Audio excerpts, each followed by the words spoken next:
Ваши громкие аплодисменты. Мы начинаем чемпионат Казахстана по функциональному многоборью 2025.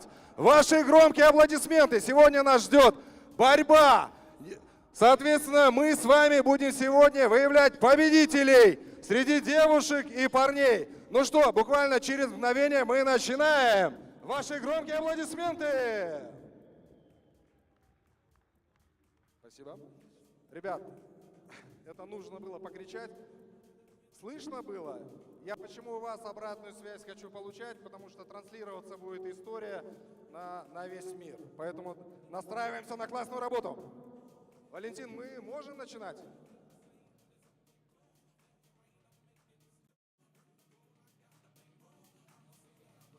Валентин, 2 минуты. Ребят, еще такой важный момент. Мне, как человеку, который уже 10 лет участвует в этой движухе, нравится у ребят, которые занимаются организацией вот этого чемпионата, четкий тайминг. Вот мы сейчас в 9 часов начнем, и сегодня мы должны закончить все в 18:38. Поэтому просьба не только к организаторам и к атлетам. Да? Соответственно, ребят, когда вас приглашают на зону разминки, просьба с фразой идти. Спасибо. Давайте поаплодируем главному судье соревнования Валентин Лухановский, наш прославленный атлет. Валь, ты, кстати, едешь на чемпионат Азии? Валентин едет на чемпионат Азии буквально 2-4 октября представлять Казахстан.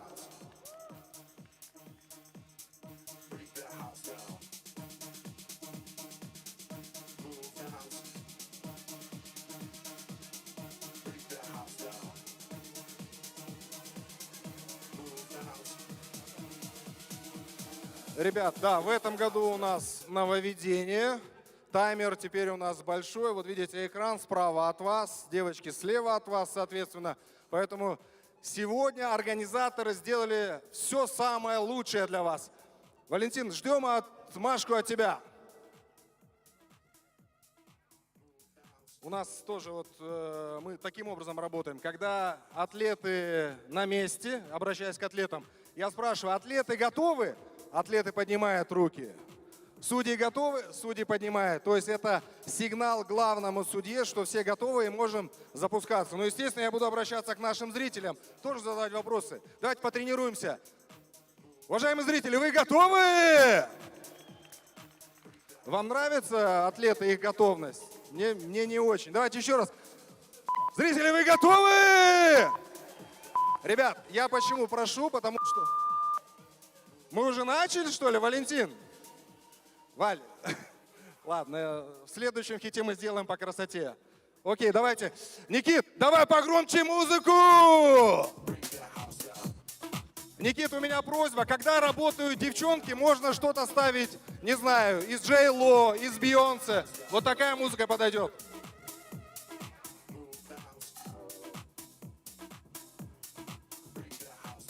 Қайырлы таң, құрметті спорт сүйер қауым.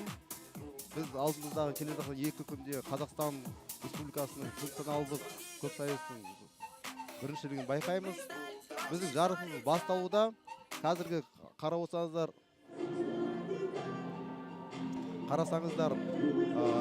қыздар арасындағы әуесқой санатында қыздар өнер көрсетіп жатыр.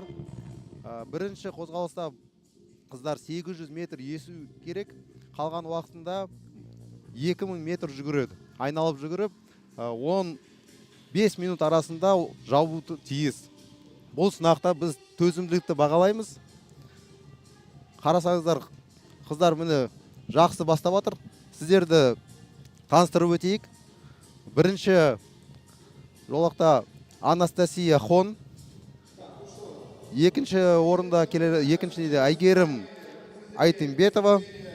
Үшінші жолақта Светлана Хмелева, 4-ші Елизавета Петрова, 5-ші Айнура Есентаева, 6-да Марина Бублик, 7 Дана Есмуханова, 8-ші Юля Хадсон, және 9-шыда Арина Хисматулина.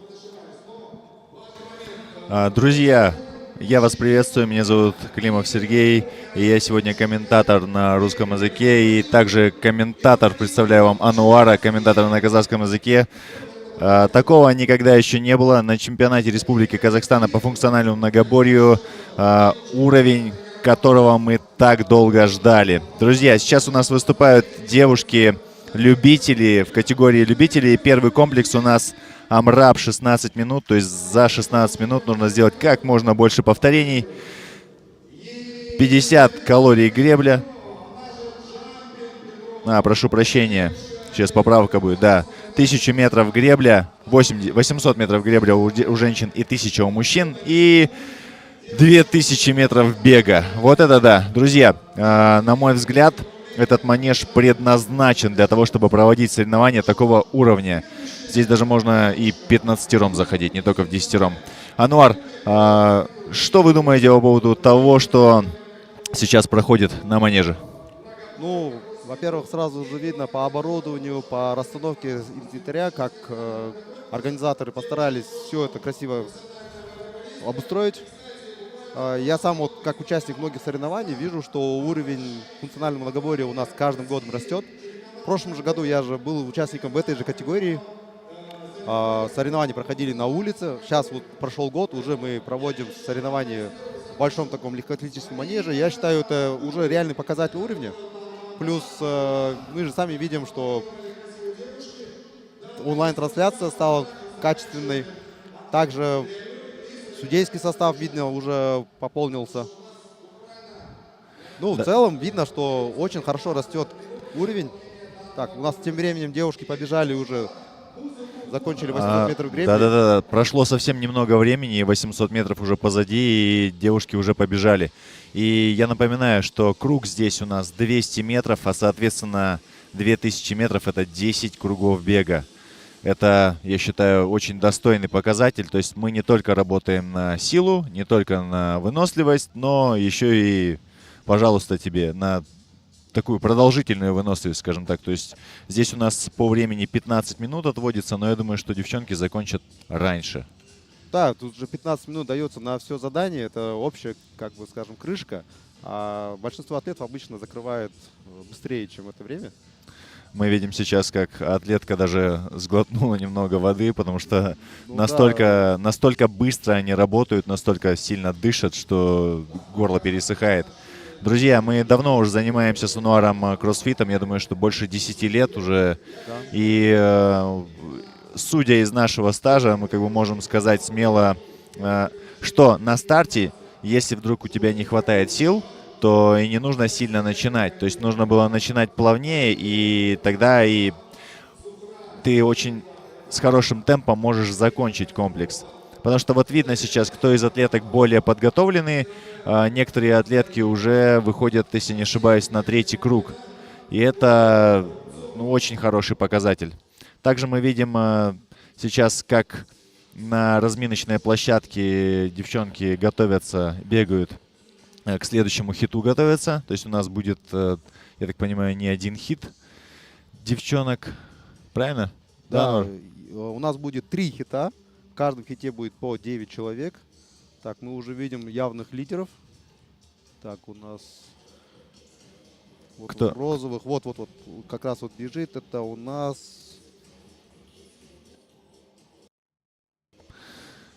Сейчас найдем, кто же эта красавица. Из какого она города?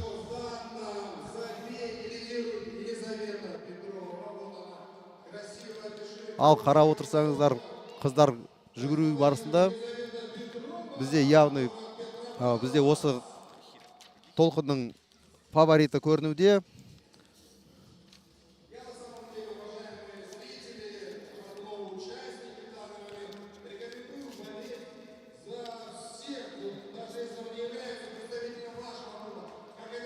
Так, 800 метр ескек едуден кейін 2 километр жүгіру. Шынымды айтсам, есуден кейін аяқтың кішкене қышқылдануы болады. Одан кейін жүгіру оңай емес. Өздеріңіз егер байқаған болсаңыздар, кейбір қыздарға ауыр тиюі мүмкін. Бірақ біздің спортшылар берілмейді. Бұл бізде бірінші толқын. Алдымызда тағы да 2 толқын болады. қыздардың шығу реті ол іріктеу кезіндегі орнына алғанына байланысты болады. Соған қарап жаңағы нәтиженің кім ең төмен көрсеткендері ол бірінші бастайды. Міне алдымызда шығып атқан 9 қыздың аты жазылған. Бірақ бұл жерде жүгіру барысында біз әр қайсысы өзінің жолағында емес.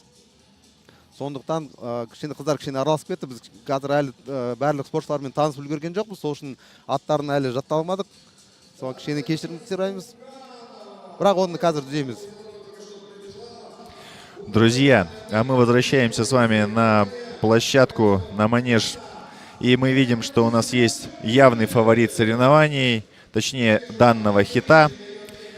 И это сейчас у нас Анастасия, если не ошибаюсь, Анастасия Хон на кадрах. Я точно знаю, что она занимается в фитнейшене в Астане. И буквально недавно начала заниматься кроссфитом. Думаю, речь идет о годе или даже 2 максимум лет. Поэтому только начинает. Ну а вот явный фаворит наших соревнований. Темп превышает средний бег. И получается, она лидирует. Обогнала уже девчонок на 1 круг. И это, на мой взгляд, показывает ее уровень. Но мы не знаем, как будут выступать девчонки в следующих 2 хитах, потому что у нас любителей, как вы понимаете, очень много.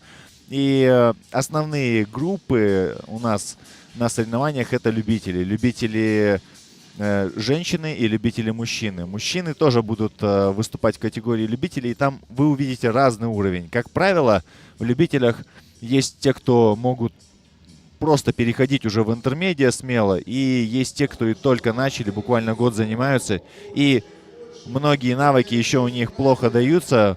Допустим, они пришли с легкой атлетики, у них будет хорошо получаться бег, или пришли с тяжелой атлетики, они могут поднять хороший вес, но вот по выносливости будут проседать. А здесь мы явно видим, как человек готовился и обгоняет некоторых уже на 2-й круг. Я думаю, что скоро мы увидим финиш. К сожалению, я не могу увидеть сейчас таймер. Сколько же у нас на таймере до конца? У нас отсюда не показывают ничего, друзья, но... Таймер, к сожалению, стоит нам спиной, да, мы не видим. Что надо бы его развернуть. Ты сейчас можешь, попросим организаторов. Ануар. Бізге қазір кішкене техникалық қиыншылықтар болып отыр. Бізге өйткені уақыт мерзім көрінбейді. Соны қазір менің әріптесім Сергей барып түзеуге келді. Ал біз қазірше қарай тұрайық. Міне біздің фаворит 1-ші орында жүгіріп келе жатыр. Өкінішке орай 4 айналым қалыпты. 4 айналымы 200 метрден 800 метр әлі жүгіреді. Менің ойымша бұл Светлана Хмелева. Қалған қыздар да қалыспауға тырысады, бірақ енді 2000 метр жүгіру деген оңай емес. Бұл 1-ші сынақ. Бұл жерде біз нағыз төзімділікті сынаймыз. Бұл көпсайыс болғандықтан бұл жерде тек қана жүгіріп қана емес, ауырда көтеру керек болады. Кейінгі сынақтарда дағдыларды көрсету керек болады. Сол үшін бұл енді біздің 1-ші санаттағы 1-ші толқын ғана. Алдымызда тағы да 2-де осындай толқын болады. 9 қыздан шығады ол жерде бізде. Қараймыз. Артында ілесіп келе жатқан менің Дана. Дана Алматы қаласынан Fitnation залында жаттығады. 3 айналым қалды, 600 метр. 1-ші ол бітіруге дайын. Ал қыздарымыз айналып жүгіруде. Оған дейін мен сіздерге көп сайыстың қалай өтетінін туралы айтып берейін. Алдымызда 2 күн жарыс болады. 2 күн жарыс арасында 6 сынақтан өту керек біздің спортшылар. 1-ші сынақ осы міне алдыда көріп отырған төзімділік сынағы. Келесі таза күш, ауыр салмақ көтеру сынағы болады алдымызда. И және де бүгінге 3-ші сынақ ол дағдыларды тексереміз. Осы 3 тапсырманы осы бүгінге жоспарлап отырмыз. Ал қалған 3 тапсырманы ертеңге жалғастыруда болады. Так, бізді қарап отқанда екі айналым қалды. 400 метрден кейін Светлана бітуге дайын. Арина Хисматуллина артынан ілесте жүгіріп келе жатыр, бірақ ол екі айналымға қалып қалды. Ол жас спортшылардың бірі, осы жарыстың ең жас спортшы болуы мүмкін, өйткені жасы жаңадан ғана 18-ден астау деймін. Қазір қарап өтейін. Мен қателеспесем,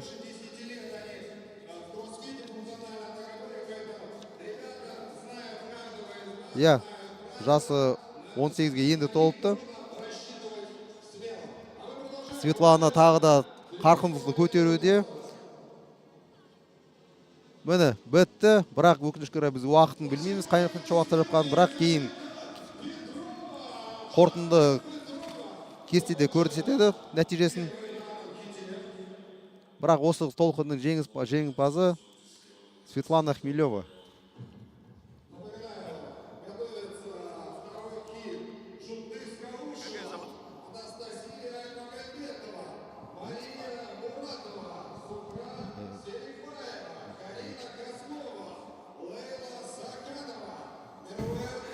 Друзья, к вам снова вернулся Сергей Климов. И до конца нашего комплекса осталось буквально 1,5 минуты, а точнее минута 40. Друзья, как мы видим, у нас уже есть победитель этого хита.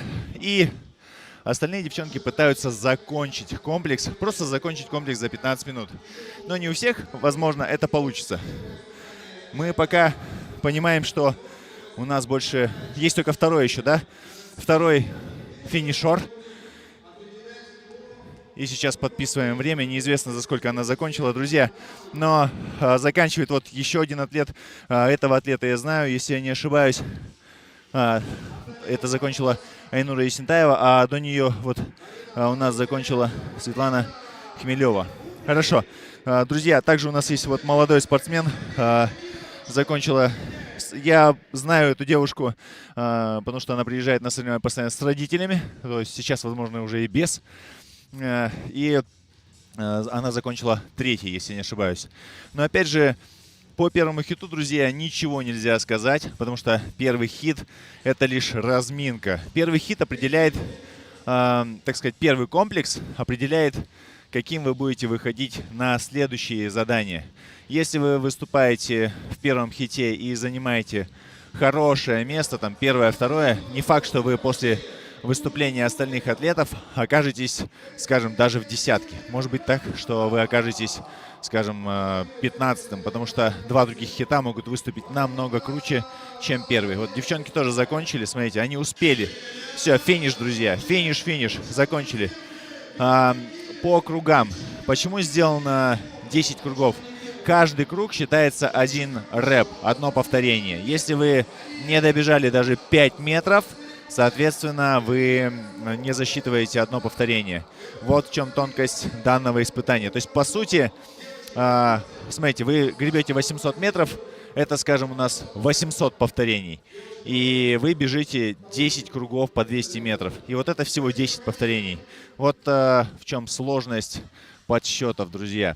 Ну и сейчас у нас закончился комплекс, о чем объявил наш ведущий Рустам. Рустам занимается сам кроссфитом уже на протяжении многих лет. И он является бессменным ведущим наших соревнований, за что ему огромное спасибо. Посвящать чему-то жизнь, друзья, это очень прекрасно. То есть, как бы не всю жизнь, а только часть, да, свою спортивную жизнь посвящать тому, чтобы освещать такие соревнования, как функциональное многоборье. Функциональное многоборье, напоминаю, с 2023 года стало развиваться семимильными шагами, хотя до этого, в принципе, оно и существовало в Казахстане. Но сейчас мы выходим на новый уровень. Также мы можем сейчас видеть на кадрах, как Асылбек, это один из тренеров, один из спортсменов, который тоже участвует как в международных соревнованиях, так и во внутренних наших, там, региональных. Он подготовил немало атлетов, которые тоже сегодня выступают на этой арене. Сейчас мы видим, что идет вторая девятка участниц. И кто же у нас окажется на гребле? Я бы хотел сейчас лично кого-нибудь узнать, потому что любителей, честно, мы начинаем узнавать со временем. Они как бы, знаете, втираются в доверие, а потом ты с ними дружишь долгие годы. Вот. Но я искренне надеюсь, что мы каждого из них запомним. В особенности, обратите внимание, все девчонки спортивные, красивые, подтянутые. А самое главное, что они пришли сюда не за этим, не покрасоваться, а пришли победить. Каждая из них хочет победить в категории любителей. И если, друзья, кстати, вы побеждаете в категории любителей, то что с вами происходит? Правильно, вас уже не допустят любители, вы будете уже интермедиа. А интермедиа у нас будет выступать чуть позже. Вы посмотрите, насколько у них уровень выше, чем у любителей. Друзья, сейчас судьи записывают фамилии, имена девушек, записывают, какая у нас дорожка, объясняют правила, объясняют, как будет подсчет вестись. Ну, как бы это дополнительно все, потому что изначально был вчера брифинг, и каждому спортсмену каждое упражнение и движение было разъяснено. Поэтому не думаю, что возникнут какие-то трудности. Второй хит у нас по дорожкам, друзья.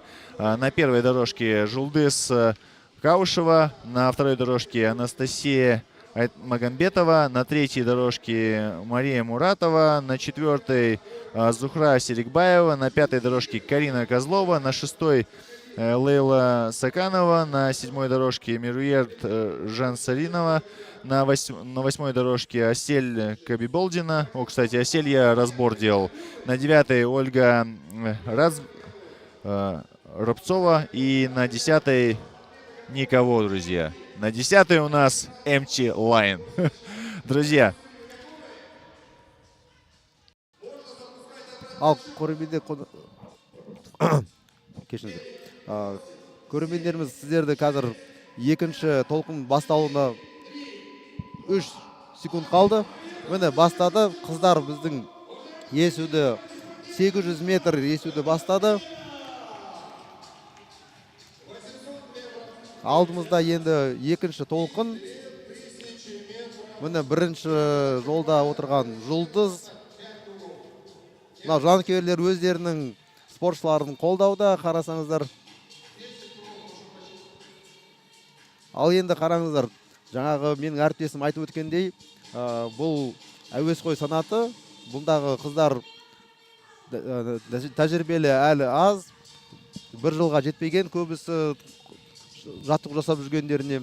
Келесі алдымызда бізде интермедиат санаты, озық атлеттері, ол менің ойымша жартылай кәсіпқой спортсмендер, спортшылар. Олардың деңгейі енді жоғары болады, оны өздері салыстыра аласыздар алдымызда әлі. Ал қазірше қыздар 800 метр есуде.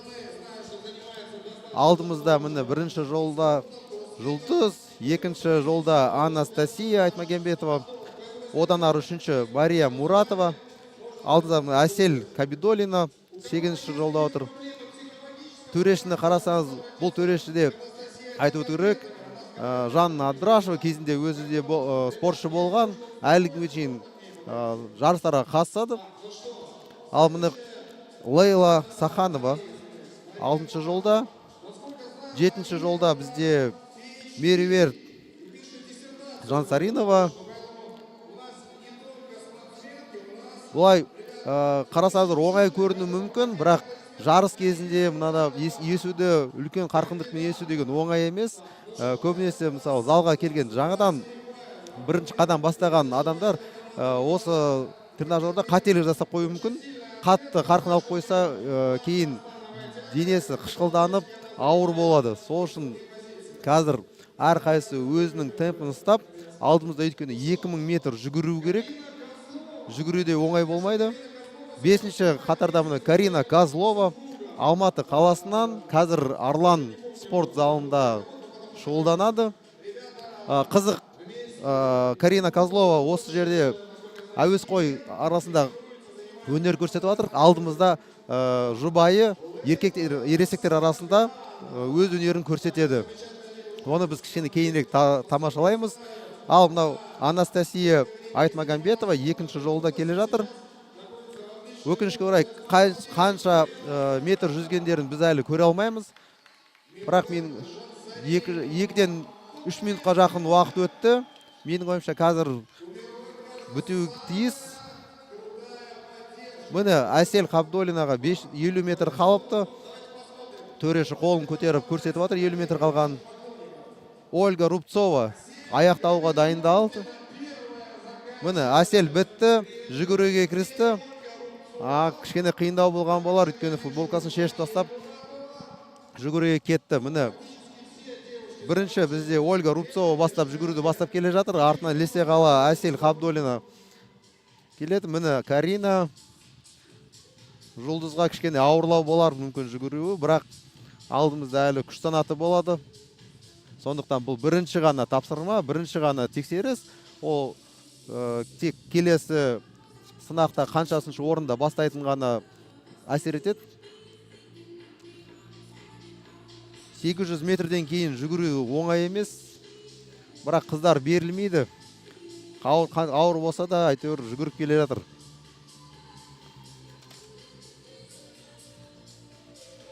Друзья, девчонки уже побежали, то есть они прогребли 800 метров. У нас идет 5-я минута нашего второго хита.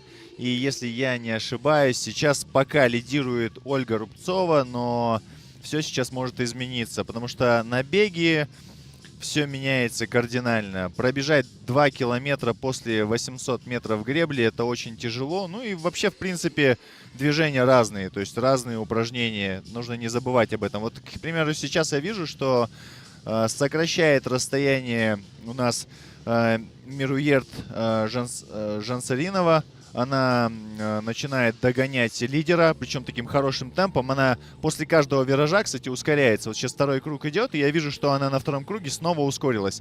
Обходит она сейчас Асель Кабиболдину. То есть Асель выбежала сразу же за Ольгой после гребли, но сейчас она уже начинает отставать. Посмотрим, как Мируерт будет лидировать дальше. Сейчас они заканчивают, по-моему, второй круг бега. Соответственно, Мируерт после второго круга бега выходит в лидирующую позицию. И опять же мы будем наблюдать за тем, кто будет лидировать на протяжении всех 10 кругов. Вот подскажи, пожалуйста, Ануар, как ты думаешь, твое мнение, кто в этом хите может победить? Ну, 800 метров бега, 800 метров гребли, видишь, многих покосило. После него ноги закисляются, и бежать тяжело, и делать какие-то ставки очень тяжело. Да, сейчас у нас Мируерт, конечно, лидирует, но если мы так посмотрим, вроде вот Зухра Серикбаева, если не ошибаюсь, она, кажется, догоняет, хотя она сейчас идет 7-й, нет, 6-й она уже бежит, но по темпу как будто бы она догоняет. И время еще есть, прошло только 6 минут, а впереди еще 9 минут до окончания задания.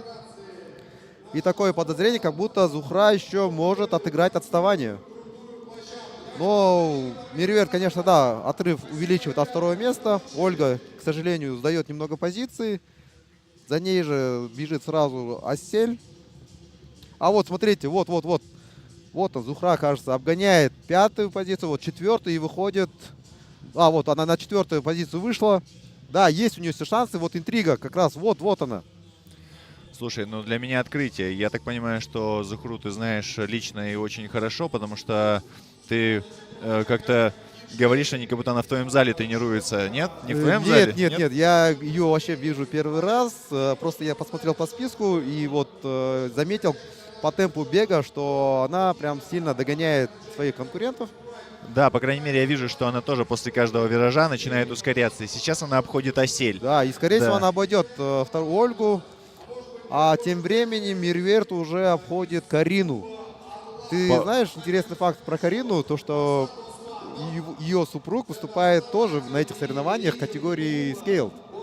Не знал. Дмитрий Козлов, это ее супруг, они вместе тренируются и вместе приехали здесь вот выступать. Вот это да, вот это семья. Это, мне кажется, они очень быстро поднимутся до, как сказать, до уровня интермедиа. Я думаю, что очень быстро дойдут. Вот, смотри, вот Зухра выходит на второе место, но отрыв у Мируерт не сокращается. Я правильно понимаю, как раз-таки Карина Козлова сейчас идет пешком? Да, Сбавила да, темп. да. Видать, все, ноги Ну, встали. Карина, давайте отмечу, что это, по-моему, мать двоих детей. Для нее спорт это так, она реально представитель Отдушина. любителей, да, она просто вечером приходит позаниматься с мужем, здоровый образ жизни пытаются вести и показывают, я думаю, хороший пример для своих детей. Ну, я, к сожалению, только сейчас от тебя узнал, что они как бы супруг и муж и жена, потому что я разбор именно отборочных комплексов Козлова смотрел. То есть я подумал еще, что за мощный парень, он, в принципе, хорошие результаты показывает. Друзья, сейчас у нас на таймере 8 минут 17 секунд, и мне кажется, честно говоря, Мируерт будет тяжело уже догнать. Да, Но, как ты и говорил, Зухра не отстает от нее и таким же темпом продолжает бежать. Она вышла на вторую позицию и не отстает от Мируерт. Но, я так думаю, друзья, у нас с вами такой затяжной марафон, затяжной комплекс. Показать, какая у вас именно выносливость в долгую на одном упражнении. То есть легко поднять штангу там 5 раз, потом 5 подтянуться и таких кругов сделать несколько. Но когда у тебя идет задача в одном упражнении, там десятку прогрести, к примеру, или пробежать 2 километра, это сразу показывает, какой у тебя характер. Ну и мы видим, что у Мируерт характер очень стойкий. Она прям не сбавляет темп. Мне кажется, она даже добавила немножко. 5 кругов показывает судья. Это значит 1000 метров ей остается побежать. Так, да, у нас пока... О, смотрите, у нас интрига за второе место. Борьба наворачивается, потому что Зухра немного сбавила темп. Тем временем ее догоняют. Так, смотрим.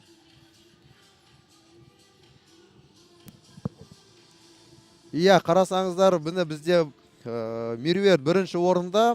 Оны енді ешкім қуып жете алмайды деп ойлаймын. Оған әлі 4 айналым жүгіру керек. Екінші орынға Анастасия Айтмагамбетова шықты деймін. Зухра екеуі екінші орында таласуда. Ал қалған спортшылар кішкене қалып кетті. Жүгіру де оңай емес. Өйткені бұл нағыз төзімділіктің сынағы. Жүрек соғысы, қақтығысы өте ауыр тиеді. Міне Әсел көріп тұрсыздар, ауыр жүгіріп келе жатыр, бірақ әлі берілмейді.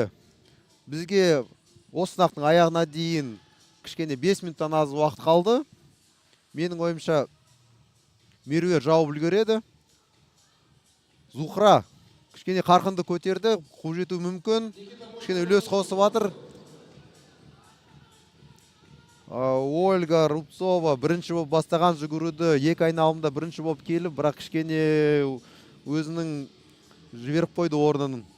Оны 3 спортшы қыз озып кетті.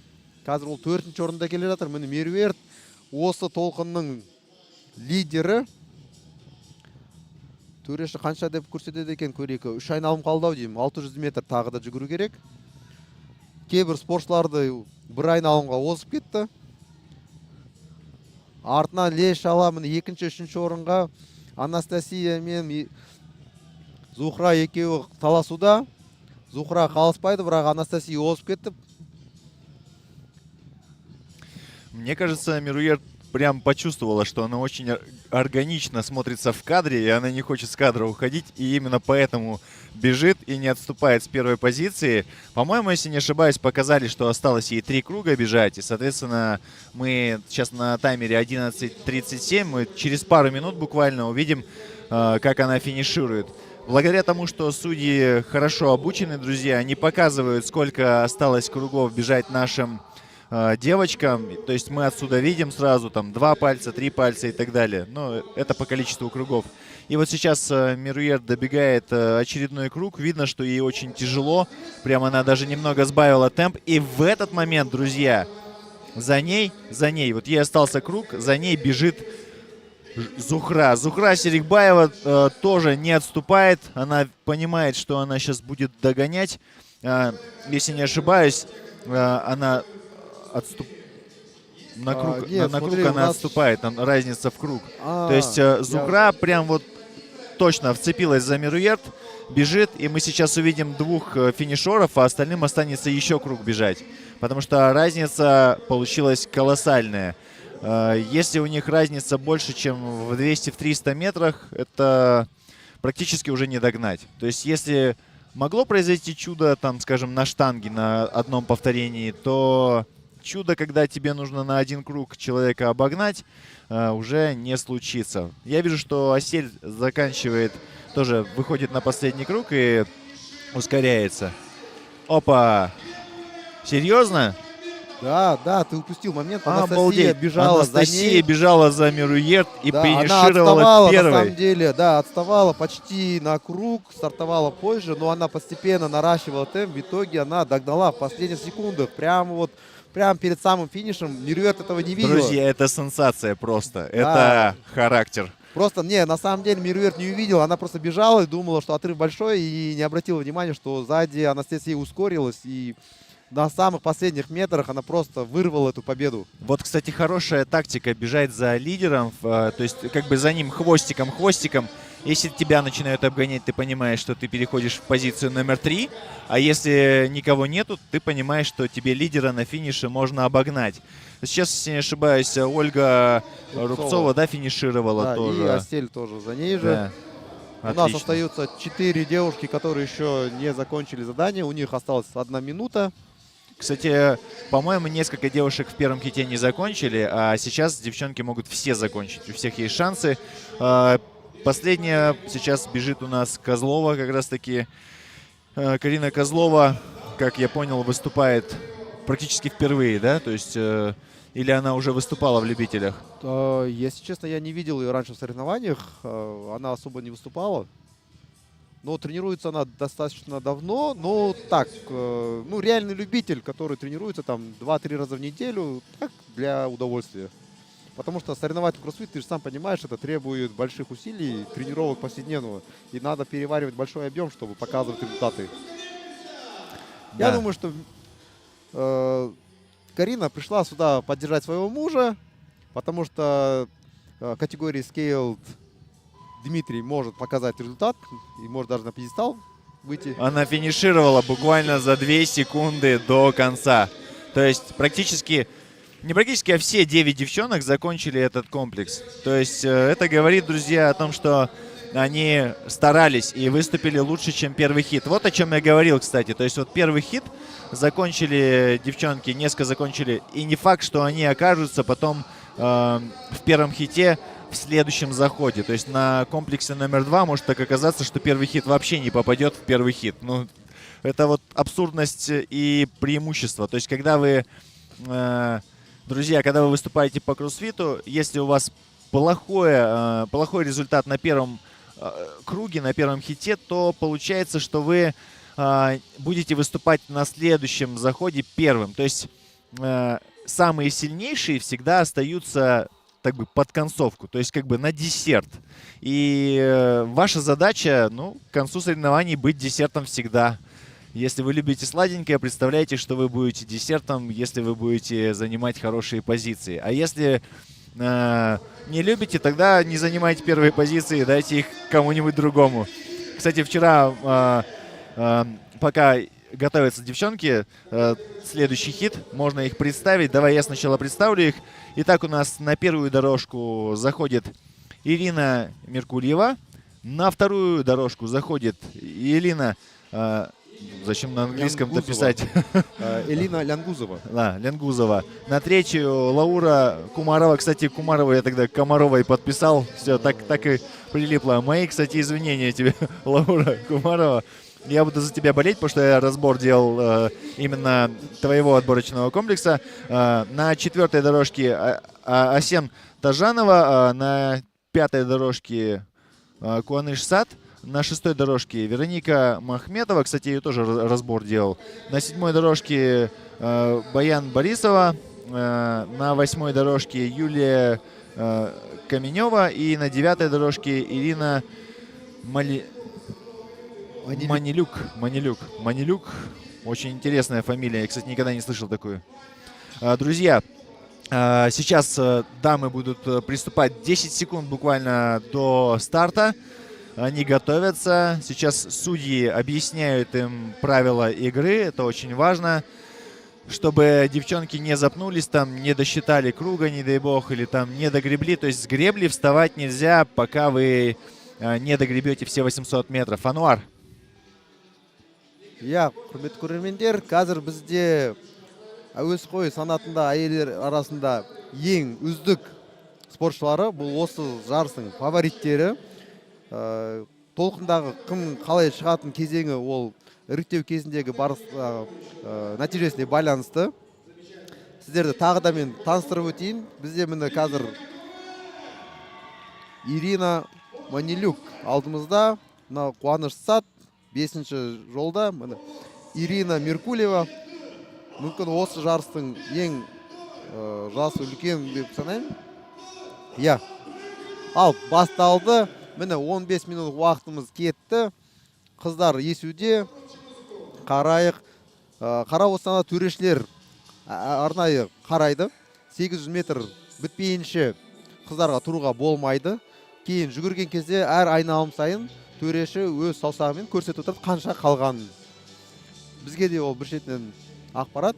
Алдымызда Лаура Курманова, Алматы қаласынан Fidelity залында жаттығады. Мен өзім танимын. Кезінде менің қолымда жаттыққан, бірақ ол бір ай болды, кейін кетіп қалды. Элина Лянгузова Арлан залынан Мақсат Оспанов деген атлетті танитын боларсыздар. Соның қоласында жаттығу жасайды. Баян Борисова Инвиктус залынан, Вероника Махмутова міне 6-шы жолда. Өкінішке орай төрешілер қанша ескенін көрсетпейді, қанша метрдің саусақпен көрсетуге болатын еді, оны бірақ енді мүмкін айтпаған болар. Жарайды, бірақ минут өтті. Менің ойымша 1 минуттың арасында қыздар 250 метрде жүзіп үлгерген болар. Алдымызда тағы да 2 минут отырады. Бұл жерде енді қыздарды қалай өз стратегиясын қалай құратынын көреміз. Өйткені үлкен қарқынмен есетін болсаңыз, кейін жүгіру қиындайды. Егер жеңіл ессеңіз, қарсыластарыңыз озып кетуі мүмкін. Кейін оны жүгіруде құлай алмай қалу. Сондықтан бұл жерде кішкене бір қиындық, бір есеп болуы мүмкін. Бірақ менің ойымша кішкене жоғары қарқын ұстау керек, бірақ максималды емес. Бұл жігіттер қылшықтанбай. Ирина Меркулева қарасаңыздар, былай ауыр кішкене есіп атқан сияқты.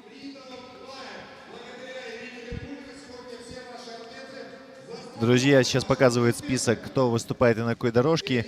На первой дорожке Ирина Меркулева, на второй Элина Лянгузова, на третьей дорожке Лаура Кумарова, на четвертой дорожке Асем Тажанова, на пятой дорожке Куаныш Сат, на шестой Вероника Махметова, на седьмой Баян Борисова, на восьмой Юлия Каменева и на девятой Ирина Манилюк. Друзья, сейчас девчонки будут заканчивать греблю буквально через минуту.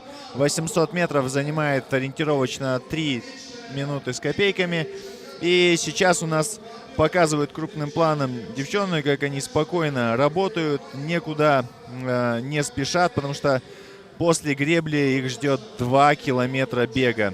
Напоминаю, что круг на манеже сегодня у нас 200 метров, а также спонсорами наших сегодня соревнований является компания «Олимп».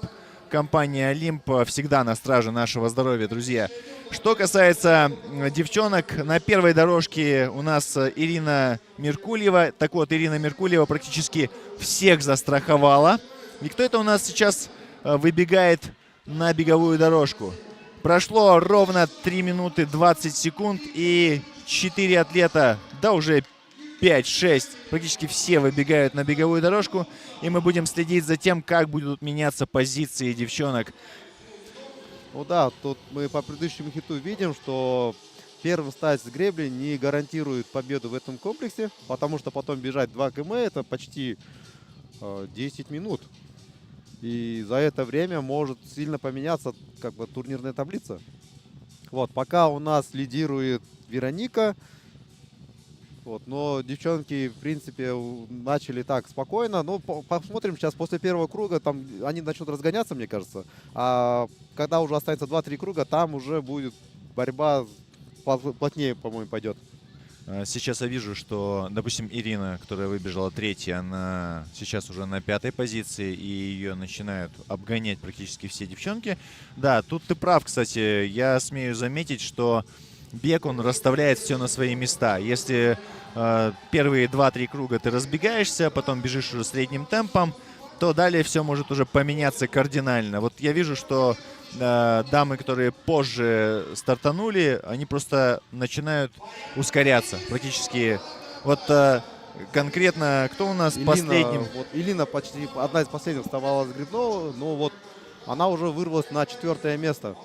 Ну тут видишь, тут стратегический вопрос больше. Например, на гребле высокий темп возьмешь, можешь закислиться, а потом уже ноги не побегут. Тут такой хитрый момент, держать такой темп, где ты мог бы после этого сделать 10 минут бега на высоком темпе. Да, с другой стороны, если все-таки твой уровень подготовленности позволяет тебе и на гребле работать, и бежать быстро, то тут уже сомнений нет. Нет, мне кажется, тут уже ты должен выступать просто в следующей высшей категории интермедиа. Сейчас мы поговорим с тобой о категории интермедиа, когда будет выступать интермедиа, и о том, что они давно должны были уже выступать все в RX, а они до сих пор в интермедиа. Друзья, да, я полностью согласен с Ануаром насчет того, что вот на беге сейчас важна стратегия.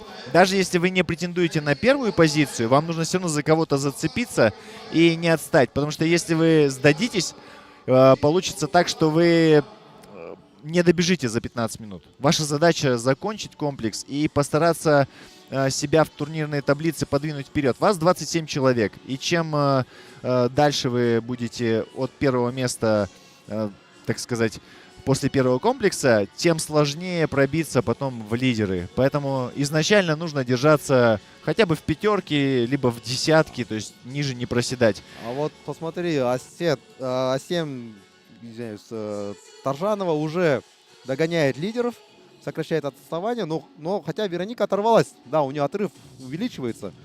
Следом бежит Лаура. Илина вышла на 3-ю позицию. И вот смотрим, смотрите, Асем выходит на 4-ю, сейчас догоняет. Она показывает пока Веронику, она уверенно лидирует, у нее есть отрыв, спокойно бежит. Вроде бы не запыхается, да, есть у нее запас, мне кажется, она может в любой момент, в принципе, добавить даже. А сзади у нее разворачивается борьба за 2-й, 3-й, вот Илина. И вот у нас уже остающие... Да-да-да, я с тобой полностью согласен насчет того, что сейчас, кстати, с первой позиции можно слететь только потому, что у тебя нет реального видения того, каким ты бежишь, какой у тебя отрыв.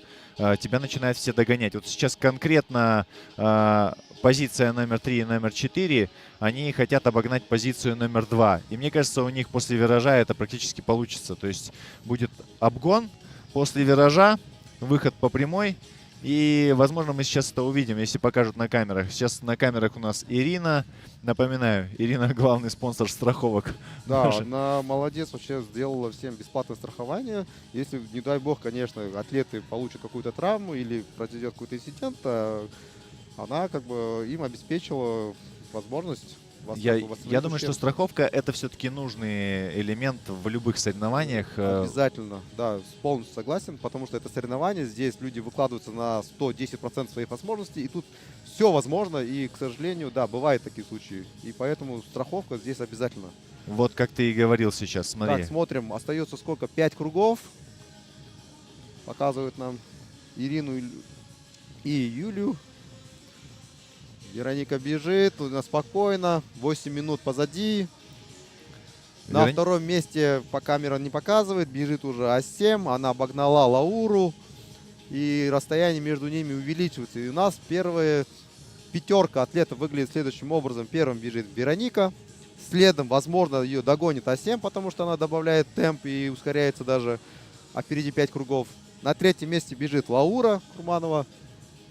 На 4-м, если я не ошибаюсь, это Илина Лянгузова. И на 5-м месте у нас Баян Борисова. Следующий на 6-м месте отрыв уже очень большой. И, боюсь, не догонит. А вот за первое место, смотри. Смотри, что Да, происходит. смотри. Вот сейчас после виража, я думаю, Асем обгонит уже. А Вероника не видит ее, самое интересное. И она бежит спокойно в своем темпе, а первым бежать всегда тяжело. Потому что задавать надо темп. Да, вот у нас остается 4 круга, и сейчас, я думаю, развернется борьба. И Вероника, увидев Асем, уверен, добавит темп и задаст жару. Хотя, с одной стороны, я думаю, что у нее тактика такая, бежать за Вероникой долгое время, если она уверена в том, что у нее спринт на финише получится. То есть ее задача на финише опередить ее буквально там на пару метров. Да, мы уже были свидетелями такого. Просто сидеть сзади прицепом и спокойно бежать. Но нет, Вероника все-таки увидела это, добавила немного темпа, и у них расстояние между ними ориентировочно 4 метра. 4 метра могут злую шутку сыграть, конечно. Все зависит от того, на каких они позициях были, но если я не ошибаюсь, смотри, какая хитрость. Вероники до своей гребли бежать дольше. Поэтому ей нужно разрыв больше. Точно. Это как, помнишь, в фильме фильм «Форд против Феррари»? Тот момент, когда финишировали они все в одной линии втроем, но в итоге потом победили те, кто стартовал, так сказать, дальше от линии. Ну, все-таки Асем обогнала Веронику, и я думаю, вопрос лидерства здесь еще почти решен. Хотя Вероника не отстает, даже добавляет. Веронике необходимо оторваться от нее метров на 10, чтобы добежать до своего... Кстати, самое интересное, Асем на отборе была первой, Вероника второй. То есть это у нас явные лидеры соревнования. Ух ты. Они уже на первом же комплексе уже между собой зарубаются.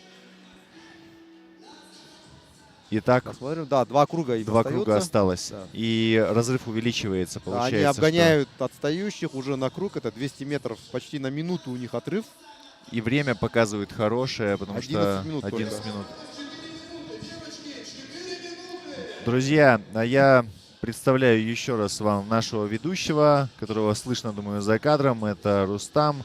Рустам семьянин, Рустам кроссфитер. Рустам занимается не только многоборьем, но еще и, как вы понимаете, медийной, так сказать, работой. То есть можно приглашать его на любые мероприятия. Вот я сейчас его пиарю, да? Вот, и можно даже на свадьбу провести, но не знаю, проводит он или нет. Друзья, сейчас у нас лидеры выходят на последний круг. Им остался один круг буквально. Да, все, это финишный круг. И, да, Вероника уступила позицию. Она явно будет финишировать под номером 2.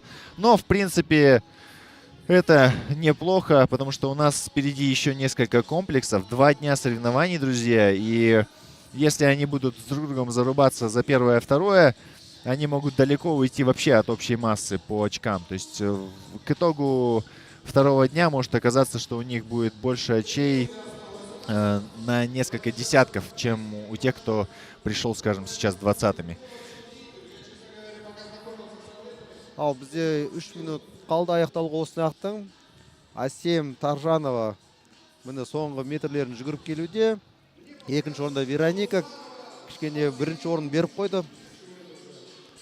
12-31. Yes. Асем Таржанова бітті. Вероника да міне соңғы метрлерді қалды. Оның уақыты 12:45 болады ау деймін. Я, міне келді, бітті. Асем и Вероника закончили. Я, Вероника екінші.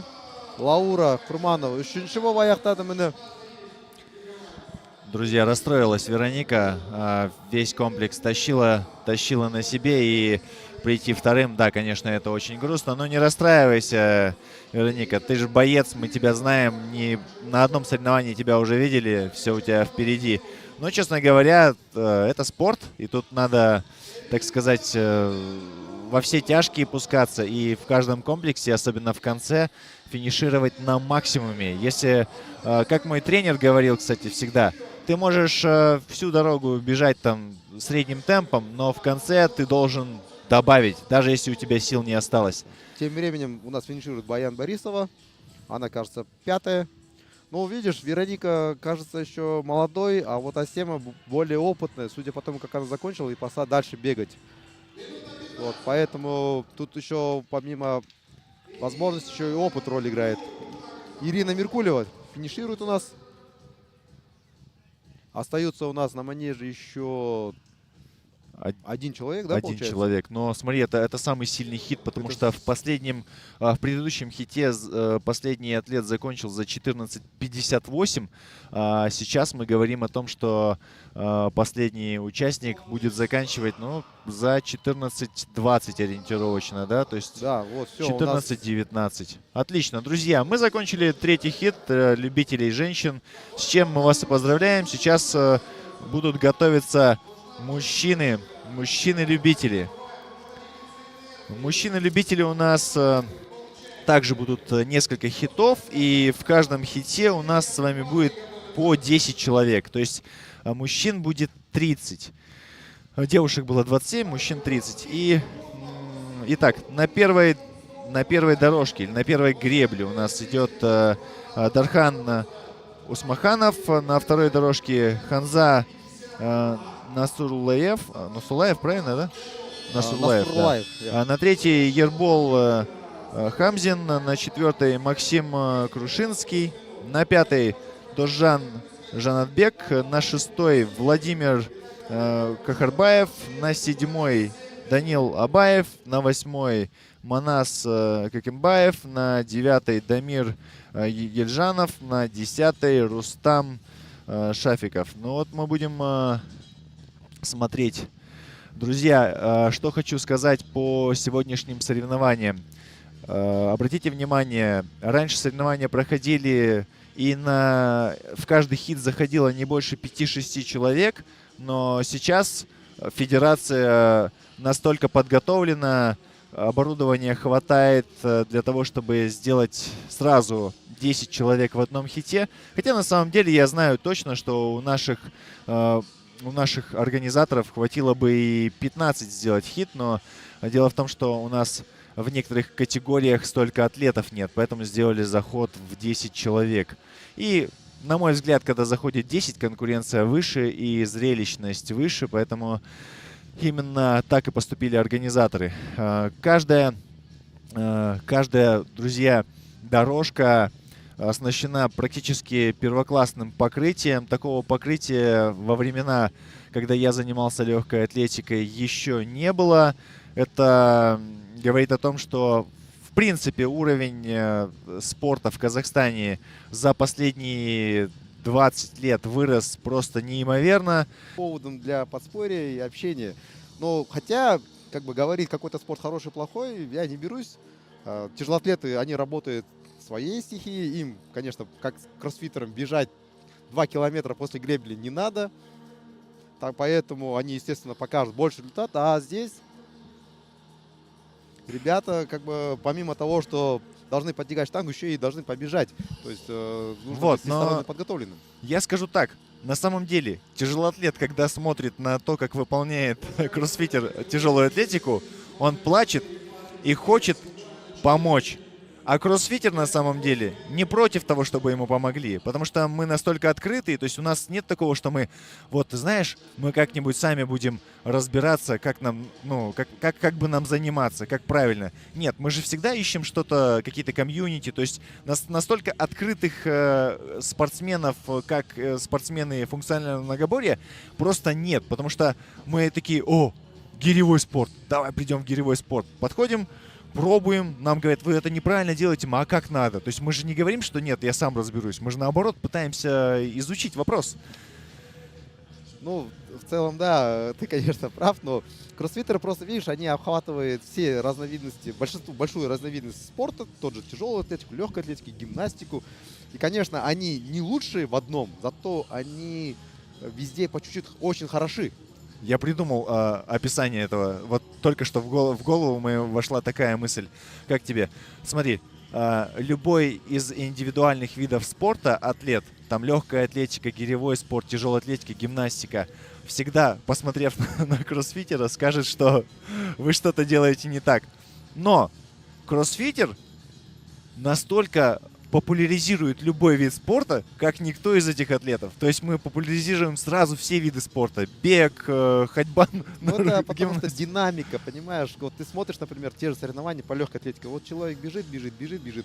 Для многих это может быть неинтересно. Вот. А в кроссфите он и бежит, потом и подтягивается, и отжимается, потом штангу тягает, потом еще канатом лазит, потом начинает там кувырки делать, и потом начинает на турнике там показывать чудеса. И это динамика, скорость. Поэтому кроссфит, он такой более интересен. Кстати, хотел тоже подчеркнуть, сегодня у нас на соревнованиях нет ни одного комплекса с плаванием, поэтому есть атлеты, которые на плавании очень сильно просаживались, и у них сегодня есть все шансы зайти на пьедестал, потому что они не просядут в плавании. Ну, да, плавание, потому что такое специфичное, его, как, например, как бег, как этот, не потренируешь. Для этого тебе надо специально ходить в бассейн, и не у всех есть такая возможность. Друзья, мы встречаем наших атлетов, как я уже и озвучивал. На первой дорожке у нас Дархан Усмаханов, на второй дорожке Ханза Насурлаев, на третьей дорожке Ербол Хамзин, на четвертой Максим Крушинский, на пятой Дожжан Жанатбек, на шестой Владимир Кахарбаев, на седьмой Даниил Абаев, на восьмой Манас Какимбаев, на девятой Дамир Ельжанов, на десятой Рустам Шафиков. Ал достар, сіздерге естеріңізге сала кетейін, біз Қазақстан Республикасының функционалдық көп сайысын тамашалап отырмыз. Қазір алдарыңызда ересектер шығуда. Бұл әуесқой санаты бірінші толқын. Алдымызда бізде тағы да осында екі толқын болады. Еркектердің арасында 30 адам өнер көрсетуде. Таныстырып өтейін сіздерді қазір. Бірінші жолда Дархан Усмаханов. Қазір өзінің ескегін реттеп жатыр, я төрешімен. Екінші жолда Ханза Нусурлаев, Алматы қаласынан, мен өзім жақсы танимын. Инвиктус Самал залында шұғылданады. Үшінші жолда Ербол Хамзин. Төртінші жолда Максим Крушинский. Міне Ерболды көрсетуде бізге қазір алдымызда. Жақындап қарап алайық, мүмкін осы жігіт жеңімпаз болар, көреміз. Максим Крушинский, төртінші жол 5 Досжан Жанатбек, алтыншы жолда Владимир Кочербаев, жетінші жолда Данил Абаев, 8 Манас Кокумбаев, 9 Дамир Ельжанов, 10 Рустам Шафиков. Ал алдарыңызда төртінші жолдағы Максим Крушинский. Міне Манас Кокумбаев, Инвиктус Самал залының атлеті. Жаңадан бірінші жарысы бұл жігіттің, өйткені мен танимын. Қатысып жүргеніне бір жарты жылдан аз болды. Сол жарты жылда міне іріктеуден өтіп, қазір алдарыңызда Астана қаласында өз өнерін көрсетуге дайын.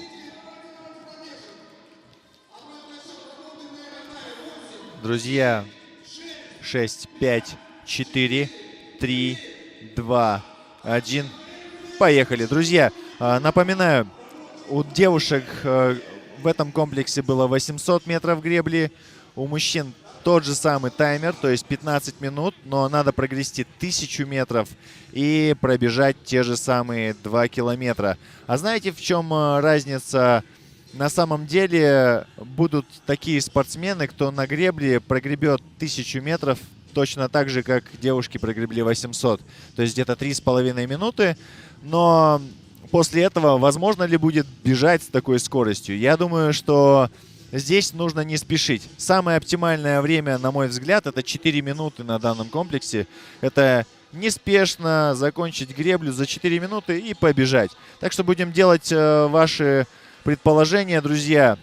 Кто победит в этом комплексе? Это первый хит у нас, первая десятка спортсменов. То есть у нас ближайшие еще 45 минут это любители мужчины. И вот сейчас показывают, получается, Дархан на первой дорожке. И сейчас идет переключение на Ербола Хамзина на третьей дорожке. Ербол, кстати, вот Ербол Хамзин. У нас, напомню, что у меня в университете был Хамзин, мастер спорта международного класса по гиревому спорту. И он, кстати, до сих пор там столько спортсменов готовит, а мужчине уже не знаю, за 70, наверное. Он, кстати, жалко, что его нет в этих, так сказать, в организации, потому что однажды он, год назад, когда зимние соревнования были, он здесь присутствовал. Итак, друзья, пока наши спортсмены гребут, мы можем с вами о чем-нибудь поговорить, а конкретно о гребле. Вот тренажер гребля. Раньше я такие только встречал именно в клубах, где занимаются там байдарочники, гребцы. И вот не было гребного тренажера ни в одном фитнес-клубе. И только благодаря функциональному многоборью, только благодаря тому, что в 2014 году, помнишь, что был Brute Force, по-моему, или да, как? Да, то есть сейчас не существует этого зала. И вот когда в Казахстан, я так называю, правильный казахстанец, это тот, который притягивает в Казахстан что-то новое. Когда вытащили сюда именно функциональное многоборье, я понял, что оказывается, есть что-то поинтереснее легкой атлетики, по крайней мере для меня. Я поэтому и перешел с легкой атлетики в кроссфит, потому что мне понравилось, что тут есть все. То есть... Ну да, грибной тренажер я тоже раньше не видел, и первый раз я с ним познакомился только на кроссфите. И сейчас, если обратишь внимание, ты даже поедешь за границу куда-нибудь, в любую гостиницу, где есть маленькая комната спортзала, и там обязательно есть гиря маленькая, пару гантелей, и обязательно грибной тренажер. По мне, это один из самых удачных тренажеров цикличных. Я тоже так думаю, потому что в отличие от беговой дорожки в нем нет ударной нагрузки. То есть практически ты просто циклично работаешь и получаешь и пользу. нагружаешь все группы мышц. Ноги, спину, грудную, все. У тебя работает рука, нога, все. И для низкого пульса работы. Так, таймер, к сожалению, отключился по техническим причинам, мы не видим. Но все равно, ребята, вот уже первый побежал. Это у нас от 4-й дорожки Максим Крушинский. Бежит легко. Следом же Манас стартовал. Ербол 3-м. Хамзат и Дамир 4-й, 5-й. За ним последовали остальные ребята. В принципе, еще трое остаются на гребле. А пока нам показывают Рустама Шафикова. Легко он бежит. Так, сухой. И за ним следом Манас. Прошло по мне уже чуть больше 4 минут. Ребятам еще 11 минут работать. Ербол бежит немного тяжеловато, мне кажется. Может, после гребли не отдышался. Посмотрим. Да, я думаю, на этом комплексе очень важна все-таки весовая категория. То есть, если у тебя длинный рычаг и ты такой сухой поджарый, то вероятность того, что ты пробежишь 2 километра быстрее, она, довольно высока. Но поможет ли это тебе на штанге, скажем, или поможет ли в каком-то тяжелом упражнении, когда мешки надо будет таскать? Это уже, конечно, вопрос другой. Но, как я и вижу, сейчас у нас ребята, которые с гребли встали позже, начинают догонять тех, кто встал раньше. Так, что мы видим? Лидер поменялся, если я не ошибаюсь, да? И сейчас у нас Дархан лидирует, который начинал на первой гребле. Он прям хороший темп взял. Посмотри, это темп, по мне, так можно его сравнить с любым марафонцем. Очень достойно и красиво бежит. Но посмотрим, хватит ли его на 10 кругов. Если не ошибаюсь, осталось 8. Біздің ересектер жүгіруде бірінші орында Дархан Усмаханов жүгіріп келе жатыр. Өте жеңіл. Футболкасына қарасаңыз өзі мүмкін жүгіруші болар. Бірінші тапсырмада бізде жүгіруді тексереміз. Ол әр раунд сайын арақашықтықты озып келе жатыр. Екінші орында Манас, бірақ ол өлдеп қалып кетті. Дархан өте жеңіл, жақсы жүгіріп келе жатыр. Қараңыздар, қиналмай-ақ жай түріне қарасаңыз оп-оңай сияқты. Мұрнын сыртып алып қырынан келе жатыр. Су сұрап жатыр. Тамақ кепкен болар. Қазір қараймыз қанша айналым қалды екен. Көрсетпеді. Менің ойымша 7 айналым бар әлі алдыда. Ол Рустам Шафиковты біраз озып кетті. Рустам бірінші болып бастаған еді, қалып кетті. Бірақ ол міне соңғы келе жатқан балаларды уже бір айналымға озып бара жатыр. Өте жеңіл, оңай. Осы бірінші толқынның жеңімпазы деп ойлаймын. Өйткені арасы екінші орында келе жатқан Манастан озып келе жатыр. Сіздерге қазір міне Ханза мен Дамирді көрсеткен еді. Өз жеңісін мінсіз екенін көріп тұр. Өте оңай жеңіл. Менің ойымша бұл жүгірумен айналысады. Көреміз. Бұл бірінші ғана сынақ. Бұл жерде біз төзімді көреміз. Алдарыңызда Рустам Шафиков. Ол да оңай жүгіріп келе жатыр. Бірінші біз төзімді ғана тексеріп жатырмыз ғой. Келесі күш. Көреміз. Қалай күште, қалай болатын, жеңіл жүгіруден ол жақсы болған. Мен ауыр атлетика қалай болады көреміз. Бірақ қазір әдемі жүгіріп келе жатыр енді. Не десеңіздер, оңай, жеңіл. Мүмкін осы бірінші тапсырманың жеңімпазы деп ойлаймын. Ал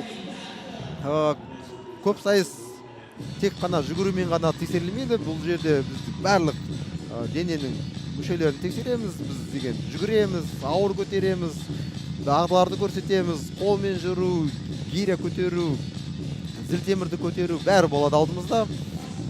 Қалмаңыздар, қараңыздар, бәрі. Друзья, мы продолжаем репортаж с места событий. И у нас на чемпионате Республики Казахстан по функциональному многоборью выступает сейчас категория Scale мужчины. Первый хит, 10 человек. И как мы видим сейчас на лидирующих позициях у нас Дархан. Дархан взял темп просто нереальный, сделал хитрый ход. Он специально обогнал большинство на один круг. Для чего? Для того, чтобы потом, к примеру, прийти на финиш первым. Это, кстати, хорошая тактика. Я видел у одной атлетки из Японии, если я не ошибаюсь, на конькобежном виде спорта. Она сделала так. Она один круг пролетела с нереальной скоростью, догнала общую массу и присоединилась сзади. И когда она финишировала, всем оставался еще один круг. И они думали, что она просто идет сзади. Это гениальный ход. И он поступает сейчас так же. Даже если кто-то попытается его обогнать, это приведет к тому, что человек все равно лидирует позже него. Это...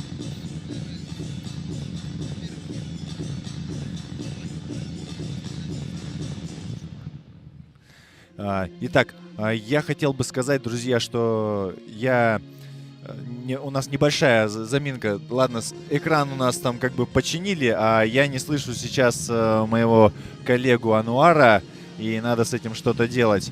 Я думаю, с этим разберемся. А пока будем наблюдать за тем, как у нас работают ребята. Осталось буквально несколько кругов для того, чтобы финишировать. И я, к сожалению, не знаю, сколько осталось до конца. Причина в том, что в этот раз что-то произошло с монитором, и я, получается, не могу посмотреть, сколько времени осталось.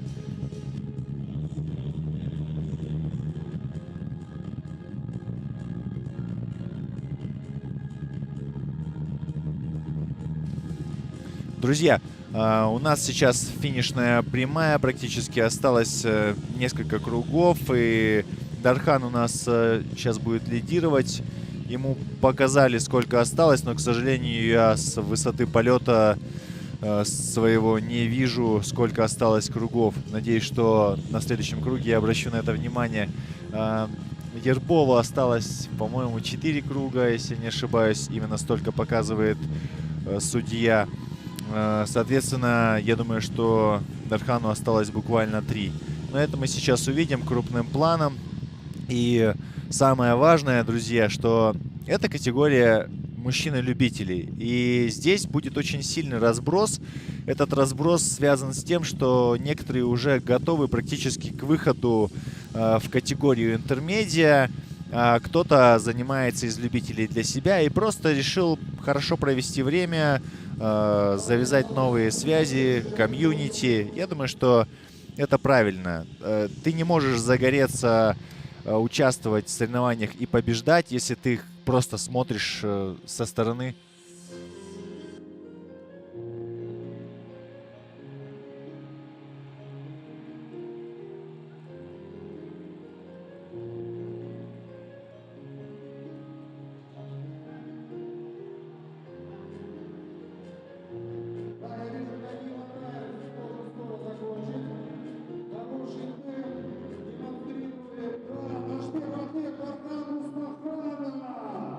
Из города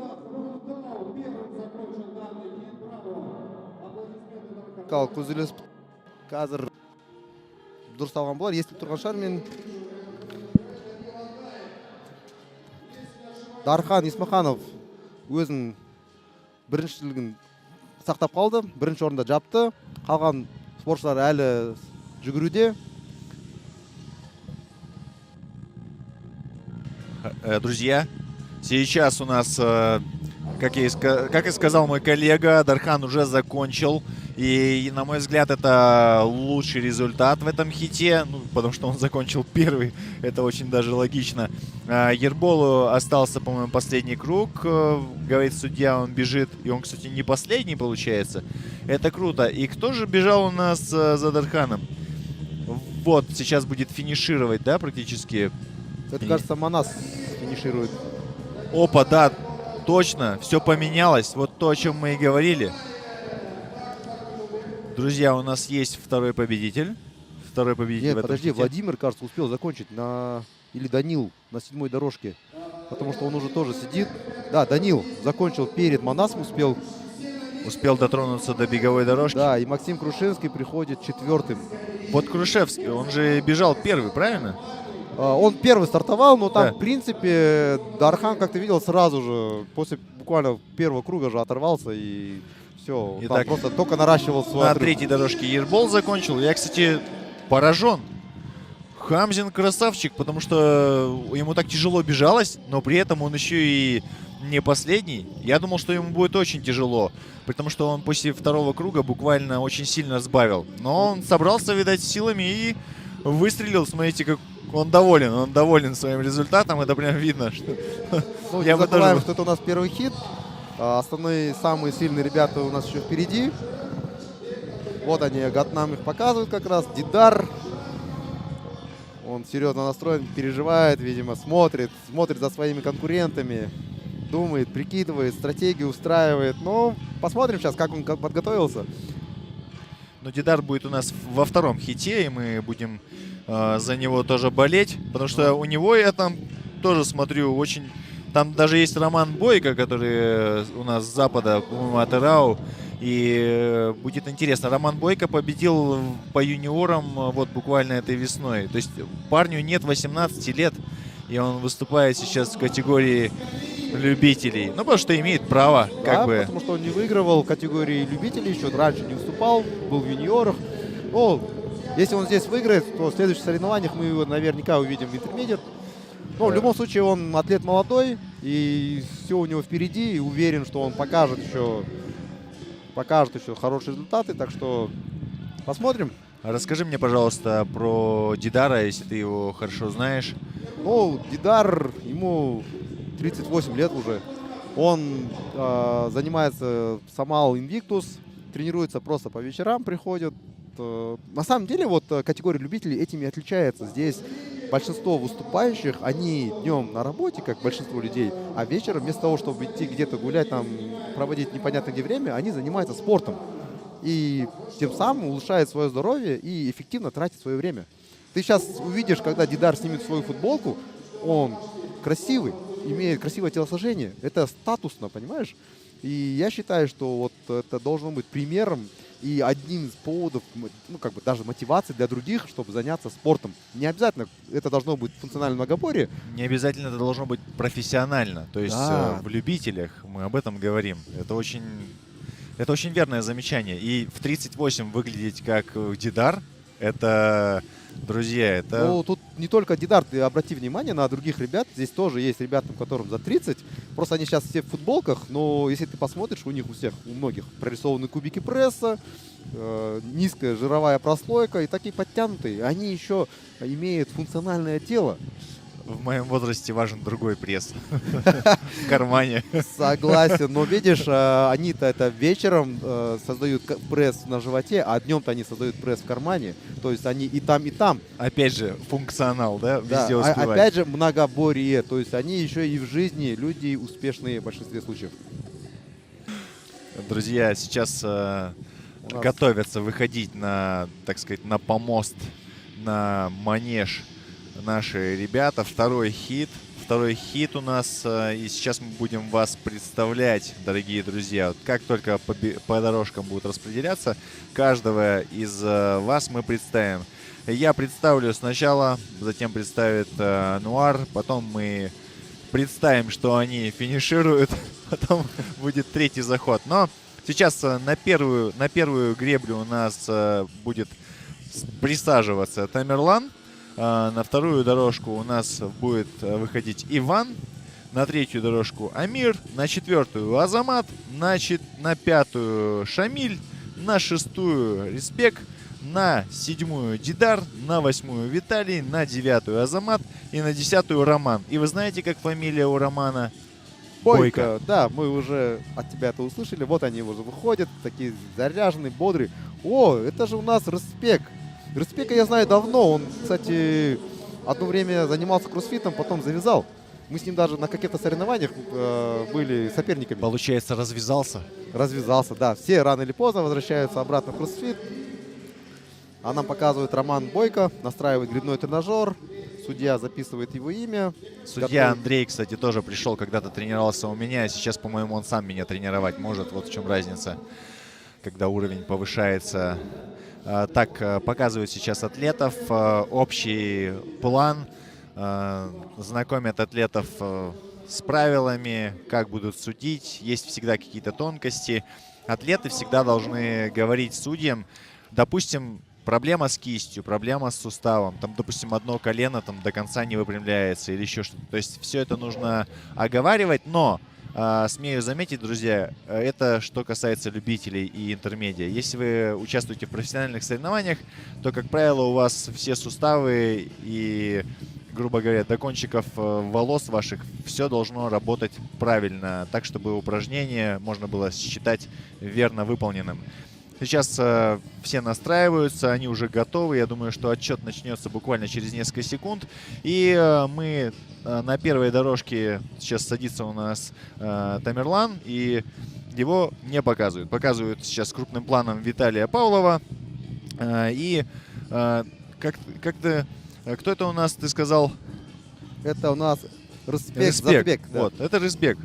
Он тоже возрастной, я так понимаю, атлет. Сколько ему? За 30? Да, за 30 однозначно, потому что мы с ним на соревнованиях пересекались в 2018 году, если не ошибаюсь. Да, это было давно. Это были такие внутриклубные небольшие соревнования, да. Но он такой очень атлетичный. И сейчас он переехал в Тарас, ну как сейчас, давно уже переехал в Тарас, а там, как ты понимаешь, кроссфит не так сильно развит, и он занимается больше фитнесом, строит красивое тело. Хотя у него красивое тело было и тогда уже. Ой, это, друзья, сейчас мы начнем буквально через несколько секунд. Таймер у нас есть. Перед вами списки. Можете сделать скрин экрана для того, чтобы запомнить, кто на какой находится дорожке. На дорожке беговой у нас идет борьба за бровку. Все бегают по первой дорожке, потому что все стартуют в разное время. А гребли у каждого своя. То есть здесь не по праву сильнейшего. Ух ты, вот это возрастной у нас атлет. Кто это у нас? Сейчас покажут. Это на раз, два, три, четыре. На четвертой дорожке у нас Азамат Искалиев. Я думаю, что это... Ему можно было в категории 40+ участвовать, как минимум, или даже 50+. Да, кажется, я его даже видел раньше на каких-то соревнованиях. Ну, человек для удовольствия занимается, почему бы и нет. Я думаю, что он заработает сегодня приз зрителей и симпатии, как минимум. Однозначно. Я думаю, это самый возрастной категории, самый возрастной атлет вообще всех соревнований, точнее, всего соревнований. Друзья, сейчас у нас парни начали грести, и прошло буквально 30 секунд. У нас будет несколько секунд, и представим вас, всех участников. Ануар. Ал көрермендер, бірінші жолда бізде Тамерлан, міне қазір алдарыңызда Тамерлан Мұхаммедкалиев. Екінші жолда Иван Лесников. Үшінші жолда Амир Бирманов. Төртінші, міне Амир, біз қазір Иван Лесник көрсетті. Амир Бирмановтан кейін төртінші жолда Азамат Искалиев. Осы жарыстың ең жасы үлкен спортшы деп ойлаймын. Алда көреміз оны. Бесінші жолда Шамиль Хензе. Алтыншы жолда Рысбек Затбек. Қазір жеті Дидар Умешбаев. Умбешев 8-ші жолда, міне алдарыңызда Виталий Кузнецов көрсетіп жатыр. 9 Азамат Байсалов, 10 Роман Бойко. Роман Бойко Ақтөбе қаласынан жастар арасында былтыр жеңімпаз болған. Қазір міне әуесқойлар санатында өнер көрсетуде. Алдарыңызда 3-ші жолдағы Амир Бирманов, Астана қаласының спортшысы. Міне Азамат Искалиев, қараңыздаршы, жас енді үлкен болса да жастармен бірдей күш көрсетуде, жарысқа қатысу деген айта кетейін, бұл екінші толқын, алдыңызда бірінші толқын болған. Ол іріктеу кезінде санатта орта 15-16 орында болды деген мағынаны білдіреді. Міне бізге қазір Затыбек Рысбекті көрсетіп жатыр. Рысбекпен кезінде екеуміз бірге апельсин залында жаттыққанбыз. Қазір ол Тараз қаласына көшіп кетті. Сонда фитнеспен айналысады. Енді көп сайысқа қатысқаны мен қуаныштымын. Дидар Умбешев менің құрдасым. Екеуміз бір залда жаттығамыз. Инвиктус Самал. Дидар кішкене енді кеше жол көтеріп келді. Мен білем, бұлар Алматыдан көлікпен, мәшинемен келді. Кішкене қиын болады ау деймін бүгін жарыс. Не болса да мен енді Дидарға әуестенемін. Екеміз бір залда жаттыққаннан кейін 3 минут өтуде. Әлі балалар есуден тұрған жоқ. Менің ойымша 1 минуттан кейін тұра бастайды. Бұл жерде егер стратегиялық әркімнің өзінің стратегиясы бар. Кейбіреу тез-тез есуді бітіріп жүгіруге көшкісі келеді, кейбіреу орынша асықпай тұрып, кішкене күшін қалдырып, аяғында жүгіруде 2000 метрде орнына ие болам деген мүмкін сондай стратегиялары бар. Ал Амир мен Иван алдарыңызда. Олар жеңіл ғана есіп отыр, қарасаңыздар. Қиналмай, күштерін сақтап, өйткені 2000 метр деген оңай болмайды. Алдан көрдік оны. Рысбек әдемі денесімен қараңыздар. Дидар деген үлкен қарқында жұмыс істеп жатыр. Мүмкін ал біз қарасаңыздар міне жүгіруге кетті. Азамат Искалиев қарасаңыздар бірінші жүгіруге шықты. Артынан іле шағала міне озып барады Азамат Байсалбаев, кешіріңіздер. Уақытына қарап қоятыз. Оп-оңай жеңіл жүгіріп барадыр. Көреміз қазір алдымыздағы толқындағы Дархан Усмахановтың нәтижесін жаңартала ма екен, жоқ па екен? Азамат Искалиев. Осындай жасқа келіп, мен де осындай өнер көрсетсем деп армандаймын. Сол үшін мен сіздерге үлгі деп ойлаймын. Бәрімізге үлгі, тек қана маған емес. Ал Азамат Байсалов аттары бірдей екен. Өте жеңіл деп, бірінші орында келе жатқаннан кейін көрсетіп жатыр бізге. Қараңыздар, жеп жеңіл, оңай жүгіріп келе жатыр. Көреміз әлі қалайда болады. Алдымызда әлі 8 айналым бар, ол 1600 метр. Қалған балалар артынан ілесе жүгіріп келе жатыр, асықпайды, бірақ Азаматтың үлкен 100 метрден аса озып баратыр екінші орынды. Міне қазір Роман Бойканы бір айналымға озады. Ол 200 метр арақашықтыққа алда келе жатыр деген мағына білдіреді. Роман асықпайды, неге екенін білмедім енді, бірақ мүмкін есуден кейін қиын болар.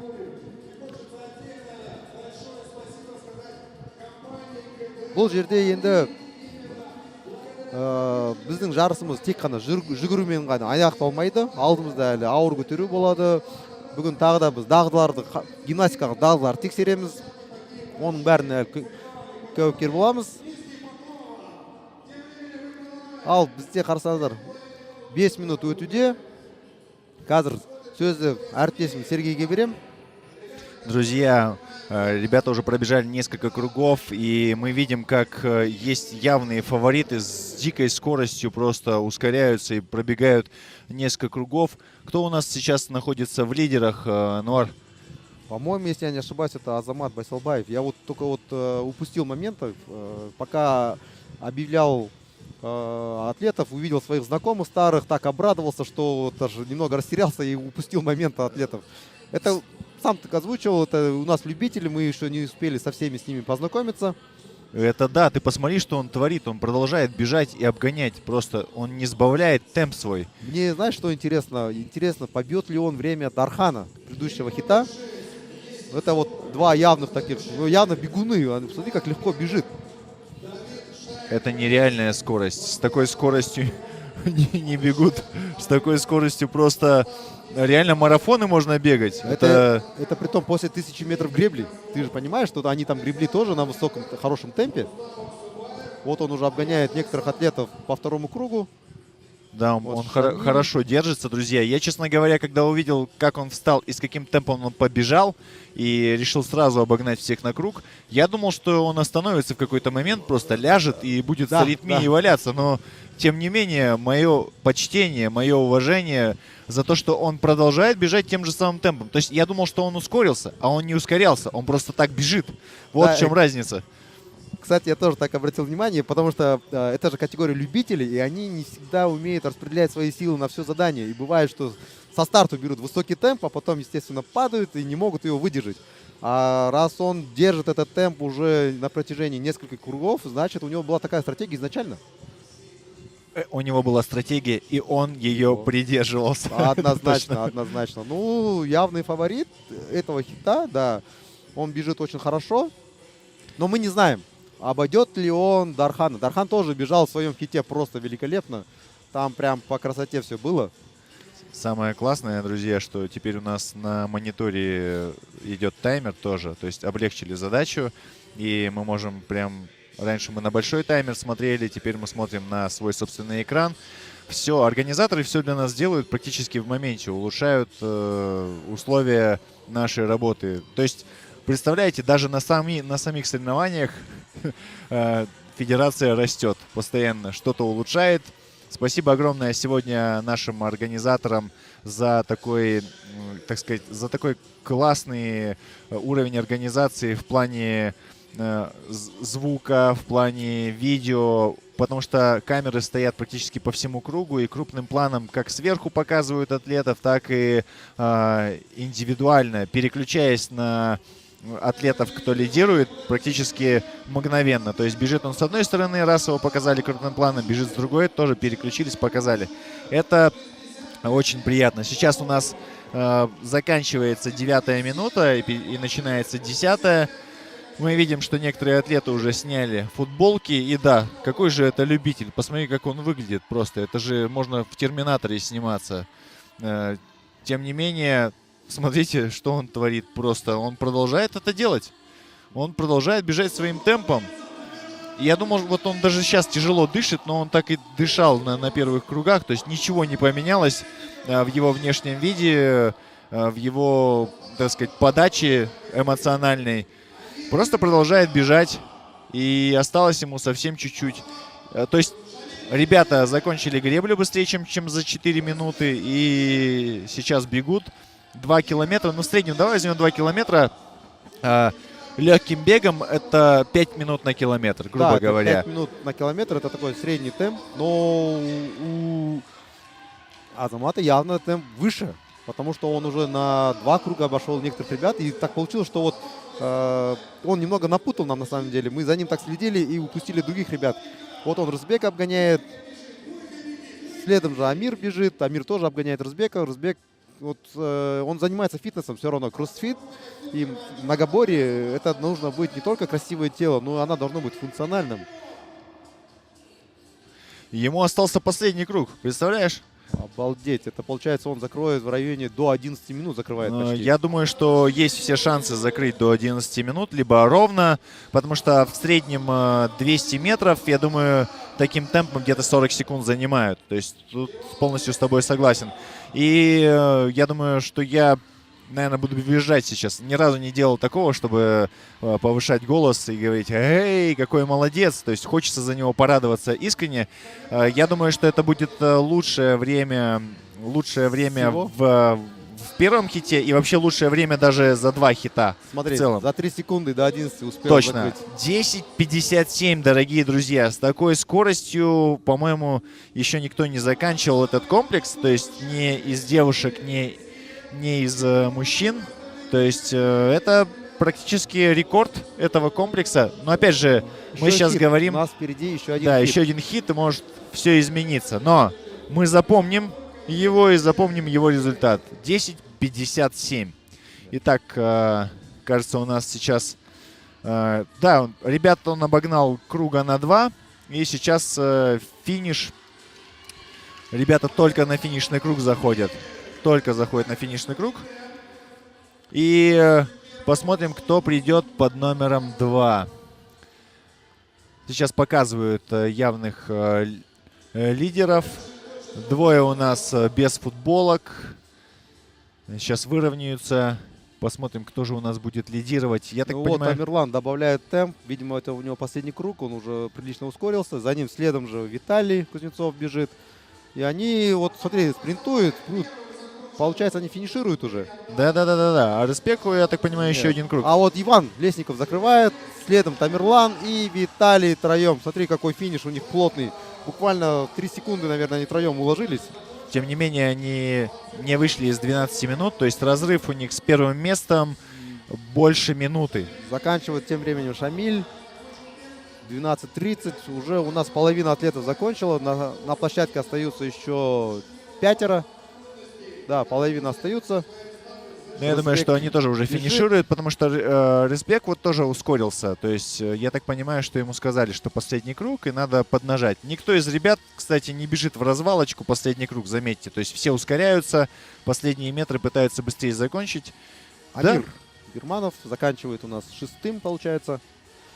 И вот он прибегает. Да, Респект да, прибежал. Респект забегает 7-м. Да, судья показывает, на какой грибной идти. Надо обязательно коснуться, А чтобы вот финишировать. Роман Бойко как раз-таки просел в беге, что показывает, что опыта в беге пока еще мало.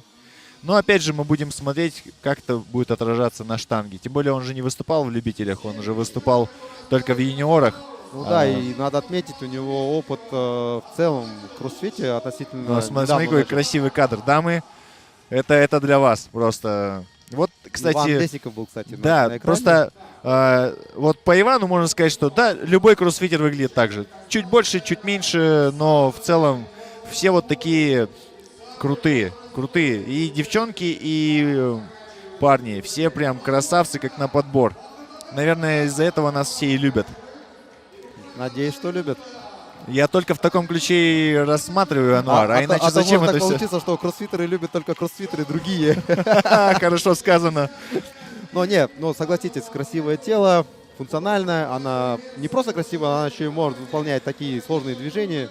Знаешь, я потом после соревнований очень долго не могу отойти и войти в русло нормальной жизни, потому что я смотрю на всех, кто здесь приходит даже поболеть, все в отличной форме, отлично сложены, и потом я выхожу в мир, где меня окружают люди разные, и ну, будет, наверное, плохо и неправильно сказано, что, то есть, я расцениваю, что у каждого человека есть свой потенциал, но будет правильно сказано, что нужно этот потенциал еще развидеть и вот как из камня изваять что-то из себя. То есть я выхожу и вижу камни, которые нужно обтесывать. Приходите в зал, друзья, приходите в любой зал. В любом зале сейчас и Invictus, в любом зале там фитнеса вы найдете кроссфитеров абсолютно в любом.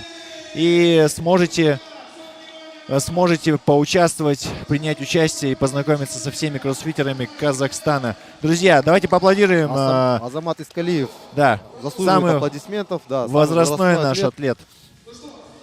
Ну, реально, посмотреть, я не знаю, сколько ему лет, но я уверен, что... Он 60-го года, представляешь?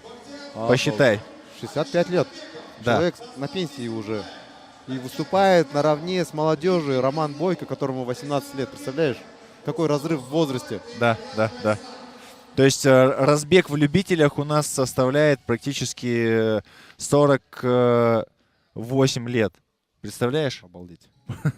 Ужас какой. Я бы хотел в категорию все-таки 40 плюс попасть через годик и попробовать свои силы там. Кстати, друзья, сегодня будет категория мастерс 40 плюс у мужчин и мастерс 35 плюс у женщин. И тем не менее, вы посмотрите, какой у них уровень по отношению с любителями. Увидите очень много интересного. То есть есть люди, которые за 40, и которые в такой форме, который может позавидовать, наверное, любой там мальчик или девочка там в юном возрасте. Ал қазір біздің алдымызда әуесқой санаты ерлер арасында үшінші толқын ақырындап спортшылар дайындалуда. Осы толқында менің қолымда жүретін Жайсан Аят атты спортшы бар. Ол менің қолымда кезінде жаттыққан. Қазір екеуміз бір залда міне шығып келе жатыр. Қараңыздар. Қазір асықпай барлық спортшылармен сіздерді таныстырамын. Бұл біздің көпсайыстың бірінші тапсырмасы. Біз төзімділікті сынаймыз бұл жерде. Естеріңізге сала кетейін. 1000 метр есу керек. Одан кейін 2000 метр жүгіру. Ал кеттік. Бірінші жолда бізде Иван Бенгард. Ол осы іріктеу кезінде бірінші орында болған. Екінші жолда Давид Штайнпрейс. Үшінші орында Бахтияр Уразбеков. Төртінші жолда Алишер Апеков. Бесінші жолда Дастан Бисенбаев. Алтыншы жолда Данияр Казангапов. 7 Дмитрий Козлов. 8 Александр Бенгард. Иван Бенгард, Александр Бенгард екен ғой. Мен қателесіп қалыппын. Кешіріңіздер. Рустам. 9-шы жолда Рустам Уксумбаев. 10-шы жолда Аят Жайсан. Міне алдарыңызда Иван өзінің жабдығын дайындап жатыр. Төреші ережені түсіндіріп. Мұнда 1000 метр бітпейінше тұруға болмайды. Одан кейін ғана төреші қол көтерген кезде ғана жүгіруге болады. Міне Давид Штайнпрейс. Бұл әуесқой санаты болғандықтан мен көп спортшыларды танымаймын. Бірінші рет көріп отырмын. Бірақ арасында бір-екі балаларды білемін. Солар туралы сіздерге айтамын. Кейін жалғастыра таныса, кейін қалғандары туралы да айтып беремін. Үшінші жолда Бахтияр Уразбеков. 4 Алишер Апековты көрсетеді. Жарайды. 10 секундта бастаймыз қазір. Бұл біздің осы сайыстың фавориттері. Әуесқой санаты. Мен енді кешірім сұраймын. Аятқа кішкене әуестенем. Өзімнің қоламда жаттыққаннан кейін Дмитрий Козлов отыр. Алдында қыздар арасында жұбайы өнер көрсеткен. Карина Козлова. 3 секунд. Ал кеттік. Міне 1000 метр есу. Қараймыз, бағалаймыз. Так, бізде көрсетіп тұрған 4-ші жолдағы Алишер Апеков, қасында Дастан Бисенбаев. Мұнда жеңіл бастауда Бахтияр 3-ші жолда. Бұл жерде енді өз күшін 15 минутқа соза білу керек. Алдарыңызда көріңіздер, бірінші есуден тұру ешқандай кепілдік бермейді. Осы сайысты жеңуге жүгіру өте маңызды екені, өйткені ол жерде 8 минуттан аса жүгіру керек болады 2000 метрді. Төрешілер туралы бір айтып өтейін. Төрешілердің көбісі де осы көп сайыспен айналысады. Кроссфит, жаңағы функционалды көп сайыспен бәрі шұғылданады. Сондықтан көбісі алдарыңызда Ақтөбе қаласынан келген, атын ұмытып қалдым. Төрешілердің бәрі осы кроссфитпен айналысады. Не дегенмен? Сондықтан олар әр стандарттарды біледі, қарайды. Бізде Дмитрий Козлов, қасында Данияр Казангапов. Міне 1 минут кетті. Бәрі асықпайды, бастайды. Менің ойымша берді асығудың қажеті жоқ. 1000 метр ол ешқандай рөл ойнамайды. Аят Жайсан күліп қояды. Камераны көріп қойды ау деймін. Кішкене күліп мәз болып. Қазір көреміз жүгіруде қалай күлетін. Енді кішкене қалжыңға басам, өзімнің інім сияқты қараймын Аятқа. Қарқынды кішкене жоғарылап айтқан, мен оған кеңес берген кезде айтқам, 1 минут 55 секунд немесе 2 минут қарқынды ұста деп кішкене одан жоғарылау. Мүмкін кішкене жаңағы уайымдап күшін сезбей тұрған болар. Жарайды, жарысы бұл бірінші жарысы, алдында ешқандай жарыстарға қатыспаған, онда үлкен. Бақтияр және міне алдарыңызда Дастан Алишер Апеков. Қазір 1 минуттан кейін атлеттер ақындап тұра бастайды. Жанкүйерлер көріп Юлия ғой деймін, осы алдында қыздар арасында өнер көрсеткен. Қазір мүмкін өзінің клубтастарына біреуіне қолдап жатқан болар. Ал енді қарасаңыздар, енді бізде бір толқында 10 атлет өнер көрсетіп жатыр. Былтырғы жылы мен осы жарыста қатысқам интермедиат санатында. Ол кезде бір санатта, бір толқында 5 атлеттен өнер көрсеткен. Ал мына жерде енді көрсеңіздер, жабдықтардың көбісі көбейген, естуден 10 тал қой дайындалған, үлкен арена. Біздің федерациямыз дамып жатыр. Деңгей күннен күнге жоғарылап жатыр. Алдында менің әріптесім айтып кеткендей, мына жарыстың барысында ғана мұны жақсы өзгерістер болып жатыр. Алдарыңызда міне 3 минут өтті деген таймер шықты.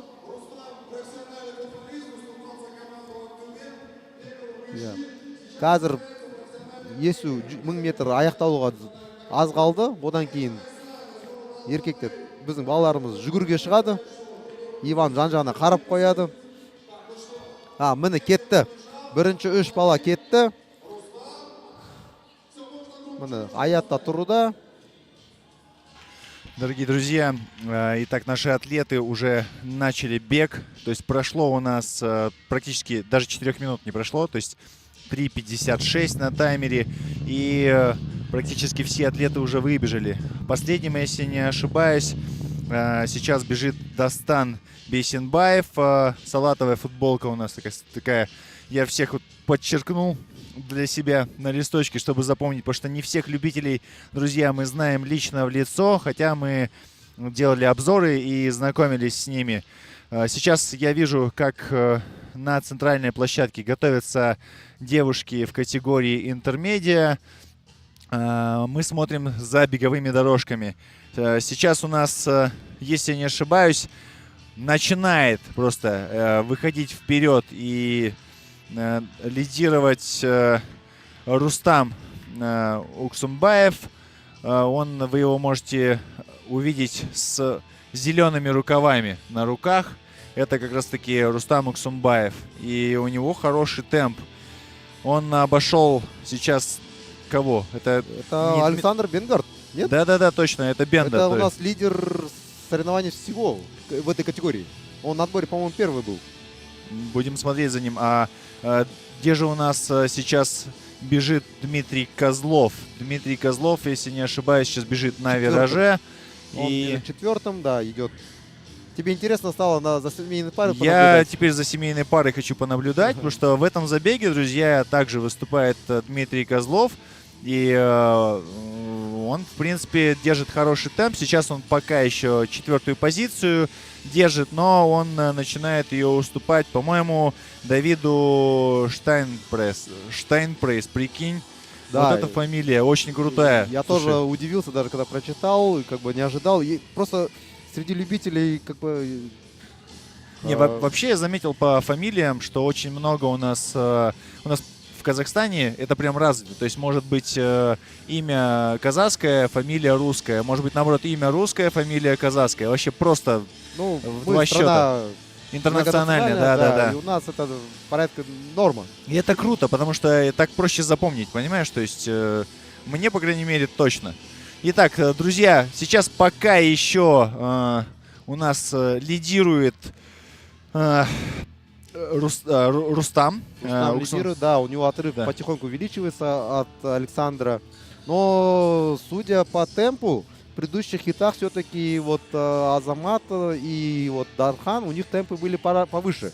Ну, там явно бегуны, мне кажется, были. Явно, потому что Как мы помним, предыдущий хит у нас закончился в 10:57. Но я так думаю, что здесь ребята, может быть, из 11 и получится, ой, точнее, из 12 выйти получится, но С 11 не навряд ли, больше, да. Из 11 уже здесь точно никто не выйдет. Получается, что предыдущий хит... Да, Азамат получается победителем первого задания. Да. Хотя нет, мы же не знаем время Дархана, который тоже прибежал в первом хите.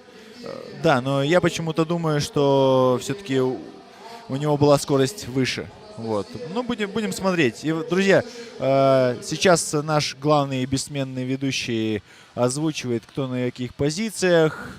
И наверняка хочет подойти и подготовить уже следующий хит, следующий заход. Это последний хит в категории мужчины-любители.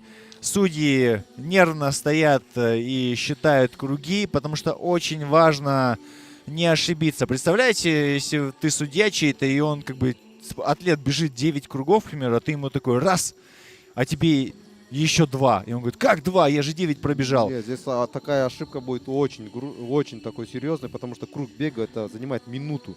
Проиграть минуту в комплексе, ты же понимаешь, это отбросит тебя очень сильно в турнирной таблице. Да. Поэтому судьи должны быть очень внимательны. Ну и тут судьи опытные, в принципе. Они занимаются кроссфитом сами в большинстве и умеют они считать. Друзья, Я как бы в их компетенции вообще не сомневаюсь. Они тем более не первый год судят. сейчас мне отсюда машет, точнее с низов машет судья Рахат, который, кстати, снялся с соревнований. Он должен был выступать. Он должен точно, был выступать, точно, да. И теперь он судит. А раз он судит, то...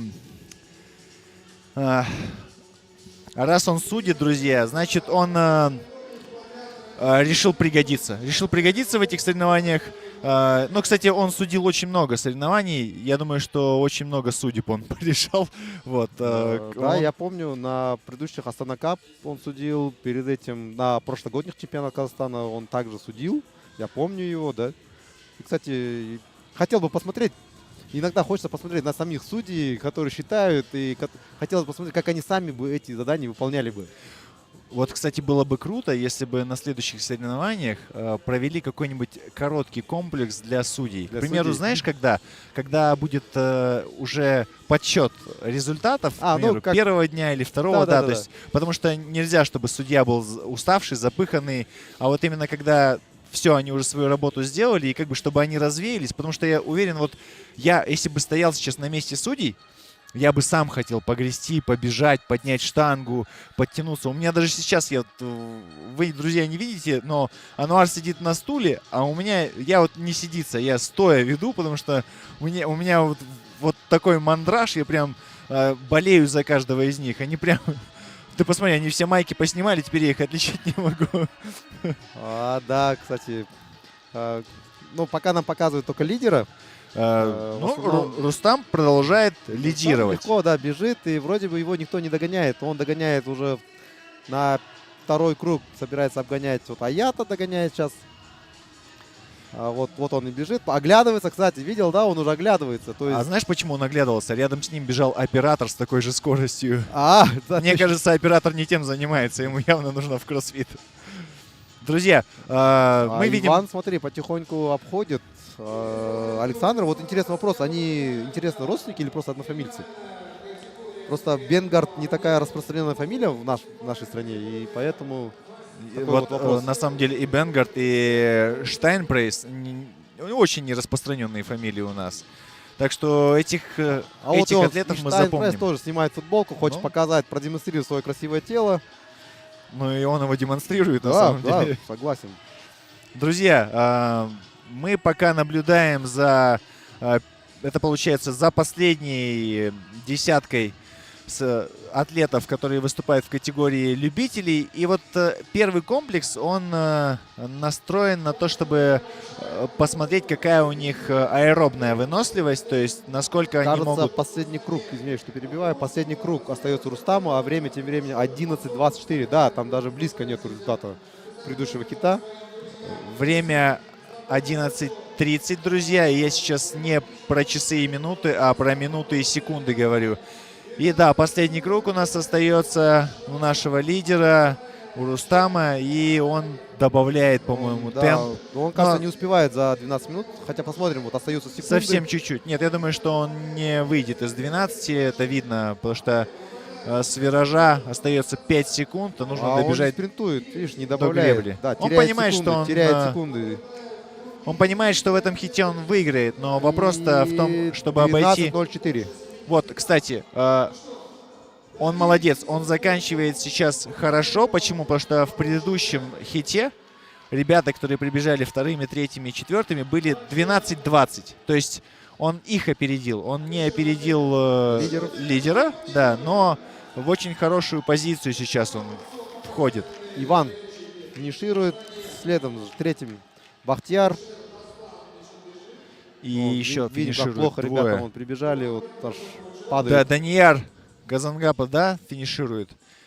Синие шорты, точно. Финишировал Да, и Данияр не Казангапов. валяется, все хорошо. Ну, значит, запас сил оставил на предстоящие комплексы. Достану, я так понимаю, остался последний круг, и он даже не ускорился, просто хочет финишировать. Итак, и это у нас кто финиширует? Это у нас показывает Аят. Тайсон. Аят финиширует, Эх, да. Аят, я за него так болел. Кстати, я же смотрел отбор, и ты его судил на отборе, Да, точно. он же одно время тренировался у меня, пока зал Индюранс не закрылся. И как бы я почти больше года его тренировал. А потом мы сейчас тренируемся в Инвиктусе, и мы разное время тренируемся. Вот, но перед соревнованием он со мной как бы советовался, консультировался, что, как делить, там, как стратегию выстраивать. Итак, финиширует Дастан. Дастан замыкает эту десятку, друзья, но он заканчивает за 13:35. Молодец. Мои ему поздравления. Тоже хорошее время, то есть, как бы, главное, закрыл. Главное, нет, то есть, нет в любителях, в мужчинах нет людей, которые не закрыли комплекс. То есть, все закрыли за положенное время. Молодцы. И вот насчет, вернемся к Аяту, на самом деле. У тебя есть... Ты же в него, получается, вкладывал свое вот это вот время, свое мастерство. И вот каковы вот твои ощущения, когда твой атлет продолжает заниматься? Ну, ладно, не у тебя, но продолжает заниматься. Тебе приятно, что ты повлиял на чью-то жизнь, и вот это вот твое влияние, оно и продолжает распространяться. Потому что, возможно, он кого-то затянет потом в клуб, кого-то, так сказать, в нашу секту приведет. И мы будем, там, так сказать, вместе потом говорить, вот, Аят привел там пару человек, которые, ну, занимаются. То есть это такая длинная цепочка, на которую твое вот действие как тренера, как наставника повлияло в итоге. Однозначно, Сергей, понимаешь, я вообще, вот для меня кроссфит это как хобби, и тренерством я тоже занимаюсь так в свободное время. Как бы у меня есть основная работа и вот тренерская деятельность. И занимаюсь я этим ради удовольствия. Мне приносит как бы удовольствие, то есть мне доставляет удовольствие приносить пользу людям. А я как раз таки, это среди тех немногих, кто продолжает тренироваться дальше. И он даже решил дальше выступать на соревнованиях. Ну вот, к сожалению, вот с Алматы ребята, которые приехали, отмечу их по именам. Вот Аят, Рашид, он сейчас будет в категории интермедиат выступать. Дидар, который мы уже видели, Ханза, они приехали на машине. Понимаешь, 12 часов дороги, и они вчера с утра выехали, целый день были в дороге. Ты понимаешь, что это очень как бы негативно сказывается на сегодняшнем выступлении. То есть Рашид еще хуже, последнюю неделю был в отпуске в Дубае. То есть перед соревнованием не так совпало, что у него отпуск, и он поехал туда, и сейчас он будет выступать, ну, очень тяжело будет ему выступать. Еще он, как вернулся, был в дороге то в Талдыкурган, потом вот в Астану 12 часов. Я ему говорю, Рашид, ну ты же понимаешь, что соревнование для тебя уже как бы пьедестал будет очень сложно попасть. Хотя на отборочном он был на 3-м месте. Подожди, вот Рашид — это тот парень, который выглядит, что он на чили, на расслабоне может занять призовые места? Ну, просто, видишь, он путевку, говорит, купил до того, как отборочный проходил.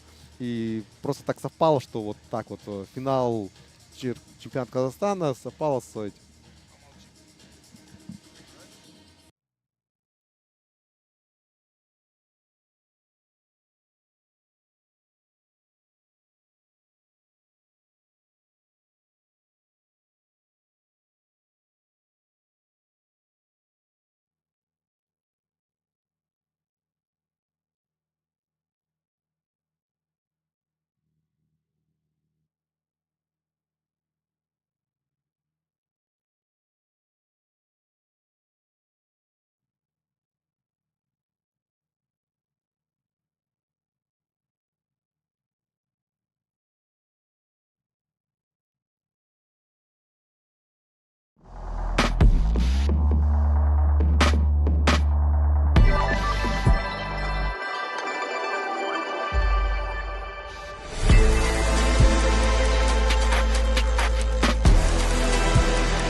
Друзья, мы возвращаемся к вам после рекламы. И хотелось бы отметить компанию «Олимп», которая является уже не раз спонсором наших соревнований. Огромное спасибо за то, что вкладываете в наших спортсменов, а также мы можем всегда пройти именно чекап в Олимпе, а это очень важно, друзья. На соревнования не допускаются атлеты без справки 027, причем эту справку нельзя ни в коем случае там покупать или еще что-то, то есть нужно полностью чекап проходить. Не дай бог с вами что-то случится на соревнованиях, это негативно скажется, во-первых, на организации, во-вторых, это негативно скажется на вашем здоровье. Или наоборот, на первом месте ваше здоровье, то есть это может негативно сказаться на нем. Ну и второе, то есть есть побочные эффекты. Вот как мы говорили только что с Ануаром про то, что его тренерство, то есть хобби как тренерство приводит к тому, что люди начинают заниматься и в свою жизнь вводить спорт как в повседневный режим. Это влияет на их жизнь, потом они влияют на чью-то еще. И таким образом вы можете увидеть, что ваше вложение энергии в кого-то приведет к тому, что этот человек, вот не знаю, может клуб открыть свой фитнес и потом повлиять на большие массы. То есть это очень важно. Вообще, вот мне нравится идеология ребят. Слышно меня? Ребят, так, сейчас технические неполадки, видимо. Друзья, сейчас у нас готовятся следующие хиты, судьи там готовятся. И сейчас у нас, если я не ошибаюсь, будут выходить интермедиа. Правильно? Интермедиа сейчас готовится. Кто у нас следующий? Следующий хит у нас... Да, Мастер. сейчас выходят девушки... Мастера 35+.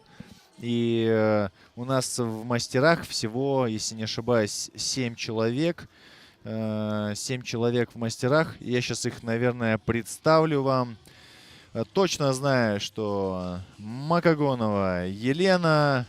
Точно знаю, что Тавченник Анна. Анастасия Легай также у нас выступает в категории 40+. Выступать должна была Дина, но она снялась с соревнований. Вот так получилось, друзья, такое бывает. И самое главное, что сейчас все будут выступать. Давайте я всю семерку представлю. Итак, Ирину вы знаете, это наша звездочка с Караганды. Ирина Шмиглевская. Также у нас будет выступать Евгения Цой в категории 35+. И это будет, конечно, разрыв, друзья. Она очень мощная. Она RX-атлет. И для нее категория 35+ будет подарком судьбы. При том, что у нас не участвует сейчас Дина. Дина через несколько дней уезжает у нас на соревнования. А международные соревнования — это как бы гораздо важнее старт для того, чтобы как бы показать, что из себя представляет Казахстан на международной арене, представить нас, то есть поддержать наш флаг, возможно, на пьедестале, возможно, просто поучаствовать. Неизвестно, как там сложится, но трудно одни соревнования и другие буквально там спустя неделю выполнить 2 таких мощных старта. Нужно всегда выбирать. То есть не получится сегодня зайти и выложиться на полную, а завтра тебе нужно снова выкладываться. Ты будешь в красной зоне. Красная зона — это когда ты после соревнований остаешься без сил, и тебе на восстановление после соревнований нужно хотя бы недели-2 для того, чтобы ты пришел хотя бы в тот же самый уровень работоспособности, чтобы мышцы твои немножко отдохнули. Что хочется сказать? Итак, девчонки 35+. Анна Тавченник, Макогонова Елена, Дина Касымова снялась, Анастасия Легай, Гарас Екатерина. Она, кстати, если я не ошибаюсь, с Газгольдера. Это тот Джокер, о котором я говорил. Она приехала вместе с Денисом Мищером и Кристиной Мищер. И последняя у нас Ирина Шмигелевская. Она у нас с Караганды. блондинка. Вы ее сразу увидите. Она заходит, если я не ошибаюсь, на 4-ю или на 3-ю греблю. Какая она будет считаться по счету, точно не знаю. Ануар, предоставляю слово тебе. Что ты думаешь про этот заход, про наших спортсменок? Ну, тут... так, слышно меня?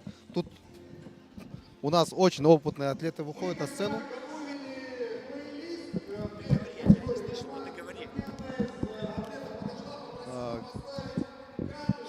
Кешірем, өкінішке орай бізде кішкене техникалық кедергілер болып жатыр. Так, микрофонымыз кішкене дұрыс істемей жатыр. Алдарыңызда шеберлер санаты 35-тен асқан спортшы қыздар Анастасия Лигай есуге отырып жатыр. 8-ші жолда. Оның жанында Анна Тавченник. 7-ші жолда. 6. Кешірім сұрайым, керісінше біздің камера қалай көрсетіп жатыр, сол ойы таныстырып жатырмын. 1-ші жолда Бос, 2-ші жолда бізде Герас Екатерина, 3-ші жолда Наталья Сущик, 4 Ирина Шмигулевская, 5 Евгения Цой, 6 Макагонова Елена, 7 Анна Тавченик, 8 Анастасия Лигай. Осы санатта Дина Касымова өнер көрсету керек болған, бірақ келесі аптада Эр-Рияд қаласында функционалды көп сайыстан әлем чемпионаты болады. Соған жолдама алып, сонда өнер көрсетуге дайындалып жатыр. Сондықтан осы жарыста ол өзін көрсетпейтін болды. Ал біздің бастауымызға санарлы секундтар қалды. Қазір бастағаннан кейін сіздерді жақынырақ спортшылармен таныстырып өтемін. Анастасия Лигай дайын екенін көрсетуде. Бізде бұл жерде кішкене тапсырмалар бөлек болады. Бірінші, біздің тапсырмамыз 16 минутқа бөлінеді. Әр 4 минут сайын 2 айналым жүгіру керек. 2 айналымнан кейін келіп есуге отырып, барынша максималды калорий жинау керек. Міне басталды біздің жарысымыз. Ирина Шмигалева басталысымен үлкен қарқындықпен жүгіріп келеді. Бұл жерде енді стратегияны кішкене басқалай болады. Алдында, мысалы, алдыңғы санатта бізде қыздар бірінші есуде отырды, кейін жүгірді. Ал бұл жолы, бұл жерде біз 400 метр бірінші жүгіріп келеміз де, қалған 4 минуттың қалған уақытында максималды калорий жинау керек. Ал енді ақырдап сіздерді танитын өзімнің танитын спортшылармен сөз айтқым келеді. Біріншісі ол Анна Тавченик. Анна Тавченик кезінде халықаралық ареналарда өнер көрсеткен, кроссфит регионалдық ойындарға жолдама алған, Қазақстаннан олда жолдама алған спортшылар біреу ғана деп ойлаймын. Анна Тавчениктен басқа ешкім жолдама әлі алған жоқ. Сондықтан осы жарыстың ең тәжірибе. Бірақ енді жасына келе ол қазір кәсіби спортпен айналыспайды. Тек қана жай өзінің дене қалпын сақтауға ғана жаттығады. Міне 400 метр аяқталуда бірінші болып бізде келген Наталья Сущик. Міне есуге отырды. Ирина Илесал артынан және Евгения Цой. Евгения Цой осы санаттың айқын фавориті. Ол іріктеу кезеңінің жеңімпазы. Бұған енді қиын болмайды ой деймін. Өйткені ол қанша жарыстарда да орын алып жүлдегер болған. Міне қыздардың бәрі отырды. Алдарыңызда Герас Екатерина болған. Енді Анастасия Лигай. Кезінде де осы Анастасия Лигай 10 жыл бұрын кроссфиттің жарыстарында өзінің өнерін көрсеткен. Қазір мені қайтадан айналып келіп, мені 35 жастан асқан шеберлер арасында өзінің өнерін көрсетіп жатыр. Анна Тавченик, Макагонова Елена. Бізге төрешілер қанша калорий өткізгенін көрсетпейді. Мені мүмкін қазір камера бұрып қарқынды көрсету мүмкін. 2,5 минут өтті. Тағы да 1,5 минут әлі қыздар отырады мұнда есуде.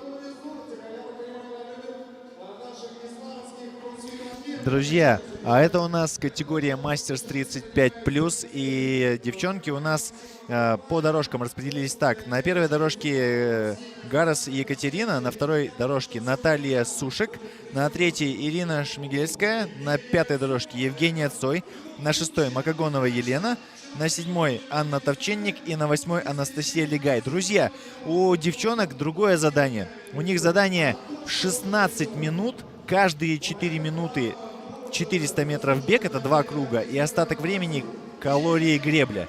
То есть, таким образом, как только заканчивается первый блок в 4 минуты, они снова начнут бежать 2 круга.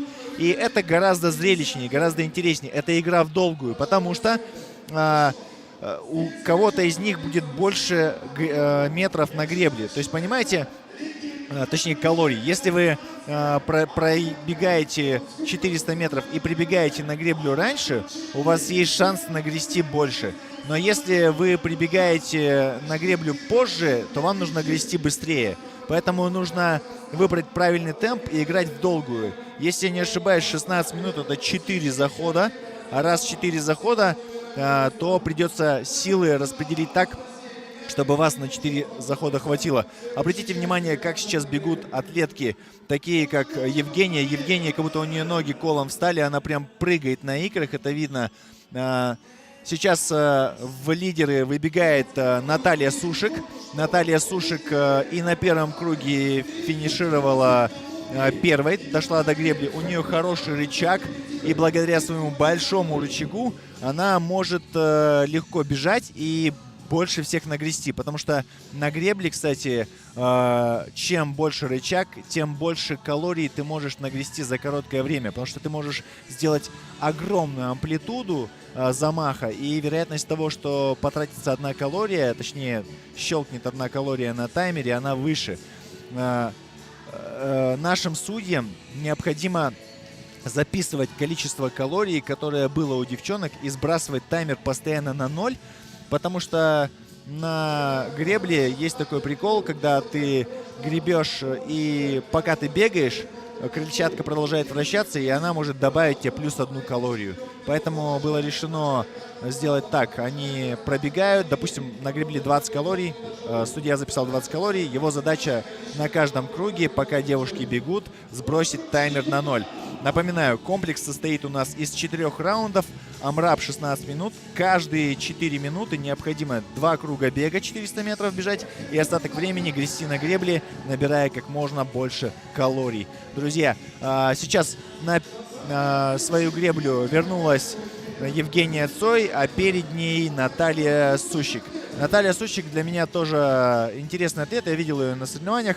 Это загадка, то есть появляется, неплохо выступает, но на пьедестале я ее, по крайней мере, не видел. Сейчас третьим на свою греблю вернулась Анастасия Легай и Гарас Екатерина на свою. Остальные девчонки тоже добегают. Вот Анна Товченник пришла, Макогонова Елена садятся на греблю, начинают грести. То, что они на беге отстают, причем довольно прилично, это сказывается на количестве калорий, друзья. Сейчас девчонки заходят уже на 3-й круг. Ну, смотри, тут получается здесь стратегия выстраивания комплекса совсем отличается от предыдущих заданий.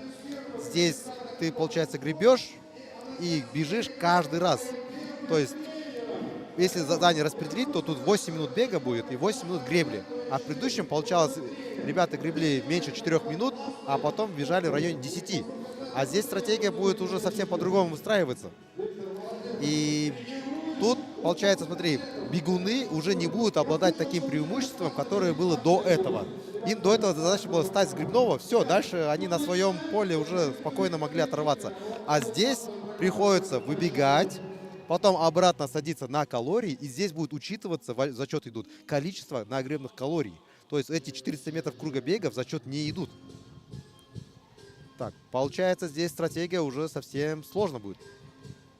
Друзья, это действительно то, о чем говорит Ануар, важно. То есть схема и стиль комплекса кардинально поменялись. То есть получается, что девчонкам нужно пробежать 2 круга, постараться быстрее пробежать эти 2 круга, и после этого сесть на греблю и нагрести большее количество калорий. Получается, бег не идет не в зачет, бег как штраф перед тем, как начать грести.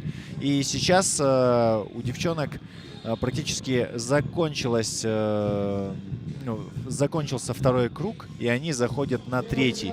То есть сейчас начинается 3-я четверка, и на 3-й четверке первой сейчас пока бежит Евгения Цой, за ней бежит Наталья Сущик, 3-й бежит сейчас Легай Анастасия, 4-й бежит Ирина Шмигельская, на 5-м месте бежит Гарас Екатерина, на 6-м месте Анна Товченник, на 7-м месте Елена Макогонова. И видно, как у девчонок ноги уже колом встают. Сейчас у нас бежит на 1-м месте, продолжает Евгения. Евгения у нас RX-атлет, но она выступает сейчас в категории 35+. Ну, раз есть такая категория, значит, имеет право в ней быть. Была бы категория 40+, она бы еще не участвовала, потому что она слишком мощная.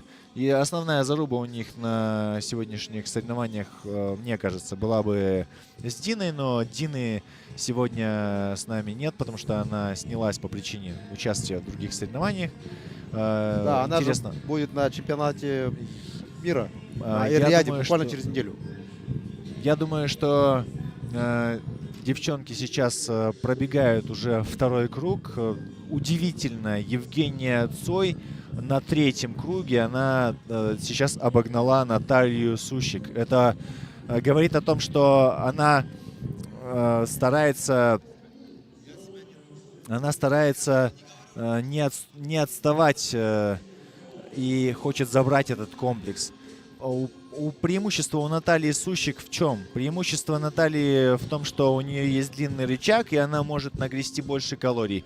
Преимущество Евгении, в чем я уверен, и как она считает, в ее мощности. У нее очень мощные ноги, а она, обратите внимание, если в долгую Наталья делает глубокий грибок, то Евгения делает грибки чаще и мощнее.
коллег, девушек, которые выступают на самом высоком уровне, занимают всегда призовые места. Ну, давайте посмотрим, кто ей составит конкуренцию сегодня.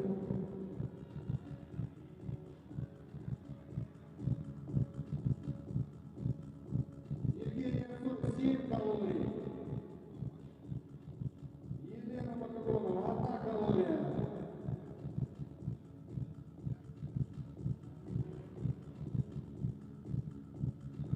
Да, пока лидирует у нас Евгения Цой.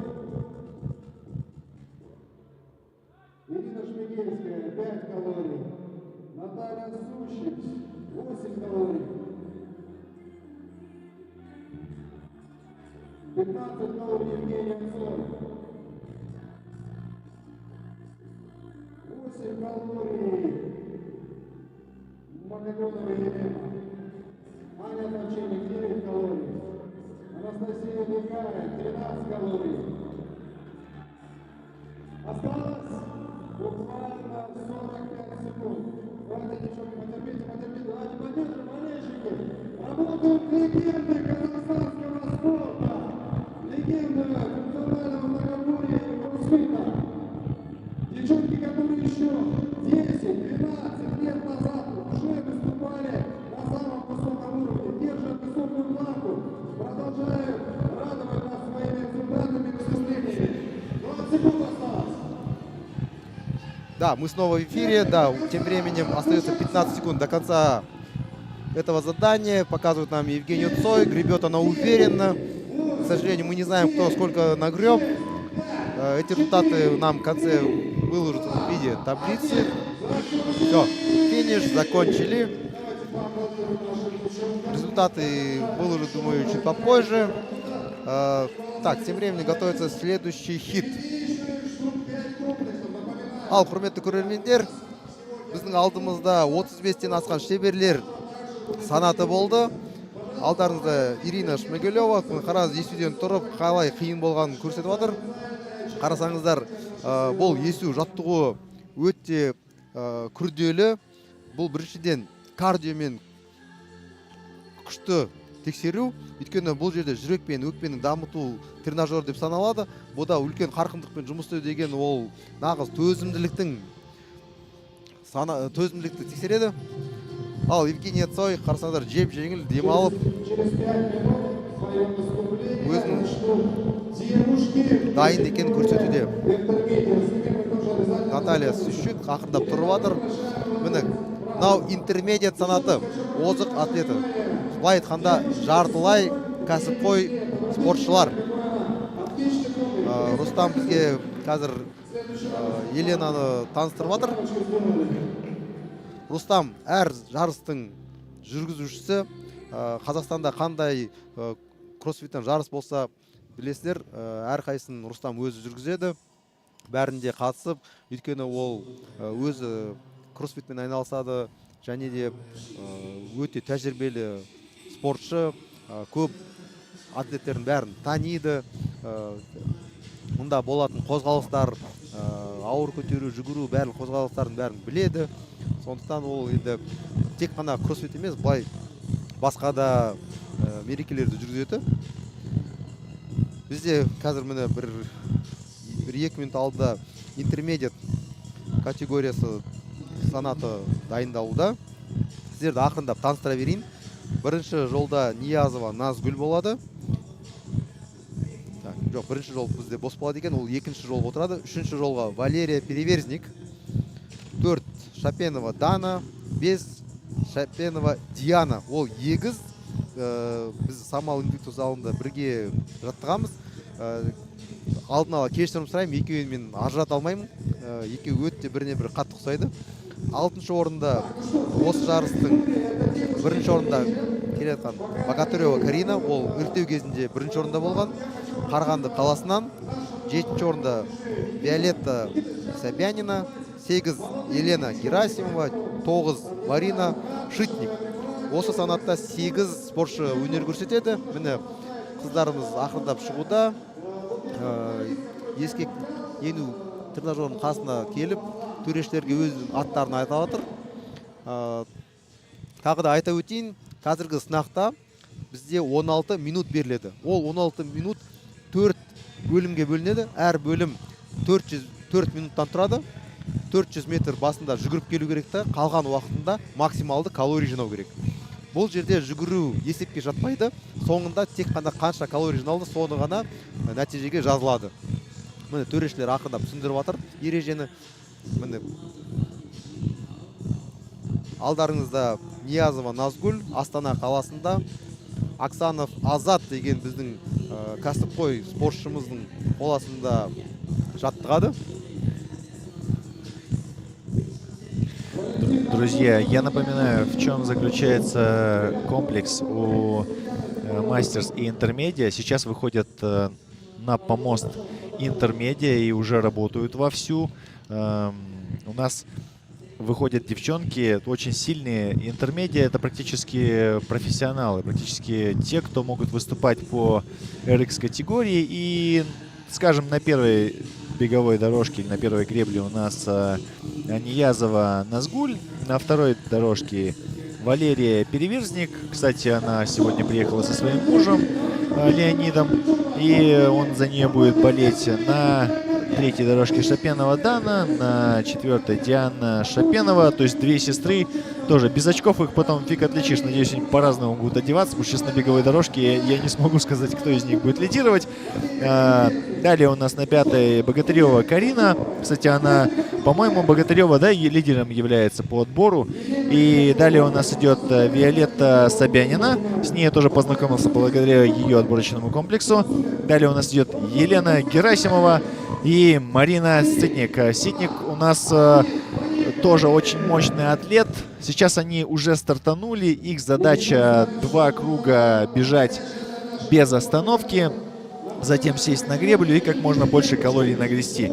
Кстати, было бы хорошо посмотреть, сколько калорий нагребли наши дамы в предыдущем хите. Вот жалко, что нет этих результатов у нас сейчас с тобой под рукой, или таблицы какой-нибудь, да. Было бы классно, если бы после хита через какое-то время появлялась бы таблица на экране с предыдущими результатами. Это было бы очень хорошо. Но с другой стороны...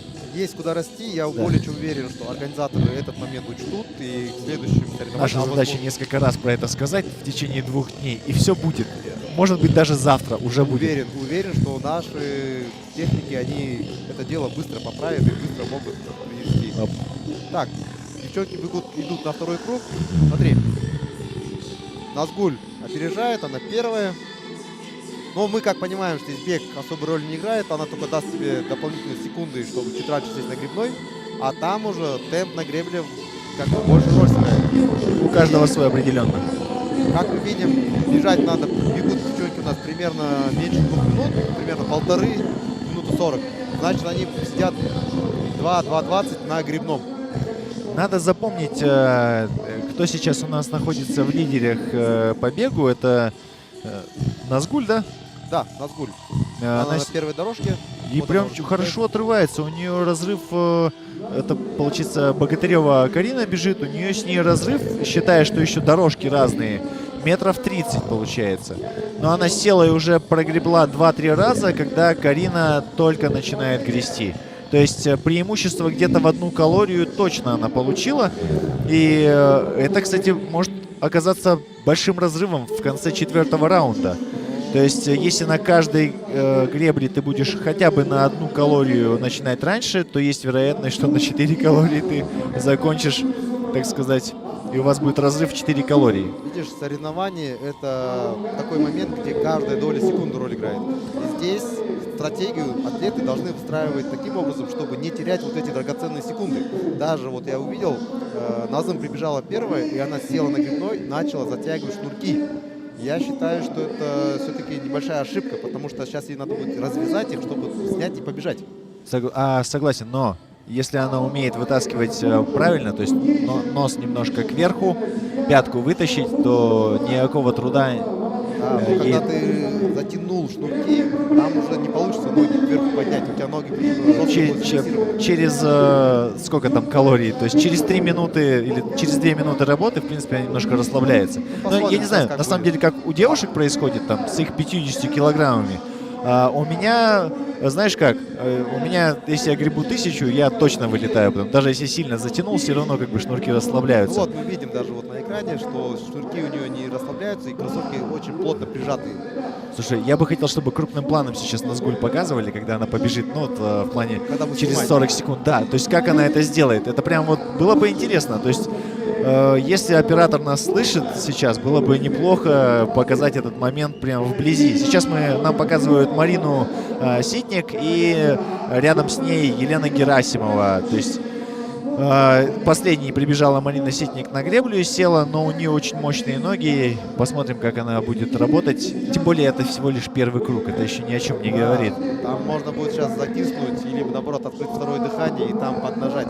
И мы, к сожалению, не видим реально, кто сколько гребет. И здесь человек, может быть, гребет легко, а там темп может быть там очень высокий. И нагребать калорий легко. Так, сейчас нам показывают Собянину. Я думаю, что, может быть, это ее родственники всю плитку в Астане переклали. Возможно, возможно. Ну, давай поближе познакомимся и расскажем про атлетов, кто что знает. Вот близняшки Диана и Дана. Они последние 2 года выступают на всевозможных соревнованиях. Причем видно, что девчонки прогрессируют. Я их часто вижу в зале, как они тренируются. Они тренируются достаточно дисциплинированно. С ними же еще Валерия Переверзник. Нам до этого в отрывке показали Леонида, супруг и одновременно тренер. Вот, это такая тоже еще одна кроссфит-семья на этих соревнованиях. Но Леонид не выступает, потому что на этих соревнованиях нету категории элит. То есть Леонид у нас элитный спортсмен, и здесь он, для него, к сожалению, не нашлось категории.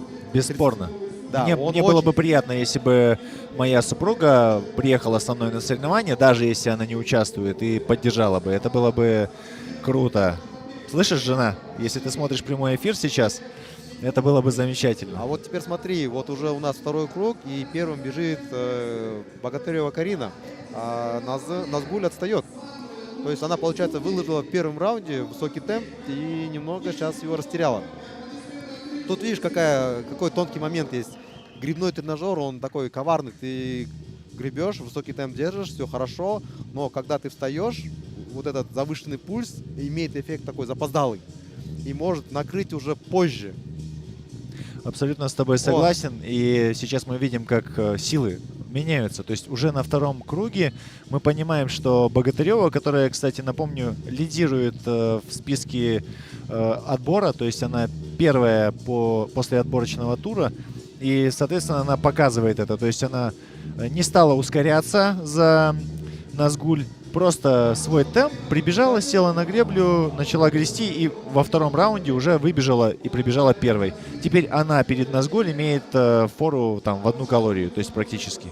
А может быть и в несколько. Жалко, что не показывает крупным планом нам сейчас табло гребли, сколько калорий. Было бы хорошо, если бы судьи показывали, там, не знаю, там, 5-очки, там, 1-очки, сколько калорий. К сожалению, обратного отсчета нету на увеличение. Да, видишь, еще грибные, они обнуляют, по-моему, да? Обнуляют, каждый раз обнуляют. Потому что пока ты бежишь, знаешь же этот прикол, что может быть Ну да, ты докрутить встаешь, одному. а еще плюс 1 калория сразу в этот момент. Как бы, поэтому это правильно, честно. А представь, если у кого-то погаснет, а у тебя вот не нам погас. показывает экран. О. Назгуль, она держит темп 700, это достаточно низкий для соревнования. Наверное, она Ну, устала на и втором да, круге потому уже. что уже после бега грести уже очень тяжело. Даже мы сейчас смотрим категорию интермедиа девчонки. А вот хотя, вот смотри, улыбаются. Виолетта Субботина улыбается спокойненько. Карина тяжело, но гребет. Кажется, очень высокий темп держит. Так, смотри, мы можем отличать теперь близняшек. Дана у нас в футболке, Диана у нас выступает в топе в открытом. Так, Спасибо им огромное за это, за то, что они на соревнования одеваются по-разному. Спасибо, девчонки. Рад был, кстати, с вами познакомиться. Посмотрел отбор и одной, и второй. Потом искал их страницы в Инстаграме и подумал, что я нарвался на одну и ту же страницу. Только потом понял, что это 2 сестры. Вот, и для меня это было... Хотя я их видел на соревнованиях, видел часто, кстати, в сторисах в Инстаграме у Переверзник. То есть она выкладывает постоянно своих подруг. И я такой думаю, о, классно. Только я думал, что это одна подруга, а не думал, что их 2. Но когда встал отбор, я понял, что 2 сестры вместе занимаются. То есть, понимаете, вот, дорогие друзья, что это настолько редко, когда там две сестры начинают там в спорт уходить или там брат с сестрой. То есть Ну, это видишь, тут очень такой редко. случай, они же близняшки, и обычно близняшки часто занимаются одним и тем же. Даже одеваются одинаково. Но хотя они показывают, нет, одеваются они по-разному, видимо, хотят, Да, чтобы и их стиль у отличали. них разный. Да, да, да. Ну, а еще один момент. Одно время Дана, по-моему, перестала выступать и как бы ушла больше в работу, по-моему, был такой период. Вот, но сейчас мы видим, что они вместе выступают спокойненько. Вот они примерно отборочно сделали на одном уровне. А тебе не кажется, кстати, что Карина, вот у нее плюс 5 к силе только из-за ее фамилии? Ну, да. Ну и Карина достаточно опытный атлет. Я видел ее в прошлом году на соревнованиях. Она, по-моему, занимается в Караганде. И вот в прошлогодних соревнованиях в категории интермедиат победитель был, по-моему, Марлен. Помнишь, нет? Вот они, кажется, вместе вот занимаются. То есть у них такой достаточно серьезный подход. Чтобы в этой категории показывать результат, ты понимаешь, что это должна быть поставленная программа тренировок. Это должно быть уже такой профессиональный подход к спорту, питанию, сну, восстановлению. И это не просто вечером пришел, позанимался и ушел. То есть, если хочешь показывать результат достойного пьедестала, надо пахать. Да, друзья, мы сейчас говорим про категорию интермедиа. Это категория практически профессионалов. То есть интермедиа это вот буквально, знаете как, чуть-чуть осталось для того, чтобы выйти в RXer, но они готовые профессионалы. Но они хотят победить в категории интермедиа, чтобы уже официально выйти в категорию, ну, элит, RX. То есть вот чуть-чуть не хватает, хочется именно минуты славы. То есть если бы я на их месте выступал в категории интермедиа или имел бы право, я бы обязательно туда зашел и постарался бы победить. Итак, Смотри, большим отрывом уже Карина прибегает, спокойно садится и делает, успевает 5-6 грибков делать. Смотри, как все поменялось. Первая прибежала Карина, а за ней прибежала Вот Назым. Назым. Но Назым уже позже не прибежала. затягивает. Прибежала Ситник, да. Ситник прибежала второй после нее. То есть у Ситник был сначала такой долгий разгон, раскачивание, а теперь как будто она такая, надо же, оказывается, бежать и грести. И я сейчас буду это делать. Может, у нее была такая стратегия начать медленно, постепенно разогреваться, а потом уже наращивать темп до конца. Ты знаешь, да, я думаю, что у нее была стратегия, и она ее придерживалась, однозначно. Просто ты не знаешь один факт. Она с города Актубе, зал CrossFit К2 Lab. Там является главным тренером Николай Прокопенко. Он выступает в категории элит, и причем выступает очень успешно. В прошлом году он был, по-моему, вторым номером на чемпионате Казахстана. И он не только на этих соревнованиях выступает, он еще и ездит по международным соревнованиям. И я более чем уверен, у нее очень хорошая ментальная подготовка и стратегическая. Смотри, какой темп. 942 калорий в час она гребет.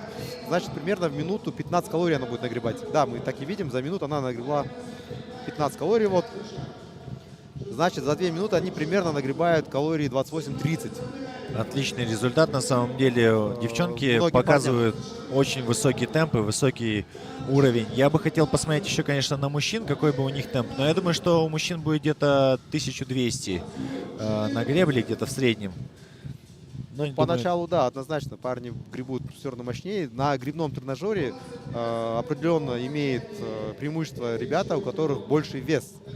Здесь, чтобы рукоятку на себя натянуть, вес роль играет. Поэтому девушки обычно они меньше, и поэтому у них темп ниже. И как вы обратили внимание, в предыдущем категории предыдущей девушек было 800 метров гребли, а у парней 1000. И здесь вес большую роль играет. Так, у нас остается последняя 4-минутка. Все, девчонки.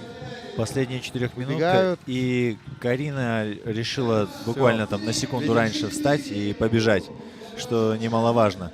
Сейчас посмотрим, как распределятся лидеры в беге. Хотя вот бег и не учитывается, но очень интересно, как они, так сказать, доходят до того, что все-таки нужно раньше прибегать и стараться нагрести как можно больше калорий. Вот сейчас мы на калории даже увидим на гребле, увидим ярую борьбу. Мне кажется, последняя минута, там девчонки будут выкладываться. Каждый грибок будет как последний. Обратите внимание, все дышат очень тяжело, потому что сейчас уже они уже 13-ю минуту без остановки работают. Ребят, с таким темпом работать столько, я думаю, не каждый сможет. Потому что обычный человек, кто не занимается, просто в повседневной жизни там живет своей жизнью, ему хватит 2 минут, чтобы пульс был где-то 170-180, и человек остановился, просто снизил темп, снизил скорость, либо вообще, в принципе, перестал что-то делать. А здесь девчонки молодцы, 13-ю минуту работают, им надо 16 минут отработать. И это очень яркий образец того, что они в зале не штаны просиживают, а очень много времени тратят. Ал міне біздің 4-ші айналым. Бұл жерде 4 минут уақыт беріледі 4-ші айналымға. Оның 1,5 минуты артта. Қазір Екатерина Богатырева жүгіруде бірінші болып келе жатыр, бірақ ол ешқандай рөл ойнамайды, тек қана жаңағы тренажерда бір 2-3 секунд артықшылық қана береді. Бізде бұлда бас мақсатымыз максималды калорий жинау. Оны бірақ өкінішке орай біз жаңағы тренажердің экранын көрмейміз. Оның кейін біздің жаңағы жарыс біткен кезде экранға кестені шығарады деп ойлаймын. Сол кезде кімнің қанша калорий жинағанын көрінеді. Ал алдарыңызда Диана Шапенова, қасында Екатерина Богатырева. Осы жарыстың 2 фавориті. Бітті. Соңғы 2 минуттан аздан уақыт қалды. Қыздарымыз бар күшін салуда. Енді қалған соңғы секундтарда бәрі шешіледі деп ойлаймын. Міне Виолетта да отырды, қыздарымыз бәрі отырды. Міне Дана да келді. Ал кеттік, енді 1,5 минут қалды, көрейік қалай болатын. Төрешілер тек қана санамай және өздерінің спортшыларын қолдауда. Міне 5 калорий дейді Герасимова, Виолетта Собянина да. Енді бұл жерде жүректің қарқыны өте үлкен рөл ойнайды. Үлкен анау жүгіріп келгеннен кейін есу деген өте оңай емес. Қыздарды бірақ жаңа көрдік. Марина 900 калорий сағатына деген қарқынды ұстап отыр. Ол қарқынды ұстаса 1 минутта 15 калорий жинайды. Міне 1000 калорий сағатына. Ол өте үлкен жоғары темп.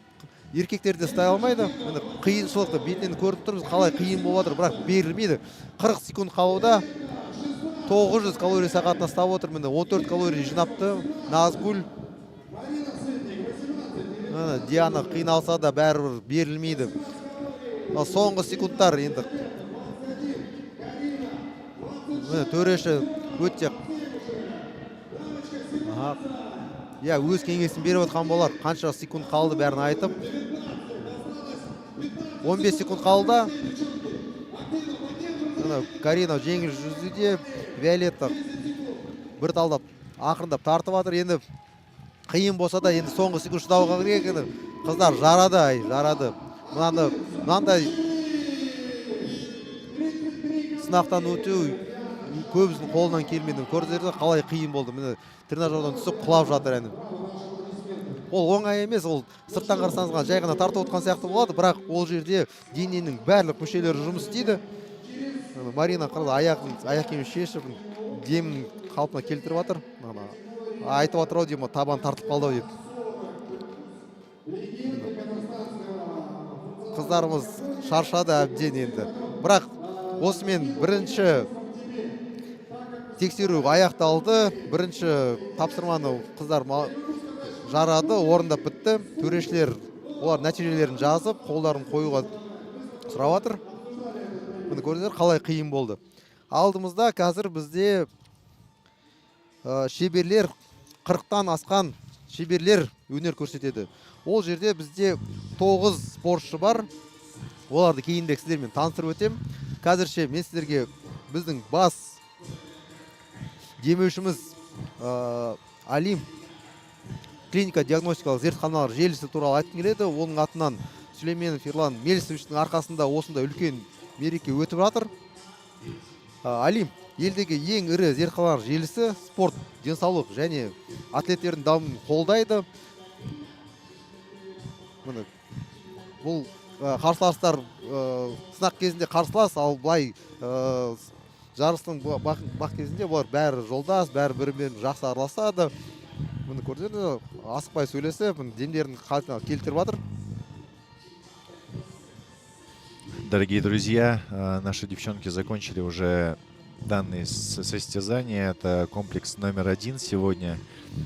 Будут еще и другие. То есть это не все соревнования. Для тех, кто только подключился, друзья, к прямому эфиру, вы должны понять, что кроссфит не состоит с одного комплекса. И здесь очень сложно выступать, так сказать, вот я умею только подтягиваться, к примеру, но лучше всех. И этого недостаточно для того, чтобы победить в данных соревнованиях. Нужно уметь делать все средненько и все лучше всех, кто приходит соревноваться сюда. То есть лучше всех атлетов. Вообще основа кроссфита такая, что задача атлета быть везде средним. То есть он не может быть там лучше любого тяжелоатлета, который занимается только штангой. Он не может быть лучше любого гимнаста, кто занимается там только на турнике. Не может быть лучше любого гиревого там гиревика или там любого бегуна. Но если мы поставим с вами в линейку 3 человек, к примеру, будет бегун на дальние дистанции, будет, к примеру, спринтер на короткие дистанции, и будет тяжелоатлет, да, и будет, к примеру, кроссфитер. И что мы увидим, если будет в комплексе, допустим, задача будет пробежать короткую дистанцию на время, потом нужно будет пробежать длинную дистанцию на время, потом будет необходимо, к примеру, поднять штангу, большой вес, и, к примеру, все 4 человека все это будут делать. Что мы увидим? Мы увидим, что первым финиширует на 100 метров спринтер, на следующую, получается, дистанцию, на дальнюю, победит стайер, на подъеме штанги победит штангист. Но если посмотреть по вторым местам, к примеру, везде будет тот же самый кроссфитер или функциональный атлет, потому что он во всех областях работает. То есть и пробежать спринт сможет с хорошей скоростью, и на дальнюю дистанцию, как мы видим, может пробежать, и штангу поднять, то есть побольше, чем... Потому что обладает какой-то маломальской техникой, то есть любого там спринтера или стайера сможет и по технике сделать, и поднять больший вес. Поэтому как бы наша задача в русле функционального многоборья научиться всему, не просто понемногу, а помногу, и постараться это сделать максимально хорошо. Сейчас у нас садятся на гребные тренажеры категория Мастерс 40+. Обратите внимание, всем этим мужчинам 40 и выше. Каждый из них прошел немалый путь, выступал уже в профессионалах. Это у нас сейчас показывают Павлова Виталия. Он выступал когда-то в элите, в RX-атлетах. Сейчас он уже в категории 40+. Ему, если не ошибаюсь, 42 года. Рядом с ним сейчас показали, по-моему... Подожди, я не понял, что за список тут? Терехов Алексей, да? Терехов Алексей здесь. Только что показали Терехова Алексея. Он, по-моему, с супругой приехал тоже, да? Дорогие друзья, давайте я всех по именам расскажу. То есть у нас на первой дорожке Ашат Калмуратов, на второй у нас Юрий Аспанов, на третьей дорожке Денис Мищур, на четвертой Виталий Павлов, на пятой Александр Пономарев, на шестой Кущ Антон. Кущ Антон, кстати, лидер таблицы отборочных турниров. Дело в том, что он сделал 2 комплекса лучше всех. Далее идет у нас Максим Колупай, Терехов Алексей и Денис Панков. Денис Панков тренируется в зале у Анны Товченник. Она его, по-моему, является тренером. Вам слово, Ануар. Ал құрметті көрермендер, біздің алдымызда 40-тан асқан шеберлер санаты. Бұнда бізде 9 спортшы. Бірінші жолда Асхат Қалмұратов Алматы қаласынан, екінші жолда Юрий Оспанов, үшінші жолда Денис Мищур. Қателеспесем, Денис Мищур Петропавл қаласынан, 9 Виталий Павлов, 5 Александр Пономарев, 6 осы жарыстың фавориті Кущ Антон, 7 Максим Колупай, 8 Терехов Алексей, 9 Денис Панков.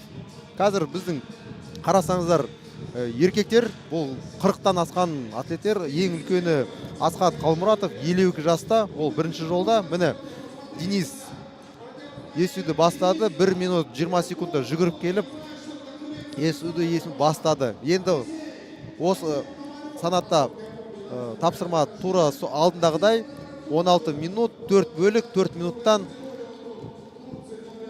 мақсаты 4 минут ішінде максималды калорий жинау. Алдарыңызда Денис Панков. Бұл жердегі спортшылардың бәрін танимын, өйткені бұлар көп жылдан бері өнер көрсетіп келе жатыр. Біраз жыл бірнеше жарыстарда кездескенмін. Асхат міне алдарыңызда, қасында Юрий, екеуі де Алматы қаласынан. Александр Терехов, жақында ғана Терехов 200 кг салмақтықты отырып тұруды бағындырған. Антон Куш, Александр Пономарев. Бір қызығын айтып кетейін, Александр Пономарев пен Антон екеуі қараша айында Измир қаласында өтетін жарыста екеуі топтас бірге өнер көрсетеді. Қазір міне екеуі бір санатта қарсылас болып отыр, бірақ бұлар тек қана алаңда ғана қарсылас. Денис Мущур іріктеу кезінде бірақ тапсырманы орындап, екінші тапсырманы үлгермей қалды деймін, или болмаса бір қателіктер болды ма, бірақ соған қарамастан ол іріктеуден өтті. Міне Антон мен Александр алдарыңызда жеңіл ғана есі жасап отыр. Ал Сергей. Друзья, спасибо, Ануар, за то, что представил всех. Действительно, как сказал Ануар, показывают у нас таких фаворитов ярых на то, чтобы в этом комплексе выиграть. Это Александр Пономарев и Антон Куч. Несмотря на то, что Денис Мищур первый прибежал на гребной тренажер, шансы у ребят есть, потому что они мощнее, то есть они хоть и позже прибегают, на гребле они очень хорошо гребут. То есть сейчас мы видим 38 калорий. Обалдеть, 38. Это с какой скоростью они гребут? Вот, 1200 калорий в час. Это получается 20 калорий в минуту. Практически один грибок, 1 калория у ребят. И иногда, может быть, даже перескакивает, как 1,5 калории. Я точно знаю, что есть ребята, кто гребет, 2 грибка делает, точнее, вру, 3 грибка делает, и это 4 калории. То есть перескакивает через одну. Я такое видел не раз. Но в таком задании, я думаю, мы этого не увидим, потому что здесь не только грести, надо еще и бежать. Здесь надо агрессивно бежать и агрессивно грести, по-любому. Сейчас они выходят на второй круг, и Денис Мищур решил втопить первым. Он до этого прибежал первым, сел на греблю. Он понимает на самом деле, что есть ребята мощнее. Мы сейчас говорим про Куч Антона и про Александра Пономарева. У них просто ноги, я не знаю, банки. И они на гребле себя чувствуют лучше, чем в беге. А у Дениса, кстати, я за Денисом наблюдаю давно. Он директор и, так сказать, руководитель клуба «Газгольдер» в Кустанае. Так вот, я помню, когда он смотрел на эрексеров и думал, как они поднимают такие веса. Но абсолютно недавно я видел, что он там 170 на 5 приседает спокойно. И я думаю, блин, вот это он форму набрал. Вот это мои аплодисменты ему и его жене. Они вместе всегда катаются на соревновании. По-моему, она тоже приехала, но не выступает. Просто приехала для поддержки мужа. Я помню, как они болели год назад друг за друга в августе, когда соревновались, и Кристинка тогда победила в категории. Денис, по-моему, стал вторым. Он как раз-таки уступил Куч Антону в их противостоянии. Я почему-то, кстати, думаю, что сегодня противостояние в этой категории тоже будет среди вот Куч Антона и как бы Дениса, но я могу ошибаться. Да, на самом деле у них противостояние идет не только здесь. Они уже и в прошлом году в этой же категории соревновались, и там была очень плотная борьба. И, между прочим, Антон тогда выиграл буквально на 1 балл на финальном задании. И там очень-очень близко было. Они там 1-2 место, каждое задание были. И только буквально в последнем задании Антон смог вырвать победу. А здесь Антон прибегает последним. Ну, ты знаешь, Денис, если директор клуба «Газгольдер», то Антон директор BYD Алматы. То есть он с утра до вечера работает как бы непосредственно не связано со спортом, а Денис в этом плане имеет преимущество. Находясь в зале, и он может дополнительно больше времени уделять тренировкам. Абсолютно точно. Но, то есть в этом плане, если победит Денис, мы скажем, ну, молодец, у него было преимущество. А если победит Антон, мы скажем, ну, молодец. Он мало уделяет этому времени и все равно победил. Не, ну мало не мало, но он тренируется постоянно, старается держать темп, держать постоянно вот этот объем. Не, мне нравится в целом то, как сейчас демонстрируют свою силу категория 40+. Сейчас показывают Павлова Виталия. Павлов Виталий, между прочим, с 2000-х годов преподает функциональное многоборье. То есть он, когда ни в одном клубе еще Казахстана не было там круговых тренировок, он уже тогда сам искал в интернете всю информацию, вводил это, тренировал атлетов, разработал систему. И это очень круто. Ну, можно сказать, первооткрыватель, да, один из кроссфитеров в Алмате, в Казахстане вообще в целом. А вот темп мы видим, 1300. 1300 это очень высокий темп на самом смотри, деле. разрыв темп 1150, то 1300. Видимо, один раз дергает сильно, потом расслабляется. Хотя нет, 1150 средний темп. Александр Показали бы выглядит очень сейчас, легко. как Алексей Терехов, как Макс Колупай гребут. Вот, кстати, я говорю, что здесь на гребле очень важен еще и рычаг. Допустим, вот сейчас Максу очень тяжело приходится. Он очень мощный, но невысокого роста атлет, и ему приходится тяжело на этих комплексах. Ему бы вот сейчас, знаешь, ходьбу на руках и турники, там, подтягивания, он бы там показал что-нибудь. Но сегодня будет, по-моему, у него возможность. Это увидим в предстоящих заданиях. Это у нас только первый. Мы здесь проверяем только выносливость. Здесь мы на силу, на этот...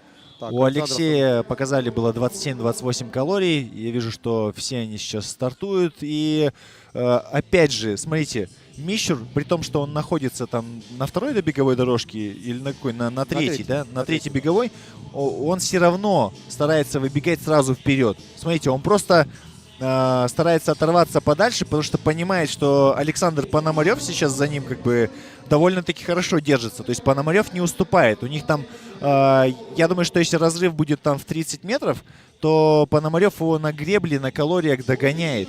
Я вот не удивлюсь, если сейчас покажут, когда они будут грести, у них калории выровняются, потому что Мищеру приходится в этом плане не сладко. Ему нужен этот, вот эта вот фора, которую он себе создает, когда бежит. Но у него сейчас темп падает, посмотри на Пономарева. Пономарев продолжает бежать. И, возможно, сейчас он даже на втором вираже Дениса станет догонять. Сейчас вот показывают Пономареву, посмотрите, какая спина. А ведь человеку за 40, понимаешь? То есть в какой форме? Это он успевает быть семьянином, успевает быть, уделять внимание, там жена занимается, дочка. То есть он успевает все практически. То есть и они еще вместе путешествуют, участвуют на соревнованиях. Это же еще и деньги зарабатывать надо. То есть, на мой взгляд, это просто, знаешь, семья, которую нужно выставлять тоже, так сказать, на обзор и говорить, вот, смотрите, есть к чему стремиться, друзья, есть семьи, которые могут реально успевать все. И вот мы видим, что Мищур сейчас подходит к гребле и садится на нее буквально на несколько секунд раньше, чем Пономарев. Пономарев тоже садится, когда Денис уже сделал 4 гребка и начинает грести. Ну, смотри, Денис гребет очень так размеренно, спокойно. Он, мне кажется, еще бережет себя. Запас сил оставляет. Мне кажется, он в последнем отрезке еще и взорвется. Юрий Оспанов и Алексей Терехов нам показали. И хочется прям про каждого рассказать. Многих знаю. Вот Дениса я знаю еще в 2008 году на внутриклубных соревнованиях. Я тогда еще участвовал в апельсине. Он тогда у нас выиграл. Я тогда только начинал свой кроссфит. И он тогда мне казался просто мега крутым атлетом. Я когда, кстати, увидел Дениса Панкова, я вот, какой же он Панков? Он Панков. Да, и он, ему надо выходить. Вот если бы у каждого кроссфитера был бы свой трек, у него бы трек был «Сектор газа». Это какой-нибудь просто. Он бы под него выходил. Вот еще раз хочется отметить фигуру кроссфитеров. Смотри, вот посмотри на Макса. Какое офигенное, красивое тело у него. Прям вот заглядение. Сейчас Антон, если снимет свою футболку, ты увидишь, какие у него... Ну, мы руки так и так видим, огромные бицепсы. Но в кубике пресса у всех они присутствуют. Все они здоровые. И мне кажется, это вот он, мотивация для всех заняться спортом. Макс победил бы в номинации «Самый атлетично сложенный кроссфитер в категории 40+. Потому что... ты не видел других атлетов, поэтому... Я просто знаю, что Максим регулярно выступает в бодибилдерских, получается, соревнованиях, ну, в Men's Physique. И очень часто он всегда, кстати, подсушен, всегда прям хорошо выглядит. Держит одну форму круглый год. Денис тоже, кстати, одно время чутка набрал лишнего веса, но сейчас он немного подсушился, видимо, готовился, подвелся к соревнованиям. Анна Товченик говорила, что последние полгода Денис Панков готовился к соревнованиям, то есть он прям после того, как в мае соревнования прошли, он загорелся и стал готовиться к этим соревнованиям. Ну, я не могу, кстати, ни про кого из этих атлетов, кто сейчас выступает, сказать, ну, как бы, не сказать вообще ничего, потому что про всех можно сказать, много информации про каждого есть. Это атлеты, которые заслужили, ну, свое право быть на пьедестале просто. Если кто-то из них победит вообще абсолютно любой, я любому буду аплодировать, потому что все они прям мощные, заслуженные ребята. Кто-то и мастера спорта там по разным видам спорта уже. То есть столько регалий, сколько у них, наверное, ну, любителям только стремиться и стремиться. Ну, тут явно ребята достойные, потому что эта категория, напоминаю, 40+. То есть это уже не молодые ребята. В этой возрастной категории выступать очень тяжело. И основная разница между молодежью в том, что период восстановления между тренировками, она длиннее. И в возрасте 40+ показывать соревновательный кроссфит, и это, ну, не каждому по силу, на самом деле. Вот Юрий Успанов, ему 50 уже лет. Чтобы вы понимали, люди в 50 лет, у нас большинство населения уже готовится к пенсии, а здесь реально мужики, они показывают, что вот, надо заниматься спортом, что и в 50 лет можно хорошо выглядеть, быть функциональным. Вот посмотрите на спину Макса, просто вот гора. И вот с этой горой он бегает и гребет, и показывает, что это все еще и рабочая как бы гора. Асхат сухой, легкий.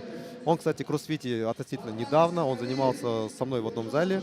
И занимался он так, знаешь, просто в неделю 3 раза приходил, просто так позаниматься. И я рад, что он выступает на соревнованиях. Юрий Успанов тоже относительно недавно начал заниматься кроссфитом. Он тренируется, кстати, у Виктора Ильченко. Это имя многим должно быть знакомо. Он поедет, кстати, через неделю тоже в Ир-Рияд, будет представлять Казахстан команды категории вместе с Жуковым Валентином на чемпионат мира по функциональному многоборью. Тем временем остается у нас меньше 2 минут. Показывают нам Дениса. Денис очень серьезно, мощно настроен. Гребет он, видно, добавляет темп. Здесь уже у ребят реально гликоген на исходе. Бензин заканчивается, но терпят. Вот, Денис держит темп 1100, 1050. Вот тяжело, да, потому что 15 минут они уже работают, и здесь им уже взрываться пора. Так, но мы видим, что ускорились Пономарев. Видно, что ускорился и Кущ.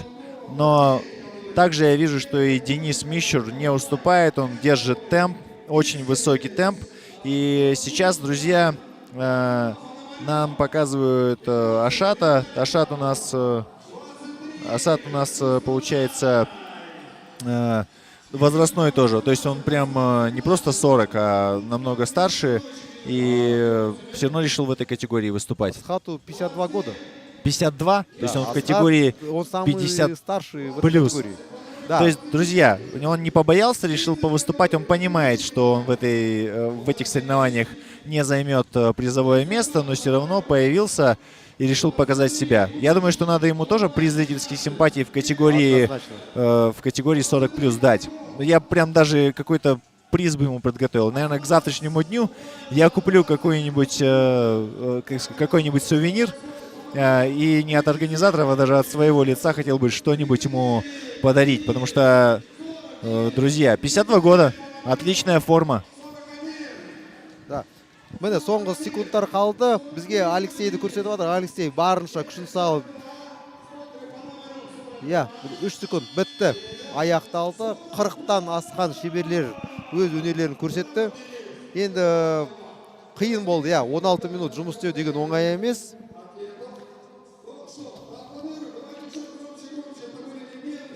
Виталий Павлов, Денис Панков міне жерде жатыр, демін қалпына келтіріп.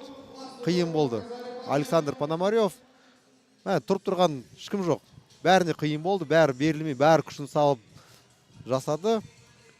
Максим тұрып жатыр. Енді қазір келесі бізде интермедиат және озық жартылай кәсіби спортшылар еркектер арасында өнер көрсетеді. Олардың тапсырмалары тура осындай болады, 16 минуттан жұмыс істеу. Оларды кейінірек таныстырып өтемін. Ал қазірше бізде 40-тан асқан атлеттеріміз бітіруде. Рустам қол беріп, Асхатты шығарып салып жатыр. Екеуі де Алматы қаласынан бір залда кезінде жаттыққан. Максимге бірдей аяқ тартып қалды деймін, кішкене астандап баратыр. Енді жақсы болады деп ойлаймын. Не болса да Максим жарады, жақсы барынша күшін салды. Енді Алексей Терехов оңай жүріп келеді. Қандай 40-тан асқан жігіттердің осындай денелері деген енді бәріңізге үлгі ғой. Роман Жантілеев бізде бейне кадрға түсіп қалды. Роман Жантілеев жақында Америкаға барып CrossFit Games'тің финалында қатысып келді. Қазақстаннан бірінші спортшы сондай деңгейде өнер көрсеткен. Оған Романға дейін әлі Қазақстаннан ешкім онда барып өнер көрсеткен емес. Сол үшін Роман бізде Қазақстанның ең көп жүлдесі көп және тәжірибелі спортшылардың бірі. Ол осы федерацияның бас жүргізушілерінің біреуі. Мұны көріп тұрсың, ол спортшыларды қолдап, бәріне көмек көрсетіп, осы көп сайыстың дамуына үлкен үлес қосатын адамдардың бірі. Ал алдарыңызда интермедиат санатының жігіттері жолға шығуда. Мұратханды танимын. Алдарыңызда көк футболкада.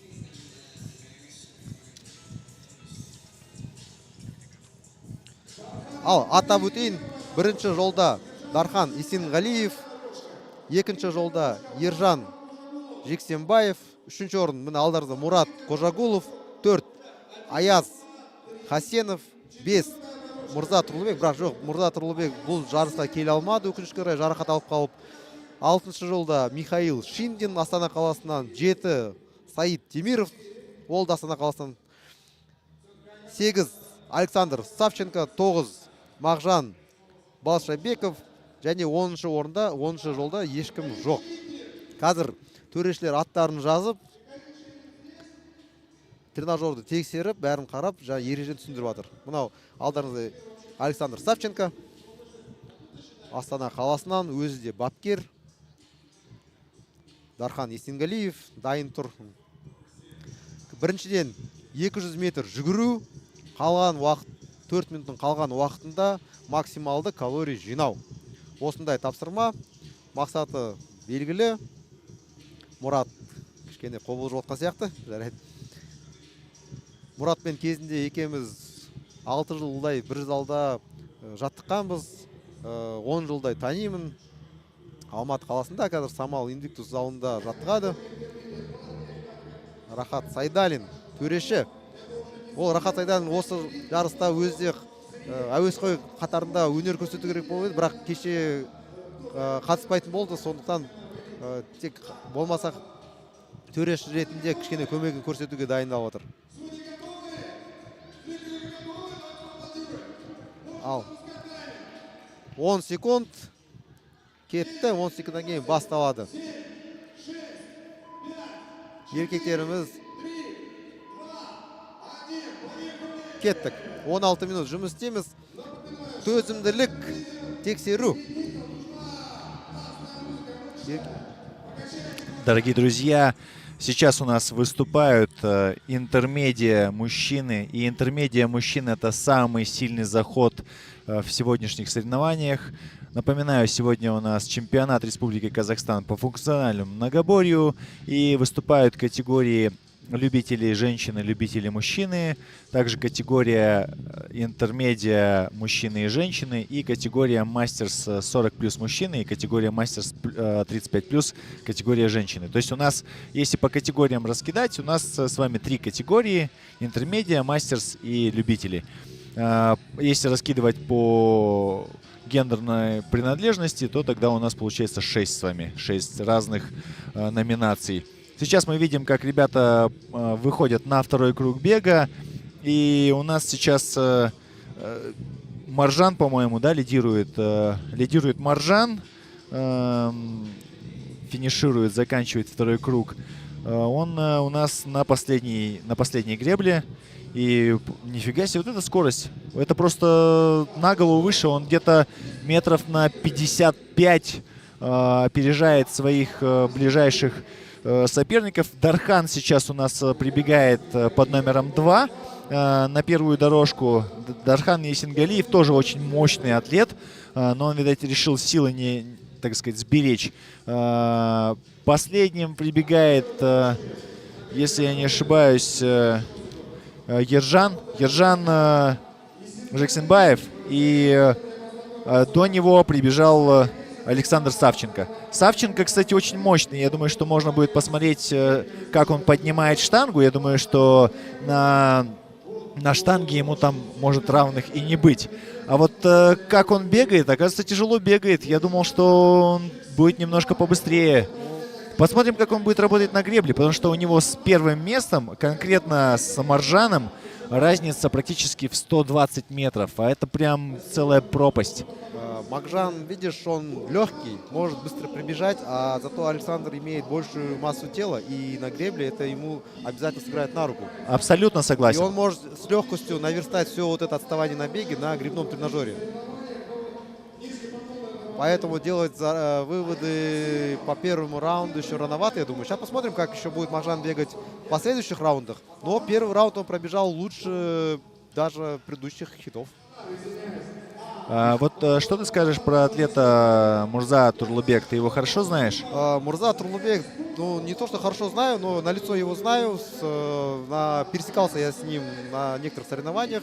Он тренируется у Максата Оспанова в зале «Орлан» в Алматы. И вчера буквально я разговаривал с Максатом, и он говорит, что Мурза не сможет поехать на эти соревнования, потому что получил травму, буквально вот недавно. И он вообще на самом деле собирался здесь выступать. Такой тоже атлетичный, такой сильный парень. К сожалению, вот он не смог приехать. Очень жаль, очень жаль. Я хотел сейчас, кстати, показали крупным планом Михаила Шиндина. Хотелось бы про него сказать тоже, познакомить наших дорогих подписчиков и кто смотрит прямую трансляцию. Михаил Шиндин пришел заниматься в кроссфит, кстати, из-за меня. То есть смотивировался и пришел. И сейчас он выступает в категории интермедиа, и при этом он сейчас тренер. То есть он уже несколько лет преподает функциональное многоборье. И, ну, наверное, он очень много людей как бы тоже смог вот окунуть в эту атмосферу, ту, которую мы сейчас видим. Я вообще эти 2 дня собираюсь... Вот кто-то думает, что мы с тобой работаем. Я почему-то думаю, что мы с тобой отдыхаем. 2 дня отдыхаем, получаем наслаждение эстетическое. Нет, ну мы отдыхаем, если нас сравнивать с атлетами, которые сейчас пашут. Однозначно, потому что атлетам приходится физически очень тяжело. Даже если они вот так вот легко бегут, мы знаем, что на гребном тренажере дальше им будет очень тяжело. Дархан бежит вторым, за ним Мурат и Михаил. Ну и оставшаяся тройка за ребятами. Болельщики у нас веселые. Ну смотри, давай по стратегии поговорим, как здесь вот выстраивать на таком комплексе стратегию. Ну ты как атлет тоже занимаешься кроссфитом. Как бы ты сам делал бы это задание? Быстро бежал, медленно греб, либо наоборот, либо находил бы какой-нибудь баланс между темпами гребли и бега? Моя стратегия заключалась бы в том, чтобы прибегать на греблю одним из первых. Неважно, первый я или второй или третий, но не отставать от первого места далеко. На гребле у меня, видишь, на гребле я гребу, вот как я тебе и говорил, у меня есть возможность там за 4 грибка нагребать там 5 калорий. Точнее, за 3-4 калории нагребать. То есть я гребу, мощный грибок делаю, и из-за того, что у меня длинный рычаг, и я прям довожу рукоятку практически до шеи, у меня перескакивает через 1 калорию потом в дальнейшем. То есть у меня стратегия была бы на гребле относительно наверное, отдыхать. То есть своим темпом работать и не спешить. Потому что есть ребята, у кого рычаг покороче. Вот если мы берем из этой, так сказать, этого захода десятки, возьмем Саида. Из-за того, что у него рычаг короче, ему очень много приходится работать на гребле, то есть часто, чтобы те же самые калории, чтобы один грибок, одна калория была. То есть ему, мне кажется, это даже тяжело. И то же самое, кстати, Маржан что сейчас делает? Он прибегает на гребле первый для того, чтобы опередить там того же Савченко. Потому что если Савченко садится, у него один грибок, одна калория стабильно. А вот насчет Маржана я, кстати, не уверен, что у него одна калория, один грибок. А внешность может быть обманчива. Может, он легко гребет, но зато мощно тянет. Ну, хотя да, обычно рост, вес здесь как бы определяющий фактор. Но опять же, выносливость. Мы здесь первым заданием проверяем выносливость. И здесь мы не видим, какое усилие показывает на снаряде. Может быть, атлет тянет тяжело, плохо, а там всего лишь может быть 600 калорий в час. Или также наоборот, он легко тянет, а там 1200-1500. Поэтому пока давай не будем делать выводов, а понаблюдаем за ребятами. Но пока уже видим, кто как гребет. Дархан показывает, что ему не так уж и тяжело. Запас сил у него есть. Михаил тоже. Ну, Михаил опытный атлет уже. Потому что он в начале года, я помню, мы с ним выступали в Ташкенте на соревновании Savage Games. Вот. А Александр Савченко буквально недавно выступал на Invictus битвы клубов. Причем он там, по-моему, претендовал на призовые. Но там в конце последнего задания вроде бы его обошли.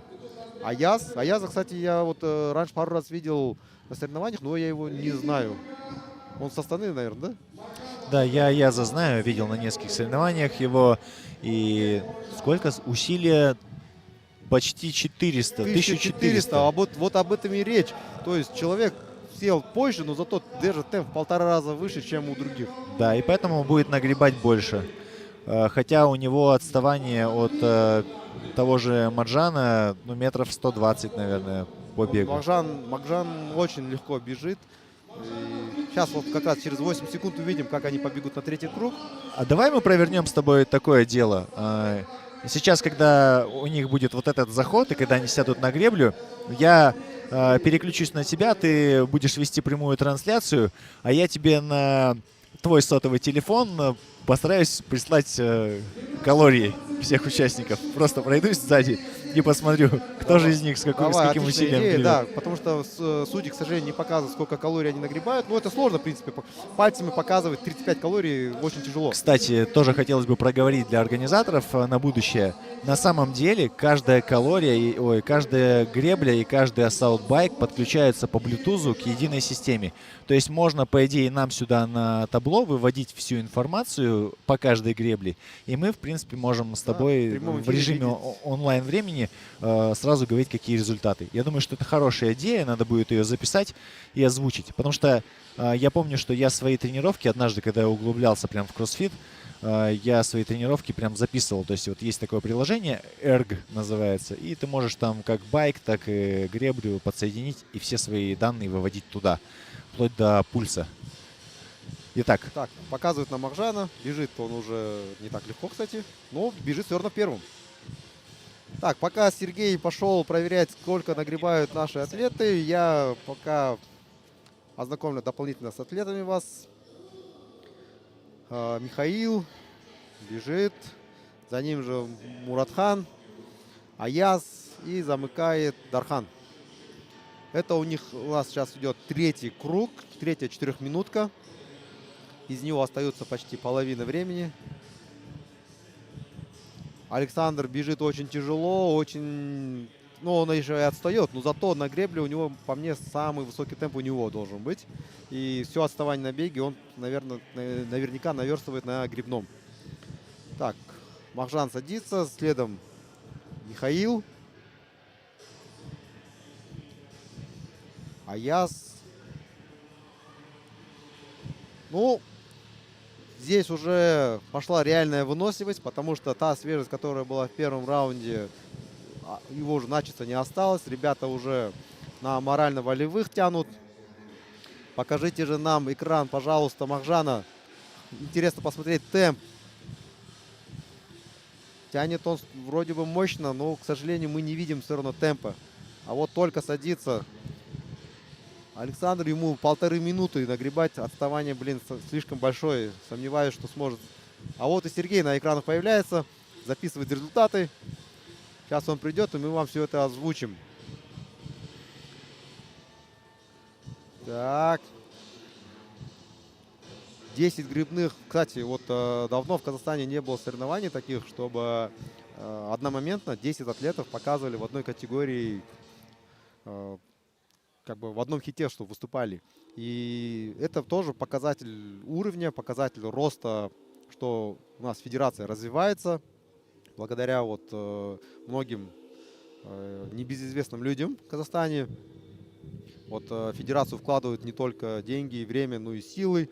Даже само место проведения, вот для сравнения, в прошлом году место проведения было в триатлон-парке под мостом, на улице проводили. В этом году уже вот легкоатлетический манеж, огромная территория, прямая трансляция и уже хиты по 10 человек.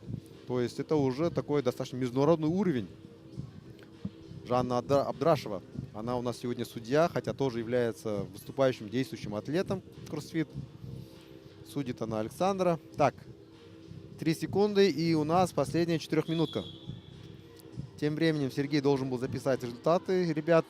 Сейчас он придет, и мы озвучим, сколько они нагребают. И можно будет, в принципе, посчитать, сколько они примерно сделают за 16 минут.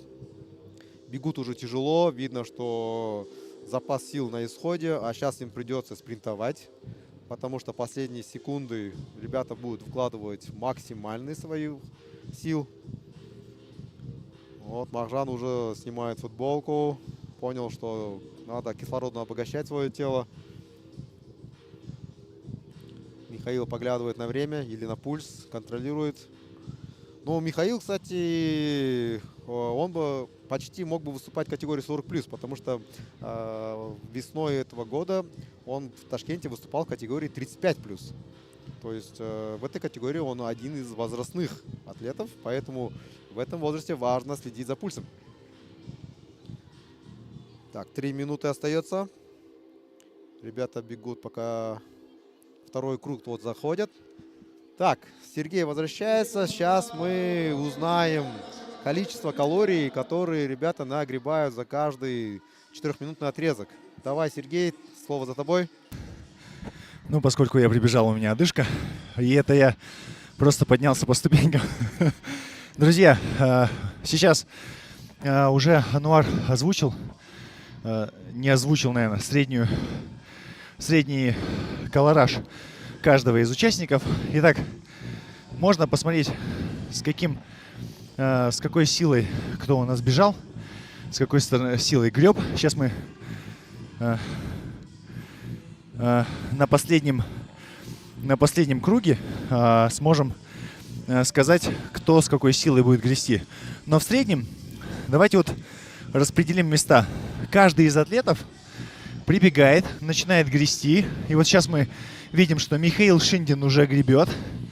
Маржан тоже начинает грести, но у Маржана скорость 950 мощность. Ага. Это он, да. Да, смотрите, друзья, Маржан у нас гребет слабее, у него скорость гребли 950 ватт. Давайте посмотрим на Савченко. Савченко прибегает позже, да, и у него скорость намного выше. Сейчас вы видите, как гребет Михаил, у него 1300, а до этого было 1100. То есть, возможно, у него скорость падает к концу, то есть, когда уже конец будет последней минуты, у него будет темп тише. Но я не думаю, что кто-то из атлетов будет сбавлять. Как вы думаешь, Ануар? Нет, в последнем отрезке обычно ребята выкладывают максимум, там уже все, просто глаза закрываешь, темнота, туман, но ты уже просто-напросто терпишь. И как мы видим, вот Дархан, если средний темп до этого держал 1200, здесь он может еще выше держать. Вот и Александр, вот пример, 1500 калорий в час, 1600. Такой темп он уже отыгрывает 1,5 раза быстрее темп нагребает. На 10 калорий Махжана ему 15 калорий, то есть он отрыв 5 калорий в минуту спокойно делает. Да, я думаю, что как раз-таки мы говорили про это. Савченко прибегает не первый на греблю, садится и за 2 минуты с легкостью догоняет Маржана, потому что он тяжелее, массивнее, у него рычаг больше. Вот Саиду, к примеру, приходится очень тяжело, потому что он в среднем гребет 1000. То есть сейчас у него, скорее всего, 1100, да. То есть про что я и говорил. То есть совсем небольшой отрыв. А это у нас Мурат. Аяз, да? И вот Аяз у нас... Показали Мурата. Ага. Аяз гребет 1100, то есть в этом промежутке. Ребята закончили, и сейчас будет подсчет калорий. Я бы, конечно, хотел спуститься к судьям и узнать, кто из них, так сказать, выиграл, кто больше нагреб. Но вот твое предположение, как ты думаешь? Ну, судя по среднему темпу и как кто прибегал, я думаю, что Дархан здесь сделал большое количество греблей. Во-первых, он греб относительно легко визуально. И когда ты скинул результаты, что он в среднем держит 1200, а это только в 3-м круге, скорее всего, он в первом 2 держал не меньше. И я думаю, он еще и прибегал не с большим отставанием от Маржана. Поэтому уверен, что Дархан в этом хите выиграл. Делаем ставки, друзья. Сейчас мы поспорим на бутылочку Кока-Колы с ануаром. Я буду ставить на Савченко, не знаю почему, но только из-за его 1500 ватт. Только из-за этого. 1500 ватт, конечно, это достойное уважение, но ты же понимаешь, что он садился чуть ли на минуту позже. За это время атлеты успевали все-таки нагребать эти... Но мне не зазорно будет проиграть тебе бутылочку Кока-Колы в случае чего. Все, вот смотри, Саида показывает, Саид доволен, счастлив. Саид да. красавчик, он семьянин, он успевает, кстати, много что делать. Он успевает и с семьей своей общаться, развиваться, что-то постоянно делает, какую-то активность проявляет, пытается найти себя в бизнесе, то есть прям вот такой вот атлет. И также как бы успевает еще тренироваться. И тоже, кстати, на много кого влияет. У него свой клуб был. Маржан, кстати, я его первый раз вижу вообще даже на соревнованиях. Да и до этого я как бы его не видел. С какого города он, интересно, к нам приехал? Почему-то мне кажется, что это Алмата. Нет, это Ускимен. С Усть-Каменогорска? Да, он как раз таки тренируется вместе с Савченко. Они с одного... Савченко тренирует сейчас их дистанционно, потому что Савченко находится в Астане и как тренер. А он дистанционно не только его тренирует. Помнишь, я обзор делал Асель? Да. Вот Асель Кабиболдина, она, получается, тоже тренируется дистанционно у Савченко.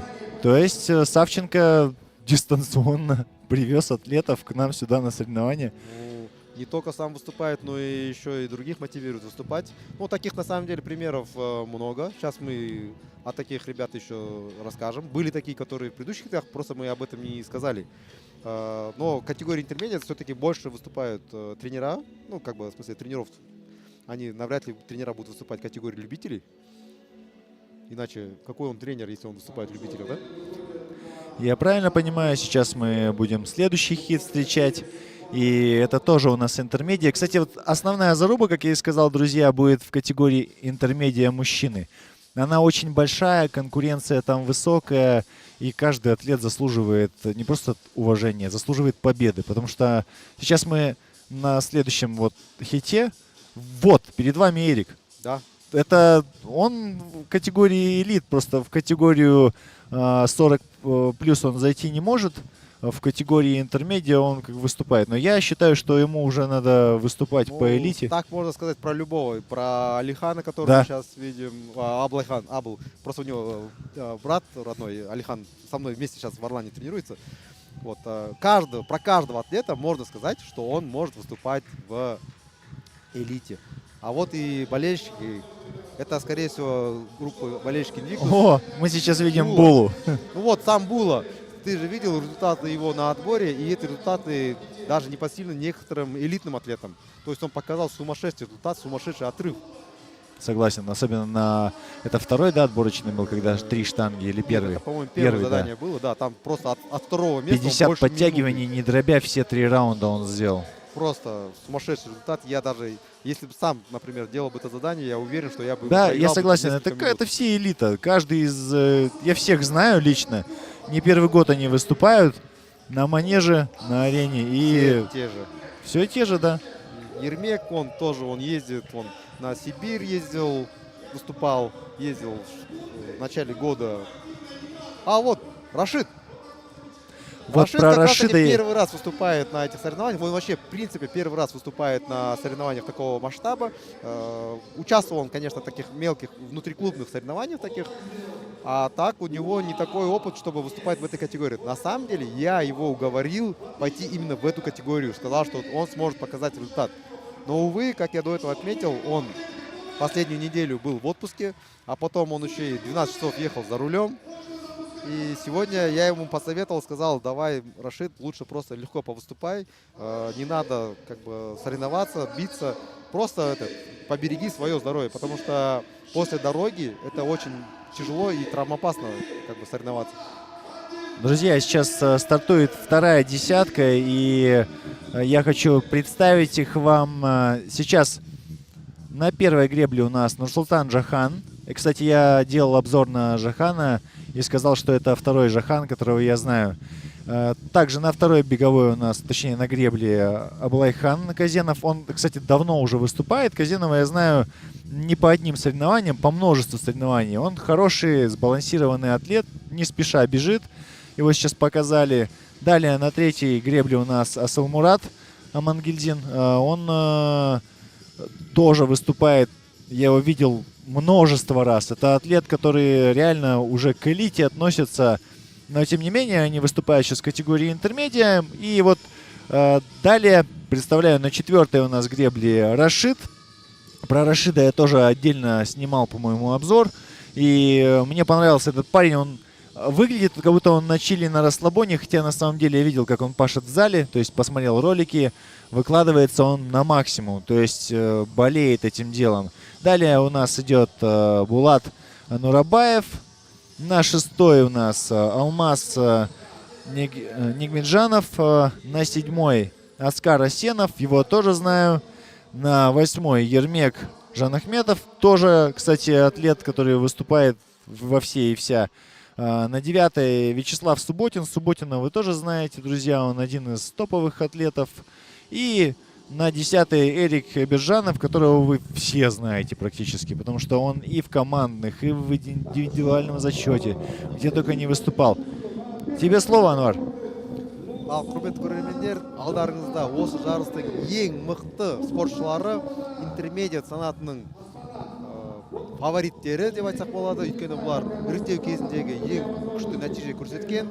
Алдарыңызда Нұрсұлтан Жақан бірінші жолда, екінші жолда Аблайхан Казенов Ақтөбе қаласынан, үшінші Асылмұрат Амангельдин Астана, 4 Рашид Бижангалиев Алматы қаласынан, 5 Булат Нурабаев осы іріктеу кезінің жеңімпазы, 6 Алмаз Нигмеджанов, 7 Аскар Асенов, алдарыңызда 8-ші жылда Ермек Жанахметов, 9 Вячеслав Субботин, футболкасы шешті әдемі суретімен, 10-ші жолда Ерік Бержанов. Осы санаттағы спортшылардың көбісін танимын, өйткені өзім де осы санатта өнер көрсеткенмін, бәрін бұрыннан білемін. Жалпы айтсам, бұл жартылай кәсіби спортшылар деп айтуға болады, өйткені күніне 2 рет жаттығатын, аптасына 6 рет жаттығатын атлеттер бар ішінде. Болатты қараңыздар, денесі қарасаңыз, мықты, атына сай, оның мінезі де өзі Болат сияқты мықты жігіт. Вячеслав қазір жеңіл бастап келе жатыр, өйткені бұл тек қана бірінші айналым. Алдымызда осындай 3 айналым бар, 4 минуттан. Енді әрқайсысы туралы айтып кеткен еді. Аблайхан Казенов Ақтөбе қаласының смарт фитнес залында бапкер, сол залдың өзі иесі. Функционал көпсайыстың дамуына үлкен үлес қосатын адамдардың бірі деп айтқым келеді. Өйткені ол тек қана өзі жарысқа қатысып емес, тағы да өзінің шәкірттерін алып келетін. Алдында өткен Астана Кап жарысында жастар арасында 5-6 адамды Ақтөбеден алып келген қатысуға. Екеуі жүлдегер болды, есімнен кетпесе. Ал тағы да ол тек қана бапкер болып емес, Инстаграм парақшасын жақсы жүргізіп, біздің спортты дамуына үлкен үлес қосатын адамдардың бірі. Аблайхан істің алға болсын, қолдаймын бастаған ісіңді. Келесі айтқым келіп кеткен спортшы ол Аскар Асенов. Мен оны бұрыннан танимын, 10 жылдай болып қалған шығар. Екеуміз бір жалда жаттығамыз Алматы қаласынан. Аскар өте, қалай айтсам екен, дисциплинасы жақсы, күнде жаттығып, аптасына 8 рет жаттығып, кәсіби спортшы боламын дегенде ұмтылыс етеді. Екеуміз қанша жарыстарда қарсылас боламыз, бірақ ол жарыста қарсыласпыз, ал жарыс біткен кезде екеуміз жақсы доспыз. Ержан Біржанов Қазақстанның ішкі істер құрамында жұмыс істейді. Ол да 35-тен асқан. Енді әлі интермедиат санатында өнер көрсетіп жүр. Бұл менің ойымша ең мықты, осы санаттағы ең күші көп спортшылардың бірі. Қазір қарасаңыздар, бірінші болып жүгіріп келе жатыр. Жүгіру жағынан мықты екен. Артынан ілесе шала Вячеслав Субботин. Вячеслав Субботин Invictus Астана залында бапкер.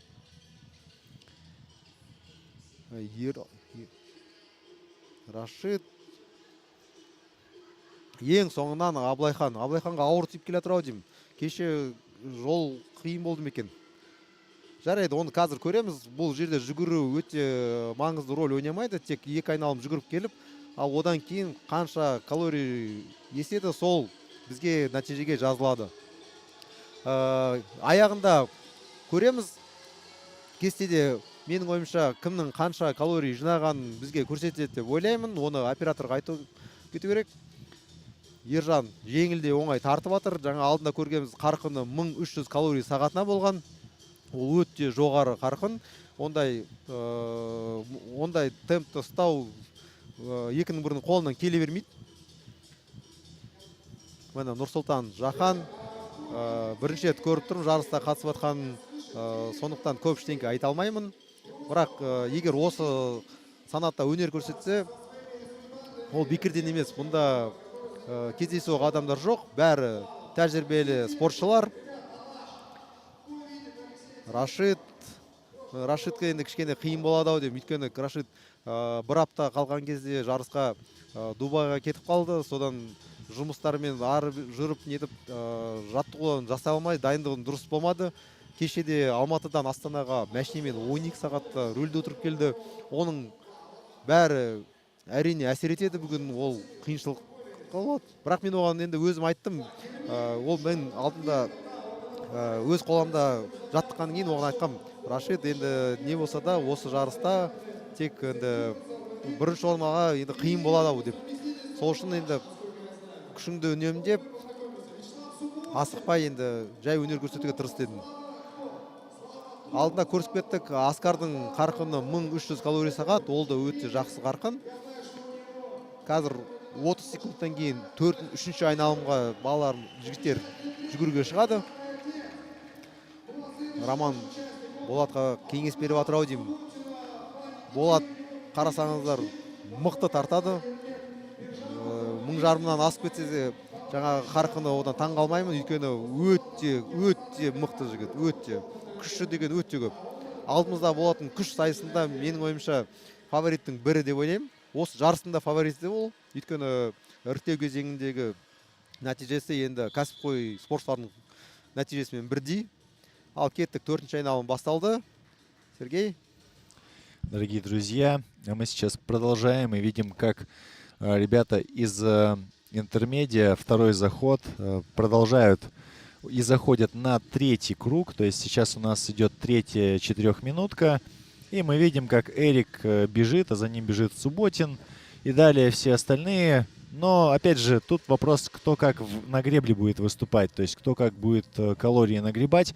Допустим, если мы берем из массивных атлетов, то мы знаем, что там за 100 килограмм или около того весит Була. И ему на гребле приходится немного легче. Конечно, было бы классно посмотреть, кто и как из атлетов гребет, с какой мощностью, сколько ватт он там выдает и показывает. Сейчас они заходят на 2-й круг. Ну и поскольку они бегут, в этот момент я просто обязан вам сказать, что Генеральным спонсором сегодняшних соревнований у нас является компания «Олимп».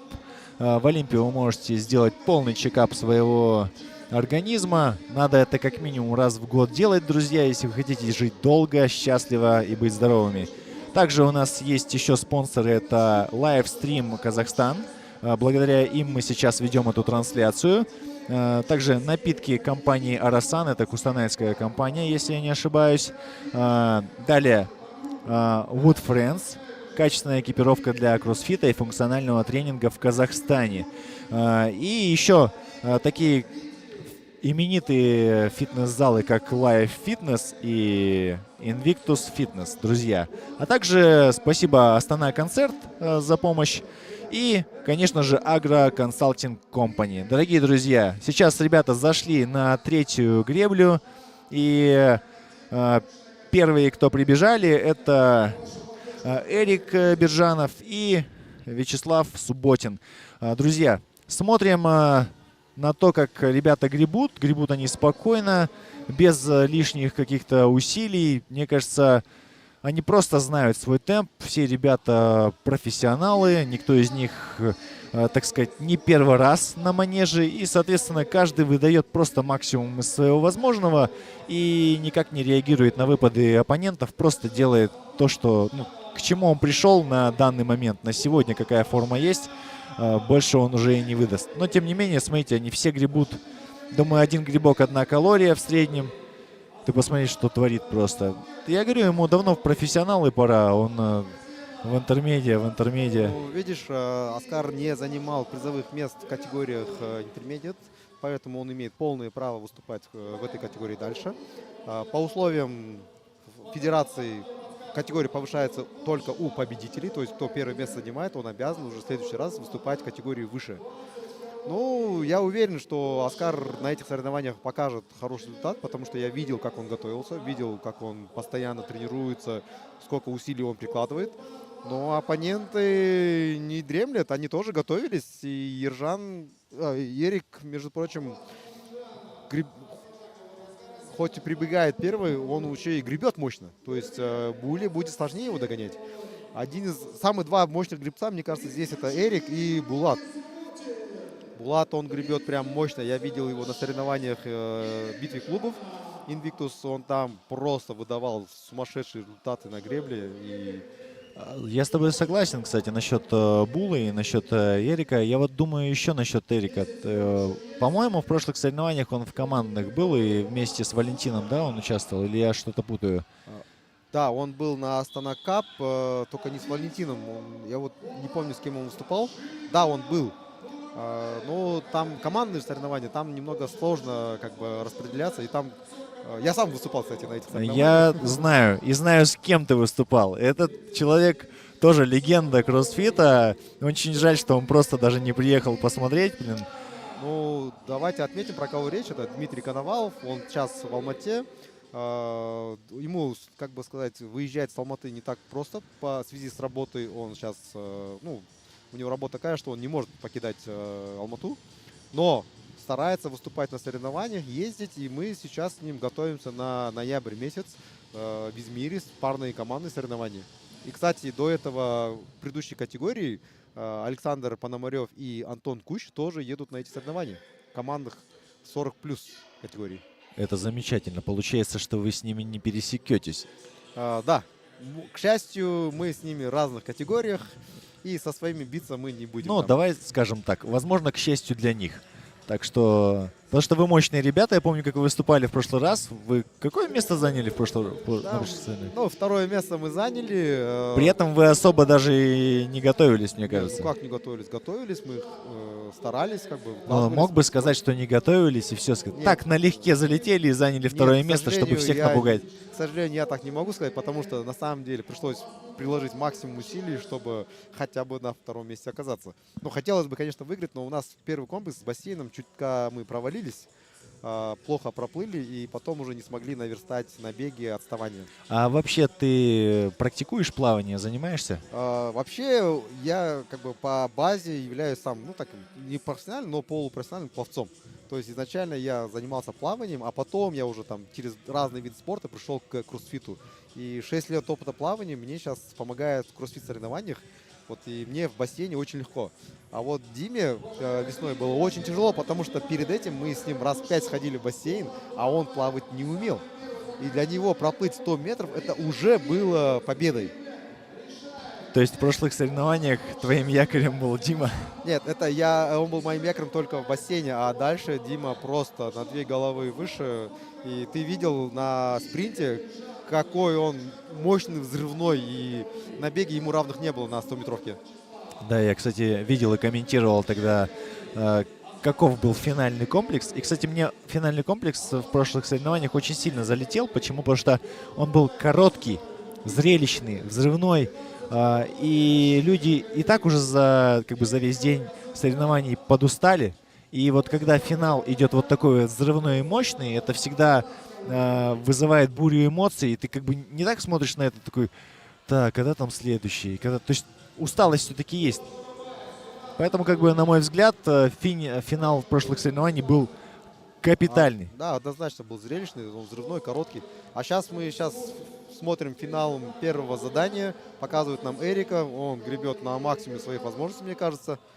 Ну да, остается 40 секунд. Здесь остается только ставить все на кон и выдавать все, что возможно, все, что может выдать организм. Так, Була гребет. О, сейчас показывают. Да, он уверен в своей силе, он знает, что... Обрати внимание, с какой силой он рукоятку в себя врезает. То есть у него мощность выше. Однозначно. Это чувствуется. Он как будто прыгает на ней, и рукоятка не помогает ему не вылететь с гребли. Однозначно, да. 10 секунд остается. Все, ребята уже молятся, чтобы эти 10 секунд побыстрее закончить. Я знаю эти ощущения, это самые такие болючие ощущения, когда у тебя все закислилось, ты не можешь уже работать, но надо секунды дорабатывать. Вон Оскар тоже, видно, отдал последние. Вот тяжело всем, на самом деле, здесь легко не бывает. Это амрап, а амрап предполагает, что ты должен выдавить максимум. И там нет такого, что ты оторвался и ты можешь контролировать. Здесь еще же, видишь, ты же не видишь результаты других, и тебе по любой приходится прикладывать максимум. Я хотел бы, конечно, посмотреть на результаты, но я думаю, что результаты первого комплекса, который, поздравляю вас, друзья, он закончился. То есть сейчас мы уйдем на небольшой перерыв и начнем комплекс номер 2 чуть позже. Поэтому, друзья, скорее всего, сейчас будет короткая пауза на рекламу, а мы с вами вернемся чуть позже, потому что надо немножко вставить рекламные интеграции наших партнеров, которые помогают нам в соревнованиях. Кстати, классно, что есть люди, которые можно сказать, взять там напитки. То есть они вообще никакого отношения не имеют к спорту, казалось бы. Но нет, они спонсируют спортсменов и помогают взращивать атлетов, которые едут на международные соревнования. То есть, друзья, я про то, что если вы не знаете, куда вложить деньги, вкладывайте в нас. Мы всегда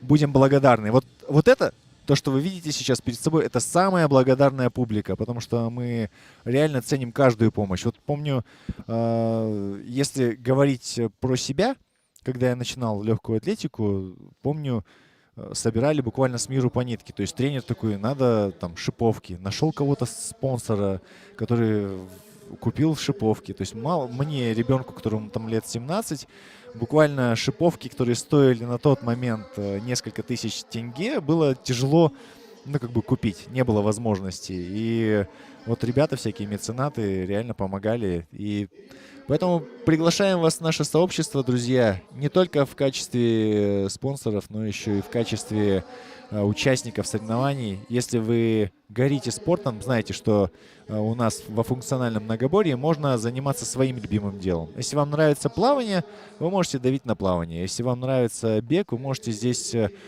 делать те же самые упражнения, но с уклоном на бег. Сейчас вам показывают таблицы, друзья, и там уже есть предыдущие, я так понимаю, очки.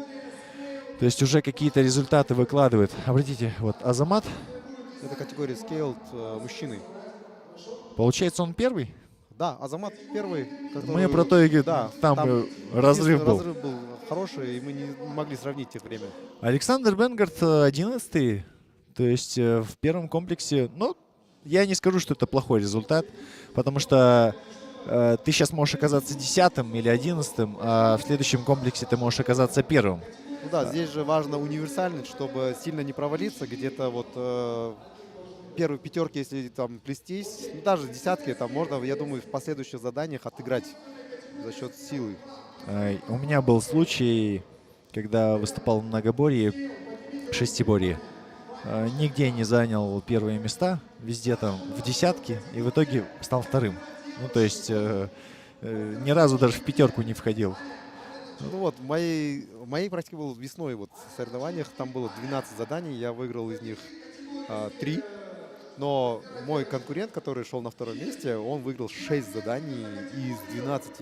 И был тоже в топе, но он сильно провалился в бассейне и на каком-то задании там с канатом. Он причем шел на первом месте по ходу задания. И вот на последних минутах у него настолько руки устали, что он 100 двойных прыжков на скакалке долго растянул. И в это время многие его обошли. И вот эти две его ошибки дали мне возможность выиграть у него соревнования. Друзья, мы сейчас продолжаем с вами, так сказать, заполнять нашу паузу. Сейчас всех атлетов собрали в одном углу в разминочном и будут обсуждать, скорее всего, комплекс номер 2. Қазір алдымызда бізде спортшылардың бәрі жиналуда, өйткені ресми ашылу және біздің федерацияның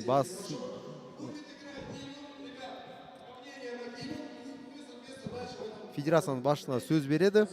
Айта кетейік, бірінші сынақ аяқталды. Әр санаттағы спортшылар өздерінің өнерін көрсетті. Олардың нәтижелерін қазір менің ойымша кесте ретінде алдымызға шығарады.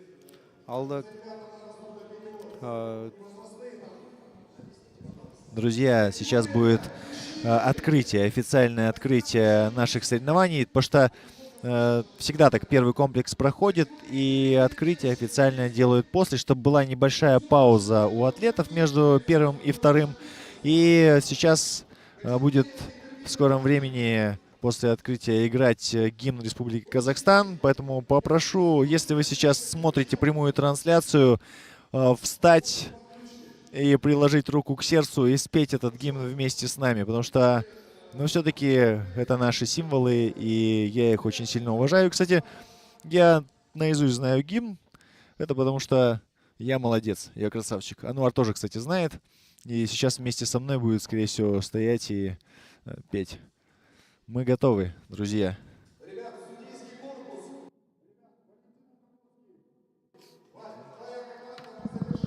Алдымызда нәтижелі қорытынды кестесі.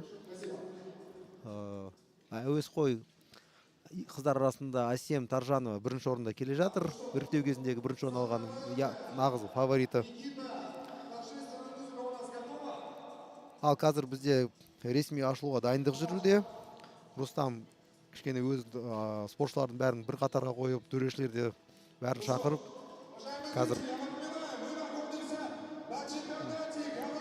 Қазақстан Республикасының функционалды көп сайыс біріншілігі.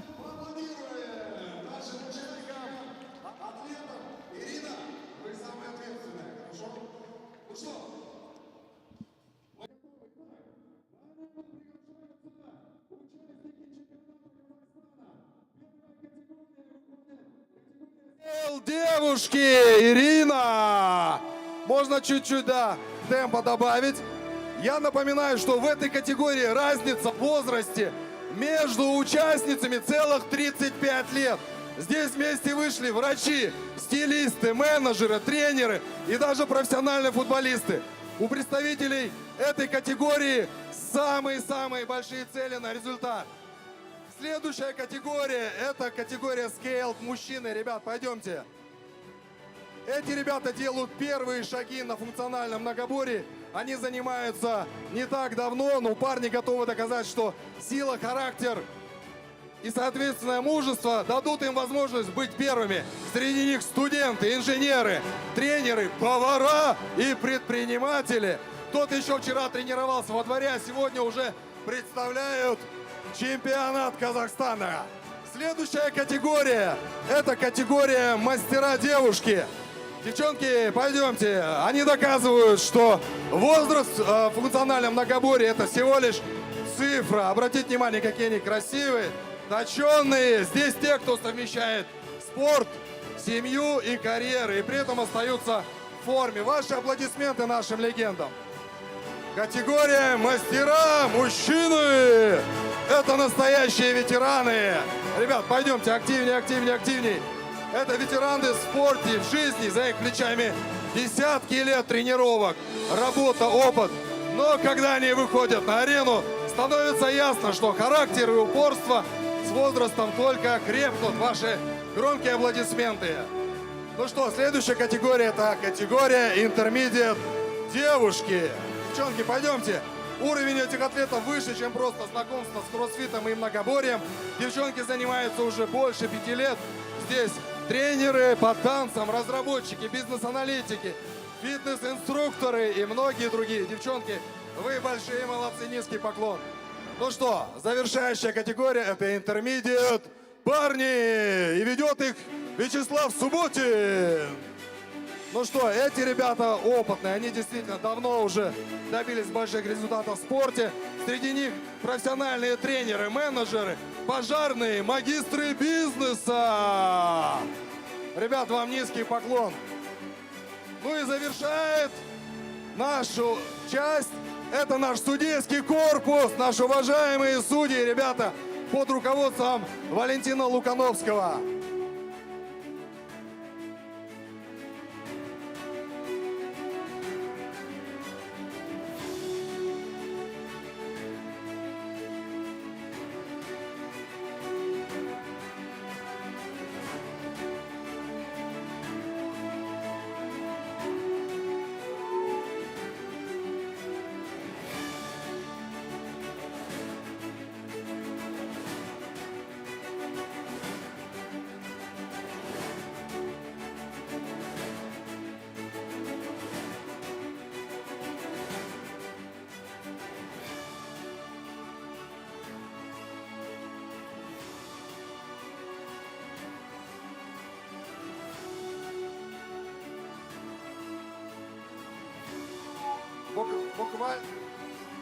Буквально мгновение. Сейчас коллеги из Intermediate парни заканчивают свое торжественное шествие. Да, парни, проходите туда.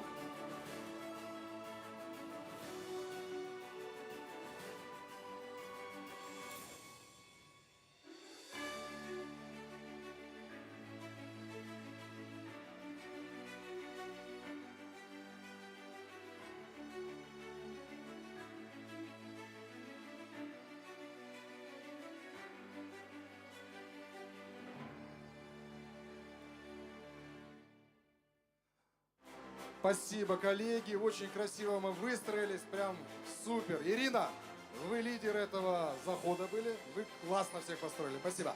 Ну что, дорогие друзья, мы готовы начинать официальное открытие наших соревнований. Буквально мгновение. Достар, хош келдіңіздер! Ду шапалақ! Бүгін функционалды қойпыстың Казахстан чемпионаты басталды. Ду шапалақ! Добро пожаловать на чемпионат Казахстана по функциональному многоборью. Для меня большая честь вести эти третьи уже соревнования. Меня зовут Рустам, и я рад быть с вами. Сегодня мы станем свидетелями того, как лучшие люди из функционального многоборья станут чемпионами этих замечательных соревнований. А теперь, в знак уважения нашей стране, звучит гимн «Равнение на флаг».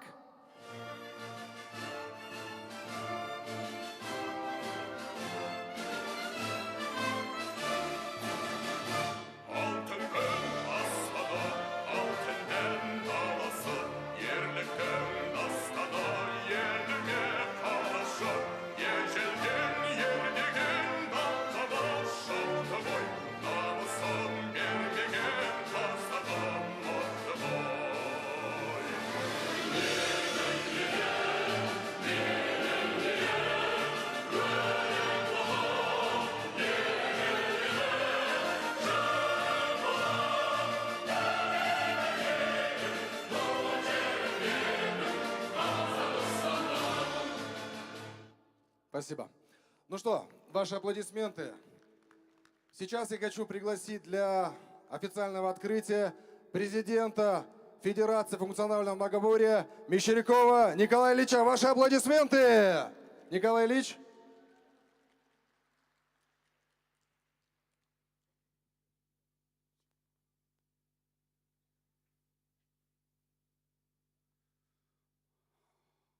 Құрметті әріптестер, спортшылар, конактар, қайырлы күн.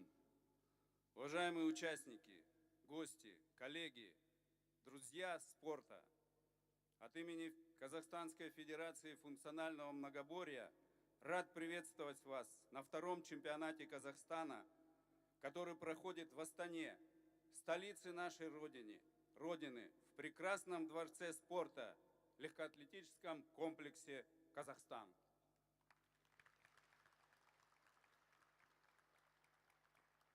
Функциональное многоборье – это аналог кроссфита, молодой, но стремительно развивающийся вид спорта, цель которого – стать олимпийским. Миллионы людей во всем мире занимаются этим спортом. Сила, быстрота, координация, выносливость – универсальные качества, необходимые человеку для здорового, достойного образа жизни в современном мире. И это развивает функциональное многоборье. Соревнования этим предшествовал жесткий отбор. Сегодня здесь участвуют лучшие спортсмены в своих категориях со всех регионов Казахстана. Чемпионат не только соревнования, это настоящий праздник спорта. Благодарю организаторов, тренеров, судей, волонтеров, спонсоров, всех участников за вклад в развитие нашего спорта.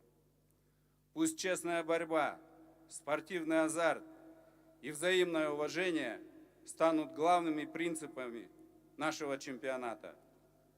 Желаю всем атлетам уверенности в своих силах, ярких побед, личных рекордов. Да здравствует спорт! Пусть процветает наша страна. Алга, Казахстан! Ваши громкие аплодисменты. Николай Ильич Мещеряков, человек, который сделал большой вклад в развитие нашего спорта. Ну что, дорогие атлеты, большое спасибо за ваше участие в официальной части. Сейчас у нас официально идет перерыв, и в 14:00 мы начинаем вторую часть соревнования, а именно силовую часть. Ребят, у нас ровно час на обед. Спасибо вам. Можем отдыхать. Спасибо.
Раз, два, три, четыре, пять. Я себя слышал и этого человека второго слышал.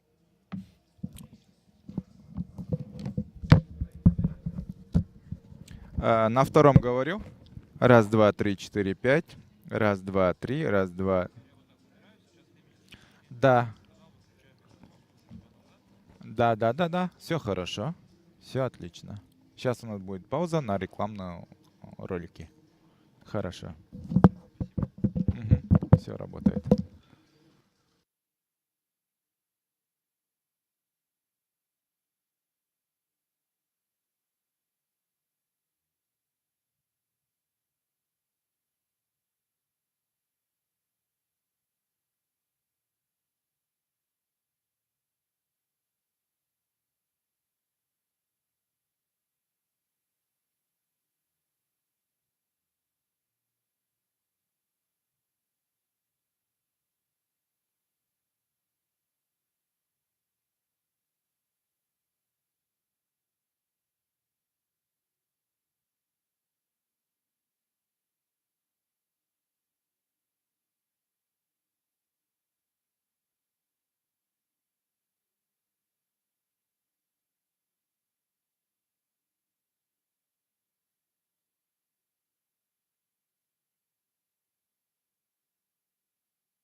16:00 у нас с вами силовая часть. Атлеты во всех категориях будут работать в зоне тяжелой атлетики. У каждой группы будет по 5 минут определить там сильнейших. Поэтому мы с вами до 16:00 лицезреем тяжелую атлетику. Дальше у нас вечерняя часть. Она начинается, по сути, также в 16:00. Будет у нас категория, называется «Навыки». Это третья категория. Она будет с 16:00 до 18:38, если быть точным. Ну, судя по тому, что организаторы четко следят за таймингом, я думаю, мы как раз и закончим без 27, я имею в виду вечером. Ну что, буквально через 5 минут, и мы начинаем.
Мы готовы. Дорогие друзья, сейчас вы видите на своих экранах лидерборды, и мы будем сейчас всех озвучивать. Сейчас у нас категория любителей мужчин, и вы видите результаты на своих экранах. Вы легко можете трансляцию остановить, посмотреть результаты, но я, наверное, могу и от себя по категориям все рассказать. Кто у нас в категории любителей лидирует? В категории любителей мужчины на первом месте Азамат Байсельбаев, на втором месте Дархан Усмаханов, на третьем месте Рустам Уксумбаев, и далее по списку. Потом мы переходим к категории женщин-любителей.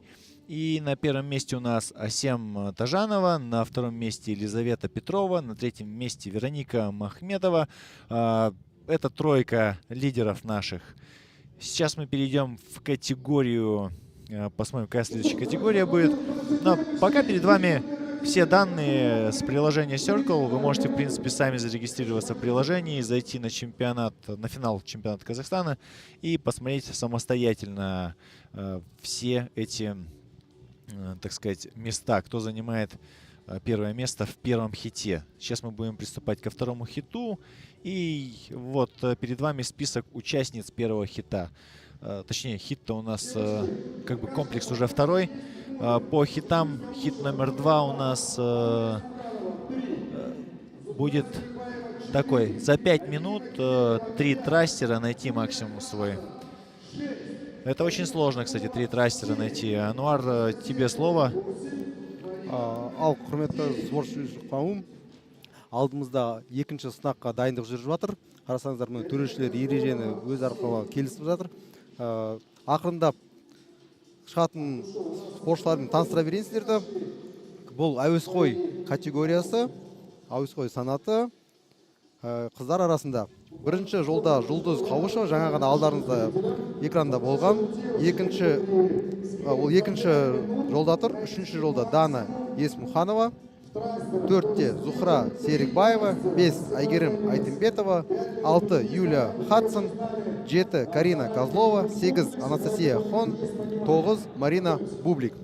Қазіргі тапсырмада 5 минут уақыт беріледі. Сол уақыттың ішінде трастер деген қозғалыста максималды салмаққа шығу. Ол қозғалыс туралы айта кетсек,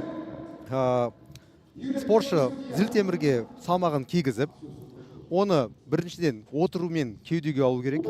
Содан кейін тұрып барып, басын жоғары жағына сығымдау. Осы қозғалысты 3 рет қайталау керек. Сол қозғалыстың максималдық салмағына шығу тиіс. Ал енді қауіпсіздік ережесі туралы айта кетейін. Мұнда зілтемірге құймақ құйылған кезде жанына оны қыстырмасын жауып бітеу керек. Қазір көресіздер, спортшыларға ешкім көмектесуге болмайды. Олар өздері құймақтарды кигізу керек, өздері салмақты айтау керек. Төрешілер тек қана қандай салмақ кигізді, соны ғана өзінің парақшасына жазып қою тиіс. Ал міне қазір әр спортшы өз зілтемірін дайындап жатыр. Әлі ешкім бірінші қозғалысқа міне бастады. Бірінші жолда 40 келі салмақты Марина Бублик көтеріп жатыр. Бірақ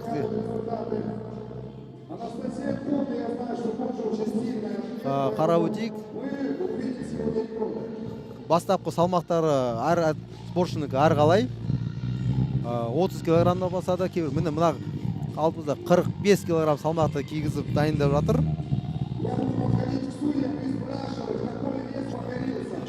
1 минут уақыт өтті, әлі 4 минут әлі уақытымыз бар.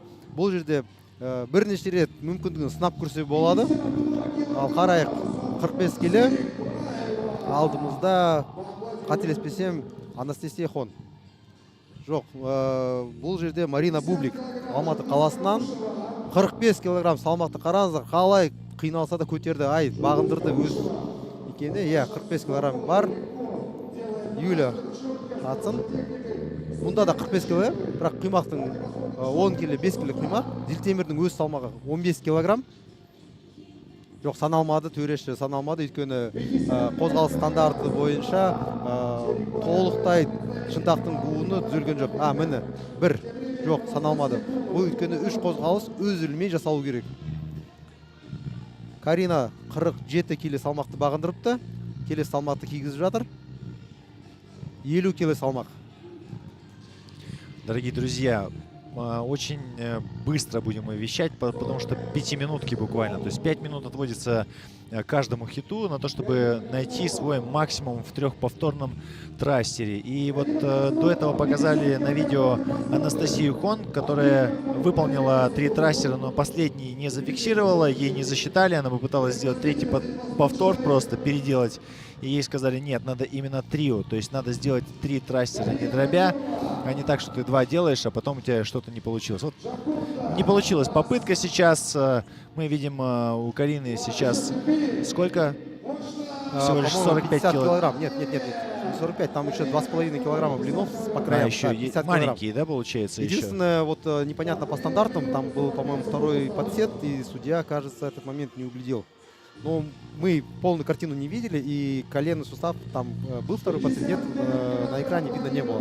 Друзья, на трастерах важно, вот информация такая, выпрямить полностью все суставы, колени, таз, плечи, то есть все в одной линии, и штанга должна быть наверху зафиксирована. Да. Если же вы делаете, скажем, что-то не так, то есть не дорабатываете, сразу вниз пошли, к примеру, без фиксации, или внизу как-то просели, не до конца присели, к примеру, не глубоко, то вам не засчитывается. И также правильно Нуар говорит по поводу толчка. То есть вы... Трастер — это когда вы просто ногами толкнули и дожали руками, но если вы руками не дожимаете, а уходите под нее 2-й раз, то есть делаете толчок, по сути. То есть это не засчитывается. Друзья, сейчас осталась буквально минута. Перед нами Зухра, у нее 55 килограмм, до этого она этот вес не смогла покорить. Там по-моему, под последним дожиме у нее не хватило сил, но еще минуту в запасе есть, вот она ее берет в сет. Смотрим. Есть. Первый повтор есть с запасом. Но вес 55 килограмм это нелегко. Хорошо. И второй есть. Последний подход. Давай. И... Есть. Есть. Зафиксировал. 55 килограмм. Кажется, это максимальный вес в этом хите. Да, она пытается еще довесить 52 килограмма в следующем подходе заявочку.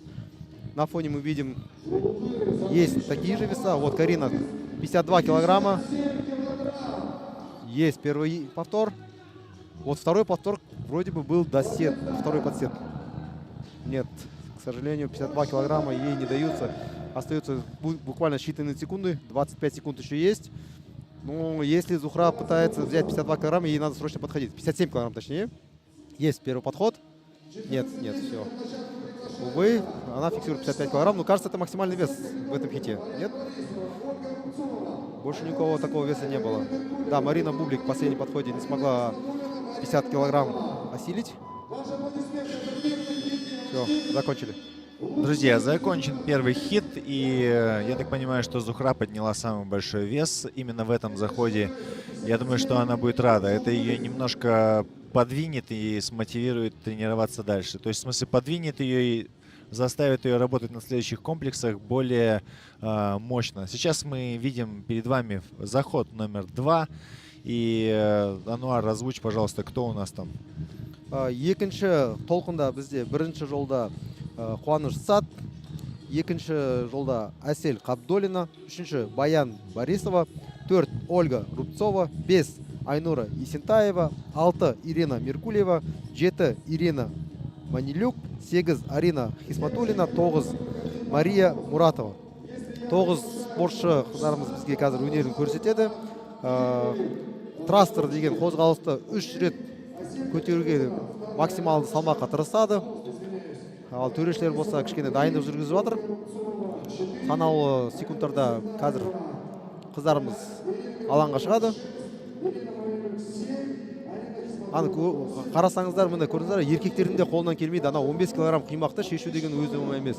Ал қыздарға ондай салмақты басынан жоғары көтеру деген ол кәдімгідей күрделі, қиын, ауыр жұмысқа деп саналады. Бұл бізде қазіргі күш сынағы. Мұнда біз таза күшті тексереміз. Міне қыздар ақырындап алаңға шығып келеді. Қарасаңыздар, Арина Исматуллина осы жарыстың ең жас өкілі. Былтыр ғана жастар арасында өнер көрсеткен.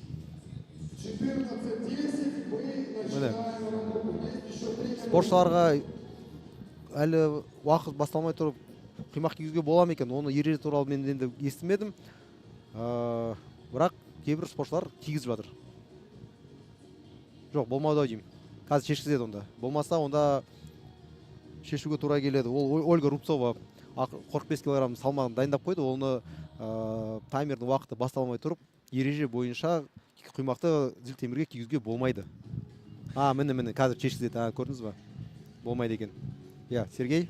Дорогие друзья, сейчас у нас второй хит, и заходят по участию, сюда заходят, давайте я начну с конца, наверное, то есть с 18-й позиции Мария Муратова, Куаныш Сат, 16 место Арина Шикматуллина, 15 место Асель Кабиболдина, 14 место Арина Манилюк, 13 место Баян Борисова, 12 место Ирина Меркулева, 11 место Ольга Рубцова и 10 место Айнура Есентаева. То есть это сейчас те девушки, которые будут заходить на помост. Отдельно про каждую мы расскажем. Сейчас у них есть буквально пара минут для того, чтобы подготовиться выступать. Перед нами сейчас показывают юное дарование, которое может поднять хороший вес, конечно, но здесь, как сказать, как в лотерее, друзья. Любители — это реально лотерея. Здесь есть кто-то, кто готовится прям к соревнованиям, а есть те, кто просто делает это по фану, и при этом у них неплохо получается. То есть человек, к примеру, приходит на функциональное многоборье и по фану занимается тяжелой атлетикой, и вот у него гимнастика простаивает, а тяжелка работает хорошо. Вот сейчас мы увидим, кстати, кто что из себя представляет. Твое мнение, Ануар, на кого ставишь? Понятное дело, что здесь вес будет роль играть. Сложно сказать, конечно, кто сейчас может такое взять, потому что трассер — это такое коварное, сложное движение, и ты понимаешь, трехповторный максимум здесь тактически, если многие могут такую ошибку сделать, что на весе сразу большой вес взять 1-2 и на третьем уронить, а силы уйдут столько же, сколько на полноценную трехповторку. Так, все, время пошло, 5 минут обратный отсчет. Атлеты сразу задевают блины, первый вес. Но тут стратегически важно зафиксировать первый вес, потому что бывали случаи, когда атлеты сразу вешали большой вес и не смогли его зафиксировать, тем самым получив баранку. И это сразу же откатывает турнирную таблицу на последнее место в задании. Это у нас второй хит категории любителей, девочек.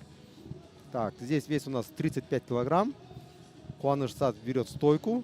Да, легко и выжимает. Вот это, по мне, это правильный подход. Сначала первый вес уверенно зафиксировать, а потом уже постараться выйти на максимум. Замечу, Вау, что смотри, там у нас вес 55 килограмм в первом подходе это было. Это у нас, если я не ошибаюсь, Ирина Арина. Манилюк? Нет, Марина Муратова. да, это Марина. Марина сейчас заходит на серьезный вес. Так, только что мы увидели Арину Хисматуллину. Так, 47 килограмм. Это у нас, по-моему, Елена Меркулева. Не ошибаюсь. Сергей, подправь меня, если я не ошибаюсь. Это да, все верно. Ты Так, прав. здесь у нас 50 килограмм. Так, нет, это, оказывается, 50 килограмм было зафиксировано. 55 килограмм. Баян Борисова, если не ошибаюсь. Да, одевает замок, готовится к следующему подходу. Так, Ащель сейчас Кабдолина. Ай, 40 килограмм не так, 50 килограмм не смогла она выжить. Время еще есть, ничего страшного. Здесь мы видим 60 килограмм. я почему-то думаю, что она это сделает. Я Ануар. тоже так думаю. Если первый подходе Очень 55 килограмм. спокойный настрой. Мне кажется, она вообще, в принципе, на два подхода себя взяла. Взять Первый стойку. для того, чтобы получить очки, а второй для того, чтобы зафиксировать большой вес. Да, смотри, она, во-первых, Друзья, берет она берет стойку. 60 килограмм, да, все засчитали. 60. Я сейчас не удивлюсь, если среди парней-любителей найдутся ребята, которые не смогут этот вес пожать. Потому Абсолютно что 60 с тобой килограмм согласен. Это серьезный вес для новичков и для девушек тем более. Остается буквально половина времени, остается 2,5 минуты. Так. Какой вес у нас на штанге? 52 килограмма.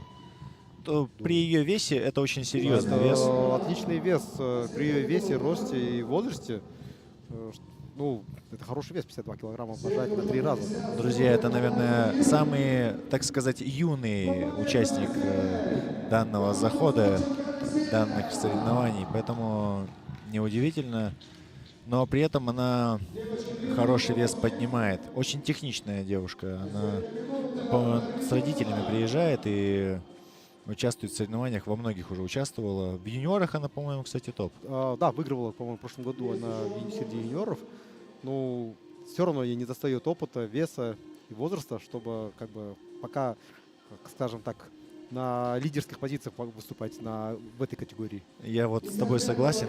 И я вот, когда был молодой, все время думал, что эти старики ничего не соображают. А оказывается, они говорили с высоты своего опыта. Смотрим на 55 килограмм. Давай, давай, давай. Баян мы- Борисова в последнем подходе. Баян есть! Дожала, Зафиксировала, молодец. Да, 55 килограмм.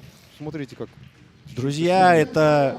Вы не представляете, сколько труда было вложено Еще для 55 того, чтобы килограмм. показать вам Куаныш Сад, это. Хотя начинала она с 35 килограмм, смотри, уже 55 килограмм. Какой шаг Ого, пошел. как она Последний. тяжело принимает на плечи. Причем не амортизирует вообще. Давай, давай, давай.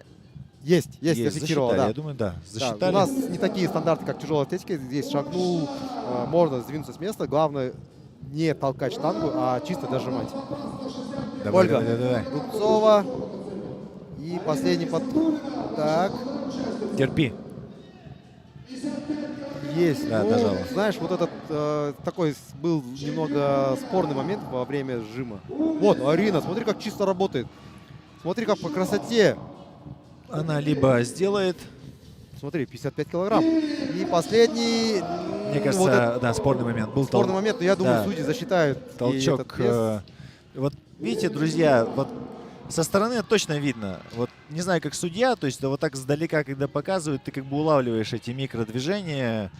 То есть был на самом деле спорный момент, который можно не засчитать. Но если засчитают, засчитаем. Мы как бы, мы комментаторы. Главное, смотри, я считаю такое мнение, что если ей засчитали такие маленькие огрехи, то нужно засчитывать для всех атлетов маленькие Ну, огрехи. то есть, ну вообще мы не одобряем бро-рэпы изначально, потому да, что да. даже если это категория любителей, им надо привыкать к тому, что поблажек в большом спорте нет.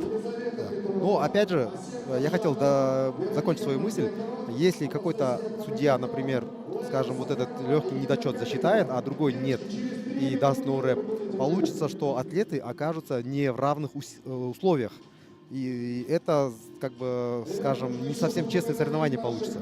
Поэтому важно с судьями проговаривать каждый стандарт движения очень аккуратно, чтобы судья не боялся дать ноу-рэп, ну и как бы лишний раз не был слишком суров.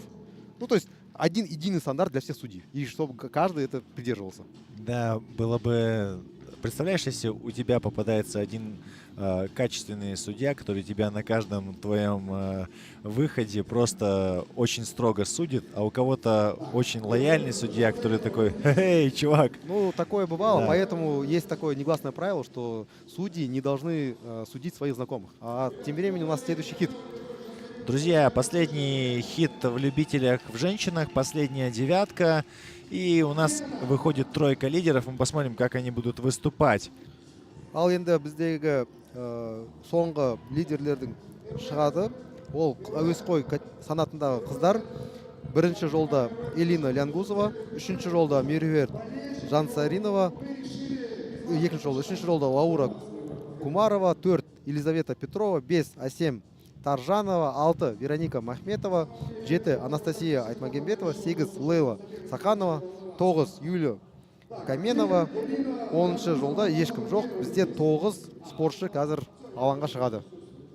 Друзья, сейчас выходит последняя девятка, и у нас, давайте с первой позиции начнем. То есть первый помост у нас Элина Лянгузова, второй помост Меруерт Жансаринова, третий помост Лаура Кумарова, четвертый помост Елизавета Петрова, пятый помост Асем Таржанова, шестой помост Вероника Махметова, седьмой Анастасия Айтмагамбетова, восьмой Лейла Саханова и девятый Юлия Каменева.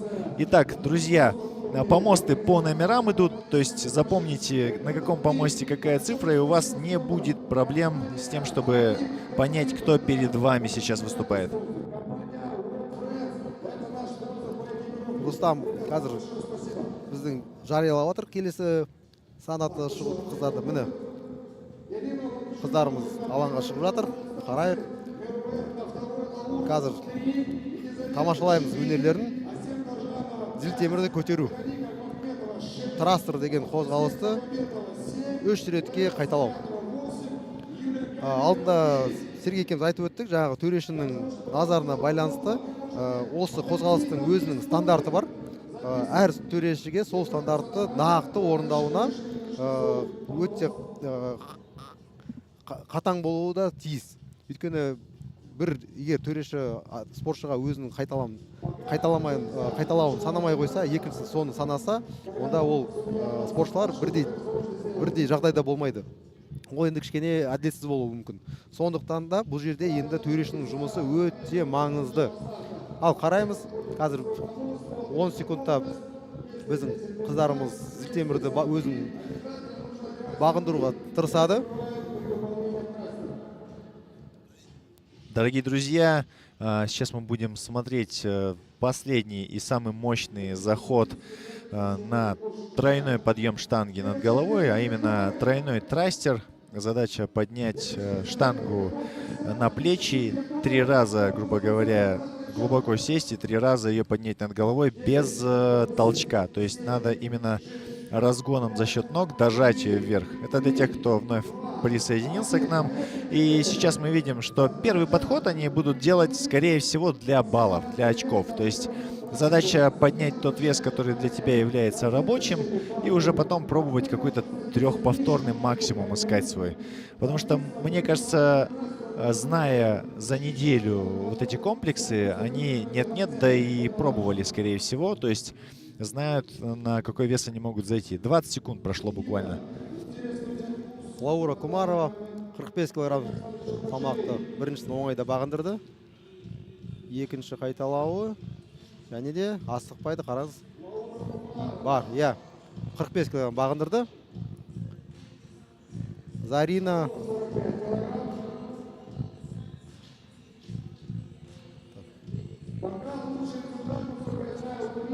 40 килограмм салмақ алдымызда. Қара өтейік, иә, бар. Үшіншіге бар, иә, саналады. Міне Меруерт 35 кило салмақты Зілтемірді көтеруде. Қараңыз, қандай жіп-жіңішке қыз болса да, сондай салмақты басынан жоғары оңайда көтеріп жатыр. Ай, бәрекелді, иә, бағындырды өзін. 50 кило Элина Лянгузова. Бірінші көрген жоқпыз, жоқ, шешіп қойды. Жоқ, 45 кило екен. Төреші дер кезінде байқап қалды, артық құймағын бір жағына салып жүріпті, иә. Ал, қарайық. Оңай алды. Бар, біреу. Екеу. Шыдайсың. Ай, бәрекелді. Осы кезде Мақсат Оспановқа, Алматыға сәлем жолдайын. Өйткені ол Элина Лянгузованың бапкері. Мүмкін қазір қарап отқан шығар, қуанып жатқан шығар. Вероника Махметова 40 килоны тікелей алды. Ай, мынау саналмайды. Білмеймін енді төреші не де айтатын, бірақ мынау серпе көтеру болып кетті. Енді оны төрешіге байланысты болады, санаймас, бірақ жалғастырып атқанға байланысты қарағанда санап отыр ау деймін. Я, санаған сияқты. Төрешісіне кішкене енді мынаны түзеу керек болады енді.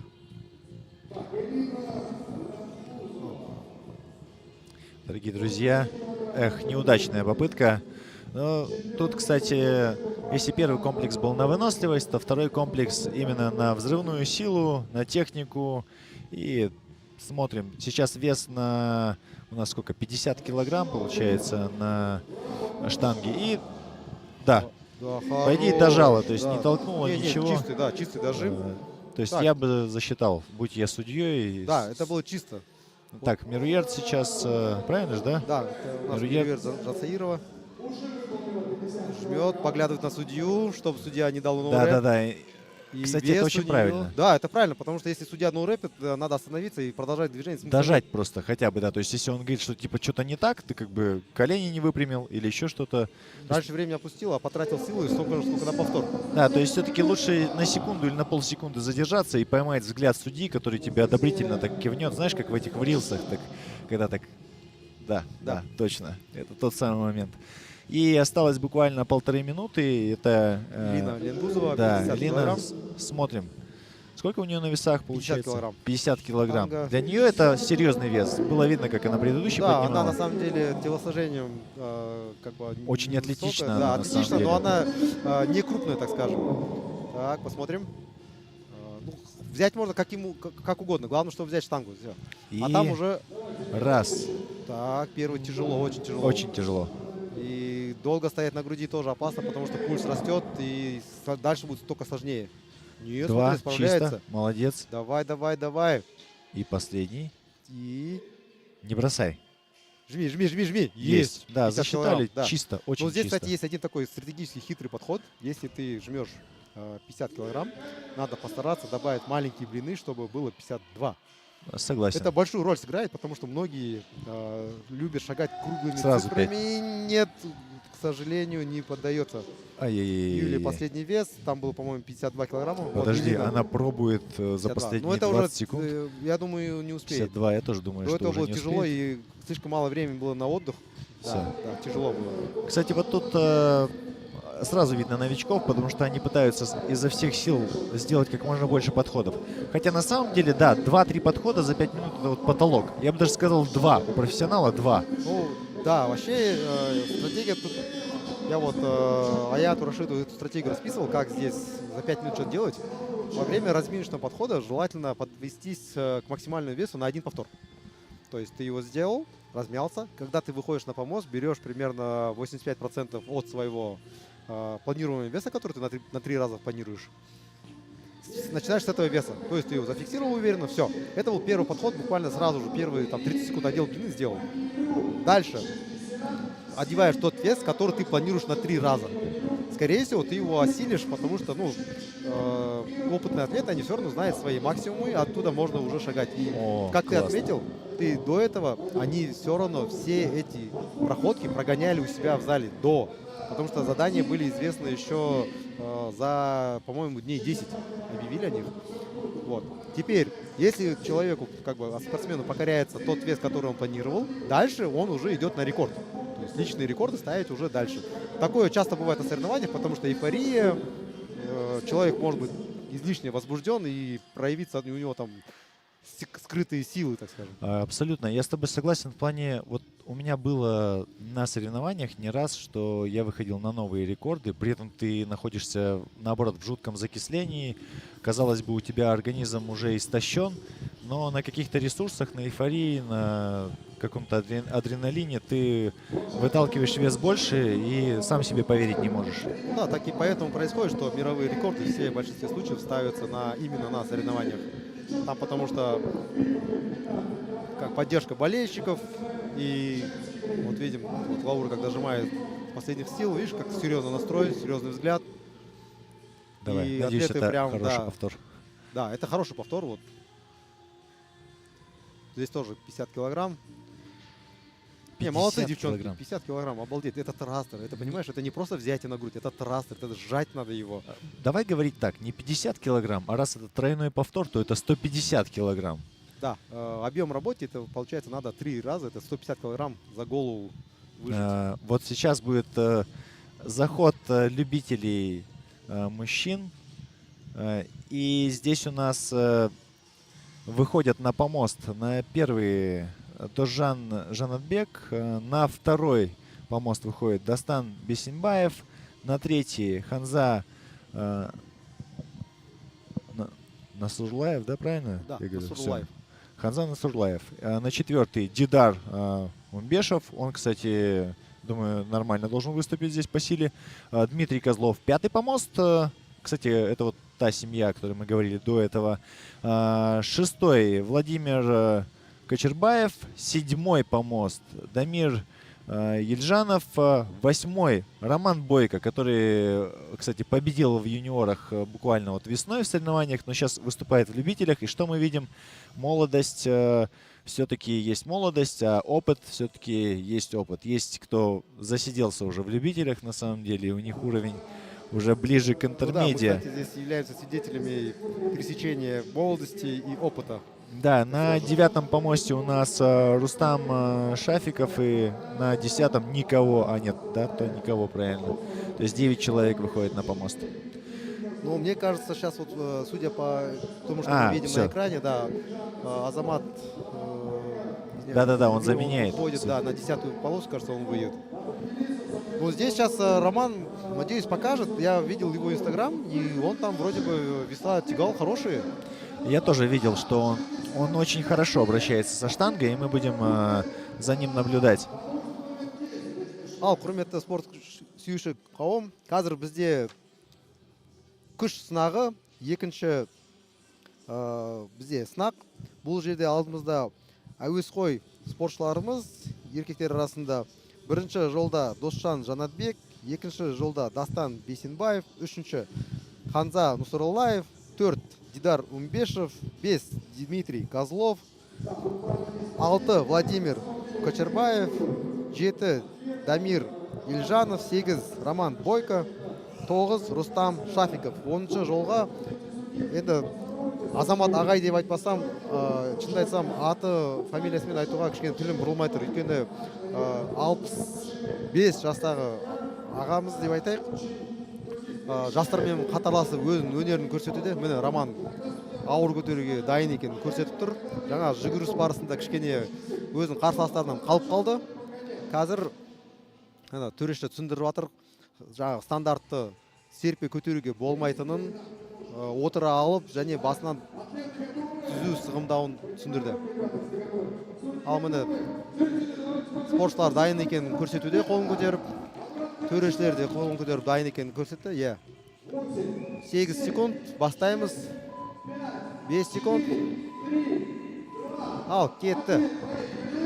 Друзья, сейчас показывают Азамата Искалиева. Он возрастной участник наших соревнований и достойно всегда выступает. То есть, представляете, есть люди, которые в его возрасте говорят: все, я уже очень стар, я ни на что не гожусь.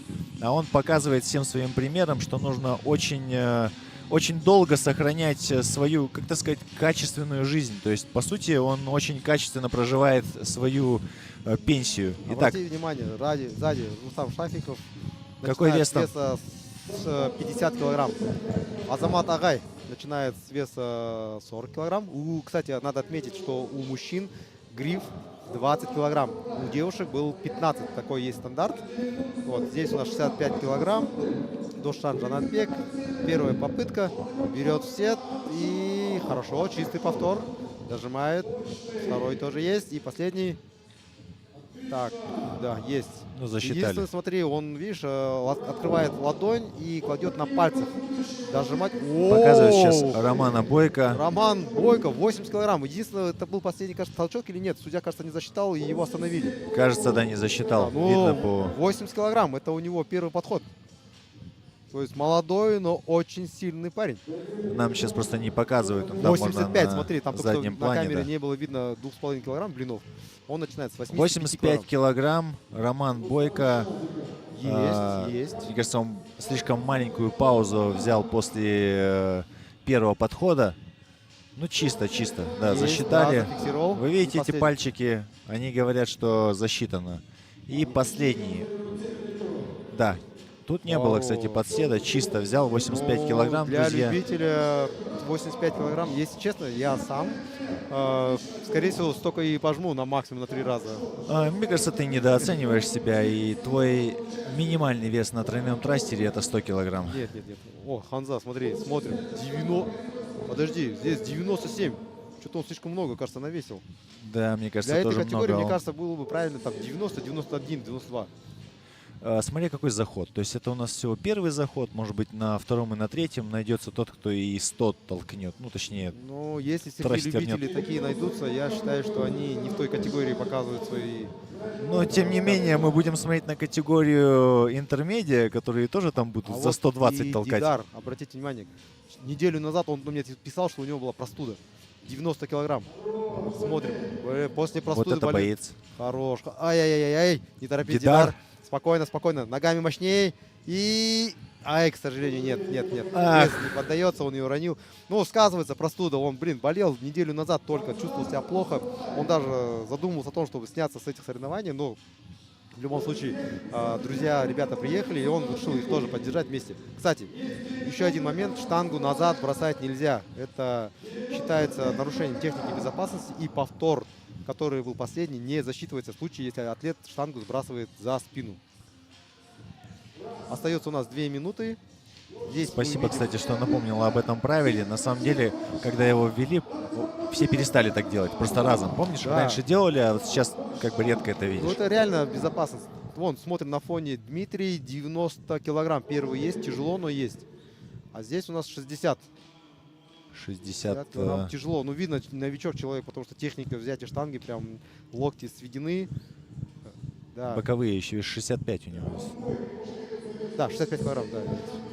Ну, У меня привычка, что гриф 15 килограмм после девушек считаю. Ты сидишь у меня слева, я сижу справа, поэтому тебе видно только одну сторону, А мне ты другую. смотри, Азамат Агай как жмет-то там. Так. 65 лет, понимаешь, люди в 65 лет просто приседать не могут. А тут 50 килограмм на 3 раза жмут. Друзья, остается меньше минуты, и это первый заход в любителях. Мужчины-любители, Тут Жану категория. надо поторопиться, он сейчас 40 секунд Слишком уходит. долго собирается. Да. На Ну, тройной трастер надо, давай будем говорить честно, ну 30 секунд, ну 25. 20 край. Да. потому что если ты на максимум выходишь, ты по любой где-то будешь выдерживать паузу, как бы задерживаться, и это съедает секунды. Он, видишь, Дожан делает паузу на груди. Дожал. Раз. Дожал. Все чисто. Последний повтор, вот он долго стоит, 15 секунд. Ну, хотя время есть, еще последний повтор ему остался. Ай-яй-яй, Всё. нет. Еще может. 72 килограмм, еще может. Он штангу не уронил и нет, увы, нет, не смог. Это было очень опасно. Да, это, да, опасно. Но трастер само по себе движение такое очень сложное, технически, очень такое трудоемкое, требующее всех групп мышц, чтобы выполнять, потому что разгон идет за счет ног, кор держит все тело, руки дожимают в последней фазе движения. Следующий. Друзья, закончили сейчас первая десятка выступать у нас. И выходит вторая десятка на помост. И на первом помосте будет выступать Аят. Аята я вам пиарил в своем инстаграме. Можете зайти и посмотреть на него еще раз, на красавца. Он хорошо прошел отборочные, так сказать, состязания и имеет полное право участвовать в этих соревнованиях. Единственное, что скажу про него, это то, что парень боевой и легкий. То есть ему будет тяжело на самом деле в этом упражнении. На втором помосте у нас Максим Крушинский. На третьем помосте Манас Какимбаев. На четвертом Шамиль Кинже. На пятом Александр Бенгард. Кстати, он неплохо, да? Он лидировал, получается, или на втором месте, по-моему, был в отборах. И на шестом месте на помосте Бахтияр Уразбеков, на седьмом Данияр Казангапов, на восьмом Амир Бирманов, на девятом Ербол Хамзин. Кстати, Ербол Хамзин, я про него говорил, он, кстати, хороший вес может поднять, потому что у него своя масса большая. И на десятом Ризбек Затыбек. То есть ты про него же говорил, получается, что Ризбек является таким ярым любителем, то есть любителем в хорошем в смысле этого слова. Да, он раньше занимался кроссфитом, потом ушел в фитнес и вообще из радаров пропал. А потом, когда я увидел, что он участвует в этих соревнованиях, я был рад увидеть его и здесь среди участников. Он, если честно, я не помню, как он сейчас тренируется, вот, но насколько я знаю, там силовых тренировок у него не так много. А вот он как раз на экране у нас первым стоит. Вот он, смотрите, какой красавец. За ним стоит Ербол. Ербол, да. Ну, на самом деле, все ребята, видно, подтянутые, сильные. Вот Манас буквально недавно начал заниматься кроссфитом. А если он снимет футболку, ты увидишь, там кубики пресса такие красиво прорисованные. Аят, мой ученик, я за него болею. И он, конечно, хотелось бы, чтобы он был там в последнем хите среди лидеров. Но имеем то, что имеем. Аят, не подведи. Нет, я знаешь, как скажу. Он мечтал о хорошем тренере и просил Бога об этом. И у него появился ты. А ты не просил о хорошем ученике. И у тебя Точно. появился Всё. Аят. Просто- Шучу, конечно. Аят, успеха тебе. Сейчас ребята заходят, мы в режиме онлайн транслируем, друзья. Никто не озвучивает ничего. Все перед вами. Алдарыңызда екінші толқын әуесқой спортшылар.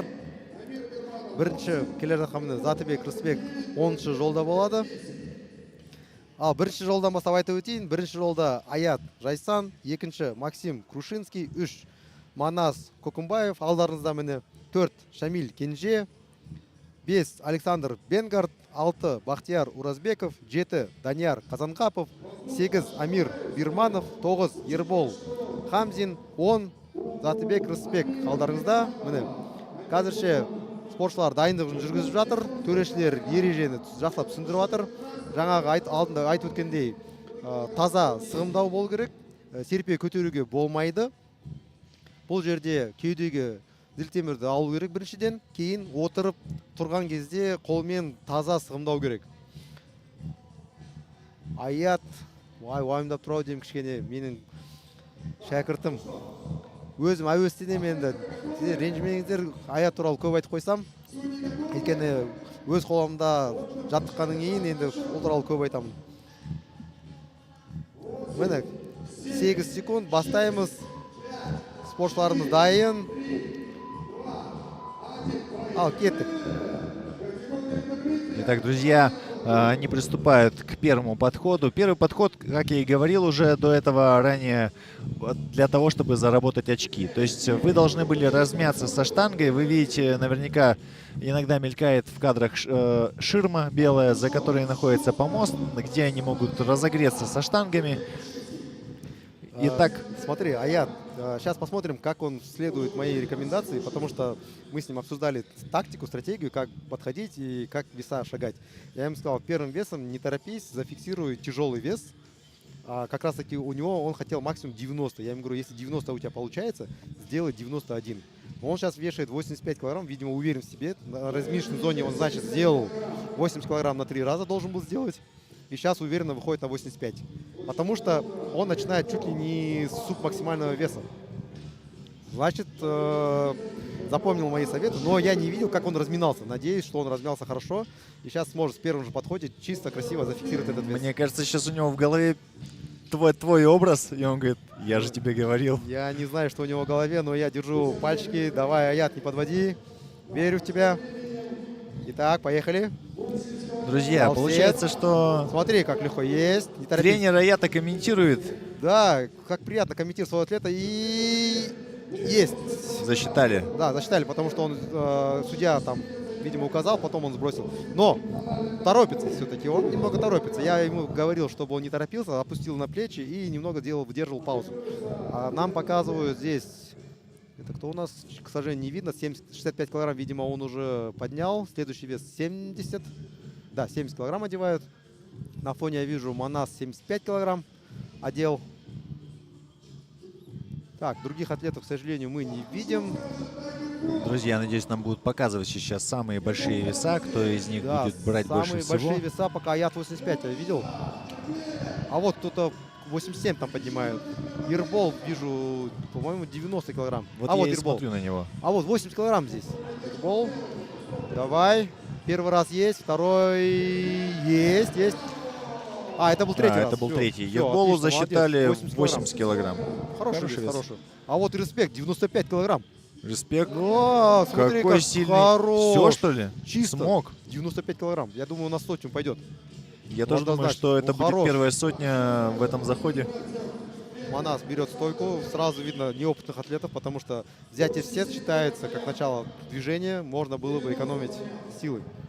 Ну, ничего, это его первое соревнование. Он буквально недавно в кроссфите, так что хорошо. Я думаю, что он будет правильно дожимать, потому что, возможно, так сказать, навыка хорошего толчка нет. И Да, обычно на толкают первых опытные порах- атлеты. Да. Толкают те, кто устал и опытен. 87 килограмм. Это, по-моему, если не ошибаюсь, Амир. Он дожмет, мне кажется, дожмет. Все, есть. Всё есть. Зафиксировали 87 килограмм. Ну, Так. друзья, я считаю неплохо. То есть сейчас для любителей они сразу выходят и А почти я 100 килограмм Берет толкают. 90 килограмм. Блин, я ему говорил одеть 92. И он торопится опять. Опять торопится. Держи, постой, Держи, не торопись. постой. Отдышись хорошо. Спокойно, набрал силы, набрал воздух. Давай. Ай-яй-яй-яй-яй. А ты говоришь 91 килограмм. Ну, видимо, тяжело, совсем тяжело. Вот, видим на штанге 100 килограмм у Рузбека. У него еще минута 15 в запасе остается. Я бы на его месте отдохнул максимально, потому что это Да. последний подход, это один другого подход. шанса не будет. Один подход. Если он это осилит, он явно первый лидер на победу в этом комплексе. Смотрим. Ну, сейчас увидим, осталась минута. Вот он. Смотрим. 100 килограмм, ребята. 100 килограмм. Центнер. Есть. Первый есть. Хорошо. Еще 50 секунд в запасе. И нет. Я боюсь, не сможет, потому что он потратил силы, как на полноценный повтор. А как, еще как два правило, впереди. когда ты так роняешь на плечи уже, то есть шансов нету. Там ты... Но Русбек показывает характер и борется до последнего. Он бился, он даже попробовал еще раз сделать. Сколько у Ербола 85. сейчас? 85. 85 совсем не поддается. Я почему-то думал, что Ербол поднимет больше, потому что у него масса выше. Амир, так, 90. Зафиксировали или нет? Я вот такой не увидел, судья зафиксировал. Нет, кажется, нет. Потому что Ербол пытается еще раз подойти. Ой, не Ербол, Амир. И- Амир, тут на 3 Нет, раза, не на один. Нет, время уже заканчивается. Все, если ты не успел, Манас здесь показывает 80 килограмм. Зафиксировали, да? Засчитали. Молодец, хорош. Все, финиш, друзья, финиш. Закончилась очередная пятерка участников. И это у нас были любители, категория любителей. И мы приступаем Лидером. к озвучиванию следующей десятки. Да, то есть это вот последняя у нас... да, третий же заход Да, получается. это третий заход. Сейчас как раз увидим те ребята, кто хорошо бегает. Сейчас посмотрим, как они будут сжать веса. Потому что здесь у нас многоборье. Здесь недостаточно хорошо бегать. Надо еще быть сильным. Надо Да, еще не всегда тот, кто хорошо бегает, хорошо жмет. Но, честно говоря, мы к этому стремимся. Конечно, конечно. Ну, если честно, Рысбек меня очень приятно удивил. 95 килограмм на 3 раза. Для любителя это просто шикарный вес. Я думаю, что это не просто шикарный вес, это очень... Ну да, потому что многие любители стремятся к сотне. Вот Для них сейчас это повтор как заветная показывает. цифра. Хорошо. Здесь вес тоже был 90? Я Две не увидел. пятнашки Нет, там, и нет, пятерки. нет, нет. Там, по-моему, 80 килограмм, потому что первый блин был 15 самый. Манас Хорошо. 80 силил. Вам показывают повторы, друзья, в замедленном виде, чтобы вы четко понимали, как нужно выполнять правильное упражнение. То есть необходимо именно дожать штангу. То есть как только ты ее толкаешь, это сразу no-rep, не засчитано. Ах, это, по-моему, повтор. Эх, Аят. А я, да. Ладно, ничего страшного. У него это первые большие Но соревнования. главное, что он 85-то пожал, то есть это Уверен. довольно... Причем я был уверен, что сейчас он на 92 Да, пойдет. было так легко со стороны, что я думал, у него запас до 95. И 90 он тоже начал так бодро, и я тут думал, все, осилит он. Да, вот этот 100 килограмм, которые, к сожалению, не поддались. Смотри, как сколько сил он потратил. Но он все равно не сдался, бился до последнего. Прям вот. Последний повтор он просто сделал фронтальный присед. Он понимал, что он не дожмет, но он все равно боролся. Я соревнования всегда сравниваю, знаешь, когда ты с отелем All Inclusive. Раз ты приехал, ты должен на всю катушку отрываться здесь. А иначе как? Итак, друзья, давайте огласим следующие списки. Это у нас самые сильнейшие по версии первого хита, то есть те, кто в первом хите заняли лучшие места от 1 до 10. На первый помост выходит Данил Адаев. На вторую выходит Виталий Кузнецов. На третью дорожку Тамерлан Мухамбеткалиев. На четвертую Давид Штайнпрейс. Нифига себе, он на четвертой позиции. Представляешь, Давид на 4-м месте. Нет, здесь же места распределены точно, так, здесь что по лидер, помостам, да-да-да. лидер на Я думаю, пятом, бегает хорошо. потом он, кажется, третий. Так, на 5-м помосте Дархан Усмаханов, на 6-м помосте Азамат Байсалбаев, на 7-й Рустам Уксумбаев, на 8-й Иван Лесников, на 9-й Алишер Абеков и на 10-й Иван Бенгер. Да, друзья, это только помосты, то есть места распределились по-другому. Давайте я сейчас места расскажу, кто с 10 по 1. Ануар потом огласит, кто на каком помосте. Это будет наиболее, наверное, рационально. Итак, друзья, у нас на 10 месте Даниил Адаев, как раз таки, который на первом помосте. На 9 месте Иван Бенгард. На 8 месте Виталий Кузнецов.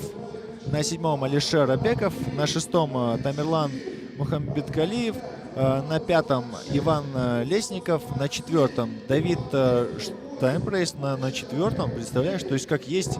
На 3-м Рустам Уксумбаев, на 2-м Дархан Усмаханов и на 1-м Азамат Вайсалбаев. Но вы видели, как он бежал. Я алдарыңызда әуесқой санатының лидерлері менің әріптесім Сергей айтып өткендей жаңағы орындарын айтып өтті. Қараңыздар, 5-ші, 6-шы орында 6-шы жолда тұрған осы жарыстың жаңағы бірінші сайыстың жеңімпаздары. Оларды неғып жақын қойған себебі, өйткені әр спортшы өзінің қасындағы қарсыластарын көруі тиіс. Кім қандай салмақ кигізіп жатыр, сол кезде жаңағы жарыстың қызығы сол кезде болады. Қазір біздің лидерлер міне Азамат Байсалбаев жаңа жүгіруден көрсетті, ешкім жеткізбейтінін. Ал енді қазір қалай зілтемірді өзінің бағындыратынын тамашалаймыз. Міне төрешілер ережені түсіндірді. Тамерлан, жақсы дайын. Штайнпрейс, Давид Штайнпрейс. бізге енді шынымды айтсам Қазақстан елінде осындай атпен өнер көрсету деген енді ол да енді біздің көп мемлекеттік көп түрлі елдің өкілдері осында өнер тұратынын көрсетеді. Біздің спортшыларымыз дайын, қолдарын көтеріп, төрешілеріміз дайын. 10 секунд, кеттік, бастаймыз. Трастер жаттығуы 3 рет салмақты басынан жоғары көтеру. Кеттік, қараймыз қандай салмақпен кім қалай бастайтынын. Маған ең қызықты Азамат Байсалбаев, осы жаңағы жүгірудің лидері, қалай салмақ көтеретінін көргім келеді. Міне 60 килограмм салмақты кигізіп жатыр екен, бұл кім екен бізге көрінбей жатыр. Бұл бірінші жолдағы Данил Адаев. Так. Виталий Кузнецов кешіріңіздер, 65 кило салмақ, артында Данил Абаев, артында 60 килограмм салмағын жинады, тапсырып беріп жатыр. Көреміз, әлі ешкім басталған жоқ, тек қана құймақтарын кигізіп жатыр, зілтемір дайындап. Міне, Азамат бастады 65 кило салмақтан, біріншісін оңай алды, екіншісінде, үшіншісінде бағындырды. Әзірше бізді алдымызда ең үлкен салмақ алып атқан 80 келі салмақты Иван Бенгерт. Ол қазірше алдымызда жоқ. Виталий Кузнецов 65 келені оңайды бағындырып жатыр. Ол таза, өте таза көтерді. Міне, Иван Бенгерт 80 килограмм салмақты бағындырды. Келесі салмақ дайындауда. Давид көрінбей қалды. Иван 80 килограмм ау деймін. 80 килограмм. Таза санады. Төреші. Дорогие друзья, сейчас мы видим 70 килограмм на штанге. 70. Тут неплохой вес. В принципе, он невысокого роста, и 70 килограмм для него это довольно приличный вес. Но вы помните, сколько у нас там девчонки подняли? 60 килограмм, да? 60 килограмм, да, кажется, был максимум. Да, а вот и лидер. 60. Посмотри, поглядывает по сторонам. Ну, жмет. кстати, бежал он хорошо. Бежал очень хорошо. И трастеры, думаю, у него тоже должны получиться хорошо. Но если он 80 возьмет, то все равно он в десятке лучших останется. Значит, в хите с лучшими и будет в следующем. Да, Смотри, берет как он 80. аккуратно смотрит на судью, чтобы тот засчитал, только после этого сбрасывает. Правильный подход. 80 килограмм он осилил. Давид у нас здесь 70 килограмм зафиксировал. Идет на 75, нет? Да, он думает либо меньше, ну, либо... Да, тут стратегически, видишь, лишний килограмм на вес можешь не позать. А вот Иван 90 килограмм, кажется, не смог. Не Слишком смог. большой шаг, кажется. Не засчитали. Мне кажется, есть смысл начать 87. Да, он сбрасывает вес, скорее всего, на 85, либо на 87 сейчас бросит. Слушай, соревнования по-разному проходят. Бывает, говорят, что вес нельзя понижать. То есть здесь не запрещено. Это по олимпийскому стандарту, по тяжелой атлетике. Там потому что атлеты выступают не по очереди веса, а по весовой, по заявленному весу на штанге. И штанга все время растет. Поэтому там нету возможности, если ты не пожал, то уменьшить вес нету, только повышать. Либо через 2 минуты, но тот же самый вес, насколько я знаю. То есть тогда тебя в очереди двигают, Да, если не ошибаюсь. ну, получается, ты можешь, смотри, подойти, сделать неудачный повтор, и у тебя не будет времени. Если кто-нибудь еще этот вес делает, ты в это время отдыхаешь. Если никого нету, то ты отдыхаешь вот эти отведенные 2 минуты и заново должен выйти на этот вес. Да, это, кстати, очень стратегически провальная схема. Поэтому, ну, на самом деле, по тяжелой атлетике-то, когда чемпионат мира проходит, там очень много спортсменов. Поэтому, как бы, всегда есть шанс, что кто-то такой же вес будет толкать. Многие жмут 80, а 85 уже нет. Да. Поэтому имеет смысл пожать 82 килограмма. И Абсолютно с тобой зафиксировать. согласен. И То ты есть будешь маленькие впереди. блины, сделать шаг 2,5 килограмма или 2, и все. Вот он, красавчик, 82 килограмма. Послушал, услышал, видимо, нас, понял. Тамерлан молодец. Надеюсь, он этот вес осилит. Тамерлан, дожми, пожалуйста. Да. Сделал маленький шаг. Отлично. И он будет впереди турнирной таблицы. И это будет ему дополнительные очки отрыва от своих преследователей. И давай. Есть! Дожал, Хорош. дожал. Вот мне что нравится в Блестяще, кроссфите. блестящее, друзья, выступление. Да. Что мне нравится в кроссфите, вот человек жмет, он, видимо, выжимает максимально свой вес. Для кого-то это вес может быть игрушечный, там, разминочный, но для кого-то это максимально. И все его поддерживают. В этом и сила комьюнити, и вот этими прекрасен наш спорт. И Да, дожал, 85. дожал, 85 килограмм. Молодец. Да, но потратил очень много усилий, прям все выжил из себя. Остались последние считанные Иван. секунды. 87 килограмм, вот он. Нет, Нет. к сожалению, нет.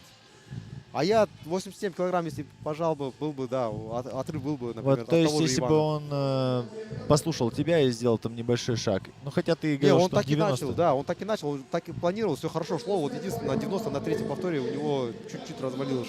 А вдруг нам его не показали, и он где-то 87 сделал просто? Нет, он шагнул сразу с 85 до 90. А хотя я ему рекомендовал, если ты уверен, что ты возьмешь 90, попробуй сделать на 92.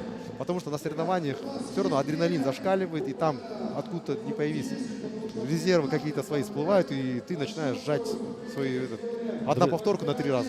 Друзья, кстати, хотел бы отметить судейский состав. Каждый из судей тоже действующий участник соревнований, то есть не этих соревнований, а вообще в целом, то есть каждый из них является атлетом, то есть это люди не со стороны, это те, кто участвует там в категории элит, к примеру, и в категории там даже мастерсы просто не участвуют в соревнованиях, а судят. То есть очень важно понимать, что судейский состав сейчас просто на высоте. Каждый из судей, наверное, сам может выйти и показать мастер-класс в любом из упражнений, в любом из комплексов. Но они не заявлены на соревнования, поэтому все, что сегодня они делают, это смотрят, как атлеты поднимают свои максимальные веса. Очень сложно, кстати, вот в этом элементе поднять и сделать элемент на 3 раза. То есть на раз трастер и на максимум и выкинуть все силы. Как бы проще. Но когда тройной... Я, кстати, не помню. Последний раз я делал тройной трастер от силы... По-моему, 111 килограмм я делал. Накинул 111 тройной трастер. И было очень тяжело. Но я уверен, сегодня, друзья, с вами, сегодня мы тройной трастер увидим не меньше 120 килограмм. То есть, я думаю, в категории интермедиа будет мы не тот, увидим, кто к сожалению, 120 потому возьмет что на 3. категория интермедиат у них будет другое задание. Эх. У них не будет трастера. У них другая связка, да, у них прошу связка прощения. будет взятие стойку, ну, взятие с пола, взятие с виса и толчок. Ну, тогда мы увидим больше 130. Я думаю, что больше Ну, 130. 130 килограмм для интермедиат это уже... Да, ну, видишь, тройной трастер с большим весом — это одно. Но когда у тебя есть взятие там и толчок, как-то полегче все равно. То есть я думаю, что... Вот Савченко, например, я думаю, что может, да, может он взять 130. Почему-то я так думаю. Потому Ну, что посмотрим. Давай не рывок- будем загадывать. Осталось Помнишь, буквально 5-10 минут, они сейчас выйдут. весной, когда он участвовал, рывок был, связочка, 106 килограмм Это было где? На Астана Кап? на Астана Кап. Нет. Да? Я что-то не помню. Я же участвовал на этих соревнованиях. Так Там вот. максимальный вес был Павел Колобов. Он сделал 110 килограмм. А второе месте был, по-моему, Жуков Валентин. 105 килограмм тогда он рванул стойку, потом свисов сет и сделал один оверхед. Блин, вот плохо, что мы сейчас с тобой сидим и не можем, знаешь, это как вот, типа, вытащить. Надо посмотреть. Да. Была же прямая трансляция. Давай ты сейчас заполнишь эфир, а я посмотрю, какой же там результат был у Савченко ради интереса. Давай. Ну, я помню, что 106 килограмм там не было. Там, кажется, у него была то ли травма, то ли еще что-то. Ну, ладно, давай посмотрим, а там уже будем загадывать. Ал құрметті көрермендер, қазір алдымызда шеберлер арасынан 35 жастан асқан енді әйелдер деп айтайын, өнерлерін көрсетуге дайындауда.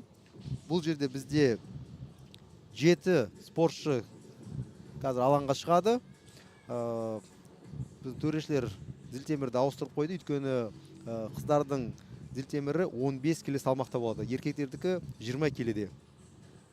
Ақырындап айта берейін, 3-ші жолда Макагонова Елена шығады, 4-ке Анастасия Лигай, 5-ке Наталья Сущик, 6 Евгения Цой, 7 Гарас Екатерина, 8 Ирина Шмигилевская, 9 Анна Тавченник.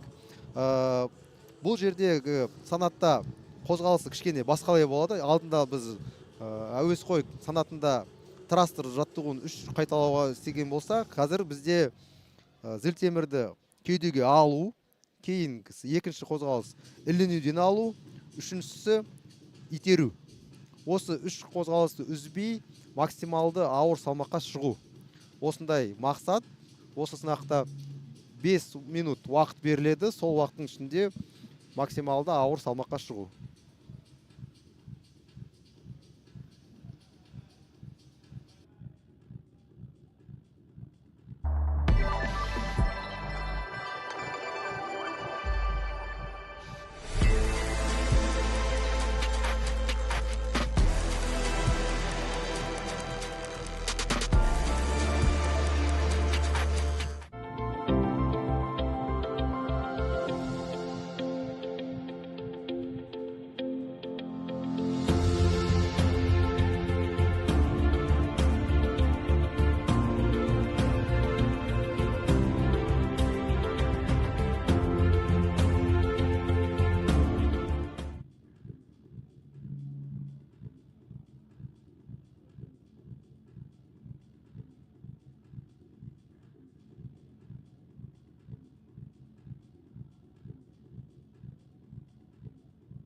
Шеберлер арасында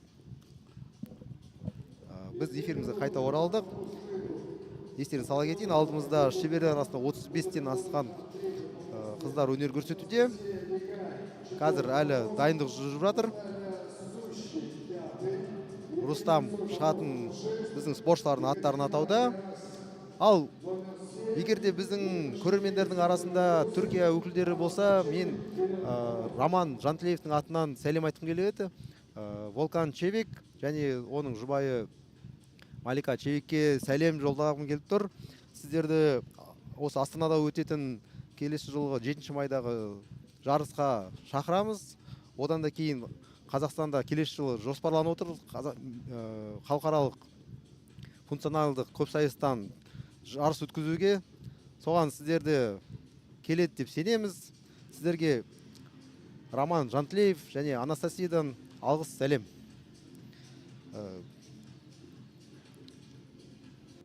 Дорогие друзья, у нас сейчас заходит именно Мастерс Woman 35+, и буквально на третьем помосте у нас заходит Макогонова Елена, на 4-м помосте Анастасия Легай, на 5-м помосте Наталья Сущик, на 6-м помосте Евгения Цой, на 7-м Гарас Екатерина, и на 8-й Ирина Шмиглейская, и на 9-й Анна Товченник. Смотрите, друзья, у нас с вами 7 участниц. Сейчас они выйдут, они сейчас разогреваются, но мне кажется, они уже готовы.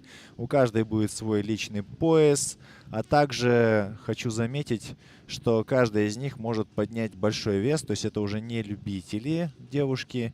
Напомню, что у любителей девушек максимальный вес, по-моему, был 60 килограмм. Кто-то смог тройной трастер сделать на 60.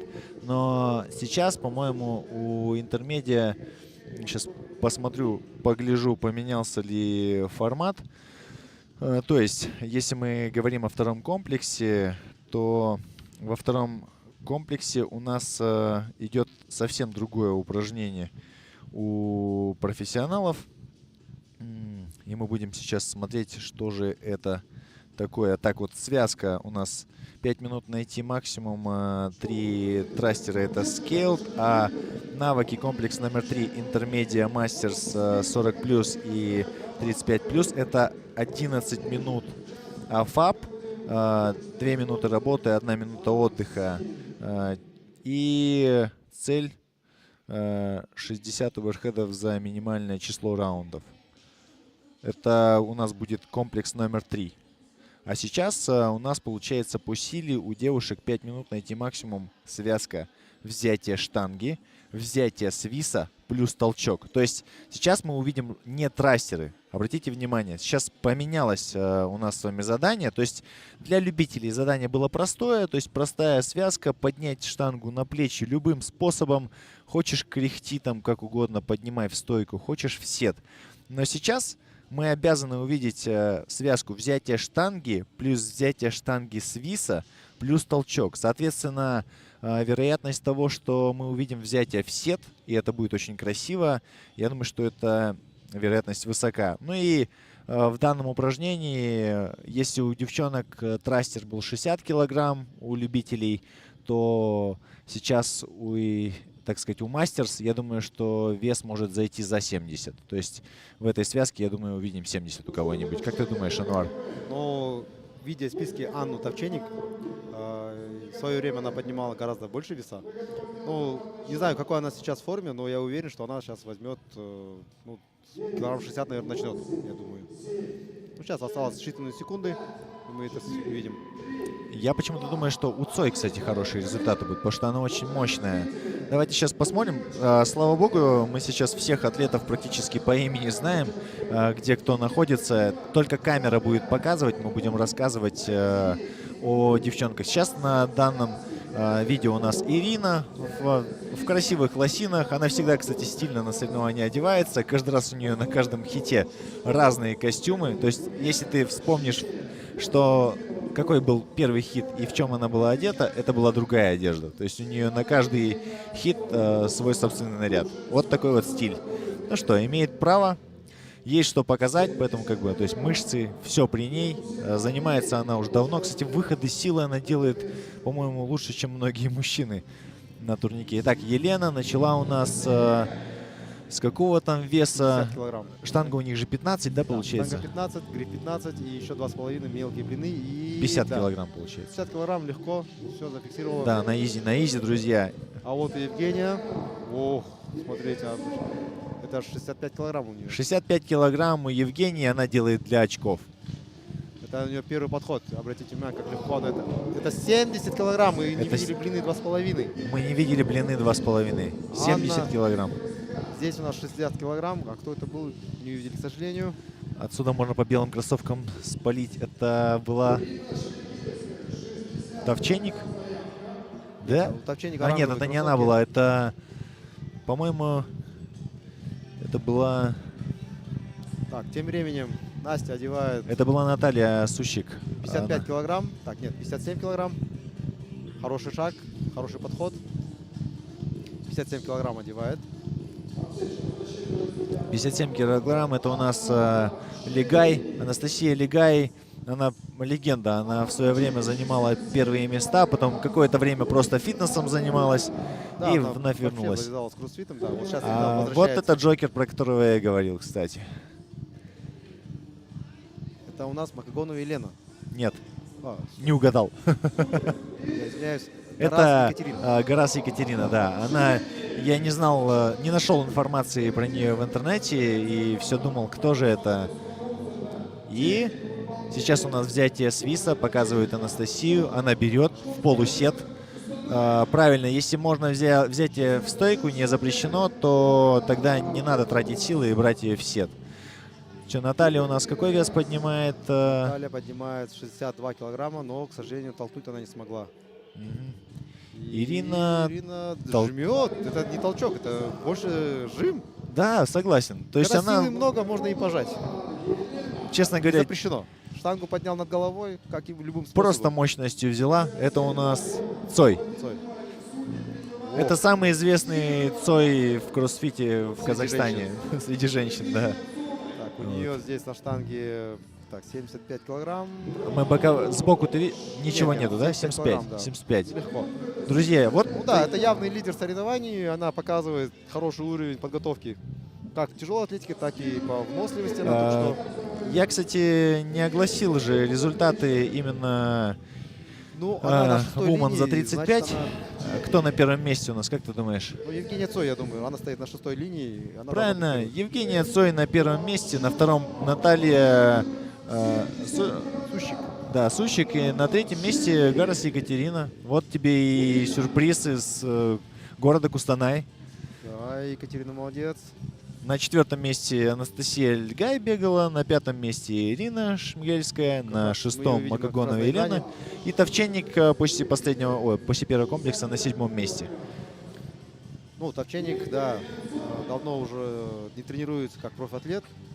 Она так здесь выступает, кажется, так для хорошего времяпровождения. Ох, Так, Анастасия, тяжело, 60 Давай. килограмм. Я думаю, что она должна толкнуть. Да. Да, ну, дожала, толкнула. Главное, чтобы подняла над головой. Так, Наталья, к сожалению, вес уронила. Елена. взяла в сет. Кстати, хорошая растяжка у девчонок, заметь. То есть все закидывают на плечи так уверенно, я даже завидую им. Ну, у девчонок обычно, в принципе, растяжкой проблем нет. Это у парней обычно деревянные. Собралась? Есть. Идем, Четко. Технику обратил внимание? Да. Не без дожима. Чётко, Просто четкий прям. толчок. Да, это видно опыт. Это Ильин в юбке в Однозначно. мире кроссфита. Да. Все, у нас 5 минут на исходе. Друзья, все. Мы только что посмотрели с вами категорию женщин 35+. И сейчас у нас будут выходить на помост мужчины. Категория Мастерс 40+.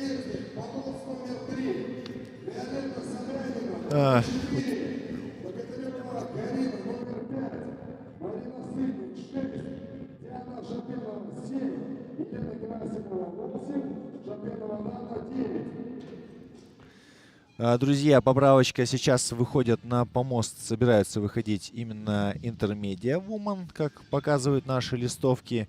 То есть мы будем смотреть сначала на женскую составляющую нашего с вами мероприятия. Ну что ж, по поводу женщин Intermedia. Intermedia Woman, давайте по местам. Сейчас на 8-м месте у нас Ниязова Назгуль, она занимает 8-ю позицию. На седьмой позиции Шапенова Дана. На 6-й позиции Валерия Перевезник. На 5-й позиции Елена Герасимова. На 4-й позиции Виолетта Субботина. Мне кажется, или это Субботина? Нет, это Собянина. Это Собянина, прошу Да. прощения. Субботин Прочитал неправильно. Вячеслав, он в другой категории среди мужчин выступает. Точно. Да, и они не Так, родственники. Виолетта Собянина на 4-м. Она, кстати, неплохо пробежала, незаметно и четко. На 3-м месте у нас Диана Шапенова. На 2-м месте Богатырева Карина, которая являлась лидером отбора. И на 1-м месте Марина Ситник. Вот так поменялись места после первого комплекса. То есть то, что вы на отборе будете первым, не гарантирует, что вы будете первым в хитах. Но, опять же, мы же говорим с вами только по первому комплексу. Это же ничего не значит. Так сказать, как-то, как Иванушки сказали бы, помнишь? То есть первый поцелуй — это не любовь, это лишь такое чувство притяжения. Вот, ну, ты меня понимаешь. Я думаю, многие поймут, о чем я. Ну, у нас девушка на старте. Ал біздің интермедиат санатындағы қыздарымыз алаңға шығуға дайын. Алдарыңызда екінші жолда Ниязова Назгуль, үшінші жолда Валерия Перевезник, төртіншіде Виолетта Собянина, 5 Богатырева Карина, 6 Марина Сытник, 7 Диана Шапенова, 8 Елена Герасимова, 9 Шапенова Дана. 9 спортшылар алаңға шығуға дайын. 8 қателесіп қалдым, кешіріңіздер. Дана Шапенова біраз кезде кішкене спортты тастап кеткен болатын. Қазір келіп міне қайтадан өз өнерін көрсетуге оралды. Бірін-бірін қыздар қолдап дайын тұрғанын көріп тұрсыздар. Артында Диана мен Марина Сытник. Марина Сытник бірінші сынақтың жеңімпазы. Қазір бірінші орында, артында іле шала Богатырева Карина тұр. Міне алаңға шығуда.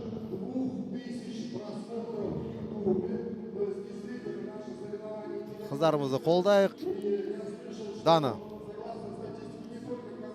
Міне қалай дайындық екенін көреміз.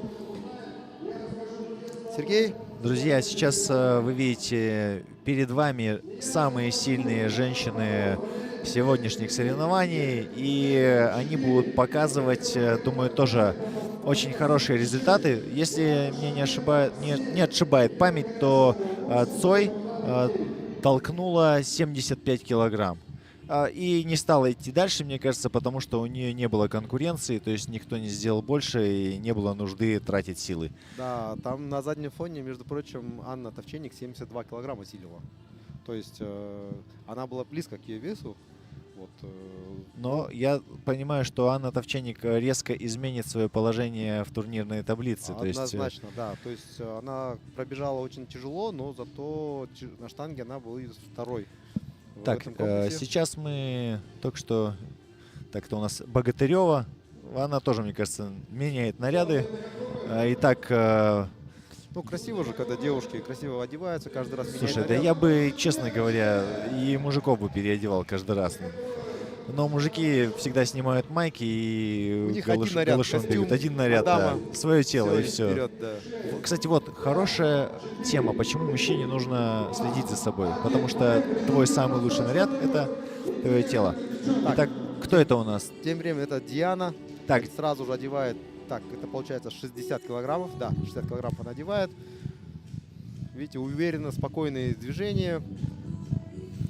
Я наверняка уверен, что Леонид дал ей хорошее наставление, и она спокойно следует указаниям своего тренера.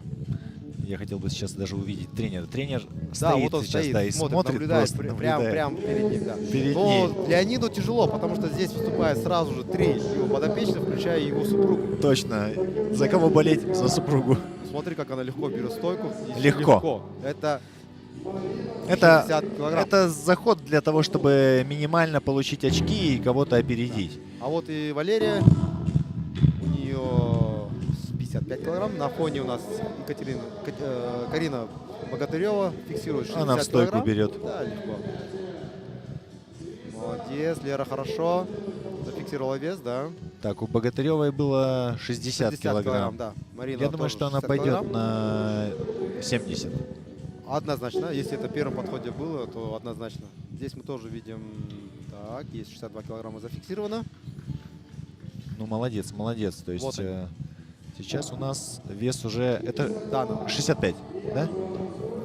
Вот не видно боковых блинов, к сожалению. Да, но, если там по-моему, есть красные, то будет... Нет, там красных нету. Красных нету. Значит, это- 60. Нет, Ой, это 65 килограмм. 65.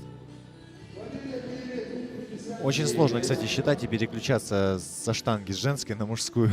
Однозначно путаешься постоянно, тем более, когда Давай, категория есть. вес- Легко, вообще легко. Чисто засчитано. Толчок был очень легкий. Взятие второе было тяжеловато. Ну, всех, потому я думаю, что и на 5 килограмм можно, максимум на 5 килограмм. Вот Дана. Сколько подняла? Тоже 65. не видно. Богатырева 65 берет. Да. У них прям у всех вровень, веса одни и те же. Но здесь, мне кажется, надо рискнуть. Надо рискнуть и добавить вот эти однерки. Да, вот оно. Я бы тоже так поступил. То есть вот этот минимальный разрыв может помочь. То есть кто-то Очень сейчас сильно, очень сильно, да. сделает 5, шаг 5 и не возьмет. А у тебя все получится. Ну, тут еще есть такой нюанс. 5 килограмм звучит как будто бы мало, но когда ты работаешь там 60-65, между ними процентное соотношение это примерно 3-4%. Абсолютно В точно. рамках одноразового максимума там каждый килограмм роль играет. Поэтому 5 килограмм звучит немного, но в общей сумме лишние 5 килограмм могут очень сильно сказаться. Так, хорошо. Есть. Все. да. Засчитали. 67 килограмм зафиксировали. Так, Валерия берет у нас 70. Стоп, не 70. Нет, не 70. 60. 60. 60. Ай-яй-яй, нет, не поддается ей этот вес. 2 Поторопилась минуты еще немножко, есть. но думаю, она возьмет. Этот вес пускай оставляет. Диана. Так, Марина Ну давай. улыбается, я уверен, да, перед Мариной Опа, Николай смотри, сидит. на заднем плане Дана в стойку взяла и 70 толкнула. килограмм. 70 килограмм, килограмм. ребята. Марина тоже понимает, что ей Марина тоже надо замотивирована, получить, да. да, мотивация есть. Виолетта. Виолетта у нас фиксирует 62 килограмма. 62 килограмма Виолетта Хорошо, взяла. хорошо. Молодец. Она везде, кстати, заметил, в средней идет. То есть это хорошая тактика. То есть Это везде хороший кроссфитер. сбалансированный, да, атлет сбалансированный. Ага. И есть. Есть. 65 килограмм. 65 килограмм, да, зафиксировала Марина. Да, она вставай. И 67 килограмм, вот они 2 килограмма. До этого она 65 килограмм смогла, а здесь добавила всего 2 килограмма, и все, штанга уже Да. неподъемная вообще. Ну, я бы на ее месте отдохнул. Вот, мы сейчас видим 70 сколько, 70 килограмм. килограмм. Богатырева легко в вообще стойку берет. Вообще изи. Просто играючи. А вот второй был тяжелее. Ну, так в стойку Надо надо было было в сет, да, сет брать, да. Ну, толкает. Толкнула. Есть. Засчитали. На фоне видим Диану, 72 килограмма. Видимо, Карина поставила свой личный рекорд. Судя по тому, как она радуется, не ожидала она, скорее всего, этот вес осилить. Давайте сейчас посмотрим на Дану, если ее покажет. Вот она берет. Я отсюда вижу. Друзья, Да. надеюсь, вы будете этот повтор видеть, потому что нам видно. сможет. Я думаю, сможет. Пожалуйста, камера, наведите на нее сейчас. Есть, стойку взяла. И... Дана, давай. Есть! Есть, 72 килограмма. 72 килограмма Дана взяла только что. К сожалению, этого не было на вашей трансляции, друзья, но я думаю, что на повторах покажут. Да, я уверен, что на видеоповторе покажут. Да, у штангистов есть привычка, знаешь, выкидывать потом штангетки в зал, а она выкинула только что этот свой пояс такая. Есть, я это сделала. Просто Кажется, она просто радости. поставила свой личный рекорд, потому что я видел, как в зале она 70 килограмм толкала и радовалась безумно. И помню сторис в Инстаграме, что вот личный пиар, спасибо за поддержку. Я тоже был на заднем фоне этого сторис. Ой, Поэтому запомнил. везде засветишься, да? Ну, мы в одном зале нынче тренируемся, поэтому... Сейчас вот показывают повторы, если я не ошибаюсь, Нет, будут это не повторы, показывать. сейчас судьи А. фиксируют результаты, да. Диана молодец, она побеждает в этой тяжелой схватке, так скажем. Дорогие да. друзья, если будет повтор сейчас, как Дана толкнула 72,5, было бы хорошо это увидеть. Это ее личный рекорд. Здесь сейчас на весах у нас всего лишь 60 килограмм, но она потом сделала шаг практически в 12,5 килограмм. Это большой шаг для любого атлета. Поэтому как бы так. Тут все тоже четко. Елена, Диана. Нет, Какой здесь вес? Дана. Ты тоже путаешься. Это Дана. Это Дана. Мы сейчас видим, да. А рекорд поставила Диана. Вон она на заднем фоне от Карины. Карина тоже очень легко стойку берет штангу вообще. Вот прям. Я, кстати, вот удивлен, почему она не захотела там в сет взять. То есть у нее запас такой, что она может... Видишь, какой момент? Технически сет, она сложнее, само движение выполняется сложнее. И на утомлении это движение может развалиться. Гораздо легче взять стойку. И второй момент, ты когда берешь сет, чтобы штангу довести до уровня стойки, да, тебе придется ногами отработать. Не, я согласен с тобой, Ануар, по поводу первого движения, с пола, разгон набрать. Но когда у тебя с колен идет разгона меньше, и в стойку закинуть ее как можно выше тяжело. Поэтому проще под нее погрузиться. Вы видите сейчас повтор, как Богатырева подняла свой личный рекорд и А радуется. на фоне Диана поняла, что ей надо 72 брать, и она ее взяла. И она К взяла, сожалению, повтора мы не увидим, но знаем, что она 72 килограмма осилила. Я видел это своими глазами. Да. Это было красиво. Это была борьба. Поэтому вот сейчас Елену явно показывают. Она молодец. тоже подняла немалый вес для себя. Если говорить точно, там сколько она? 67,5, по-моему, да? Или сколько там у нее было? Я упустил этот момент. Так, У нее были, была пятнашка, десятка. Это по 25. Да, и маленький, точно. Сейчас келесі біздің спортшылар шеберлер санаты 40+. Бірінші жолда Максим Колупай, екінші Денис Панков, үшінші Асхат Қалмұратов, 4 Денис Мишур, 5 Александр Пономарев, 6 Виталий Павлов, 7 Куш Антон, 8 Юрий Оспанов, 9 Терехов Алексей. 9 спортшы қазір алаңға шығады. Менің ойымша бұл жерде Денис Мишур мен Антон Куштың өнерін тамашалау керек. Өйткені осы екі ең мықты атлет екенін білемін.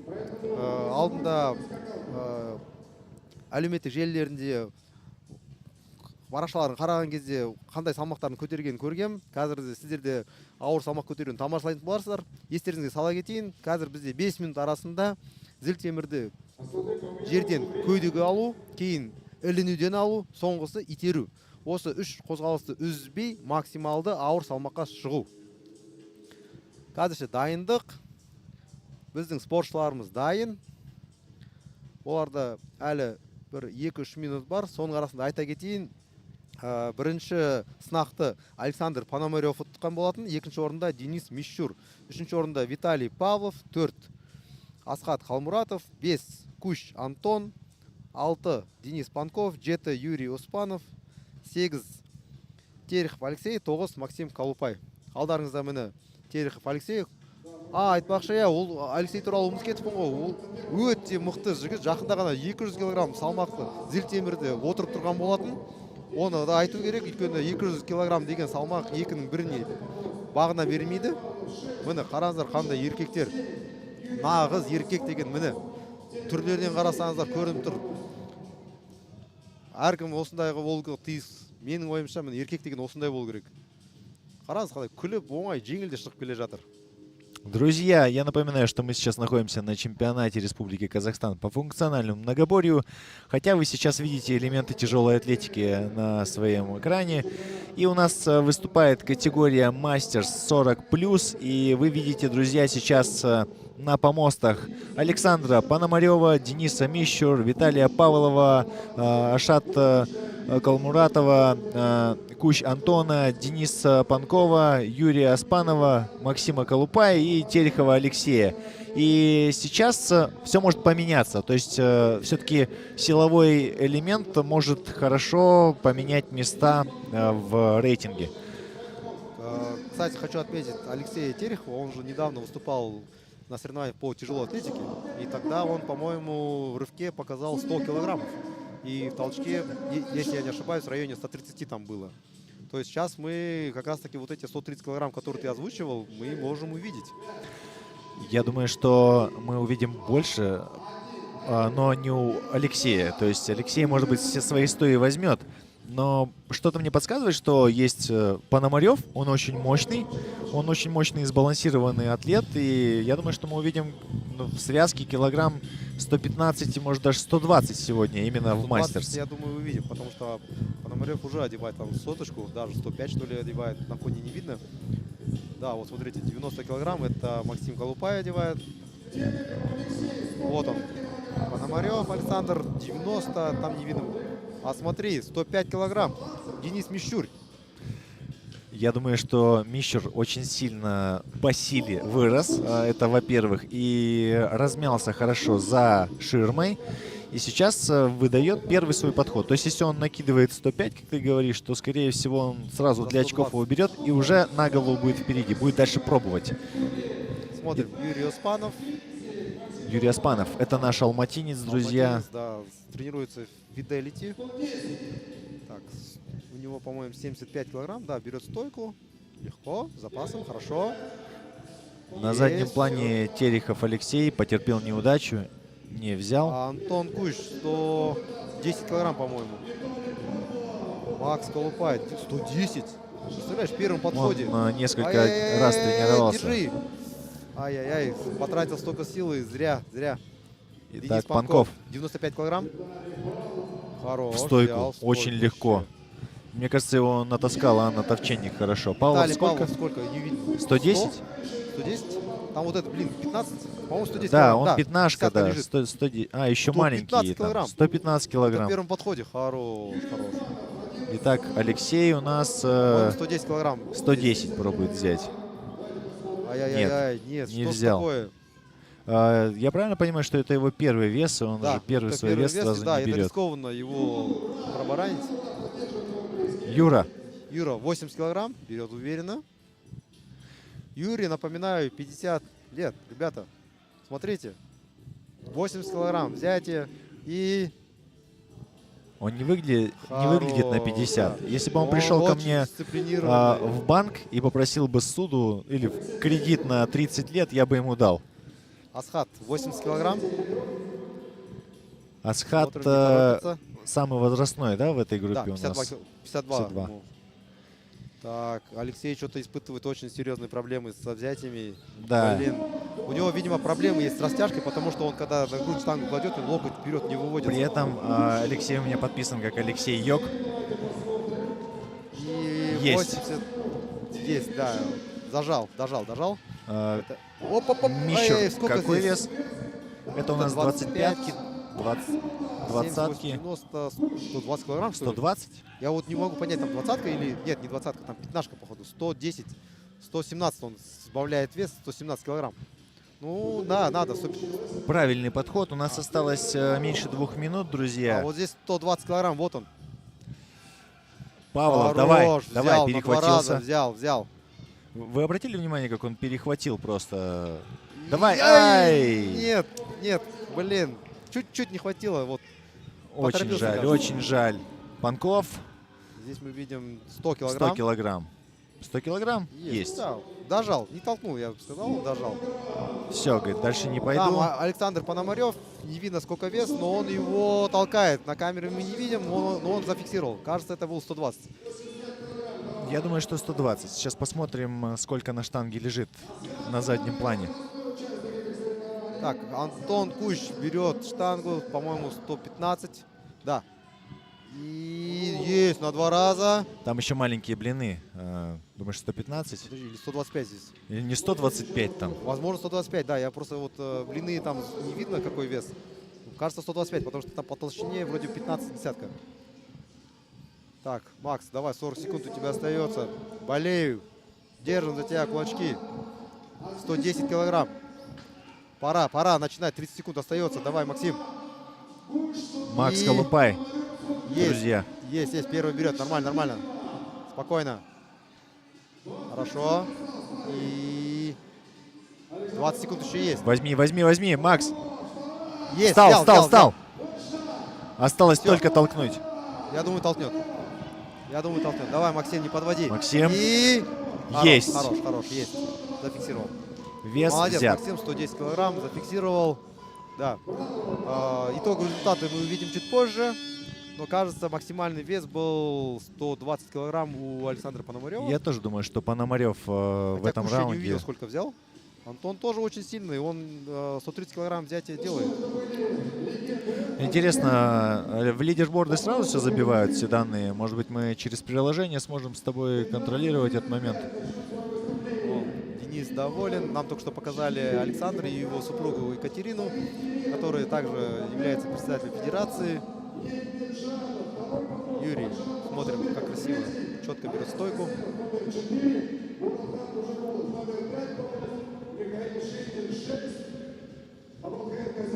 Так, тем временем у нас объявляют уже следующий хит.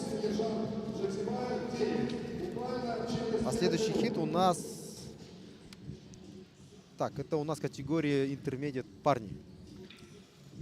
Келесі санатты жариялауда, интермедиат санаты, онда бізде бірінші толқын, бірінші жолда Саид Темиров, екінші Алмаз Нугмеджанов, үшінші Мағжан Балшабеков, 4 Аяз Хасенов, 5 Муратхан Кожагулов, 6 Михаил Шиндин, 7 Аблайхан Казенов, 8 Асылмұрат Амангелдин, 9 Ержан Жексебаев, 9 спортшымыз қазір алаңға шығады.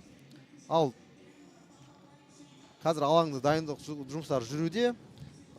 Спортшыларды қазір күтуде боламыз. Друзья, сейчас вы видите повтор, как Макс Колупай взял свой вес, 110 килограмм. Напоминаю, что это была категория интермедиа, эта категория была 40+, а сейчас выходит интермедиа. И в интермедиа у нас выходит 9 человек на помост. И давайте всю девятку озвучим. Мырза Турлыбек. Что? Мурза Турлыбек, он же не снялся с соревнований. Снялся? Да, он не приехал изначально, то есть он... Странно, у меня он идет 19-м, видишь? А он в турнирной таблице так и будет у нас высвечиваться, потому что он финальный этап прошел, поэтому он в турнире у нас будет светиться до конца. До конца. И то есть он полноценный участник наших Да, соревнований. но он же отборочный этап прошел, поэтому заслуживает быть в этом списке. Понятно. Тогда у нас такой список, друзья. Саид Темиров. Вот он как раз на экране стоит. Он как раз на экране, да. Рядом смотрите. же Алмаз стоит. Рядом Алмаз. Нигмеджанов. Нигмеджанов, да. Вот все-таки английский язык мне иногда потом сломается. Итак, дальше Мағжан Балшабеков, Аяз Хасенов, Муратхан Кожагулов, Михаил Шиндин, Аблайхан Казенов. Вы, кстати, его видели по предыдущему комплексу, и про него его так нахваливал Ануар. Вот, дальше Асылмурат Амангельдин и Ежан Жексебаев. Друзья, за каждым будем сейчас наблюдать. Интермедиа, напоминаю, это самый сильный, так сказать, самый сильный ивент, самый сильный, как это правильно сказать, короче, это самая сильная категория, друзья, сегодня. В этих есть соревнованиях это у нас... это топ. Хотя, знаешь, я бы не списывал бы со счетов. Ребят, 40+, они хоть и возрастные, но показывают результаты не хуже, чем категория интермедиат. Но если мы возьмем сейчас про толчок Евгении Цой в 75 килограмм, Ну, вот отдельный разговор, да. На экране у нас Асылмурат, серьезно настроен. Ребята, видимо, немного переживают, потому что максимальный вес, он на то и максимальный, что не всегда поддается. Поэтому каждый переживает. ты видел, как работает Асылмурат, какой он вес может взять? Я видел, что у него очень хорошая гимнастика. Я видел ее в предыдущих соревнованиях, но вот насчет силовых показателей, к сожалению, нет.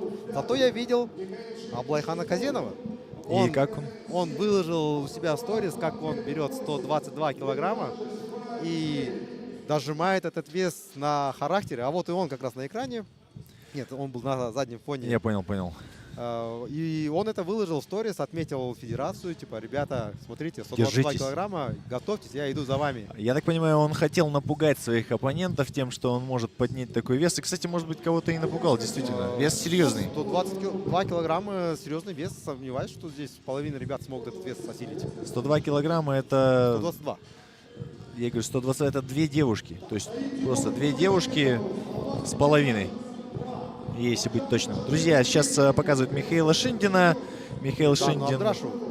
да, выступать будет, Михаил. думаю, вес, который он возьмет, будет приближаться к сотне, но не больше. Я знаю этого атлета, то он по силе-то вырос за эти года, но примерно ориентир такой. То есть разбег сейчас в интермедиа мы будем наблюдать с вами от 90 до 120 в среднем. Я думаю, что это только первый хит мы смотрим. В следующем хите ребята будут еще больше вес поднимать. Ты сейчас про Булу и Савченко?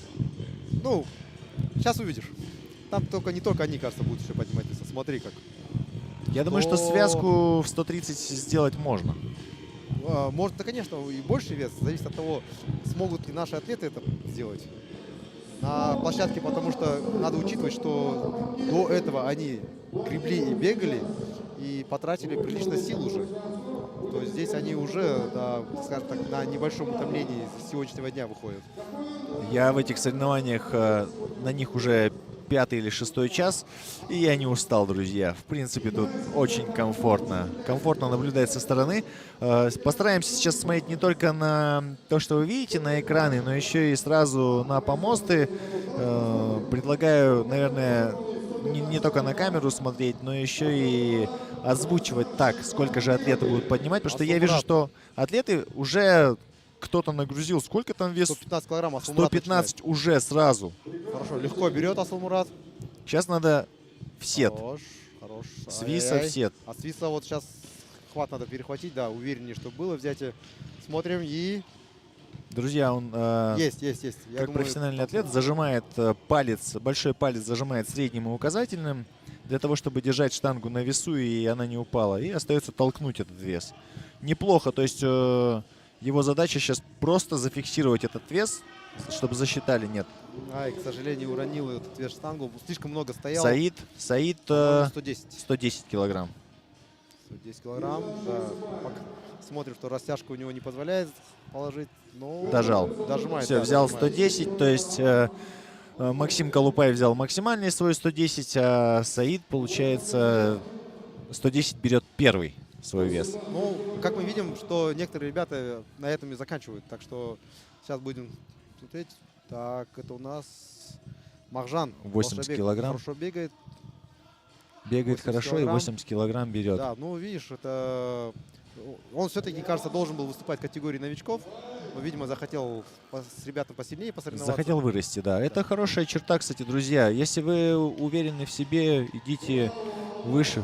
Сейчас такое показывают. Я вот Да, предлагаю нам операторов показывают, да, перевести на топов, кто поднимает вес больше всего. Вот следующий заход будет. Я бы хотел увидеть, как Савченко толкает, как Була толкает. Кажется, вот Аблайхан на заднем фоне 117 килограмм, кажется, покорил. Михаил, по-моему, 100. Здесь у нас 110 килограмм. Смотри, 110 килограмм и все. Да он дожал Ой, просто. Очень Ержан легко взял. Очень сильно оказался, даже не толкал, просто Друзья, пожал этот вес. у него, наверное, основная проблема не толкнуть, основная проблема закинуть. Да, И руки все. сильные. Да, а Руки так он сильные. очень сильный, мощный. А вот тут ребятам приходится потяжелее. То есть мы увидим 120 сейчас или не увидим? В в первом заходе? Как ты думаешь? Хотя бы Там попытку на Аяз, 120. смотри, тоже подходит, у него не видно, отсюда издалека не видно, но там что-то типа в районе 110 или 110 килограмм или 120. Я вижу даже побольше. Там судья уже колдует вокруг, бегает, прыгает и ах, настраиваются 115 килограмм. атлеты. Саид натягивается, настраивается.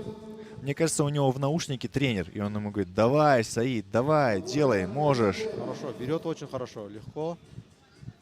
Зачем ему накладки, интересно? Тоже не знаю, может быть, они как-то темп Напульсники, как напульсники помогают, используют. да. То есть Да, давайте отметим, это накладки от компании Wood Friends.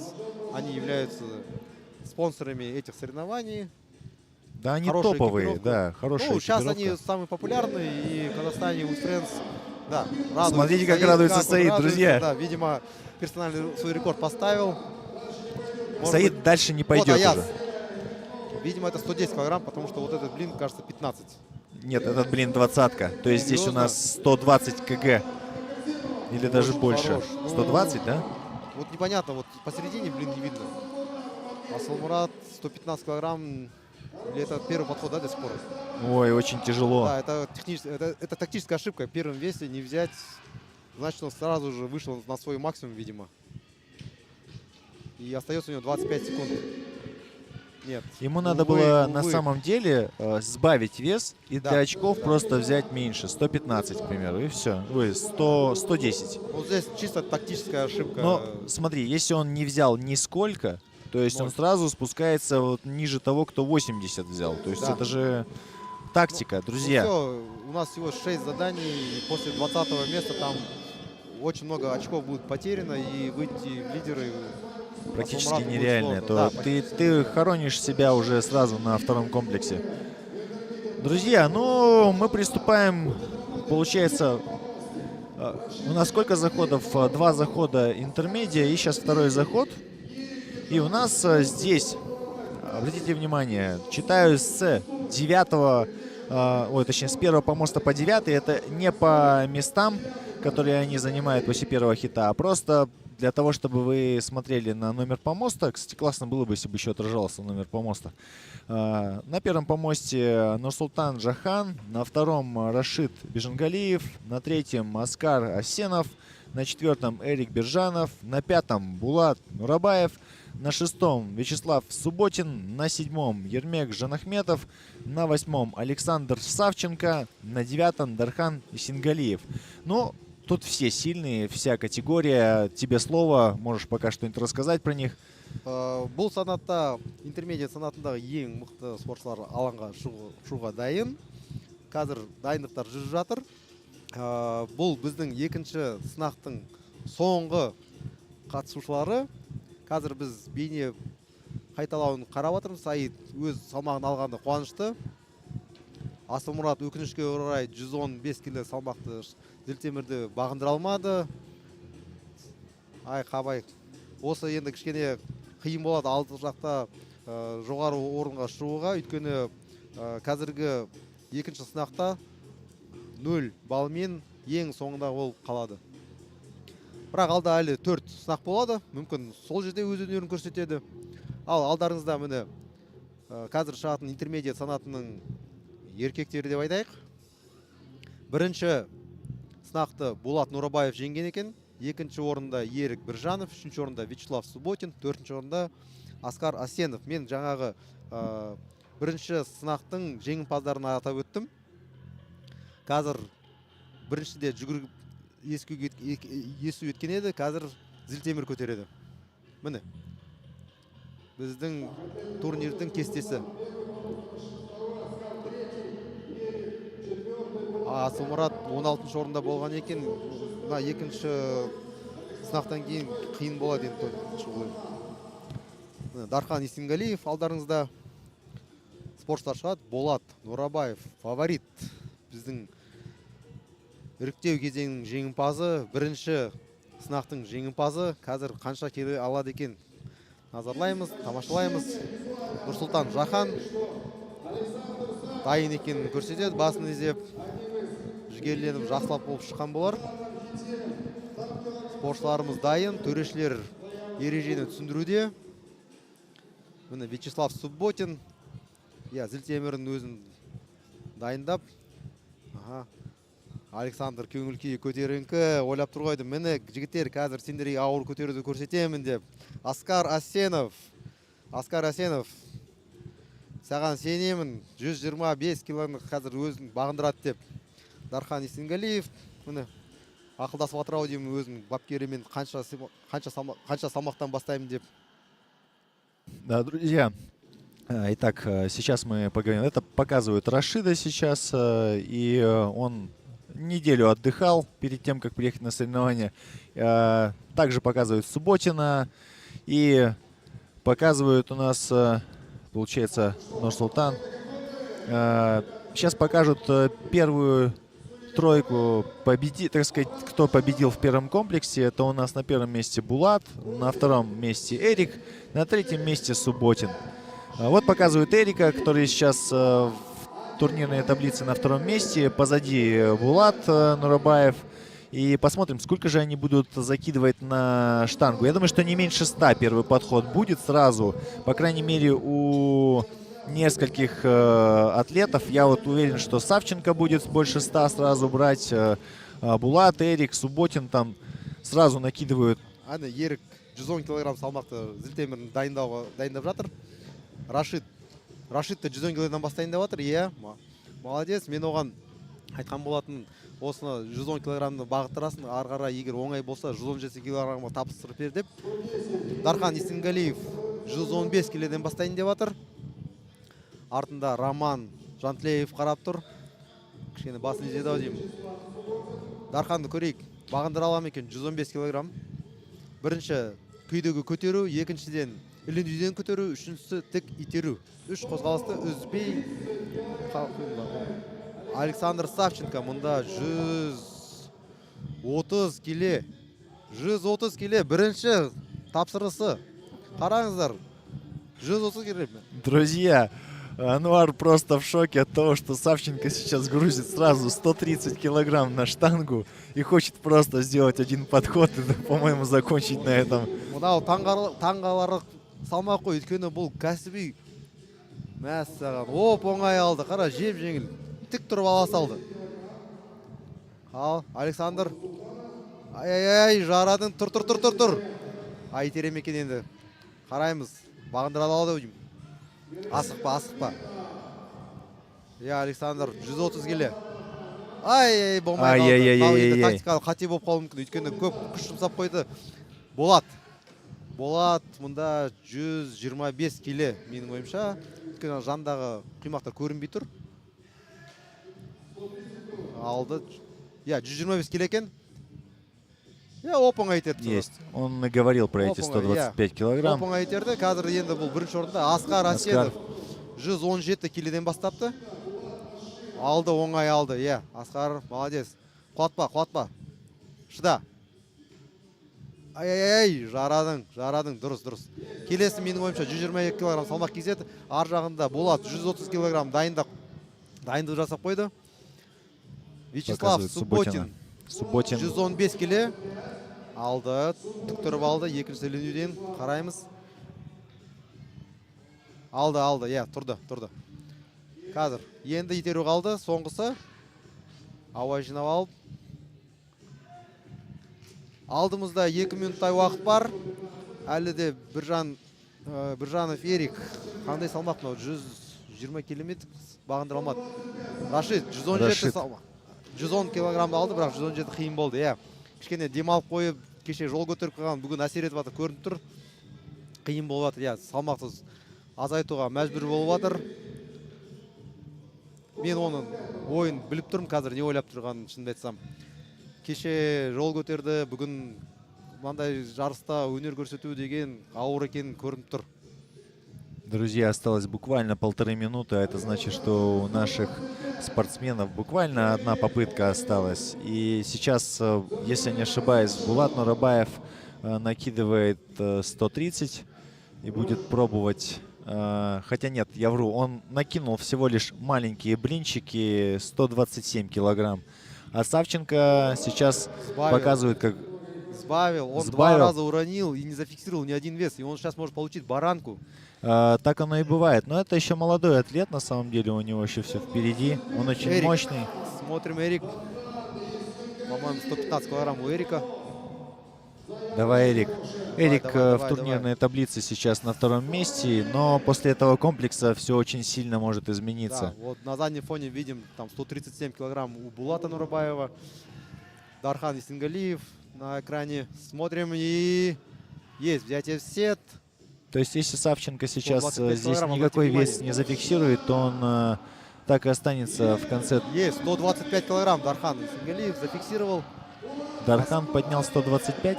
Мы не увидели на фоне, кажется, Булат поднял 135 килограммов. 127 килограмм. Это кто был?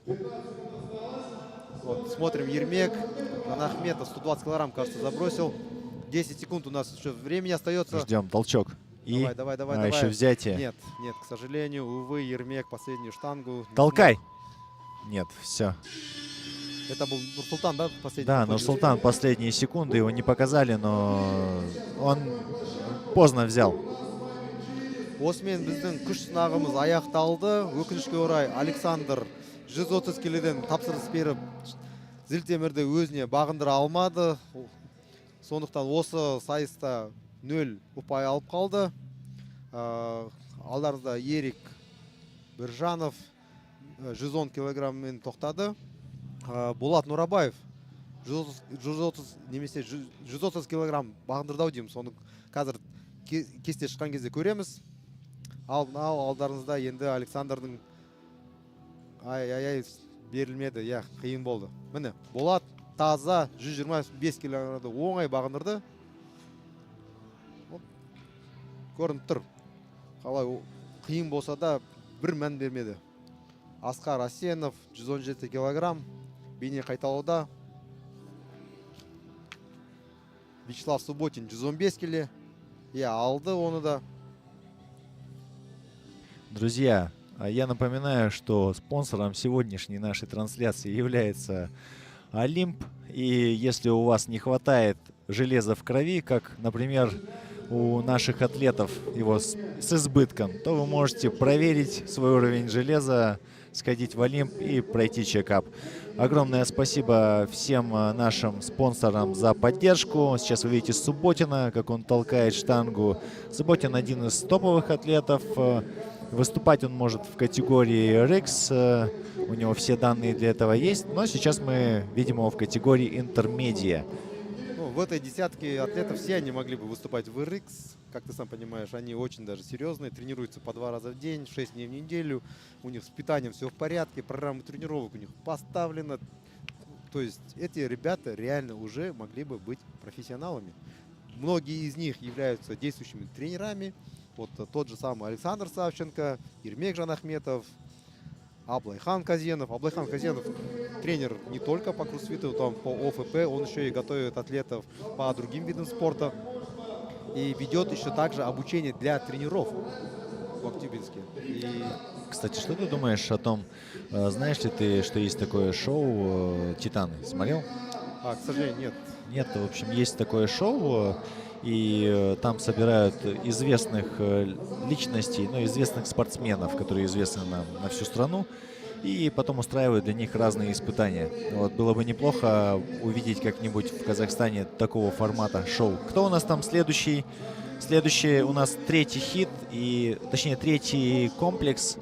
К нему будут готовиться наши атлеты. И сейчас, я думаю, озвучу вам, из чего же состоит третий комплекс. Третий комплекс у нас, друзья, состоит для любителей. За 8 минут нужно сделать как можно больше повторений, то есть амрап 8 минут. 3 каната с подъемом, то есть с ногами, то есть не чисто на руках, а можно ноги использовать. Далее, хорошо, 50 двойных прыжков и 5 метров ходьба на руках.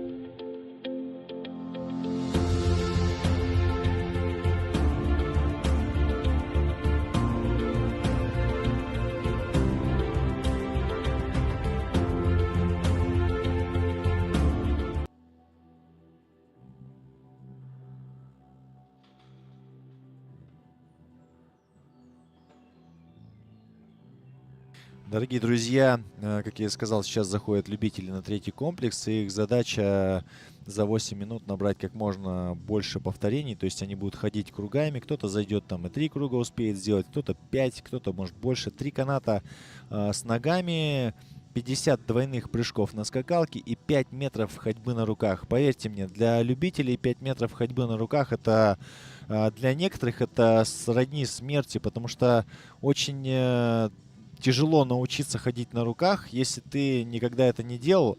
А как я знаю, некоторые из атлетов очень сильно возмущались в том, что добавили для любителей ходьбу на руках.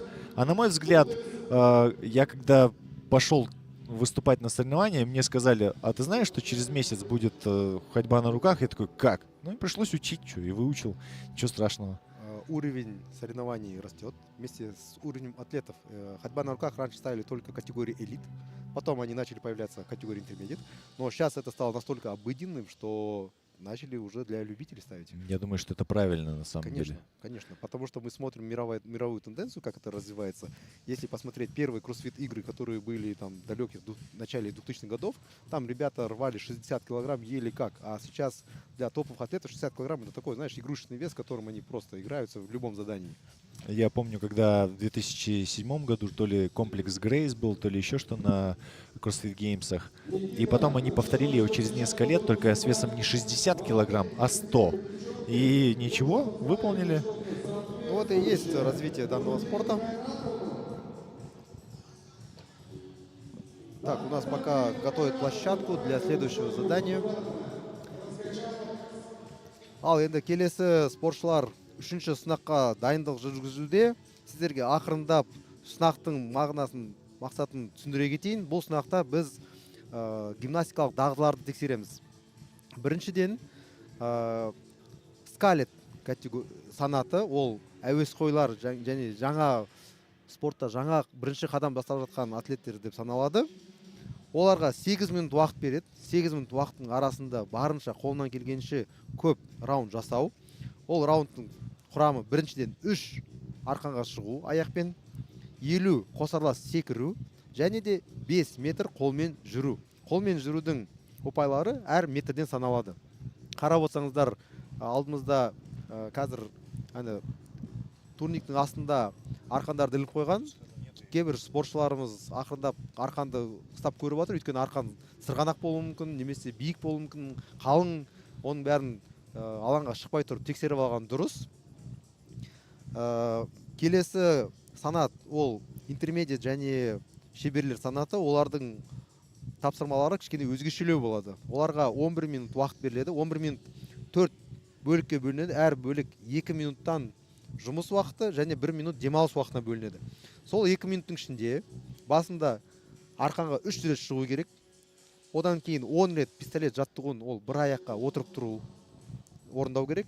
Қалған уақытта, сол 2 минуттың қалған уақытында зілтемірді 50 кг салмақта басынан жоғары ұстап отырып тұру. Әр 2 минуттың ішінде барынша қолынан келгенше жасау. Соңында 60 қайталау жиналған кезде жаңа отырып тұрудан осы сынақ бітеді. Кім бірінші орында бітіреді, сол жеңімпаз болып аталады. Қазір спортшыларымыз дайындалуда, алаң бетінде дайындық жүріп жатыр. Тағы да айта кеткім келеді, біздің демеушіміз, бас демеушіміз клиника диагностикалық зертханалық жүйесі Олимп. Олимптің арқасында осындай үлкен жарыс өткенге өте ықпал етіп жатыр. Қазақстан Республикасының функциональдық көп сайысынан чемпионаты. Ал қазір бізге бірінші болып алаңға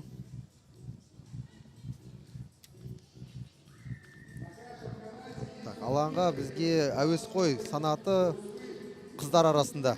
Ақырындап спортшылармен таныстыра берейін. Бірінші жолда Анастасия Хон болады, үшінші жолда бірінші жол бос болады екен, кешіріңіз. Екінші жолда Анастасия Хон, 3 Айгерім Айтымбетова, 4 Марина Бублик, 5 Жұлдыз Қаушева, 6 Асель Кабдолина, 7 Карина Козлова, 8 Юлия Хадсон, 9 Дана Есмуханова. Осы 8 спортшымыз қазір алаңға шығуға дайындалуда. төрешілер өзара ақылдасып жатыр, қалай қазір санаймыз, қалай есептейміз, қалай әділ төрешілік етуге мәжбүр етуін ақылдасуда. Бұл жерде ең қиыны қыздарға ол арқан шығу. Бұл арқанға шығу көбінің қолысынан келе бермейді, өйткені бұлшық еті, қолдың күші мықты болу керек. Аяқтың көмегімен де шығуға болады. Ол да техникалық бір дағдыны сұрайды.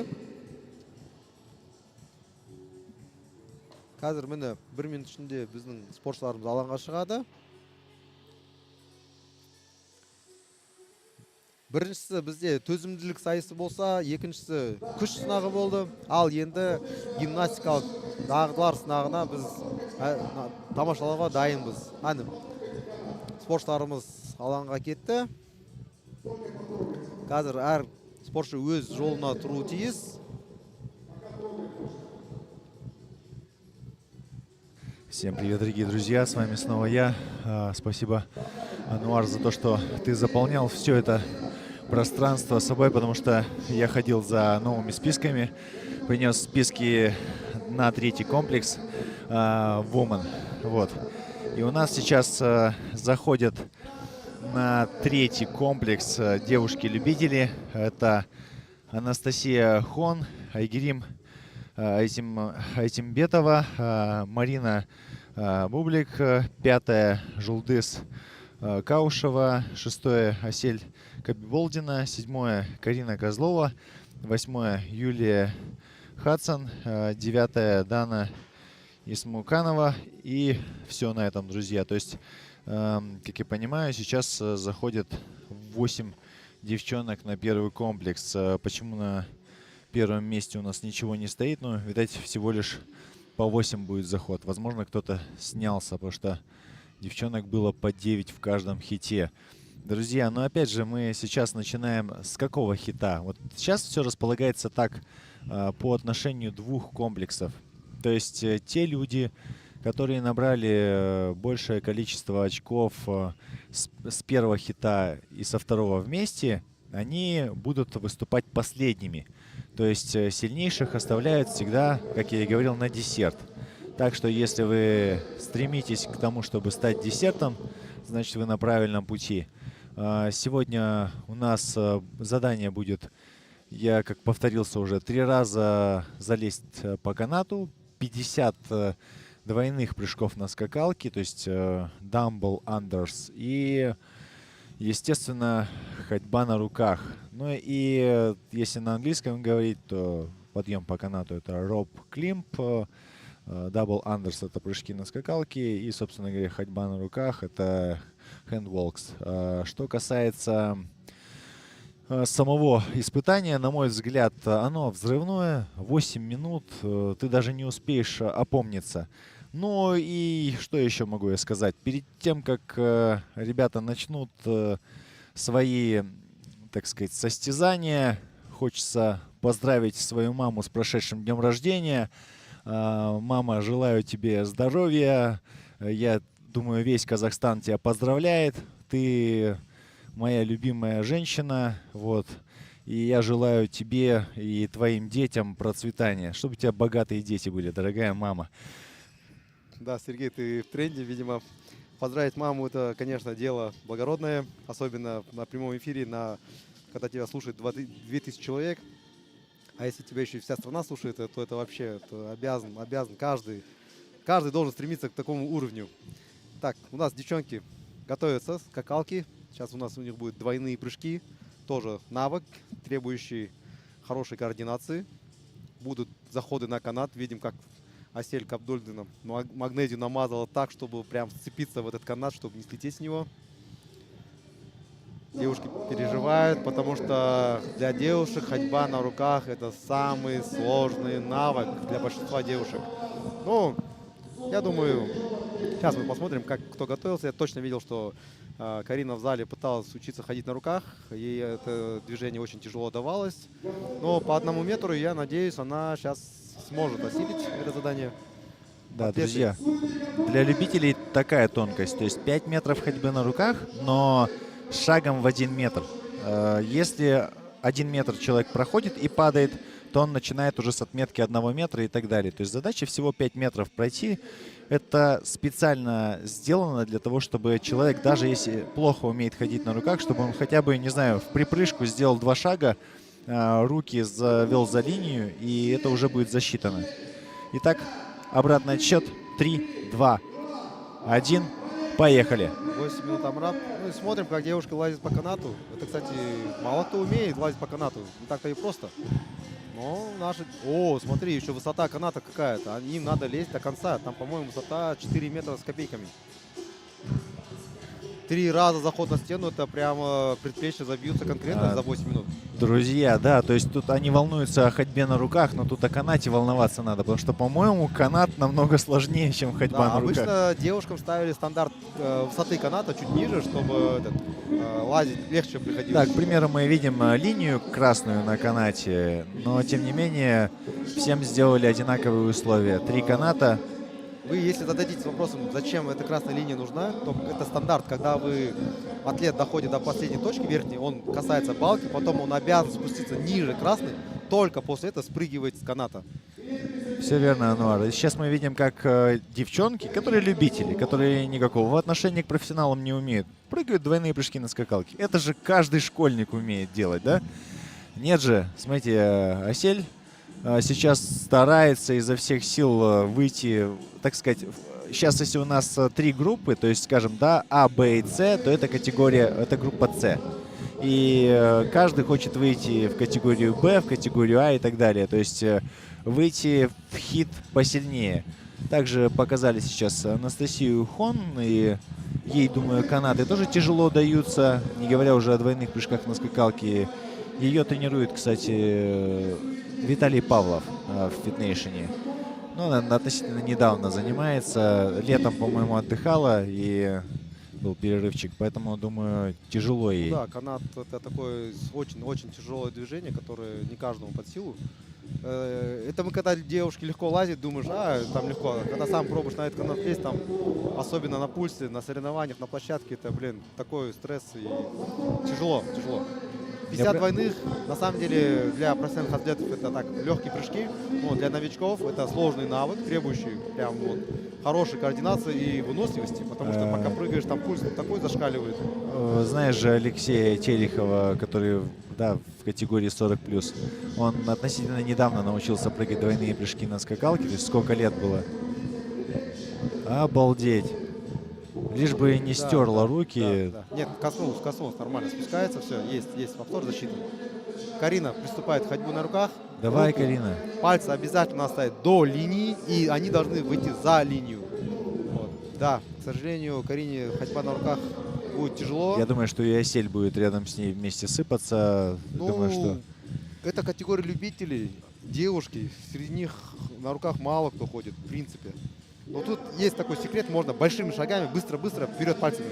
Да, и просто выкинуть 2 руки за линию, и как бы засчитали уже 1 метр. Это травмоопасно, можно упасть и удариться. Вот, пытается Аселя так делать как раз. Да, и, ну, пластику носа можно себе сделать таким образом, ребята. Поэтому будьте аккуратны. На самом деле, любители — это та категория, которая подвержена травмам, наверное, больше всего, нежели о профессионалах говорить. Профессионалы все-таки более, как сказать, более по технике все делают и рассчитывают свои силы. Но опять же, профессионалы, как правило, больше травмированы, чем любители, потому что они уже дольше в спорте. Без травм не обходится ни один вид спорта. Публик пытается вот ходить. Да, девушкам ходьба на руках вообще не дается. Смотри, как теперь их оценивать, если они все подошли на ходьбу и никто не прошел ни одного Я метра? думаю, что тут будет вопрос именно тайминга, то есть кто подошел к ходьбе на руках раньше, то есть именно так и будут раздавать очки, то Да, есть я надеюсь, по таймингу. судьи записывают тайбрейк, то есть в какое время они подошли,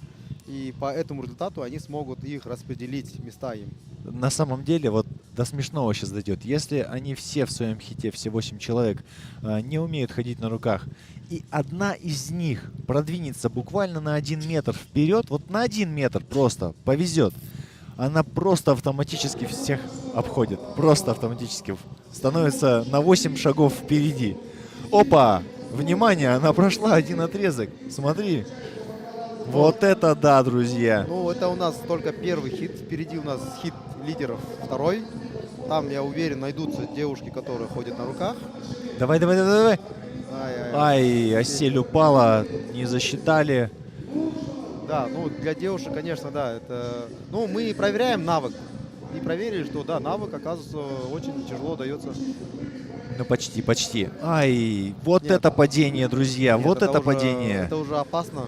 И Осель, можно береги себя, пожалуйста, ты нам еще нужна. Соревнования соревнованиями, но здоровье важнее тут.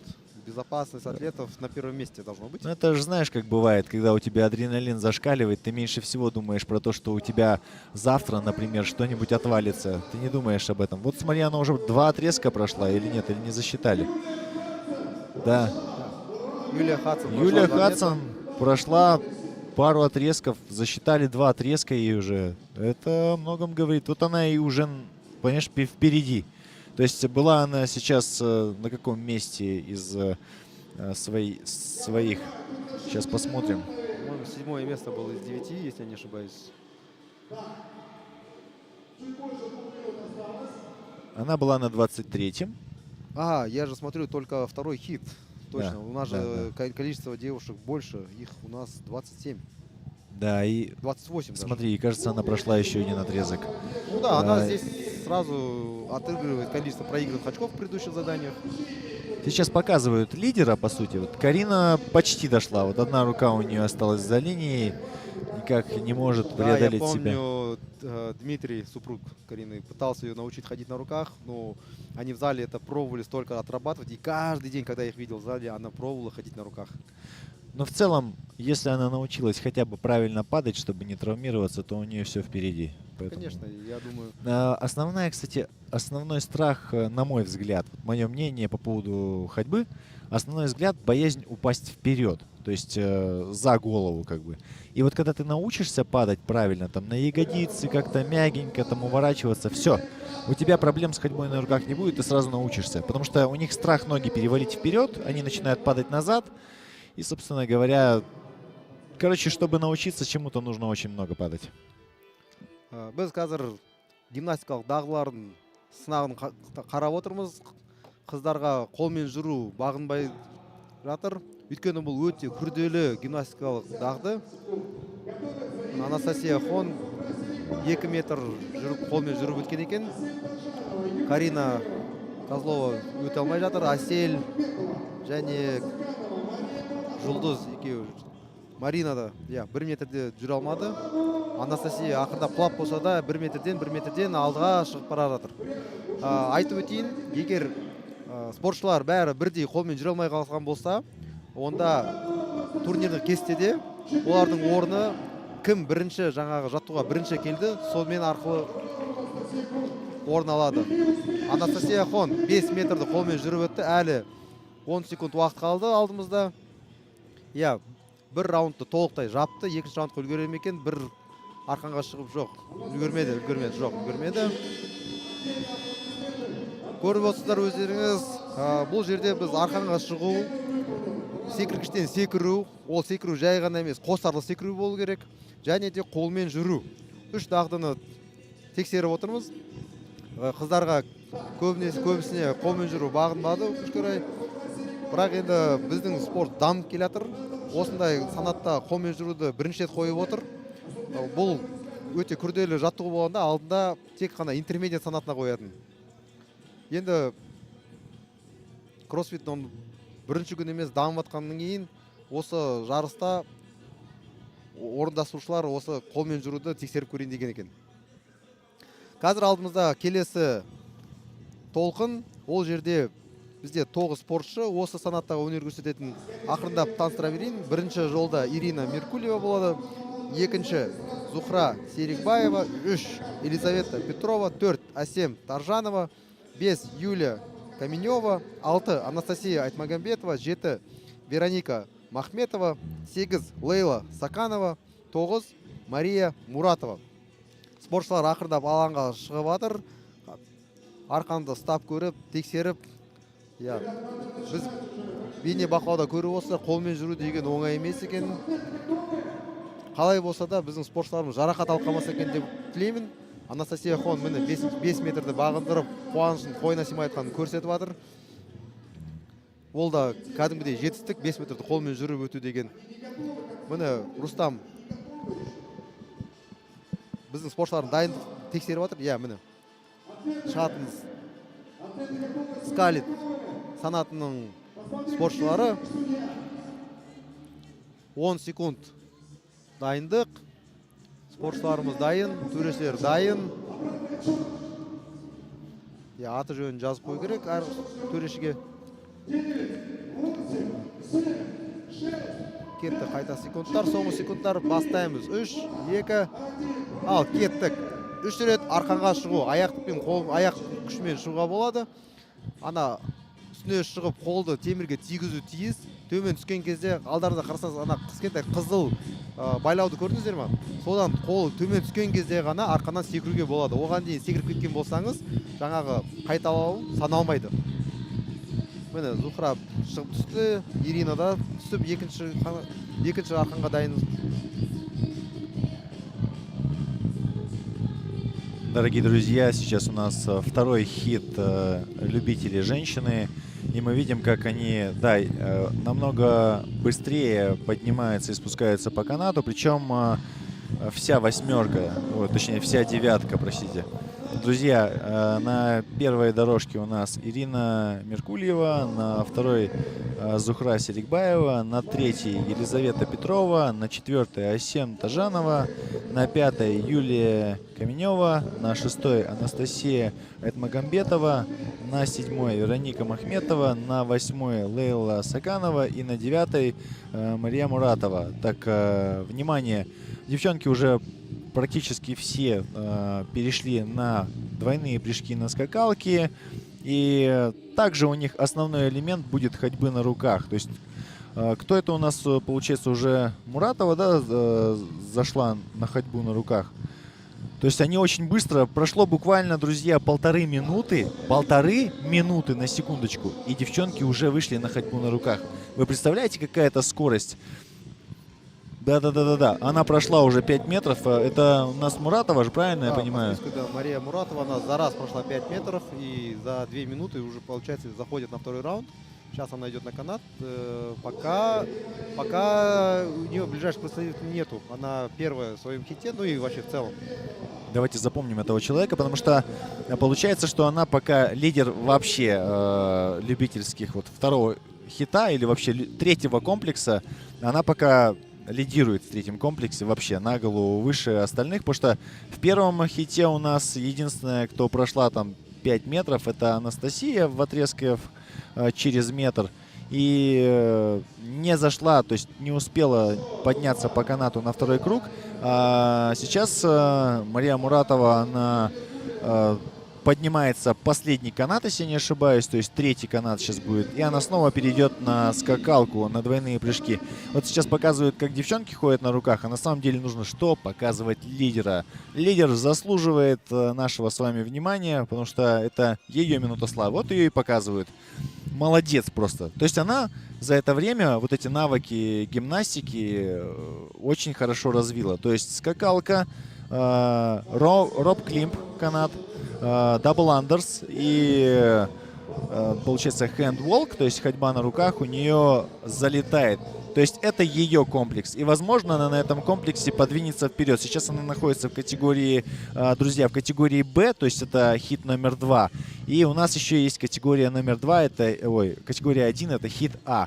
И получается, что если в последнем хите много девчонок, которые хорошо бегали, хорошо толкали штангу, посыпятся на гимнастике, то это ее очень хорошо протолкнет вперед. То есть, как минимум, в таблице лидеров мы ее можем увидеть в категории А. Но можно сейчас даже посмотреть, когда я передам права правления Ануару, посмотрю, на каком же месте сейчас у нас находится Муратова.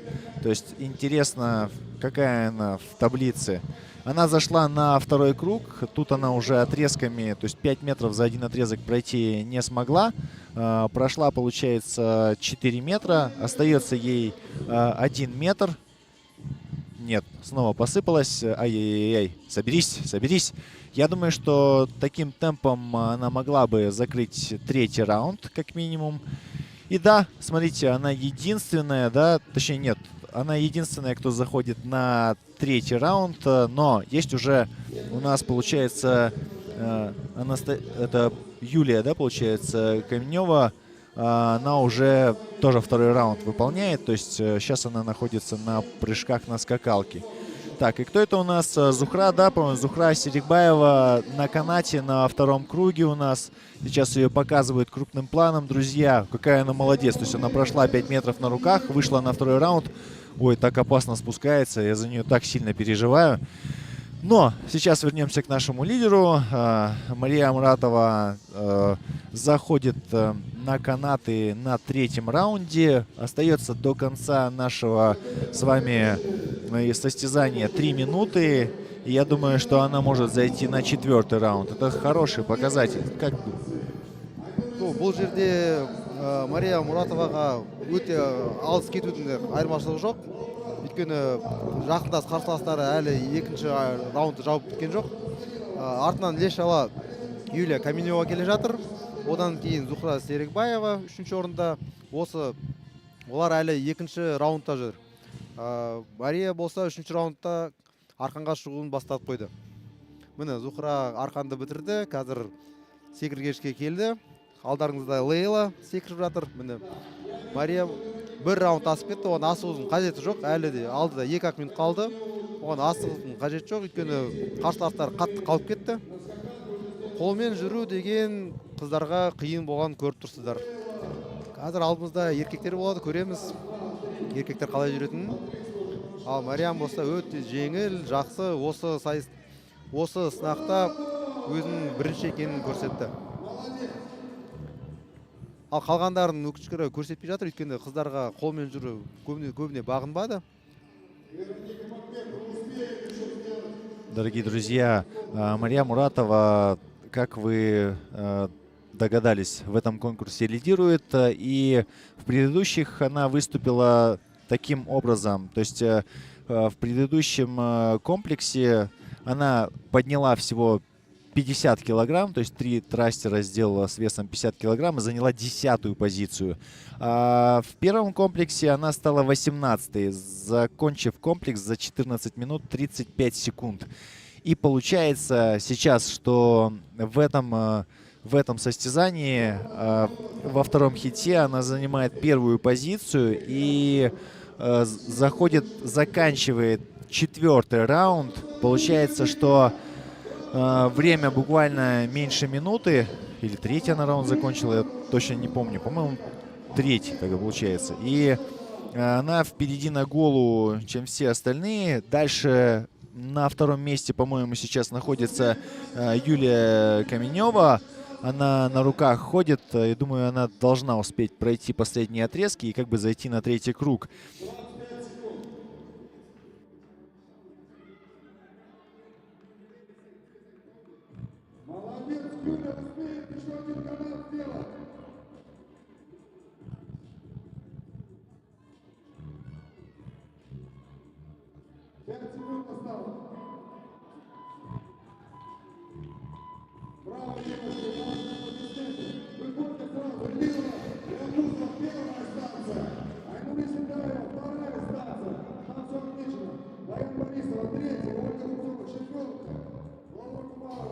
Осымен қыздар арасында үшінші сайыс аяқталды.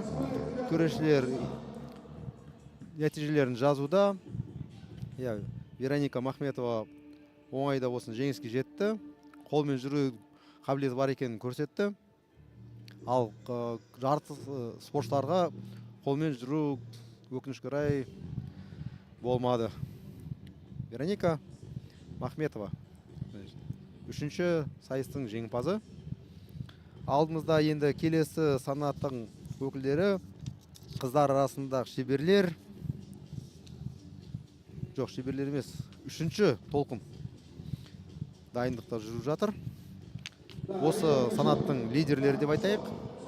Олардың арасында қолмен жүретін қазір көреміз, кім жүре алады, кім жүре алмайтынын. Ал мына бейнеу байқаудың қайталауында Лейланың қалай арқанға шығатынын көріп отырсыздар.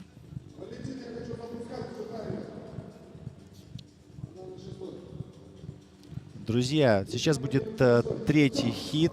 И в третьем, вот на удивление, было же 2 комплекса. И после второго комплекса Лаура Кумарова становится первая в таблице. То есть, представляешь, как она, толкнув там 52 килограмма, подвинулась вперед. Была на 4-м, потом 7-е. И раз только, и ты уже в лидерах. На 2-м месте у нас получается Ольга Рубцова. И на 3-м Ирина Манилюк. Обалдеть. Как все-таки второй комплекс поменял места девчонок. Причем, обрати внимание, она была 4-й и 7-й. Да, то есть В общем, она счете. была 4-й, друзья, и 7-й, и сейчас она 1-я в таблице. То есть вам не нужно занимать всегда первые места в комплексе. Вы можете занимать там рядом с призовым, то есть там в 5-ку лучше входить, и вуаля, вы на пьедестале. Но опять же, это не всегда и не во всем. Есть же ребята, которые более сбалансированные, они везде просто 1-е место занимают, и все. Друзья, девчонки начали 3-й заход, и мы наблюдаем, как они уже выходят на скакалку, прыгают двойные прыжки. И, подожди, если я не ошибаюсь, это же Арина, да? Нет, Арина у нас, она выступает на 8-й полоске. Вот она перед нами на экране. Рядом же стоит на фоне Мирвер Шансаринова. Следом Ирина Манилюк. Да. Сейчас нам показывают на первой линии Илину Лянгузову. Дальше у нас идет Айнура Исентаева. Она только выше закончила канат. Сейчас приступит к двойным прыжкам. На 3-м у нас Баян Борисова. А на последней это у нас Куаныш Сад, да, получается? Да. За Вот Ариной.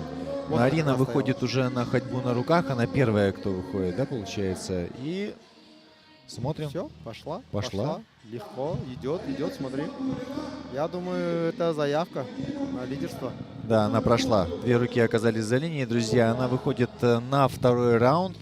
1-я и единственная. То есть она за минуту 50 делает 1-й круг и выходит на 2-й раунд. Канаты у нее получаются, в принципе, довольно хорошо. Единственное, что хочу сказать, что на канате залазить это действительно сложно. И то, что девчонки сейчас забираются так легко, это очень обманчиво. Это обманчивая простота, друзья. Вот. Сейчас хочу сказать еще про то, что на экране у вас Куаныш Сат, она прыгает на скакалке 1-й раунд, еще не дошла до ходьбы на руках, то есть навык двойных прыжков на скакалке у нее тоже хромает, поэтому ей тяжело приходится. Но в этом хите, обратите внимание, очень многие девчонки уже заходят на 2-й раунд. Это действительно говорит о том, что хит очень мощный. Прошло всего каких-то 2,5 минуты, а они уже выполняют комплекс, точнее 2-й круг. Сейчас у нас получается Арина, если не ошибаюсь, заканчивает 3-й подъем по канату и перейдет на прыжки на скакалке. Да, так оно и есть, друзья. Но правильно ли я понимаю, на прыжки на 2-й круг уже вышла Ольга, да, Рубцова? Правильно я понимаю? Я Ольга Рубцова 2-ші айналымда, қасында Ирина Манилюк секіріп жатыр. Илина Лянгузова арқанға 3-шісіне шығуда. Бұл 2-ші айналым. Қолмен жүру қабілеттері бар екенін көрдік. Алдында 5 метрді үзбей жүріп шыға салды. Өкінішке орай Лаура Кумарова біздің 2 сайыстың нәтижесі бойынша 1-ші орында келе жатқан еді. Қазір бір қолмен жүру бағынбай жатыр. 2-ақ метр жүріп өтті. Қиын екенін көріп тұрмыз. Лаураның кроссфитпен айналысуы жақында ғана бастаған өзі. Алдында ондай қолмен жүру деген жаттығу жасап көрмегенін көріп тұрмыз. Ал Арина болса жеп жеңіл секіріп шықты. Артынан ілесе ала Ирина Манилюк. Олар 2-ші айналымның қолмен жүруіне дайын. Біз жаңа 1-ші раундта көрдік. Арина оп-оңай 5 метрді үзбей жүріп шыға салды. Міне қараймыз 2-ші раунд. Я келді 1 метр саналады. Қалған 4 метрді енді үзбей жүреді деп ойлаймын. Жоқ, кішкене шаршады, шаршаған көрініп тұр. Ол да әсер етеді, өйткені бұл гимнастикалық дағды жүректің қарқынына байланысты. Егер жүректің қарқыны қатты соғып тұрса, жүру, қолмен жүру қиындайды. Өйткені тепе-теңдік сақтау, қолда тұрып, ол өте қиын болады. Ирина Манилюк, ол бізде 6-шы жолда, ол да қолмен өтіп, жоқ, болған жоқ, әлі өтіп біткен жоқ. Міне Арина бітірді, 2 раунд толықтай жабылды, әлі 3 минут жұмыс істеу алды, 3 минут жұмыс істеуіміз бар. Менің ойымша 3 раундты толықтай жабады деп ойлаймын. Лаура 1-ші раундты бітті, енді арқанға шығуда, 2-ші раундқа шығып, міне Элина қолмен жүруге келді. Қасында Айнур Исентаева 1-ші раундта әлі қолмен жүре алмай жатыр. Ар жағында Ольга Рубцова 1 метр ғана бағындырыпты. Міне Арина арқанға бір рет шығып түсті. Элина 2 метр бар, 2 метр жүрді. Иә, қазір артқа бір қадам жасап, қайттан алдыға 3 метр жағында жүріп өту керек. Ар жағында көріп тұрмыз, Ольга Рубцова берілмей, өз мүмкіндігін жібермеуге тырысуда. Элина жүріп шықты. 2 раунд толықтай жабылды. Міне Ирина Манилюк қарқанға шығып жатыр 3-ші раундта.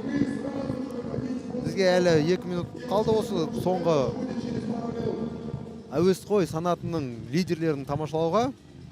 Ирина Манилюк кішкене демін басып алып, арқанға шығу дегенде оңай емес. Егер орта жолда шаршап қалған болсаңыз, құлап кетуі де мүмкін. Сол үшін асықпай демді басып алып шыққан дұрыс. Міне ақындап шығып келеді. Қазір қолын темірге тигізеді. Енді қызыл жүптен төмен қолын ұстап, секіріп түсуге болады. Арина 3-ші рет арқанға шығып жатыр, 3-ші раундта. Ирина Манилюк бітіріп қойыпты, алда шығып кетті. Қазіргі осы санаттың лидері 1-ші орында келе жатыр. Артынан Лешова Арина алаңға шықты, секіргішін алып. Қазір қызық алдыда болады. Осында нағыз сайыс болайын деп тұр. Арина ма, әлде Ирина ма? Қазір көреміз. Лаура 2-ші раундта 1 айналым қалып кетті. Ар жағында көріп тұрмыз, қазір Элина арқаның астында дем алып тұр.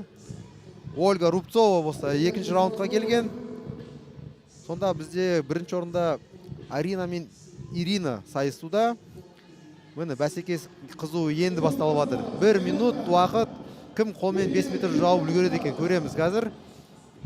Арина 1-ші көреміз. Артынан Лешова, қазір Ирина да бітуі тиіс. Бітті. Друзья, сейчас на ваших экранах Элина. Она тоже выполняет 3-й раунд, если я не ошибаюсь. Но сейчас много кто на 3-м раунде уже на ходьбе на руках. Вы видите сейчас лидеров. И реально осталось буквально до конца последние секунды, там 25 секунд. И кто из них дальше пройдет, кто из них успеет один раз на канате подняться, практически тот и победил в этом хите. Потому что они прям выровнялись под конец очень сильно. Арина есть 10 секунд. И успеет ли она зайти на канат? Потому что Ирина застряла на ходьбе. Сейчас прыгает. Последний пробует. Последние 4 секунды. Нет, не успеет. К сожалению, нет. Но все равно она первая, потому что Ирина не успела дойти до конца на ходьбе на руках. Даже если бы и дошла, это был бы тайм-брейк, по сути. То есть, могли, кстати, не дать. Об этом обычно заранее оговаривают. Тайм-брейк дают перед сложным... То есть тогда они делят одинаковое количество очков просто и все. Разделяют первое место и все на этом. Нет, ну тут явно Арина выиграла, потому что Ирина не успела закрыть 5 метров ходьбы на руках. Арина достойно побеждает комплекс с навыками. Да, навыки у нее не отнять, она очень хорошо себя в этом комплексе проявила. Сейчас у нас таблица должна поменяться после такого выступления, потому что она должна вырваться вперед. Скорее всего, первые места там под вопросом уже встают. Да, я тоже об этом думаю, но надо сделать на самом деле сейчас скрин этих мест, кто на 1-м, 2-м, 3-м. Вот, допустим, я делаю скрин, а потом мы сравним, как турнирная таблица у них поменяется. Алда бізде қазіргі келесі санатымыз еркектер шығады. Еркектердің арасында scaled, және қазақша айтқан кезде жеңілдетілген деген мағынаны білдіреді. Ол әуесқой және жаңадан бірінші қадам бастап келе жатқан спортшылар санаты болып саналады. Ақырындап аттарын атай берейін. 1-ші жолға Дамир Елжанов шақырылады, 2-ші жолға Рустам Шафиков, 3-ші жол Досжан Жанатбек, 4 Данияр Казангапов, 5 Манас Кокумбаев, 6 Максим Крушинский, 7 Амир Бирманов, 8 Дастан Бисенбаев, 9 Ербол Хамзин. Осы 9 спортшы қазір ақырындап алаңға шықты. Төрешілер аттарын жазуда. Біз қазір бейне бақылаудан Лаура Кумарованы қарап отырмыз. Арина міне оңайда жеңіл секіргішпен екі айландырып секіріп, қосарлық секіруін көріп отырмыз. Қараңыздар қалай оңайда секірді міне. Мынандай арқанға шығу деген көбісінің қолынан келмейді, тек қана қыздардың емес, еркектердің де. Өйткені бұл жерде білектің күші көп кетеді, бұл білеміз. Мына жаңа соңғы секундта үлгермей қалғанын көрсетіп жатыр. Қалай болса да Арина жарады. Осы сайыстың жеңімпазы болды. Енді бұл қорытынды кестеде кішкене алдыға шығады деп ойлаймын. Бізде қазір соңғы дайындықтар жүріп жатыр. Ал сөзді әріптесіме берейін. Друзья, сейчас нам показывают турнирную таблицу именно мужчин-любителей. И это будет у нас 4-й хит 3-го комплекса и 1-й хит мужчины-любители. И сейчас у нас на первую дорожку должен выйти Дамир Ильжанов, на вторую дорожку Рустам Шафиков, на третью дорожку Досжан Жанатбек, на 4-ю Данияр Казангапов, на 5-ю Манас Кокимбаев, на 6-ю Максим Крушинский, на 7-ю Амир Бирманов, на 8-ю Дастан Бисенбаев, на 9-ю Ербол Хамзин и на 10-й у нас будет наш Агашка, скорее всего. Я думаю, что именно он будет разделять нашу с вами турнирную таблицу. Потому что он... Нет, к сожалению, его на площадке не видно. Потому что канаты, во-первых, опасно, да. Нет, ну ходьба на руках, ладно. Канаты просто опасны тем, что если, не дай бог, с него упасть, можно травмироваться. 65 лет, сам понимаешь, это возраст, да, где любое падение может оказаться... Я, честно говоря, против такой поддержки пенсионного фонда. Тоже. То есть пускай живет как можно дольше наш Агашка и радует нас своей хорошей формой. Но вообще в этой категории, по-моему, вообще заходов на канат нету. Не ставят, даже на финале кроссфит игр не ставят. Там есть такая категория, которая вот 65+. Возрастная категория, да. И там такие сложные навыки уже не ставят, потому что, ну, понимаешь, что это травмоопасно и зачем рисковать лишний раз здоровьем атлетов. Тем не менее, друзья, мы сейчас говорим с вами, что зайдут также любители-мужчины, у которых минимальные требования к соревнованиям — это умение ходить на руках, лазить по канату и двойные прыжки на скакалке. И сейчас, если, как сказать, как жеребий распределится, вы увидите и тех, у кого проблемы с канатом. Увидите у тех, у кого двойные прыжки хромают, у кого ходьба на руках хромает. То есть, а будут очень сбалансированные ребята, которые уже переросли категорию любителей и уже готовы выступать в интермедиа. Но хотят забрать свои сливки, выступить хорошо в любителях. Но они не в этом хите, они в категории А. У нас также будет 3 захода. Вот ребята готовятся, уже настраиваются. Руки натерли, подмышки натерли. В общем, все в магнезии абсолютно. В карманах тоже магнезия, я думаю. Это беда всех кроссфитеров. Они магнезию и нюхают, и мажут. Надо, не надо. На себя, на пол, на канат, на инвентарь. Полностью все в магнезии. И даже многие шутят над кроссфитерами тем, что они там перебарщивают использование магнезии. Мажут, не мажут. Даже если не надо, они все равно его мажут. Вот смотрим, как... Тамерлан, по-моему, пробует заход на канат. 3-я дорожка. Показывает Ербол. Хамзин настроен хорошо, слушает музыку, чувствуется настрой. Руку магнезии, как обычно, всех намазали. Так, 10 секунд таймер у нас выставляет обратный отсчет. Но если, друзья, все по своим местам стоят, то нам очень легко будет определиться, кто из ребят на каком месте, назвать всех по именам, фамилиям, в общем, явки, пароли, все мы можем рассказать про каждого. Сейчас старт буквально через 10 секунд, и Ануар, я думаю, что будет рассказывать вновь про своих любимчиков. Кто в этой категории твои любимчики, за кого ты болеешь в этом хите? Ну, ясно дело, я буду болеть за Манаса, он тренируется со мной в одном зале. Парень новичок, но очень такой сильный, целеустремленный. Болею за него, конечно, опыта у него мало. В целом даже на тренировках я видел. Так, 3 секунды, все, поехали. Ребята лезут 3 каната с ногами, касание палки, опускаемся ниже красной линии и вниз. Здесь главное не торопиться. Если обсудить стратегию, я бы сказал, чтобы ребята больше упирались ногами, делали как можно меньше перехватов и как можно быстрее вниз спускались. Потому что в первых раундах ты пока свежий, не чувствуешь усталости, и ты можешь быстро-быстро налезть, а потом вот эта усталость приходит неожиданно быстро. И там в канате можно просто встать. Я согласен, даже на прыжках на скакалке сейчас не стоит сильно углубляться, то есть не стоит забивать те же самые плечи. Очень сильно, кстати, на скакалках забиваются предплечье и плечо, когда ты вот прям держишь его в напряжении, и потом ходить на руках очень тяжело, особенно на высоком пульсе. Когда ты на канат забираешься, у тебя отложенный высокий пульс, ты через какое-то время после скакалки выходишь на ходьбу на руках на пульсе 170-180, и очень тяжело эти 5 метров пройти. Но, друзья, мы собрались для того, чтобы как срез знаний провести, показать, что может наш организм. И эти любители, да их хоть сейчас в армию забирай, на самом деле они готовы родину защищать. Ну вот мы даже видим, что среди парней, оказывается, ходьба на руках это вызывает проблему. Хотя парни на ходьбу на руках более такие. Ну, в детстве каждый же пробовал ходить на руках. И парни в этом плане как бы лучше подготовлены. А во сколько ты научился ходить на руках? Скажи мне. Когда пришел на кроссфит, я не умел ходить на руках. И ты знаешь, как я учился? Я просто вставал, падал и так учился после каждой тренировки. Сколько лет было тебе? 28 лет я начал кроссфит. Слушай, да, я пожму тебе руку, потому что именно в 28 лет я ходить на руках научился. То есть мы практически все одинаково делаем. Это очень приятно, что я не один такой. Да, вот смотри, второй раунд уже Ербол лезет не так прытко, как в первом. Видишь, то есть усталость схвата все равно накапливается, возросший пульс тоже сказывается. Сейчас также его догоняет Рустам Шафиков на второй позиции. Видишь, он тоже уже по канату лазит. Да, но он лазит, ногами плохо цепляет, и получается он больше грузит в свои руки. А в последующих раундах это обязательно возымеет эффект.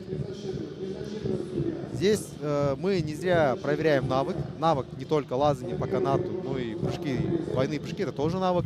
Ходьба на руках — это явно чистый гимнастический навык. Видим, что некоторые ребята вот руками аж вперед прыгают, чтобы дойти эти метры.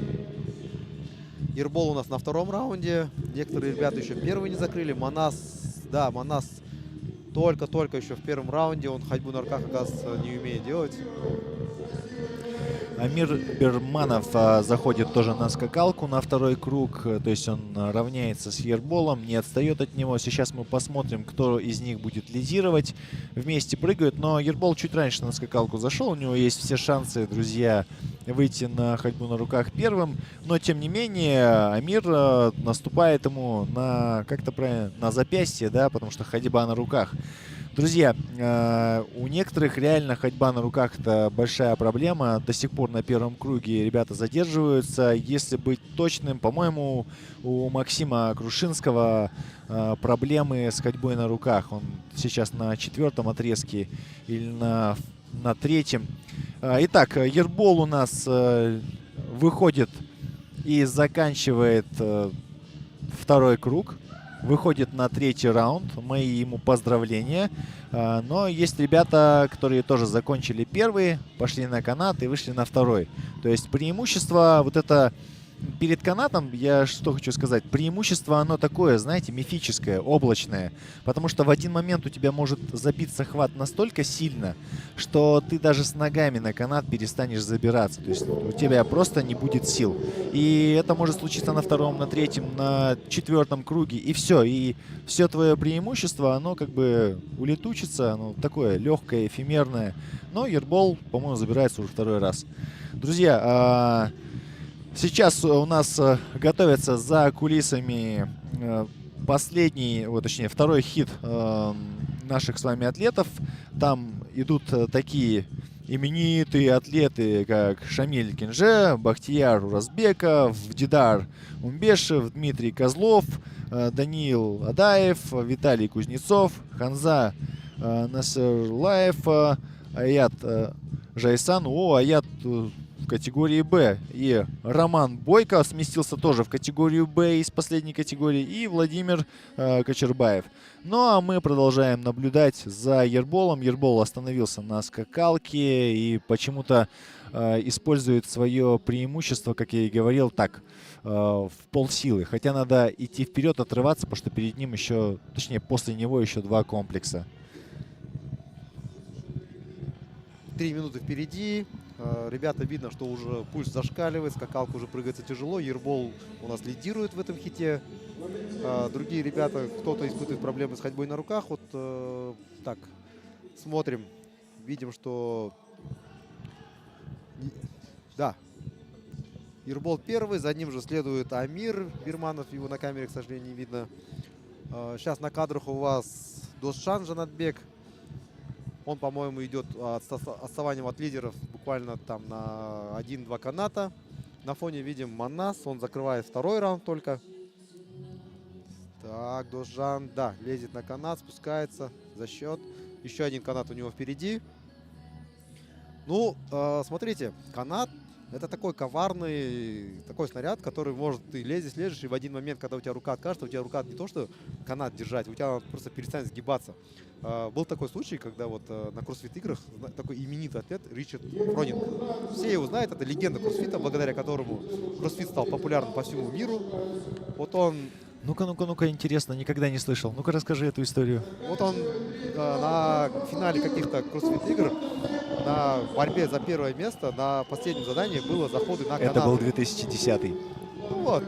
И вот он тогда на канате, в один момент у него руки отказали, и он не смог лезть. И в итоге уступил первое место.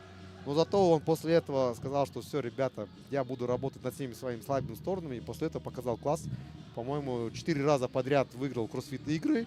После этого ушел в команду за счет. И там тоже он несколько лет подряд, тоже 4 года еще, был в первых местах. Сейчас он уже завершил свою карьеру как профессионального кроссфитера, но все равно иногда мелькает на различных таких соревнованиях, выступает ради своего удовольствия. Ты знаешь, я на него даже подписан, он выкладывает с охоты постоянно всякие видосы, то есть занимается охотой. Друзья, у нас осталось буквально 45 секунд до конца. Я вижу, что Ербол на 4-м круге у нас, и на 4-й круг за ним по пятам идет Амир. Амир прям вот рядышком с ним ходит и не уступает. Он отступает буквально на 1 канат перед ним, потому что Ербол 1 канат уже завершил. Нет, Ербол завершил уже 3 каната, мои дорогие, хорошие. То есть он абсолютный лидер, то есть тут уже без шансов. Все, что ему нужно делать, это допрыгать на скакалке оставшиеся 15 секунд, потому что я не думаю, что Амир сможет подняться 3-й раз по канату и догнать его на скакалках. Ну, то есть получается сильнейший в этом хите у нас Ербол Хамзин. Все-таки говорящая фамилия, хорошая. Друзья, все, завершили мы этот комплекс, и сейчас готовятся пока следующие ребята. Я думаю, что я их представил только что. Ануар тоже представит. Надо почаще их представлять, чтобы они стали когда-нибудь тоже знаменитыми и именитыми, как Фронинг. Дұрыс айтасың, Сергей. Біздің спортшыларымыздың аттарын қайта-қайта айталып, жанкүйерлердің құлақтарына жағымды болсын деп айтамыз.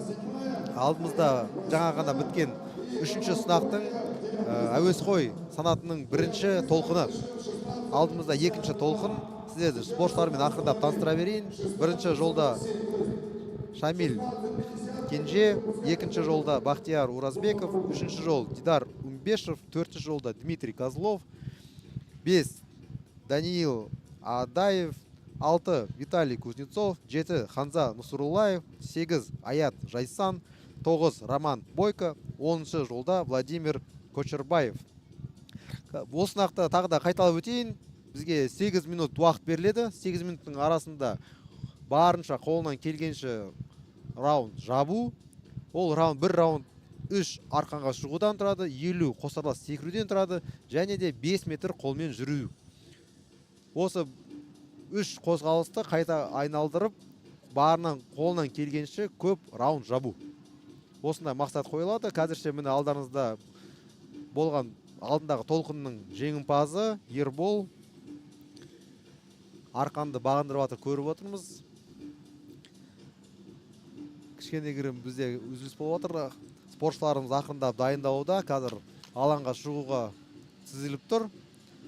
Төрешілер бір өздері ақылдасып жатыр. Біз бейне бақылауын қайталайық, бейне қайталауын назарлайық.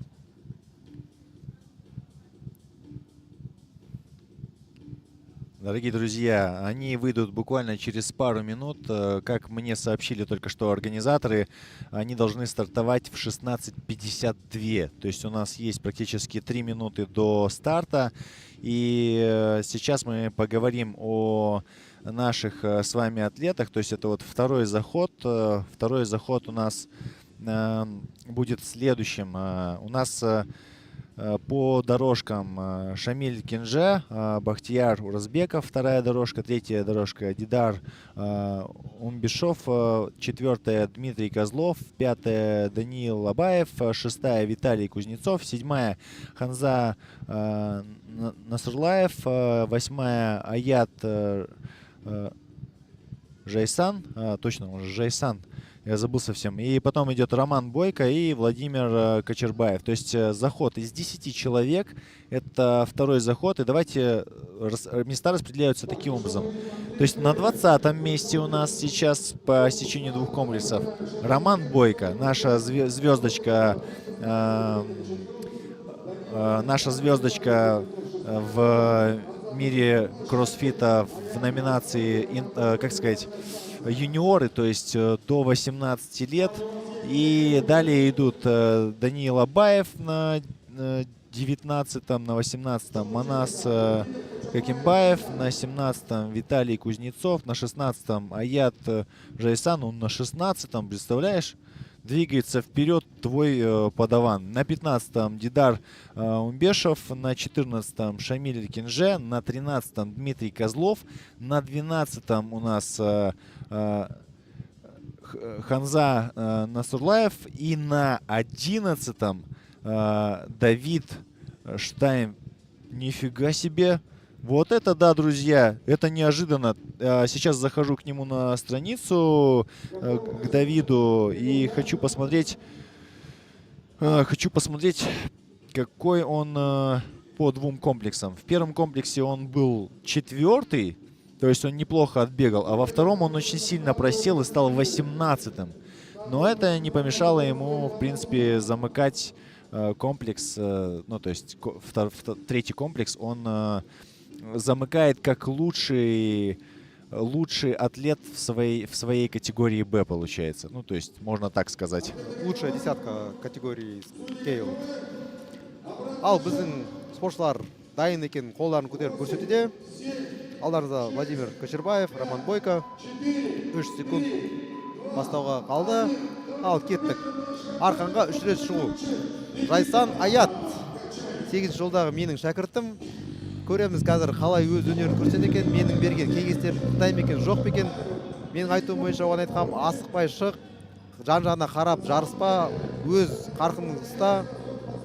Секіргішті ол жақсы секіретін білем. Қолмен жүруді де ол оңай жүреді. Ол жерде тек арқанда тұрып қалуы мүмкін. Я міне асықпай шығуда дұрыс бастап келе жатыр. Бізде міне Владимир Кочербаев қосарлас секіруге кірісті. Іле-шала артынан қалғандары да қосылды. Арқанда бір-ақ адам қалды, Виталий Кузнецов, ол да қазір қалғандарына қосылады. Дидар Умбешев денесін көрсету үшін футболкасын шешіп қойыпты. Ондай денені менің ойымша көрсету керек, тиіс. Әркімге осындай мотивация беретін дене ғой ол. Қараңыздаршы, ай көрінбей қалды. Ол Бахтияр Уразбектің артында болып қалды. Владимир Кочербаев қол жүруге кетті. 1 минут енді ғана бітті. Осылай, егер осындай қарқын ұстайтын болса, 5 раундқа кіруге мүмкіндігі бар. Әні, ар жағына іле-шала Аят кетті. Роман қолмен жүгіріп барады деп айтайық. Қараңыз, қалай оңай кетті. Ойбай, Роман тоқтай қой, ары кетпе. Дұрыс, асықпаңдар, асықпа Аят. Асықпаңдар жігіттер, әлі алда 7 минут бар. Қараңыздар, Дидар бойдақ қыздар, қараңыздар, қандай дене. Бұндай жігітті не бойдақ екен әлі білмеймін. Қараңыздар, бұндай денемен бойдақ болу деген білмеймін енді. Мен қыздар қайда қарап жүрген. Дидар күндіз жұмыс істейді. Кешкі жақын Инвиктус залында жаттығады. біз қазір кім бірінші келе жатқанын біле алмай тұрмыз, өйткені бәрі арқанға шығуда, екінші айналымда. Бақтияр міне футболка Savage Game Ташкентте болған жарыстағы футболкасын киіп алыпты. Бірінші орында Аят пен Владимир Көчербаев, Іле-Шала Роман Бойко. Қосарлас секіру, айттым ғой, Аят өте жақсы секіреді, ол жағынан мен сенімді болғанмын. Дидар да қалыспайды, жарайды, Дидар 5 спортшы бірдей секіріп жатыр. Міне Дмитрий Козлов та қатарларына қосылуда. Ханза бірінші айналымды енді ғана жауып арқанға кірісті. Қазір кім бірінші қол жүруге барады екен? Владимир да шаршай бастады ау деймін, өйткені уақыт кетті. Аят бірінші бол. Аят, асықпа, деміңді басып ал. Үзбей 5 метр жүруге тырыс. Дидар Іле-Шала шықты Аяттың артынан. Аят 2 метр, 3 метр кетті.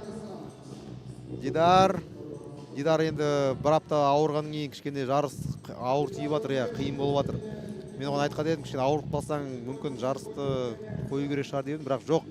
Мен тіркелдім, мен финалға өттім, мен қалай болса да барам деді. Міне көріп осыдар келді.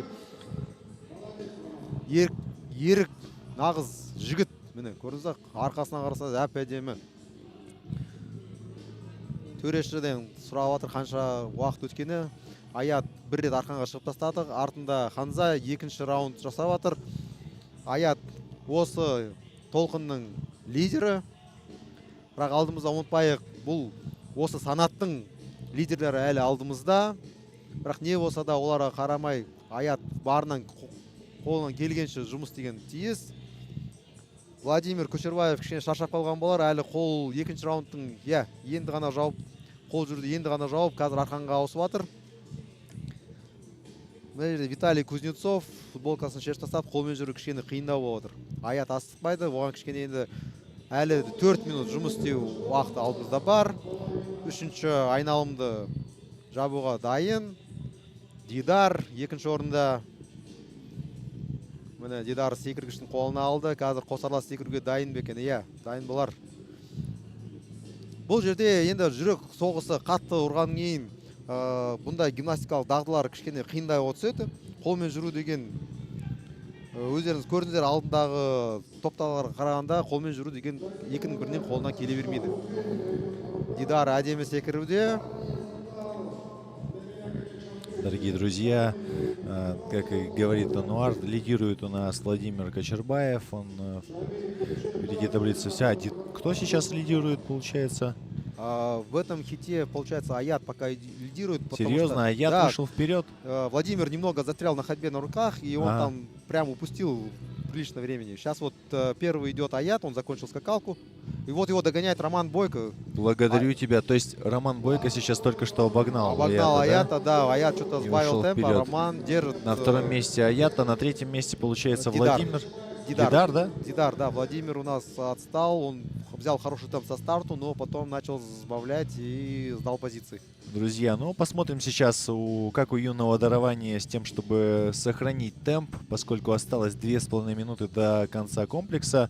Но Роман Бойко очень интересно. Он очень бойко спускается с каната, за ним не отступает Аят. Аят не собирается отдавать свое место и будет бороться, думаю, будет наращивать темп. Сейчас он дважды уже поднялся по канату, ему остался третий. В принципе, он сейчас сравнялся с Бойко и, думаю, выйдет вперед снова. Потому что Бойко что-то первый раз на канат поднялся и остановился. Тут каждый заход на канат отнимает силы кусками. Роман уже переходит на скакалку, а Аят у нас еще третий канат. Да, он немного упустил Романа. Но Роман видит это и не намного уходит вперед. Ему на самом деле, особенно на скакалках, добавить. Потому что, на мой взгляд, после каната на скакалку надо сразу заходить. Это перед ходьбой еще можно, знаешь, отдышаться, сделать несколько там глубоких вдохов и пойти. Но после каната надо мгновенно на скакалку. У нас такой комплекс был год назад, когда были прыжки на скакалке, по-моему, 80 было, по-моему, и подъем по канату только на руках, без ног. И было довольно тяжело то есть сразу переходить с одного на другое. Но тем не менее никто не останавливался, по крайней мере была пауза между отжиманием в стойке на руках, но ни в коем случае не после каната на скакалке. Вот сейчас мы видим, как Владимир Кочербаев заканчивает ходьбу, да, выходит на канат. А здесь остается минута, и непонятно, сколько осталось прыжков Аяту и Роману. Они идут вплотную. Да, Дидар следом же идет. Аят первый заканчивает, но мы, как видели, Роман ходит очень быстро на руках.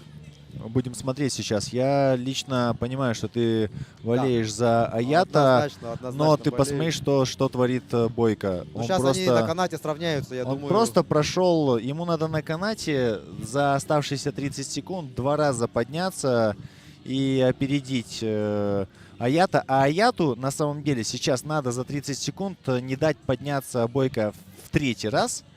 Ну, я имею в виду, то есть не уступить ему, по крайней мере, достать просто до отметки. Сравнялся, да, 15 секунд. Аят, лезь, давай. Аят, лезь. Если потому они что могут одинаковый результат показать, в принципе. Если Я про это и Роман говорю. на третий, да, не залезет, у него еще есть, остается время, но Роман не залазит 3-й раз, и получается, Да, что они они одинаковое одинаковый количество результат. очков получают. Ну, Друзья, Аят молодец. то есть, если бы был в этом упражнении таймбрейк, к примеру, то тогда, конечно, определенно у Романа было бы преимущество. Но поскольку здесь идет амрап, они одинаковое количество вместе с Аятом выполнили, а значит, они разделят общее количество очков. Ну, то есть не пополам, а каждый получит одинаковое количество очков.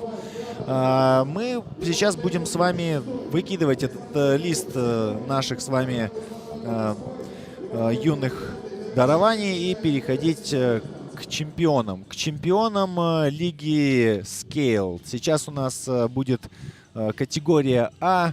Это я почему, кстати, делю на категории там А, Б, С. Это довольно понятно для легкоатлетов. То есть в легкой атлетике есть там как бы старт А, старт Б там и так далее. То есть и всем сразу становится понятно. То есть сейчас у нас подгруппа А — это те, кто по истечении 2 комплексов, то есть по истечении 2 предыдущих комплексов вышли в 10-ку лучших. И в 10-ке лучших у нас с вами следующие люди. Резбек, как правильно я читаю? Опять на английском написали. Да, Резбек кстати, Затыбек, для тех, кто вот казахские имена и фамилии, они же немного своеобразны и могут перепутать фамилию с именем. Его зовут Резбек, а Затыбек — это Да фамилия. я только русский выучил нормально. Ну, О чем бывает. говорить. На втором, получается, на второй позиции, на второй дорожке у нас будет Тамерлан Мухамбеткалиев. На 3-й дорожке Рустам Уксумбаев. На 4-й Алишер Опеков. На 5-й дорожке Азамат Байсылбаев. На 6-й Иван Лесников. На 7-й Александр Бенгард. На 8-й Дархан Усмаханов. На 9-й Иван Бенгард. И на 10-й Давид Штайнпрейс. Вот у меня вопрос. Получается, что сейчас у нас и Александр Бенгард, и Иван Бенгард входят в 10-ку лучших. И вот это будет путаница. На 7-й дорожке Александр Бенгард, на 9-й дорожке Иван Бенгард. То есть Ваня, Саня, интересно, кто же из вас в этом комплексе выйдет вперед? Да, еще не перепутать с Ваней Иван Лесников. То есть главное, чтобы не перепутали. Тут еще бывал такой случай, что атлеты иногда выходили не на свою линию, тем самым запутав нас и как бы запутав судей тоже. Бывали такие случаи и могли неправильно имена как бы, назвать атлетов.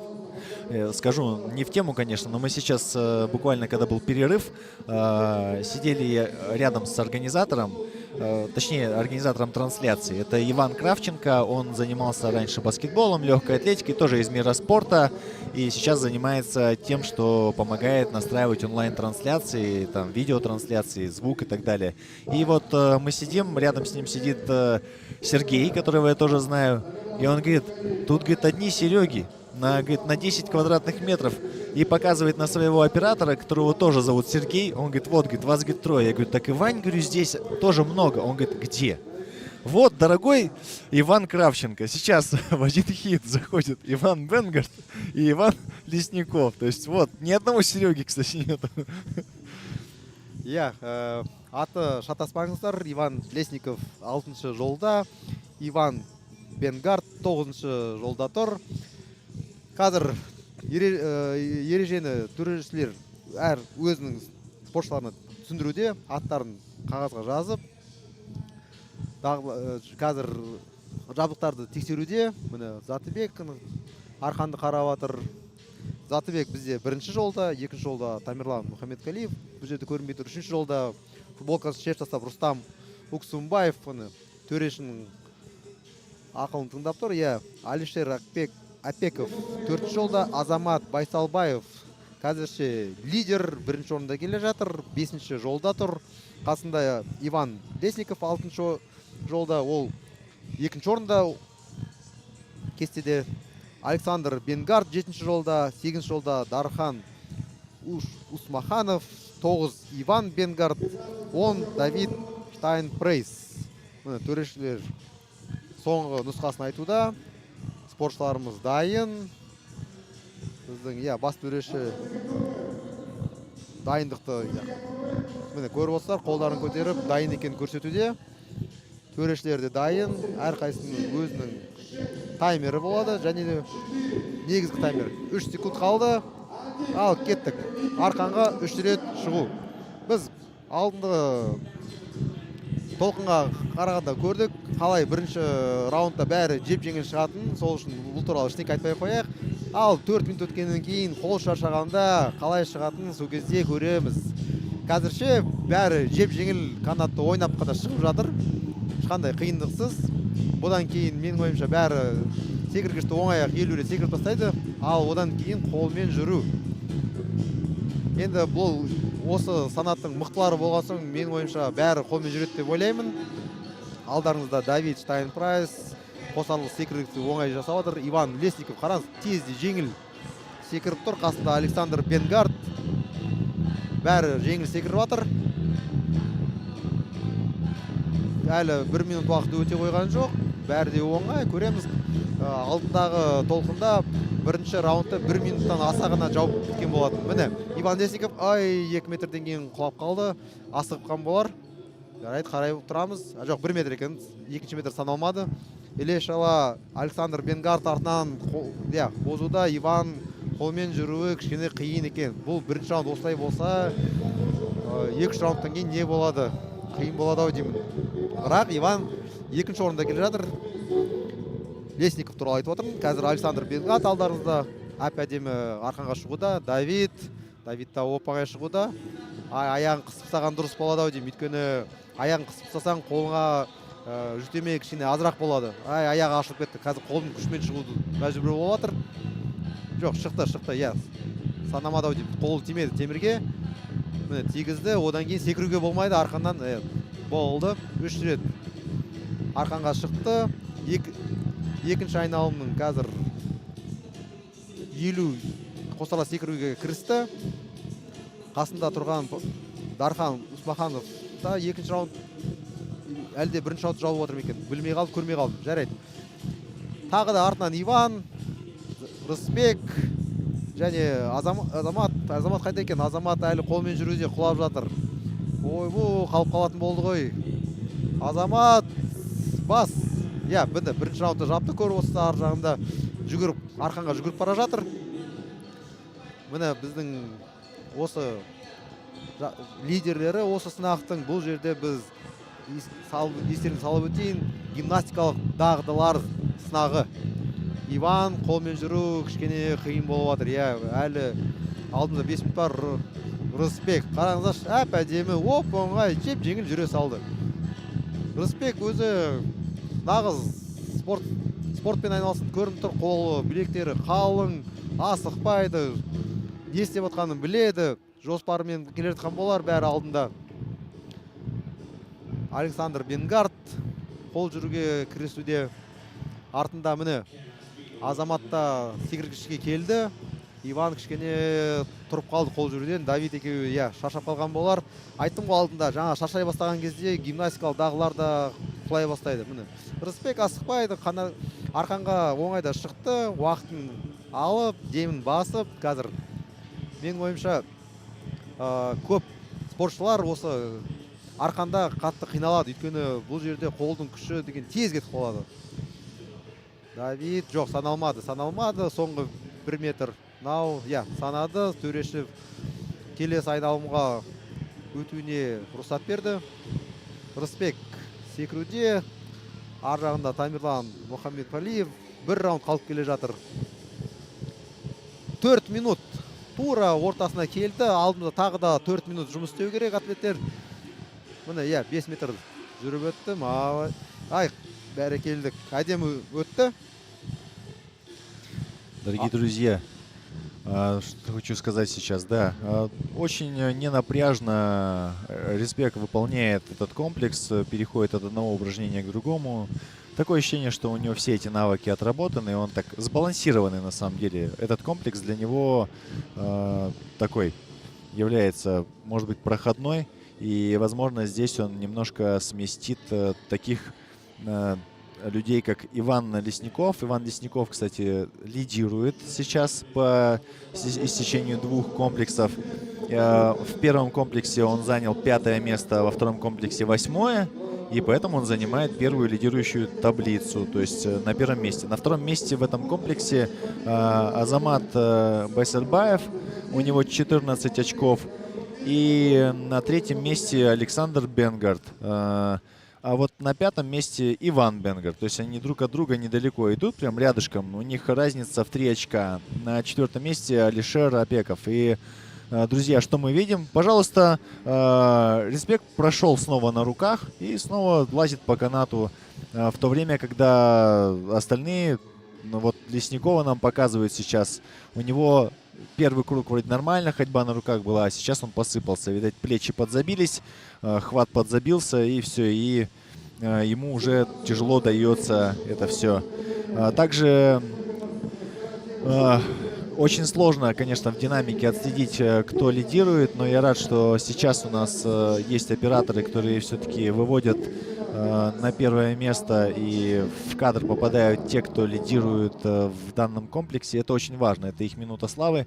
Остается у нас 2 минуты до конца комплекса. Рысбек выходит сейчас снова на двойные прыжки. И, думаю, с легкостью пройдет на руках. У него это очень легко получается. Но также отсюда видно, что, если я не ошибаюсь, кого там у нас у Александра Бенгарда или да, проблемы небольшие были. Ну, вроде сейчас он с ними справился. Также на последней дорожке Давид Штайнпрейс, который замыкает десятку. И ему ходьба на руках дается очень тяжело. От слова, наверное, прям мега трудно. Вот. В то время, когда остальные спокойно ходят по кругу. Сейчас, когда останется последняя минута, я, конечно, переключусь на то, чтобы поговорить о том, кто у нас лидирует. А это Рысбек, он же у нас лидер данного хита.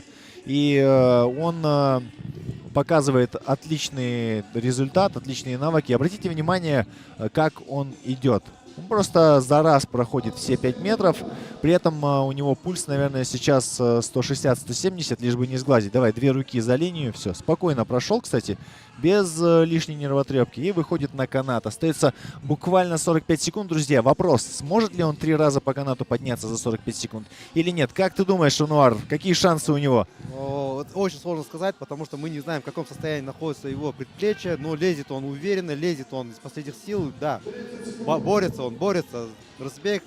Рысбек, давай. Остается меньше 25 секунд. Давай, Рысбек.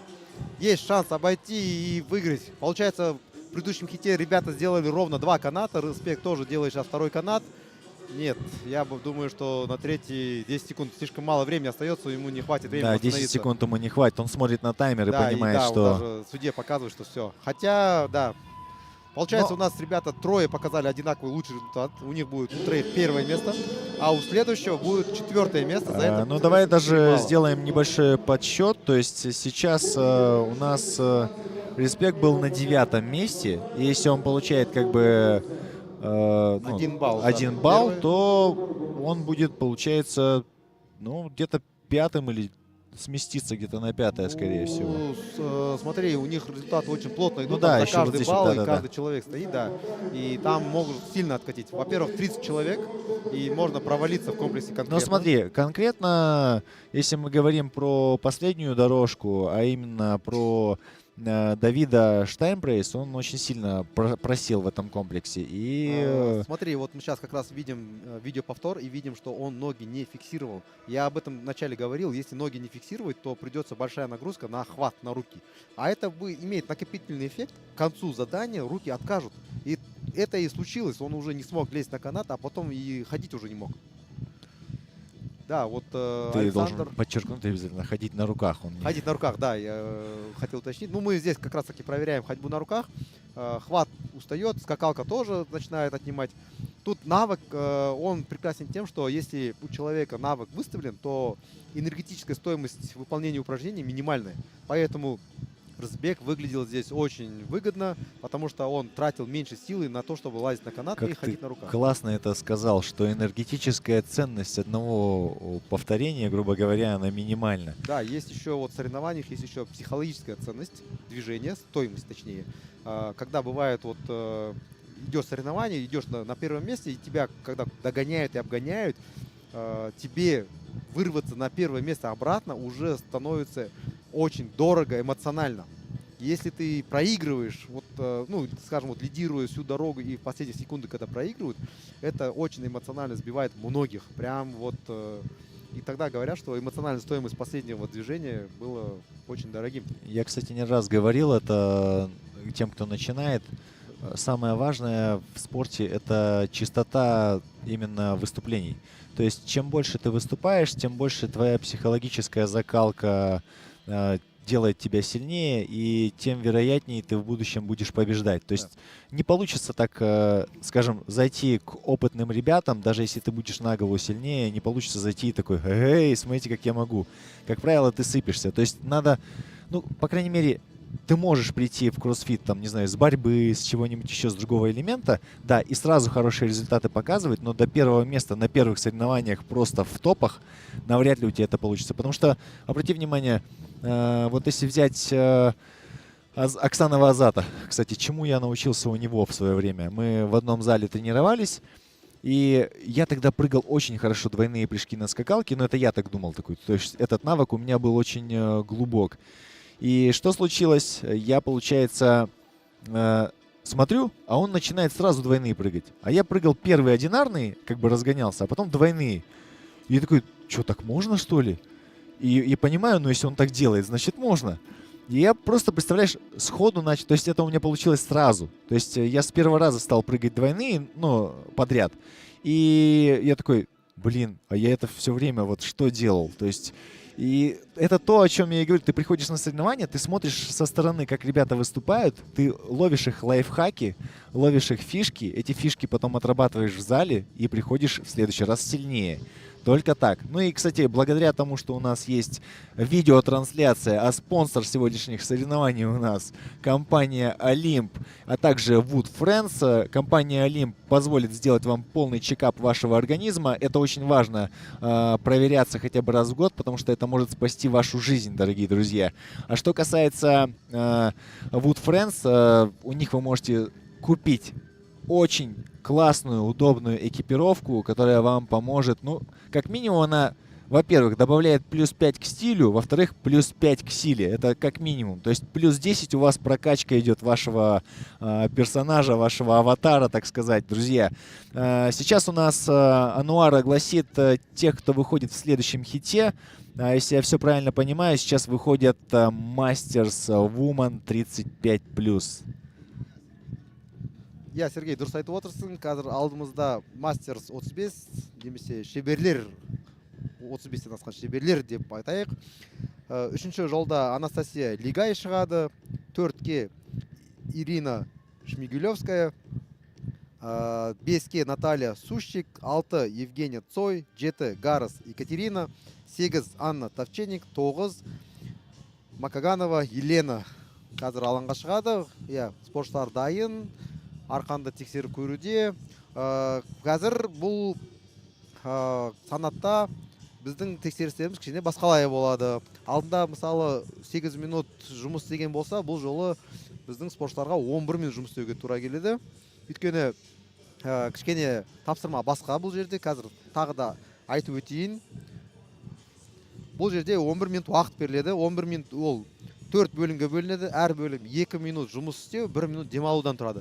2 минут барысында басында 3 рет арқанға шығу аяқтың көмегімен және 10 рет пистолет деген жаттығу жасау, ол бір аяқпен отырып тұру. Қалған уақытта зілтемірді басынан көтеріп 60 рет отырып тұруды жинау. Егер мысалы 2 минуттың аяғына дейін 17 рет отырып тұрған болса, онда 1 минут демалады. Жаңа 2 минут келесі 2 минут басталған кезде қайтадан арқанға 3 рет шығып 10 рет бір аяқпен отырып тұрады. Сосын кейін жаңағы қайталауларын ары қарай жалғастырады. 60 барлығы 60 болмайынша. Қыздар арасында зілтемірдің салмағы 35 келі болады. 35 келі деген оңай емес. Басынан жоғары ұстап отырып тұру деген. Ал ересектердің арасында 50 килограмм салмақ болады. Қазір спортшыларымыз ақырындап шығуда. Төрешілер ақылдасып өз дайындық жұмыстарын жүріп жатыр.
Дорогие друзья, сейчас мы видим, как будущие претендентки за право называться чемпионками в категории Мастерс 35+ разогреваются и будут выполнять тот же самый комплекс, то есть подъемы на канате, скакалки и ходьба на руках. И если не ошибаюсь, выходят все те же дамы у нас, все те же атлетки, которые представляют категорию Мастерс.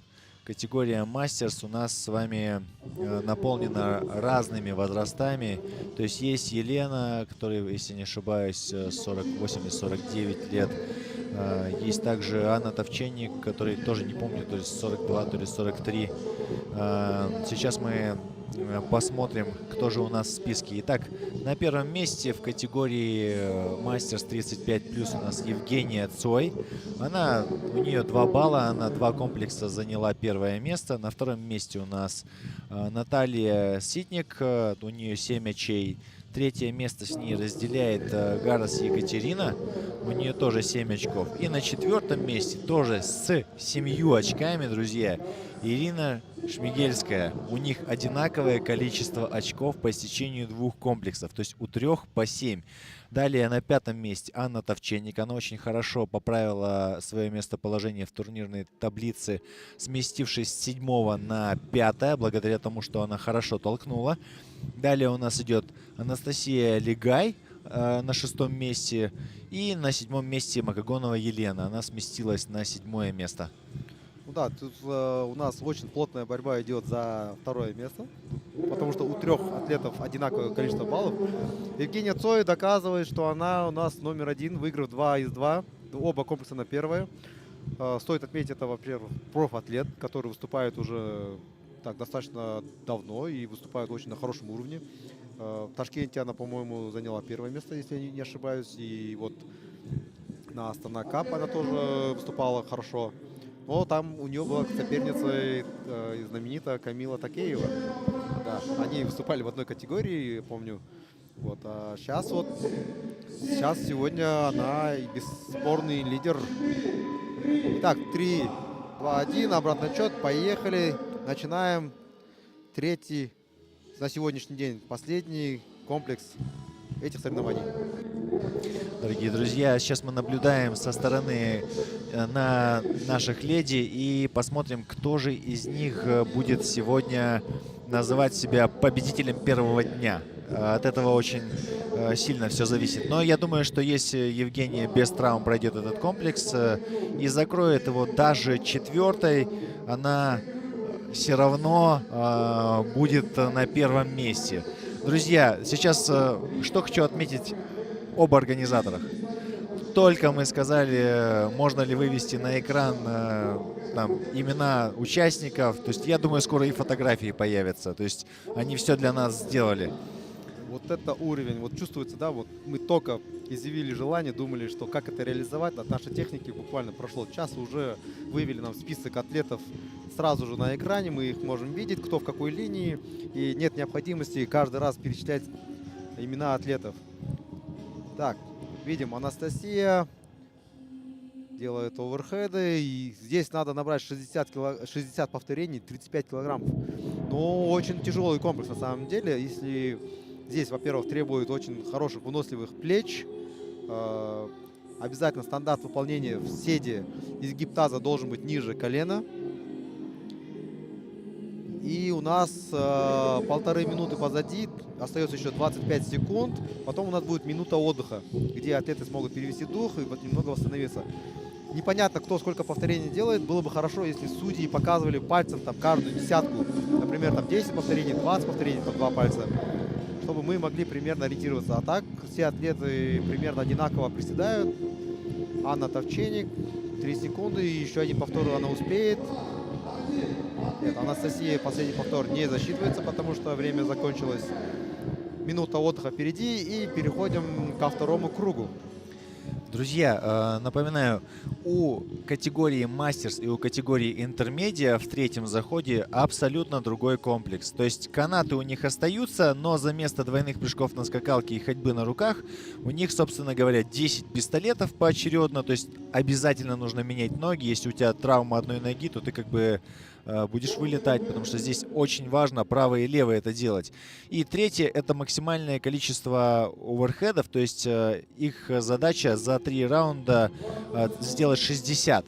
Но, насколько я знаю, были даже атлеты, которые уже прогоняли этот комплекс в зале, хвастались тем, что закрыли это все за 2 раунда. То есть им даже на третий заходить не нужно было. Да, я видел таких атлетов. В принципе, это возможно. Я когда прикидывал и считал, сколько времени потребуется на то, чтобы выполнить столько повторений, да, 2 раунда может быть достаточно, потому что 3 каната, 10 пистолетов можно выполнить меньше, чем за минуту.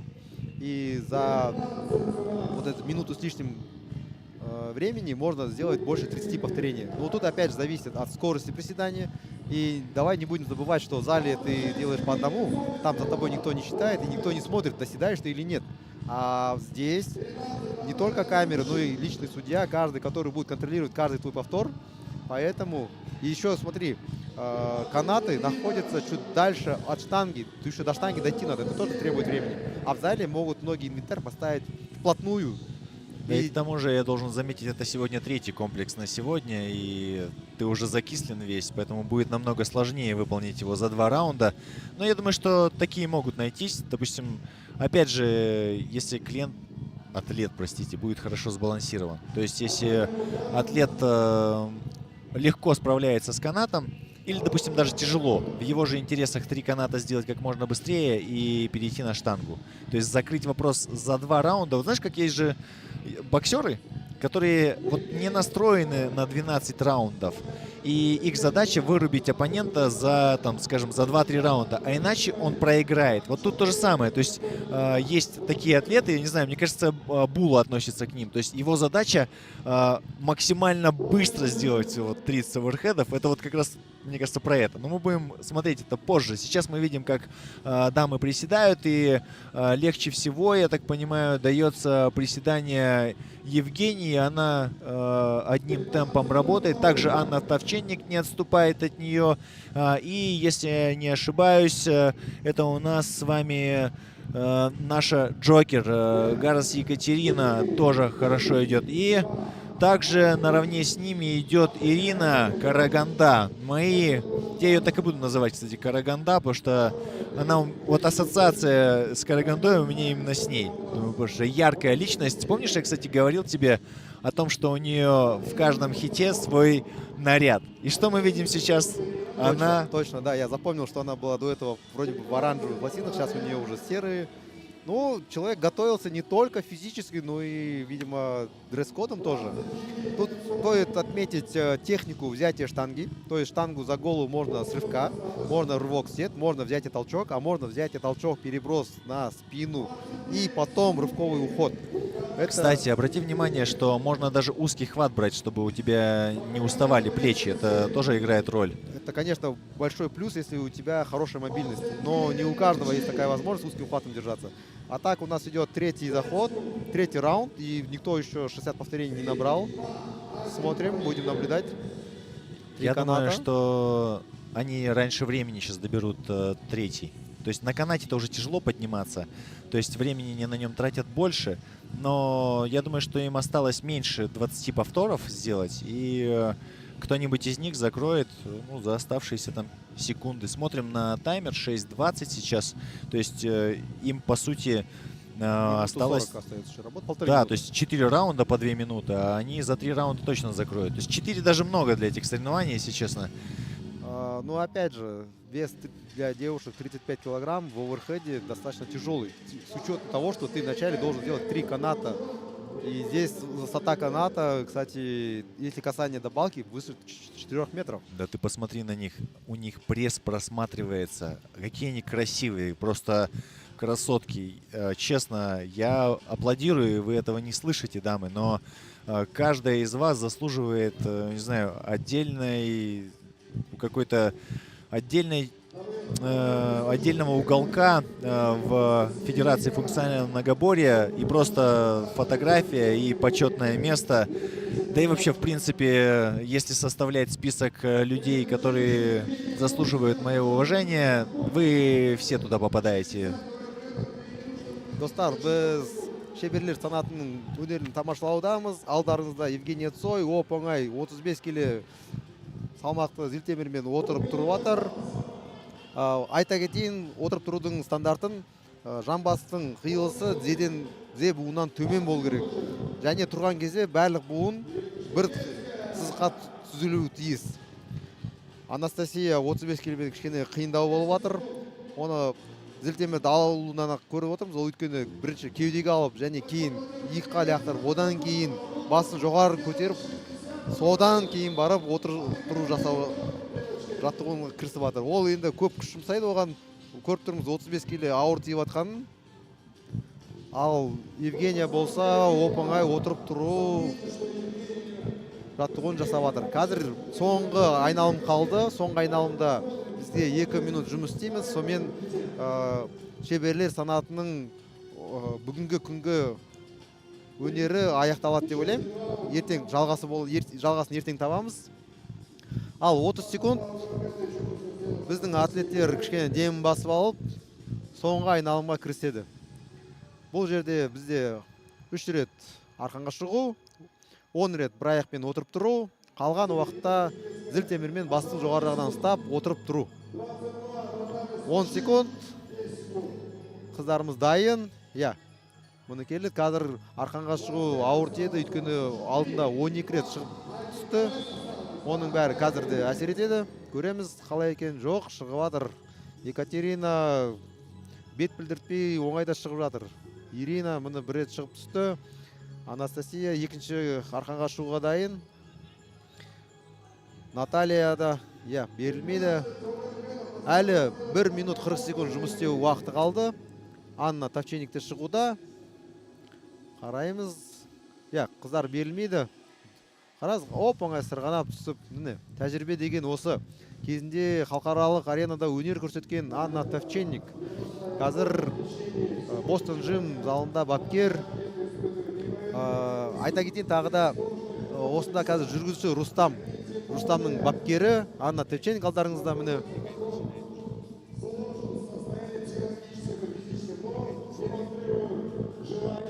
Друзья, Анастасия Легай уже приседает, она первая выходит на то, чтобы выйти на штангу, то есть ей остается там 10 пистолетов, но неизвестно, выйдет она на штангу первой или нет, потому что все девчонки только что с ней сравнялись, но надо отметить, что именно она показала лидирующую позицию. Как вы думаете, сколько осталось девчонкам приседаний? Кто из вас думает, что первой закончит Евгения Цой? Я, потому что она уже закончила, оказывается, смотри, она на 4-й заход не зашла и стоит сзади, уже отдыхает. Точно, я Она совсем даже не уже- заметил да, это. я искал только что, когда они выполняли движение, искал Евгению, а ее не было. Смотрю, она стоит сзади, значит, она успела закрыть за 3 раунда 60 повторений оверхедов. То есть мы сейчас боремся за второе место. Да, На здесь втором идет месте борьба, идет. есть все шансы у Товченик, да? Она приседает довольно быстро Да, Товченик, и легко держит ходит штангу. просто, да, она вот со штангой справляется хорошо. Видим, что шатает Ирину, шатает Екатерину. Все, время закончилось. Друзья, Зако- никто, кроме Евгении Цой, не закончил этот комплекс. Но что-то мне подсказывает, вот сейчас у нас Товченик находится на 5-й позиции, и мне кажется, ее еще немного... То есть вот у нее 7, не 7, а чуть больше, да, очков. 9 очков у Да, нее. 9 очков, но я думаю, что она благодаря этому подвинется. Возможно, она сейчас получает цифру 2, несмотря на то, что не закончила комплекс. И таким образом сдвинется вперед. Ну, неплохо.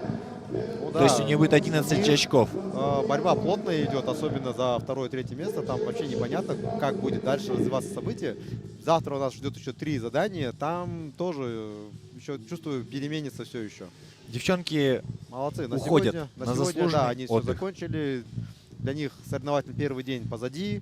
Могут спокойно пойти отдохнуть, восстановиться. Ты посмотри, какой пресс у Натальи. Вообще. Я думаю, что любой мужчина позавидует и хочет себе такой же. Вот Виктор Ильченко, о котором я говорил ранее, который вот поедет представлять Казахстан на международной арене совместно с Валентином Жуковым.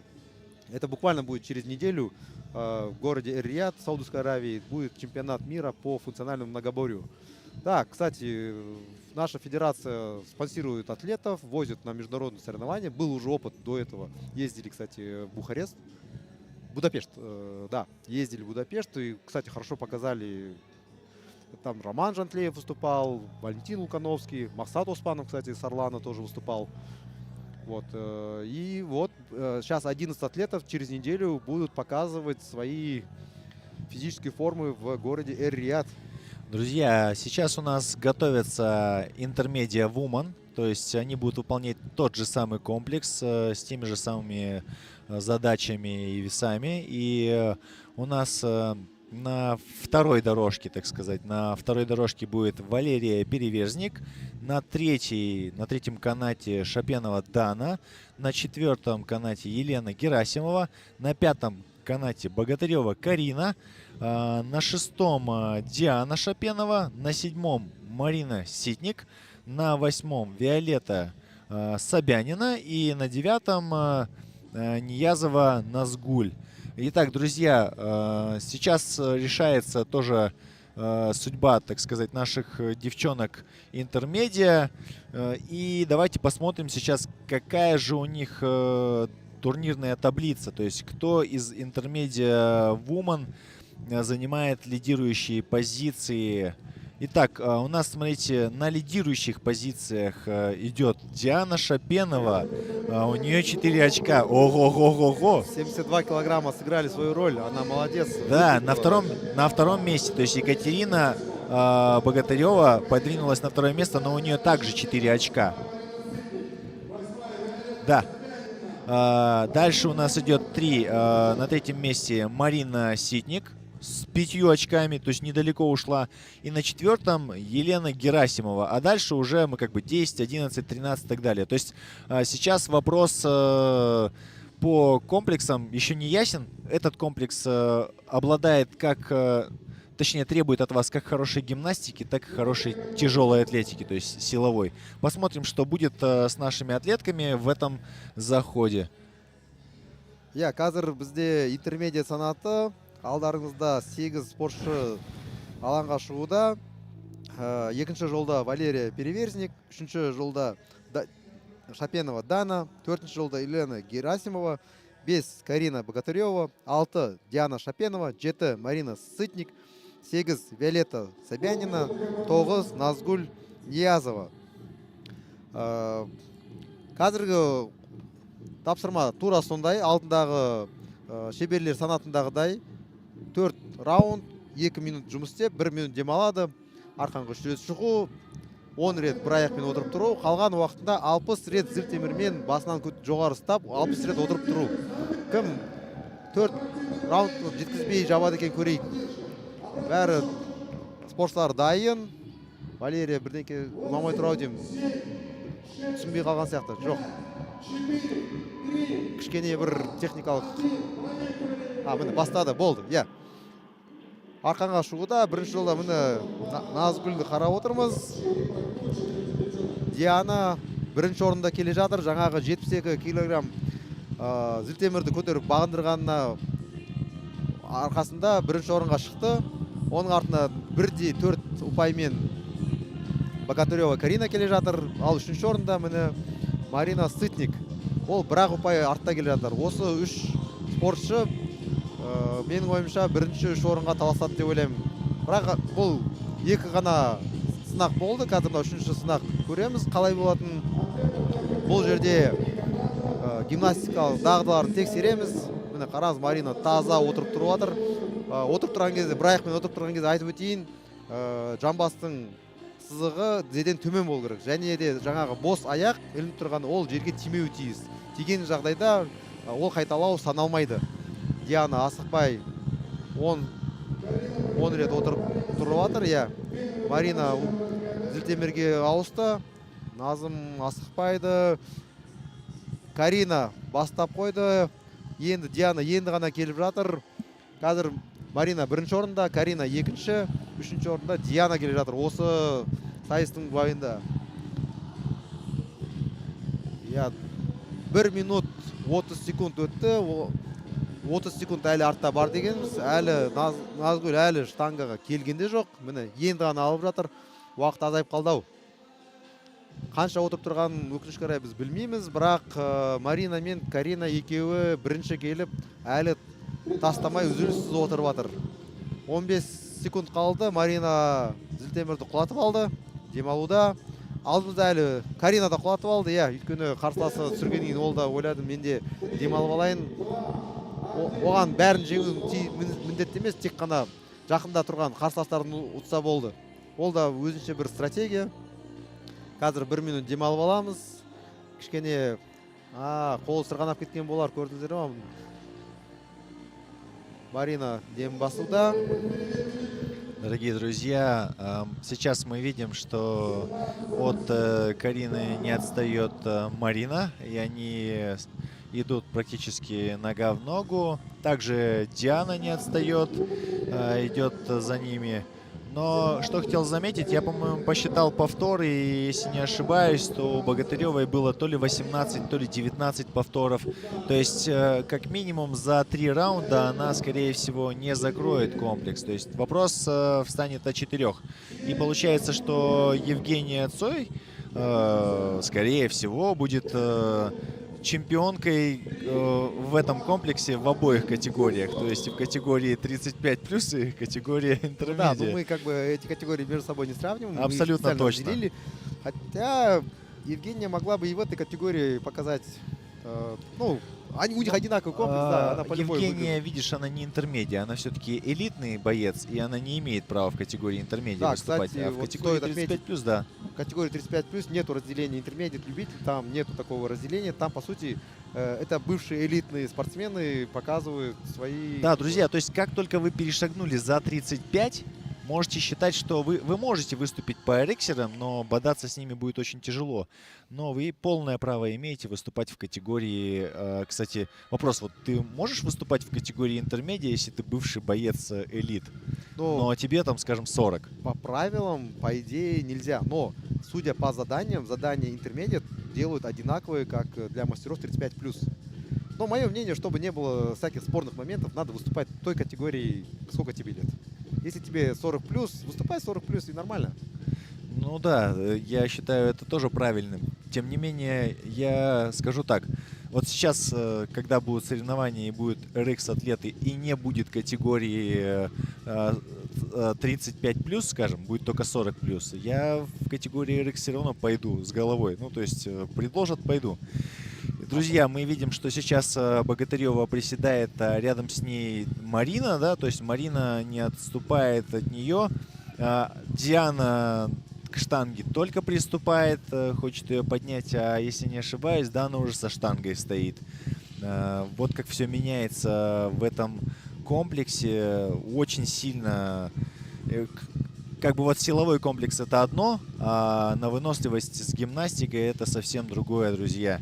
И раз уж будем говорить о том, какие должны быть сбалансированные атлеты и не сбалансированные, на мой взгляд, вот скажите, тяжелоатлеты, легко ли после того, как ты 3 каната заберешься, сделать рывок и с этой штангой еще наприседать раз 20-30 оверхедом? Мне кажется, это очень сложно. Я думаю, что вообще нельзя говорить про функциональное многоборье с точки зрения какого-то определенного вида спорта. То есть, если человек везде делает так средненько и тащит, думаю, стоит его уважать. Вот я этих девчонок уважаю, потому что, мне кажется, я сейчас так по канату подниматься не смогу, как они, потому что они с такой легкостью, с такой грациозностью это делают. И сейчас они заходят у нас на 3-й круг, друзья. Давайте я 3-й круг вам расскажу, а финальный круг у нас Бомбанет Ануар. Ну, что ты хочешь сказать?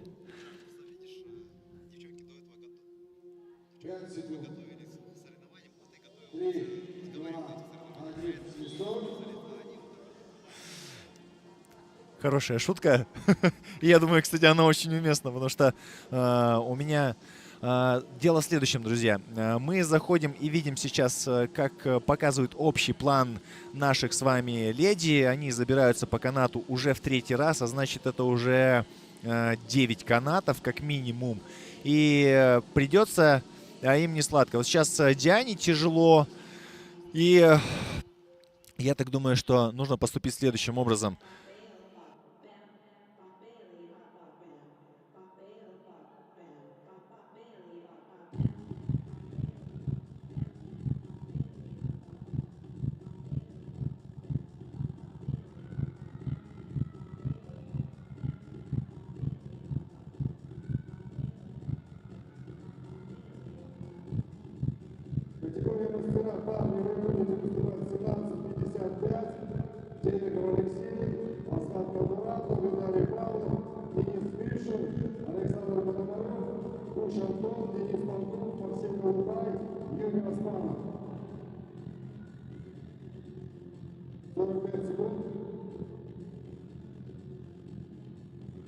И сейчас Богатырева лидирует, также от нее не отступает Марина.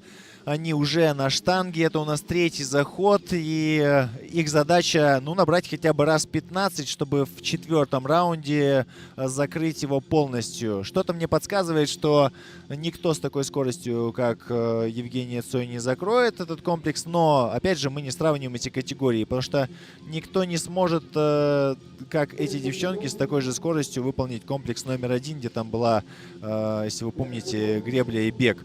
То есть они все-таки выполнили его очень хорошо.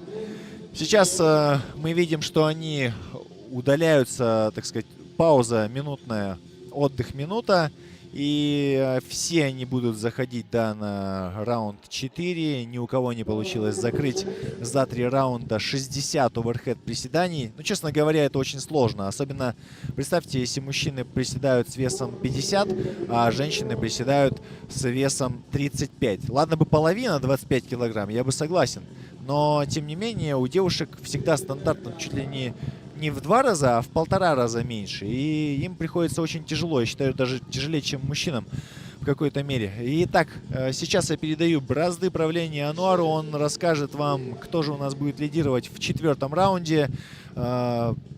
Мои аплодисменты. В 4-м раунде у нас, получается, лидирует, по мне, это Карина Богатырева. Следом же идет Рина Сытник. Они вдвоем явные лидеры в этом хите и явные лидеры. И, возможно, сейчас они закончат до конца времени.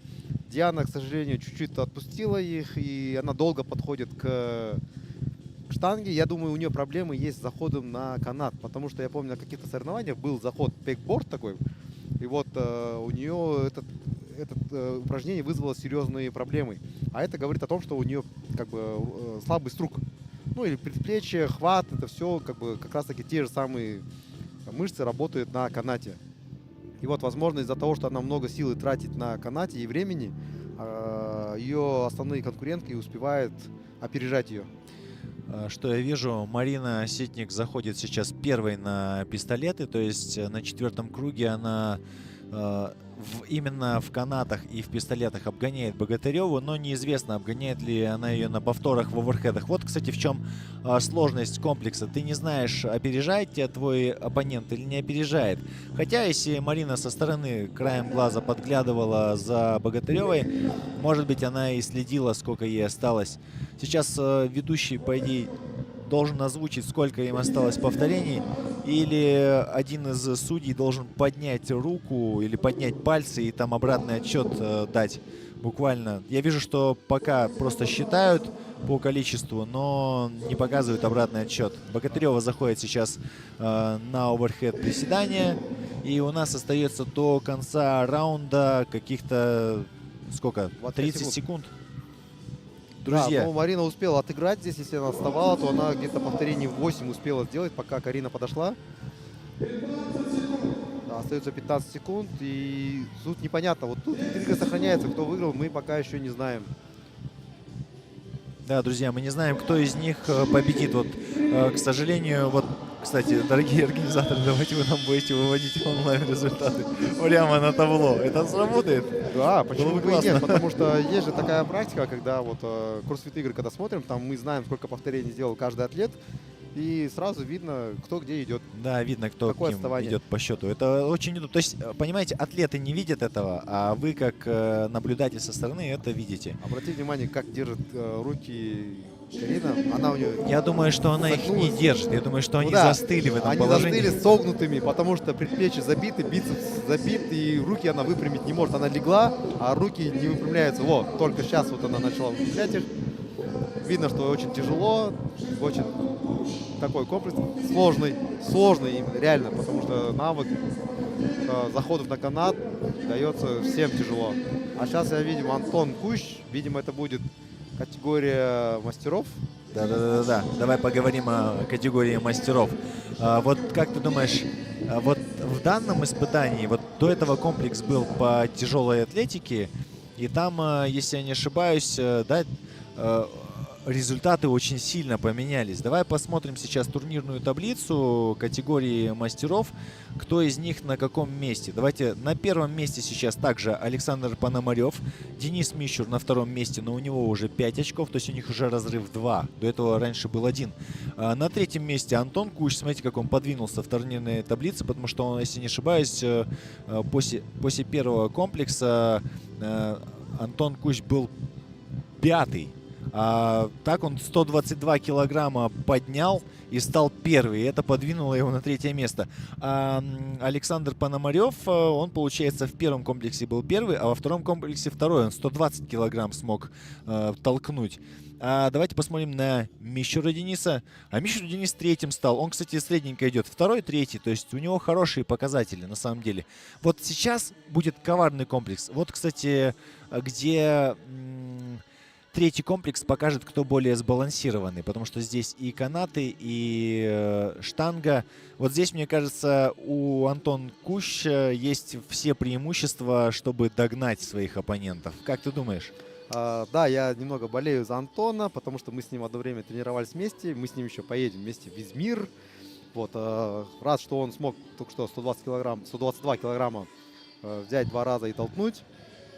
А тут на самом деле очень даже непонятно, как будет, потому что мы видим, что можно на канате встать, оверхеды закисляют ноги, если работать беспрерывно минуту приседать, то потом даже сами пистолеты даются очень тяжело. Мы видим это по предыдущим хитам, и нельзя списывать вот эти пистолеты и канаты с задания, хоть они в зачет не идут. Знаешь, что меня больше всего поражает? Что у нас на получается, на 4-м месте Виталий Павлов. Он был на 3-м, сместился на 4-е. Он средненько, 3-й. То есть 2 раза средний результат показал. Тоже неплохо, кстати. Он прям хорошо держится, то есть 3-3. А на 5-м месте Денис Панков, вот что меня удивило. То есть, представляешь, он 100 килограмм смог толкнуть. Но я знаю, из-за чего это. Сейчас мы переходим к самому главному. Там Алексей Терехов тоже 100 килограмм всего лишь сделал. То есть он, видать, сбавил вес. Юрий Аспанов у нас 82 килограмма. Макс Колупай, да, 110 килограмм, как мы с тобой и считали. Да, зафиксировал он этот вес. Все-таки со второй, по-моему, да, с попытки или третьей попытки. Да, ну и вот получается Ашат Калмуратов, он 80 килограмм. Ну, Асхат, как бы он сам, ты видел, он, Да, он возрастной. Возрастной, да, во-первых. Во-вторых, в кроссфите он недавно. В-третьих, здесь для проходки нужно массу иметь. Вот сейчас, друзья, это очень интересное состязание. Сейчас атлеты настолько сбалансированы, настолько заточены под этот комплекс. Вот каждый из них заточен. Я знаю, что Максим Колупай отрабатывал канаты очень часто прям, но, к сожалению, в его зале канат невысокий, не такой высокий, как здесь. Но там он у себя в зале может за один раз прыгнуть, грубо говоря, один раз ногами взяться и уже достать до потолка, чтобы ты понимал. Да, у нас сейчас я вот тренируюсь в Орлане, в Алмате, там тоже низкие потолки. Кстати, один из атлетов, который прогонял, делал в Орлане задание, и там он за 2 раунда закрыл, за 2 захода. Ну, сомневаюсь, что здесь получится так же сделать. Ну, посмотрим сейчас. А пока, тем временем, категория мастера 40+. Вот, я вспомнил, кто говорил, что за 2 раунда сделал этот комплекс. Это был Саид. И да, если он делал его, выполнял его в фитнейшене, то в фитнейшене очень низкие потолки. То есть я реально так вот подпрыгиваю и достаю один раз до потолка. То есть много не надо. Хорошо прыгнуть, зацепиться и достать. То есть мне было бы там легко, а здесь-то надо 2 раза перехватиться. И это как бы сказывается, это ты время теряешь. Смотри, как легко Максим делает пистолеты, прямо вообще изи. Посмотрим, как он будет выдерживать 50 килограмм штангу. Да, определенно ему 50 килограмм будет даваться тяжелее, чем, я думаю, чем Пономареву, чем Кущу, чем Денису Мищеру. Но опять же, сейчас мы будем смотреть на Павлова. Надо тоже его с позиции... Нельзя списывать со счетов, Нельзя потому списывать, что они да. плотно идут. Они все примерно в одно время подошли, начали приседать. У Антона темп чуть повыше, не отстает Денис. А в начале, кстати, в повторении у Александра были некоторые проблемы с судьей. Там вроде бы какой-то недосед, либо недовыпрямление. Видишь, он вперед сильно наклоняется. А в верхней точке нужно выпрямить все суставы. Вот, возможно, из-за этого судья делал замечание и заставил его там переделать какой-то первый повтор. А так, ребята в первом раунде выглядят все очень даже хорошо. Юрий красавец. За Юрия болею. Вот он молодец. Вообще тренируется Юрий каждый Аспанов день. на самом деле, во-первых, он, не забывайте, друзья, ему 50, он очень возрастной атлет.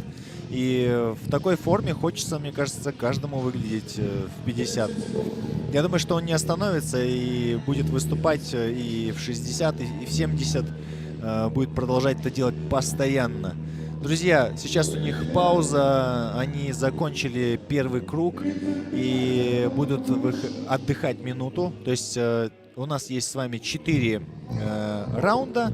Каждый раунд длится по 2 минуты. Напоминаю, для тех, кто только присоединился к трансляции, комплекс состоит из 4 раундов, 2-минутных, между ними минута отдыха. Задача 3 раза забраться на канат с ногами. Далее сделать 10 пистолетов попеременно каждой ногой. И максимальное количество оверхед приседаний. То есть за 4 раунда надо либо быстрее, надо успеть сесть 60 раз. И не просто сесть, а еще и встать желательно. Поэтому, друзья, сейчас остается буквально 15 секунд до второго захода. И, Ануар, я предоставляю слово тебе. Вот ты про Юрия сказал, что вот он будет выступать. Между прочим, Юрий только начал свой путь в кроссфите. Представляешь, человек за 40 лет приходит только, начинает заниматься кроссфитом. Это на самом деле пример для многих, что никогда не поздно начинать, никогда не поздно. И даже вот он уже на соревнованиях выступает. Кстати, хотел сказать про его стильную шапочку. Поскольку я очень сильно потею, Я вот каждый раз на тренировке надеваю тоже вот эти вот повязки на голову, потому что пот попадает в глаза, и ты не можешь, ну, останавливаешься, не можешь продолжить комплекс. Поэтому думаю, что он поступает точно так же. И советую всем атлетам, кто сильно потеет, надевать вот такие вот шапочки, повязки на голову. Они реально спасают, друзья. Вот. Но это... Ну, а я привык вообще тренироваться без какой-либо экипировки. И без там. футболки, и без шорт. Шорты есть, кроссовки есть, вперед. Да, остальное, в принципе, не нужно. Накладки, наколенник, напульсники, это я все так, знаешь, особо не использую. Потом на соревнованиях легко приходится. Если к какому-то снаряду, инвентарю привыкать, так, Александр Пономарев у нас там испытывает проблемы со штангой небольшие, но ничего. Вот Денис Мещур на экране, приседает уверенно. Денис, кстати, зашел и, по-моему, первый поднял штангу, там буквально на долю секунды, и приседает в одном темпе, если я не ошибаюсь, да, это же Кущ? Да, Кущ снял футболку. Они в одном темпе приседают, или даже Кущ немного быстрее. То Кущ есть Антон быстрее, да, еще и сделал на терпит. пару повторов больше, и осталось еще 35 секунд, и Кущ продолжает. Вот, кстати, о чем я и говорил. Он очень стабильный атлет, он сбалансированный. То есть во всех конкурсах и соревнованиях он показывает средний результат, и благодаря этому выходит вперед. То есть если он сейчас покажет первое, то он хорошо вперед продвинется. То есть... Хочу отметить небольшую технику. Вот, когда штангу держит над головой, у Антона рука до конца не выпрямляется. Это, видимо, из-за мышц и, возможно, какие-то травмы. А это имеет сильный накопительный эффект, потому что согнутыми локтями держать штангу – это двойное усилие. Я знаю, я видел таких атлетов, у них потом большие проблемы с Сейчас локтями. вот Александр Пономарев, кстати, уже начал ронять штангу, ему уже стало тяжело держать его над головой. Да, Друзья, еще 40 они- секунд им остается отдыхать. Отдыхают, да, и это будет третий заход. Кстати, что-то не обратил внимания, по сколько раз они. Ну, раз по 20 они точно приседали, а то и больше. Ну, То есть, Антон в я первом думаю, подходе, да, сделал много повторений. Да, все они приседали очень уверенно в первом, во втором уже начало косить. думаю, за третий раунд они закроют уже. То есть мы явно увидим ребят, кто за третий круг завершит комплекс. Макс Колупай сейчас идет на свою стартовую позицию. Очень тяжело идет. Я так понимаю, что ноги забиты. Сейчас нам, Все, наверное, забитые руки. да, ноги. показывают Пономарева, который будет Испытывает сейчас... серьезные проблемы сейчас со штангой. Да-да-да. Но главное, чтобы с канатом проблем не было, хотя бы. Там разберемся. Смотрите, Денис Мищур в 2 захода на канате достает до верха. За ним не отступает, идет Антон Кущ.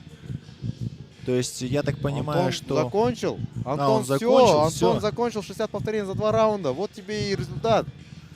Он теперь Обалдеть. сидит, за Александра болеет. Вот оно в чем дело. Да, Антон красавчик, просто взял и разорвал. Понял. То есть сейчас, получается, заруба основная осталась между Пономаревым и Мищуром. То есть это те, кто закончит сейчас за третий раунд точно. Ну, смотрим. Антон Кущ 2 айналымда 60 рет отырып тұруды жауып тастады. Әне артында өзінің қарсыласы және былай кезде досы Александр Пономаревқа қолдау көрсетуде, бірақ Александр Пономаревтің қолы ауырып қалды ма, әлде тартып қалды ма, арқанға шығу қиындау болып жатыр. Алдарыңызда Денис Мещур, менің ойымша соңғы санауларын жабуда. Максим Колупай зілтемірге келді, енді ғана көтерейін деп 40 секунд уақыттай бар әлі жұмыс істеуге. Максим жақсы отырып тұруда. Көріп отырмыз, артында Денис Панков кішкене қиналып отыр, бірақ не болса да тоқтамайды. Виталий Павлов әдемі отырып тұруда, қарасаңыз техникасы түзу, қолы түзу. Денис Мищур закончил вторым комплекс. Мои ему поздравления. Сейчас вопрос идет о том, кто же будет третьим. Закончит ли кто-нибудь комплекс за третий раунд. У Пономарева какие-то проблемы с канатом, как ты и говорил, Ануар, и он, думаю, будет сходить с дистанции, потому что он остановился и даже не дошел до пистолетов. Возможно, какая-то травма локтя. Өкінішке орай Александр Пономарев жарақат алып қалған болар, өйткені 60 рет отырып тұру аяғына дейін жеткізбеді. Қазір 4-ші айналымға шықпайтын болар, өйткені алдыңғы айналымда спортшылар 3 рет арқанға шығып түсіп, 10 рет бір аяқпен отырып тұру тиіс. Егер ондай жіберіп қойған болсаңыз, онда сізге осы сынақ аяқталды деп санала береді.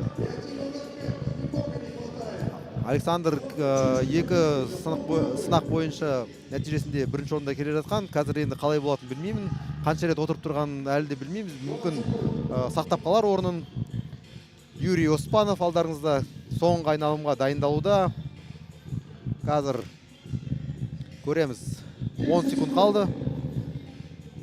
Бұл жерде арқан деген өте қиын. Қол тырысып қалса болды, шыға алмайсыз. Осымен жарысты аяқтап қалуы мүмкін. Сол үшін күшін үнемдеп, жоқ. Александр шығуда. Көреміз, соңғы айналымға шықты. Онда алдыңғы айналымдағы отырыстары отырып тұруы саналмады. Денис Панков. Міне еркектер нағыз күш көрсетуде. Біздің бәсекеміз аяғына келуде. Бірінші болып Антон Куш жапты. Екінші орында Денис Мишур. Осы сайыстың, осы санаттың фавориттері. Юрий әлі арқанға шығуда. Дорогие друзья, все правильно говорит Ануар. То есть у нас сейчас появляются, так сказать, лидеры категории «Б». Мы смотрим на то, кто же закончит, финиширует третьим. И я так понимаю, что третьим у нас может закончить Виталий... уже закончил Виталий Павлов. То есть это подвинет его... Опять же, смотрите, стабильно. Он занял в первом комплексе третье, во втором третье, в третьем третье. То есть у него уже 9 очков. Если сейчас на этом комплексе Пономарев очень сильно посыпется, а он сыпется, он таким образом дает дорогу Антону Кущу выйти вперед по очкам. Антон Кущ по завершению первого дня, я думаю, он становится первым. Он будет делить первое место с Денисом Мишур. Давай посмотрим. Хотя сейчас. нет, он может обойти его по количеству побед в заданиях. Он же выиграл проходку, да, выиграл да. это третье задание. Вот сейчас давай посмотрим даже по очкам. То есть если у нас сейчас у Куща 1 очко, а у Дениса 2, вот меня тут выкинуло. Да, у них будет одинаково по 7 баллов должно быть. Да, вот лидерборд, и мы переходим в категорию 40+, и смотрим. Сейчас у Дениса Мишура 5, у Куща Антона 6. Сейчас, получается, они будут делить первое место вдвоем. Так что завтра мы увидим 1-1, но на первом месте будет явно Антон Кущ, потому что он закончил этот комплекс первым. Да, он 2 комплекса выиграл. Друзья, комплекс завершен, и большинство атлетов, так сказать, не закончили. Вот тройка сильнейших, грубо говоря. Есть разные причины. То, о чем мы и говорили, что вот, Ануар, ты сказал про то, что проблемы с локтем, получается, у Пономарева, и это сыграло злую шутку, получается. Да, здесь, видишь, штанга же, ты его держишь в статическом положении, и эта нагрузка с каждой секундой начинает давить все сильнее. А потом в моменте это может быть просто больно. Дорогие друзья, ну что ж, пока мы закончили с категорией Мастерс, я представлю просто первый хит категории Интермедиа, а потом Ануар продолжит и тоже с ними познакомит. Будем знакомить с ними дважды, чтобы вы запомнили эти лица, потому что вы их увидите еще не раз. А также кто-нибудь из этих ребят станет элитой, и они явно будут представлять Казахстан на международной арене, потому что это подрастающее поколение, причем разного возраста. Кто-то из них там еще 30 нет, кто-то уже к 40 подкрадывается, и все равно в этой категории. А значит, есть все шансы поехать на чемпионат, там, скажем, в категории 35-40+. Вот, например, даже взять Эрика, он же ровесник наш, и, получается, может в скором времени, через пару лет, выступать смело в категории 40+, там, и показывать мастер-классы. Ну там, видишь, какой момент. Время идет для всех одинаково, и 40+ в этой категории будут другие атлеты, которые сейчас... Да, ты, например, да, я буду в этой же категории, и другие именитые атлеты, которые выступают в категории элит, им тоже будет за 40 лет. Поэтому будет нам тяжело, если честно. Не только нам будет 40, и другим ребятам тоже будет 40. Так, следующий хит. Так, следующий хит, друзья, у нас... Итак, это у нас... Их же 2 захода, да? 2 захода, категория Б. Это сейчас у нас на первую дорожку выходит Махжан Балшабеков, на вторую дорожку Алмаз Нигмеджанов, на третью дорожку Александр Савченко, на четвертую Асылмурат Амангельдин, на пятую дорожку Аяз Хасенов, на шестую Муратхан Кужагулов, на седьмую Ежан Жексенбаев, на восьмую Михаил Шиндин, на девятую Мирза Турлыбек и 10-я у нас Empty Line, она пустая, друзья. Друзья, что хочу сказать про сегодняшний день. Сегодняшний день, на мой взгляд, очень сбалансированный. То есть здесь все было. Первое испытание было на выносливость, второе испытание было на максимальную мощность. Третий комплекс – это смесь гимнастики и тяжелой атлетики. То есть здесь нужно реально иметь баланс. Я имею в виду баланс не в целом в одном комплексе, а баланс во всех 3 комплексах. Второй день будет еще хуже, дорогие друзья. Там будет такое количество повторений, что я даже боюсь представить. И давайте я не буду вас сегодня знакомить с комплексами на завтра, я это сделаю завтра. А сейчас, пока ребята готовятся, они буквально через минуту начнут, Нуар расскажет про них что-то новое. Вот расскажи какие-нибудь байки. Жоқ, біріншіден ақырындап таныстыра берейік. Біз деген бірінші жолда Мағжан Балшабеков, жаңағы бірінші сынақта жақсы жүгірген жігіт. Екінші орында Алмаз Нухмеджанов. Үшінші жолда Александр Савченко, 130 келені жаңа бастап бағындыра алмай қалған. Асылмұрат Амангельдин, Инвиктус залының бапкері Аяз Хасенов, Мұратхан Қожагулов, менің бұрыннан танитын жолдасым, Ержан Жексебаев, 7-ші жолда 8-ші Михаил Шиндин, 9-да Мырза Турлыбек болу керек, бірақ Мырза бүгін бізге келе алмады Астанаға. Сіздерге естеріне сала кетейін, біз Қазақстан Республикасының функционалды көп сайысынан чемпионаты, бас демеушіміз клиника диагностикалық зертханалар желісі Олимп, және де кроссфитке арналған құрал жабдықтар Wood Friends біздің серіктесіміз. Біздің спортшыларымыз дайын, қолдарын көтеріп көрсетуде. Төрешілер дайын. Соңғы 9 секунд қайталануда, 9 секундта бастаймыз. Тапсырма тура солай, тура алдындағыдай. 4 раунд, әр раунд 2 минут, 1 минут арасында демалады. Негізгі мақсат 60 рет зілтемірмен отырып тұру. Зілтемірдің салмағы 50 келе. Міне, Мағжан жеп жеңіл арқанға шығуда. Александр да оңай шығуда. Бұл бірінші раунд болғанның бәрі күші көп әлі ешкім шаршаған жоқ. Қазір бір аяқпен отырып тұру. Иә, міне кетті Михаил, отырып тұру, біреу, екеу кетті, артында Мұратхан. Бәрі арқанды бітірдік. Мағжан өте шапшаң қозғалуда. Міне, бірінші болып зілтемірге келді, көтерді, ай, ауыр тиді, отырып тұру. 50 келі деген оңай емес, иә. Бірақ не болса да берілмей отырып тұру атыр, көріңіз. Ар жағында Михаил Шиндинде бастады, бәрі спортшылар ауысты. Қазір қарасақ Аяз өте тез отырып тұрып атыр ар жағында. Александр 50 килограмм сезбей-ақ отырып тұруды орындап атыр. Михаил Шиндин алдарыңызда Инвиктус Астана. Жоқ, Астана қаласының бапкері Александр, қараңыз, қалай оңай көтеріп тұруда. Мүмкін 2 айналымды жауып бітірер ме екен? Қазір қалаймыз. Алмаз Нухмеджанов, міне Мұратхан Қожагулов. Түрі қиын болса да бет бермей отырып тұруды жалғастыруда. Әлі 20 секунд уақыт алды да бар. Артында Ержан Жексебаев. Мағжан зілтемірін бір құлатып алған болар. Қалай алады екен? Жұлқа көтерем екен? Иә, жұлқа көтеруде. Ержан отырып тұрда. Біз естіп атырмыз 26 қайталау жасаған екен. Кім екенін білмейміз, бірақ менің ойымша ол Александр Савченко болуы мүмкін. 2 минут бітті. 1 минут қазір демін басады, демалыс 1 минуттан кейін жалғастырамыз. Мағжан қалай қиын екен айтып тұр, төрешіге түрінен көріп тұр, иә. Александр что-то белінен ұстайды ғой, тартып қалды ма екен. Бірақ енді 26 рет отырып тұрса, алдында тағы да 34 рет бар. Онда 2 раундта, 2 айналымда жабады деп ойлаймын.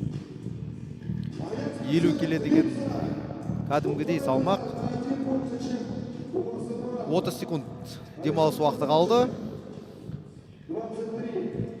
Иә, демін басып жатыр спортшыларымыз, төрешілер бәрін сызыққа, бастайтынды сызыққа қайтаруда. Александр жігерленіп тұрып көріп тұр, қазір мына арқанды жыртады ау деймін. 5 секунд қалды. Ал, кеттік. Дорогие друзья, сейчас Ануар рассказывал тоже и про Савченко, про то, что он, кстати, единственный атлет, кто не сделал подъем штанги вообще номинально ни с каким весом. То есть сразу вышел, взял 130 килограмм, и у него не пошло. Возможно, он за трибунами смог поднять 125, попробовал 130, и в итоге у него, у единственного нет повтора, вот, то есть взятие и толчок. Вот, и именно поэтому он сместился по турнирной лестнице в категорию Б, а так бы он выступал сейчас в другом хите. Вот, именно это его подвело, но я это все на самом деле отношу куда? То есть я отношу это все-таки к малому количеству стартов, то есть к неопытности. Мощности и молодости у него хоть отбавляя. Он очень мощный, как бы спортивно сложенный атлет. Он тренер, наставник и, конечно, он пошел ва-банк. На соревнованиях очень часто нужно идти ва-банк, если ты, конечно, уверен, что, к примеру, этот комплекс никак не повлияет на смещение там, тебя в турнирной лестнице, или же ты пришел на соревнования, а там выступают люди мощнее тебя, и тебе нужно просто пробовать. То есть ты совершаешь ошибки в каждом комплексе, но пытаешься найти свой предел. Сейчас показывают Михаила Шиндина. Михаил Шиндин, кстати, пожарник, на скорой помощи людей спасает, то есть там катается, да, то есть у него, сам он не медик, он просто водитель скорой помощи, вот, но тем не менее семьянин, жена у него тоже, кстати, занимается, я ее тоже хорошо знаю, всю семью их, получается, знаю, вот, и он учился со мной в университете, мы учились на инженеров по озеленению, и как-то так получилось, он ходил на руках с детства. Он вот, представляете, то есть, зараза, я в 28 научился ходить на руках на кроссфите, а он это делал, когда я учился в университете. Просто опускал меня ниже планки. Михаил, я тебя обожаю за то, что ты такой замечательный, добрый человек. Потому что ни одного негативного, кстати, момента за всю дружбу с ним, там, с лет 18 я с ним знаком, вот 20 лет уже знаю его, и вот ни разу у нас не было в отношениях какого-то негатива, еще чего-то. То есть замечательный человек, замечательный атлет. И сейчас он выступает в категории интермедиа. На мой взгляд, это очень хороший рост. То есть он начинал-то с любителей, а сейчас уже в интермедиа. Хотя, на самом деле, он же мой ровесник, то есть лет там 38, и ему скоро уже выходить. То есть он в категории, может, 35-39 выступать смело, а ему скоро уже в мастерс. Да, а я думал, он тренером работает, и потому что постоянно в сторисах видел, что он кого-то тренирует. Видимо, он тренирует свою жену. И тренером он тоже работает. Это вот. Третье, то есть он... Реально, да, человек, талант, который... Вы думаете, как на 2 стульях сидеть, а он сидит на 3, друзья. А тем временем у нас 3-й раунд. Ребята лезут на канат. Ну, Михаил выступал в Ташкенте на Savage Game в этом году, в начале года, вот в феврале, по-моему, соревнования были, он был в категории 35+. Мы с ним были в одной категории, и также там же был Муратхан Кужагулов в этой же категории 35. Был там же Оскар Асенов. А как ты выступил, кстати? Я выиграл. Выиграл? Да. Я тебя поздравляю. Спасибо. Слушай, я 3-й раз жму тебе руку за сегодня. Я просто забыл, выложить в Инстаграм. Ну да, неважно. Выиграл просто, скатался, выиграл, да, конечно. Да, я выиграл, рад, что у меня это получилось, повезло. Ну, местами, да, не зря тренировался. Вот. Молодец. Да. Я тебя хвалю. Спасибо. Ну, я об этом особо так много не говорю. Нет, давайте об этом говорить в ближайшее время, и в следующем комплексе я тоже об этом скажу обязательно, и завтра об этом тоже скажу. Ануар является победителем Savage Games в категории 35-39. Мои ему аплодисменты, просто вот, браво. Друзья, мы возвращаемся к нашим атлетам. Обратите внимание, с какой точностью в глазах просто они приседают. Максимальная концентрация, потому что штанга может упасть в любой момент. В любой момент могут плечи отказать. И штанга либо назад полетит, либо вперед. В любом разе придется ее заново поднимать, а это потеря времени, потеря сил. То есть, когда вы поднимаете ее над головой, вы теряете, как будто 2 раза присели, по сути. То есть, энергию за 2 повтора. Да, вообще в идеале узким хватом рывок в сет делать.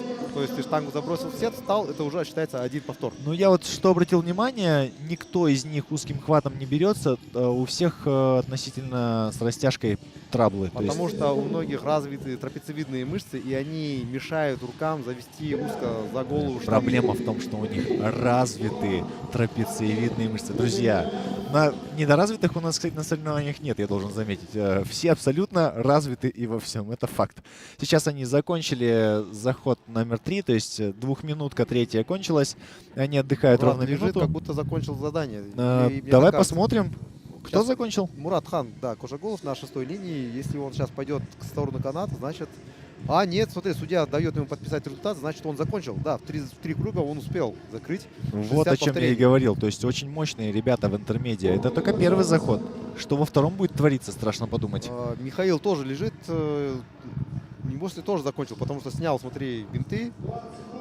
Видимо, тоже закрыл, да. Показывает большой палец вверх. Слушай, ну не зря я Михаила нахваливал сейчас. Я надеюсь, что прямой эфир смотрит его супруга. И говорит, вот, да, это мой муж. Это красавчик Но, просто. Да, однозначно красавчик. 60 повторений оверхедов набрать после 3 канатов, там, конечно. Видим мы Ержана. Ержану приходится тяжело. Да, осталось у нас 4 атлета. Получается, у нас 4 закончили. Да, получается, да, у нас было 8 атлетов в хите, и 4 продолжают работу. Это означает, что половина атлетов уже закончили задание. И получается, это кто у нас закончил? Махжан Волшебеков первую, да, закончил тоже. И Александр Савченко.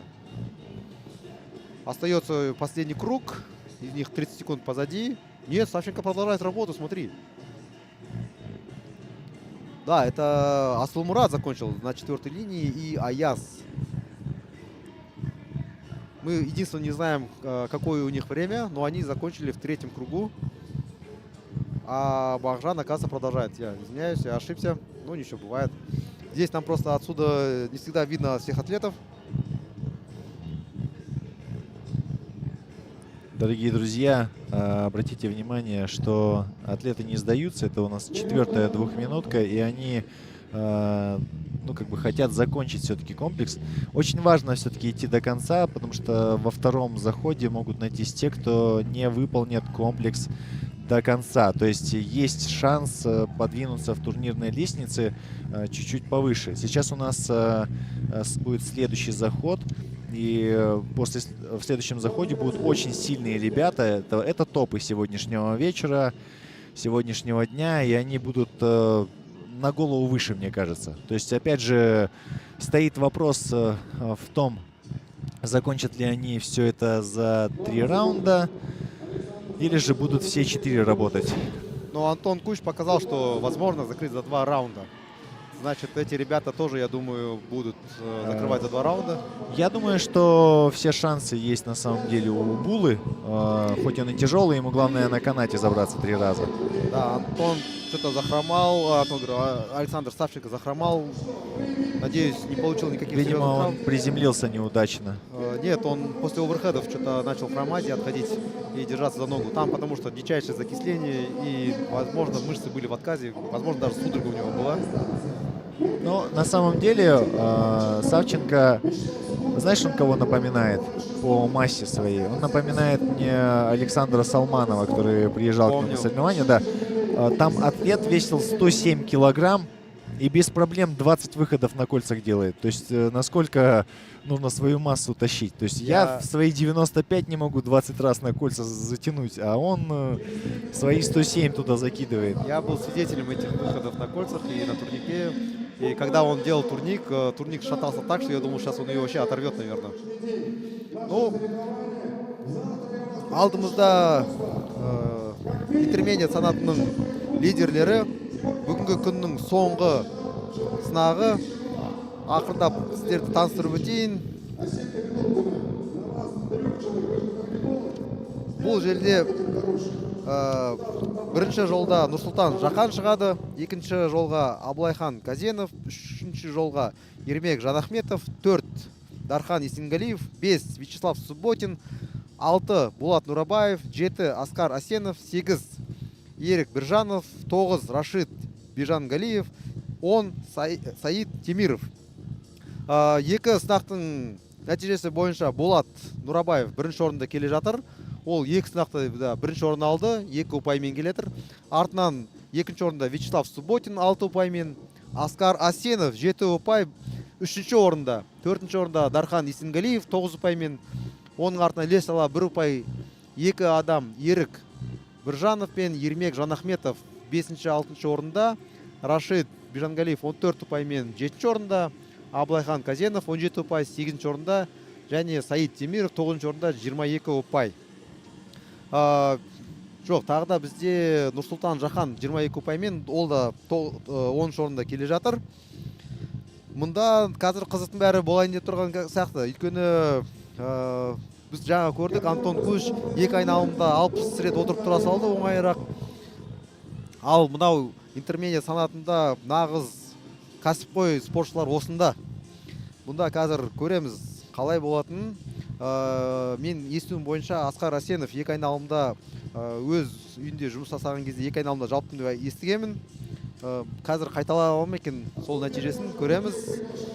Спортшыларымыз ақырында алаңға шығуда.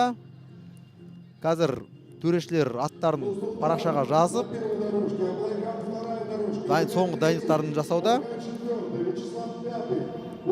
Дорогие друзья, Ануар представил вас с десяткой атлетов, которые выходят сейчас на манеж. Это последний заход за сегодня, то есть на этом сегодняшние соревнования заканчиваются. Будет подготовка у организаторов к завтрашнему дню, то есть нужно будет площадку переподготовить, поменять места. То есть завтра мы не увидим площадку в ее виде, то есть она видоизменится. Сейчас давайте я расскажу, кто лидирует. На первом месте у нас Булат Нурабаев. Он выполнил первые 2 комплекса, заняв и там первое место, и у него 2 очка. На втором месте Вячеслав Субботин. И Субботин вместе с Булатом, они с Invictus Астана, то есть они в одном клубе. И у Субботина 6 очков. На третьем месте Endurance CrossFit. Аскар Асенов, это у нас Алматы, 7 очей. Дальше у нас идет на 4-м месте Дархан Есенгалиев. У него написано Independent. Это, я так понимаю, что типа свободный атлет и никакого отношения ни к какому клубу не имеет. Или есть какой-то клуб Independent? Нет, Independent, он означает, что он не представляет никакой клуб. Видимо, тренируется в разных залах, либо тренируется в зале, который не относится к спасибо. На 5-м месте у нас Эрик Биржанов. У него 10 очков. Это Бонифаций. А Бонифаций, как насколько я знаю, уже не существует. Зал закрылся. Да, они, кажется, вступили в общий, как бы, Invictus, объединились. То есть единственное сейчас, дорогой Данила Фоменко, слышишь, да, меня, Бонифаций все еще существует. Виртуально, но он все еще существует. Да, Эрик Биржанов тому подтверждение, он указал, а возможно, он создал профиль, когда существовал этот зал, да. А когда регистрировался, он уже не менял. Но это очень профиль. приятно все равно. То есть у меня есть футболка, кстати, знаешь что, антифитнес Павлодар тоже. И для меня этот клуб еще существует, хотя его уже нет. Итак, друзья, мы начинаем. Итак, у нас на 7-м месте Рашид Бижангалиев, на 8-м Абылайхан Казенов, на 9-м Саид Темиров, на 10-м Нурсултан Жахан. И у них у обоих 22 очка, что их отделяет от первого места целых 20 очей. Сейчас мы видим, как атлеты, вот я видел, как Эрик сейчас спускался практически как тот самый Фронинг, про которого мы говорили. Он просто вот так вот взял, отпустил руки, внизу притормозил на канате и остановился. Вы обратите внимание, как Алихан быстро приседает. Это нереально быстрые приседания. Абл просто красавчик, просто. Все, он побежал на штангу. Такое ощущение, как будто они намерены за первый же раунд закрыть 60 повторений. Ну смотри, рывок в сет есть.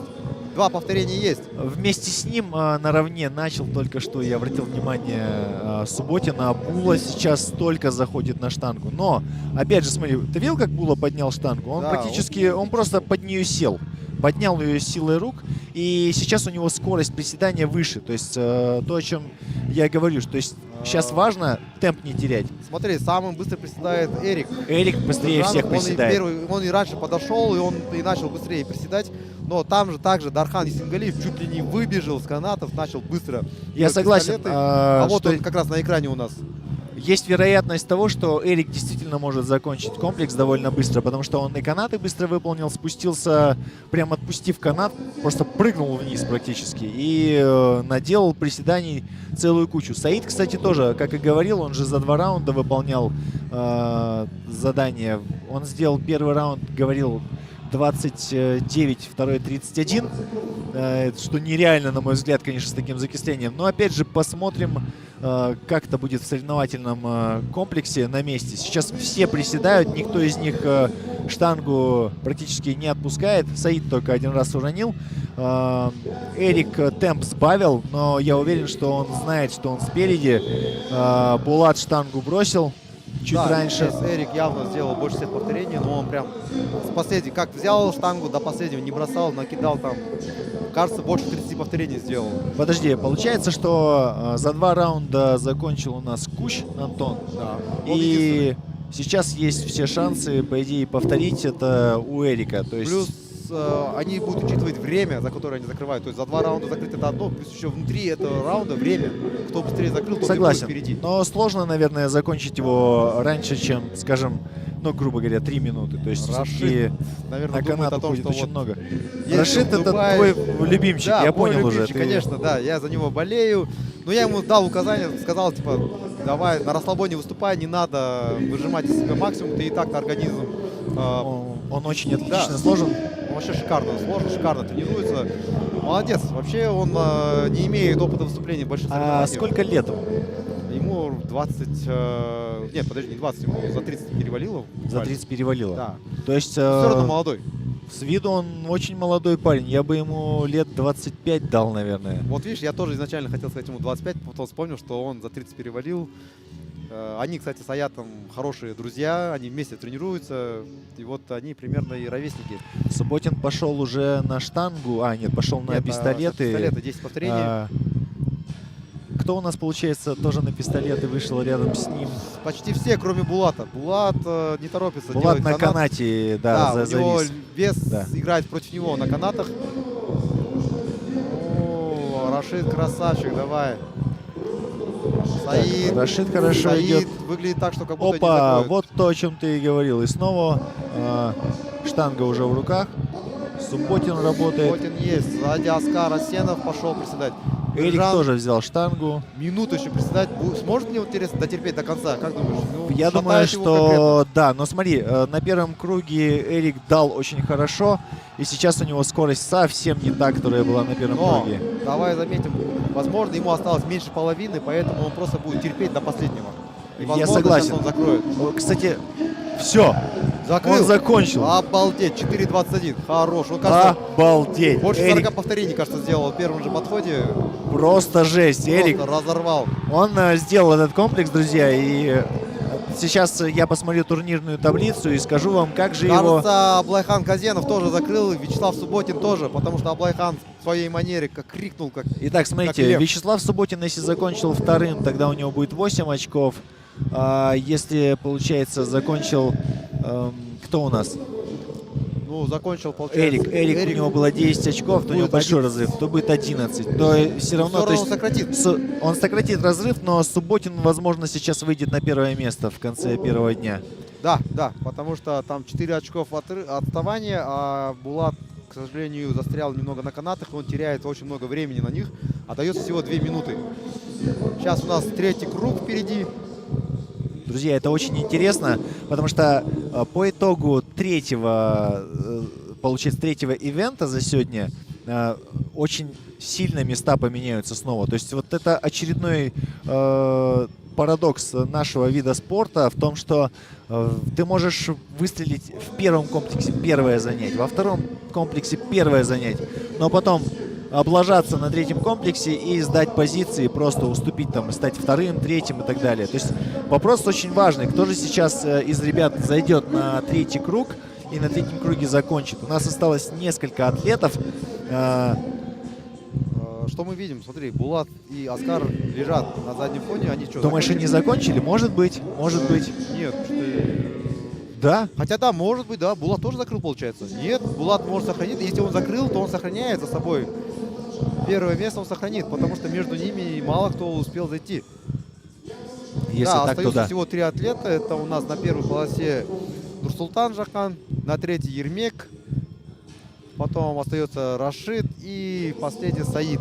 Они только 4 Получается, Субботин закончил, Эрик закончил. Ну да, мы на суматохе просто не заметили, кто как закончил. Да? Но Була красавчик, получается, он в первом подходе сделал много повторений. Но темп у него был практически как у Эрика, только он зашел на штангу позже. Вот и вся разница. И второй раз он на штангу зашел намного позже. Поэтому как бы неплохо. Мы увидим результаты буквально через полчаса, я так думаю. Потому что данные забиваются всегда в режиме онлайн. Только проходит комплекс. Все эти бумажки и результаты несут до наших судей. Организаторы все это вбивают в базу. И вы практически через минут 10-15 можете увидеть, как изменилась турнирная таблица. Вот сейчас ради интереса, возможно, давайте я зайду в таблицу. Кто первый у нас выступал? Scaled Woman же, да, получается. И Scaled Woman у нас уже есть все 3 комплекса, все забиты. И вот она, турнирная таблица. На первом месте за сегодня, за 3 комплекса у нас Лаура Кумарова. Мои тебе поздравления, то есть с 15 очками. Ну, у женщин, кстати, очки, заметьте, вот на первых местах больше. То есть у них меньше баланса между комплексами и цифры выше. Дальше на втором месте Ирина Маленюк. Она добилась того, что вышла вперед. То есть она заняла во втором комплексе первое, в третьем третье. И на 4-м месте Баян Борисова. На 7-й 115 повторений сделала.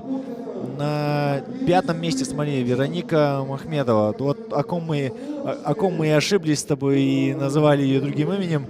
И она закончила первой. Молодец. То есть взяла первое место. И это ее подвинуло очень сильно на 5-е место.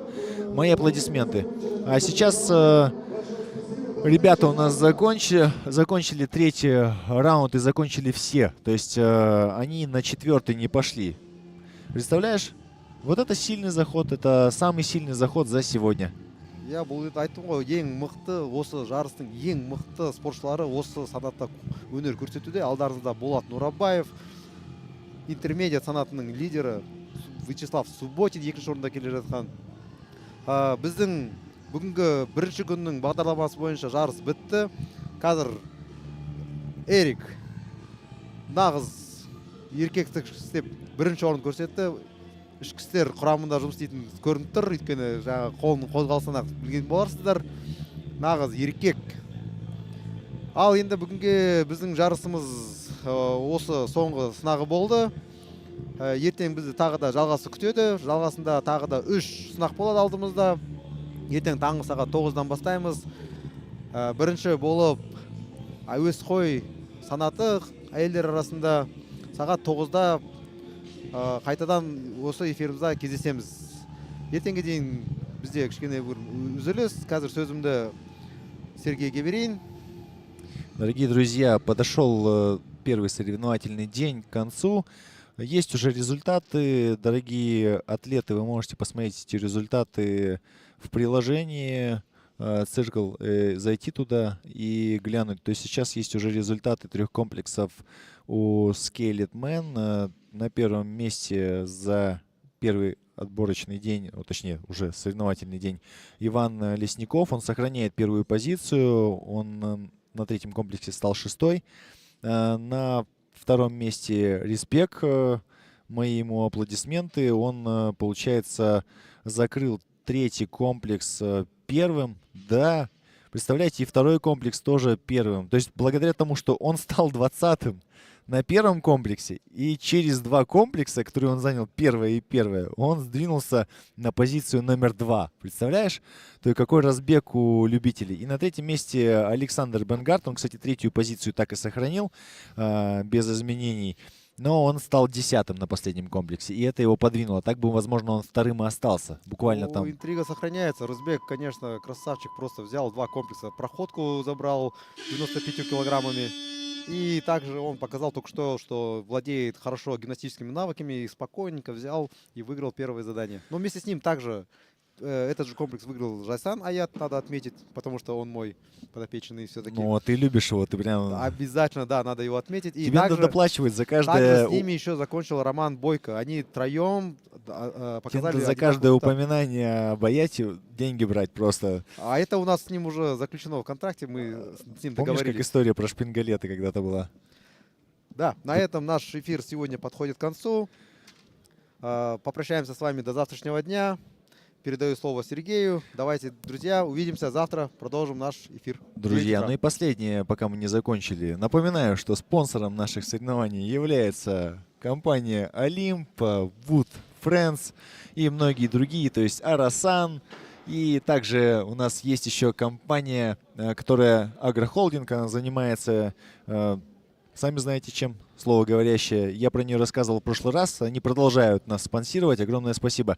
А с вами были ваши коллеги, ваши товарищи по спорту, а именно Ануар и Сергей. Мы прощаемся с вами до завтра, друзья. Огромное спасибо. А сейчас мы пошли помогать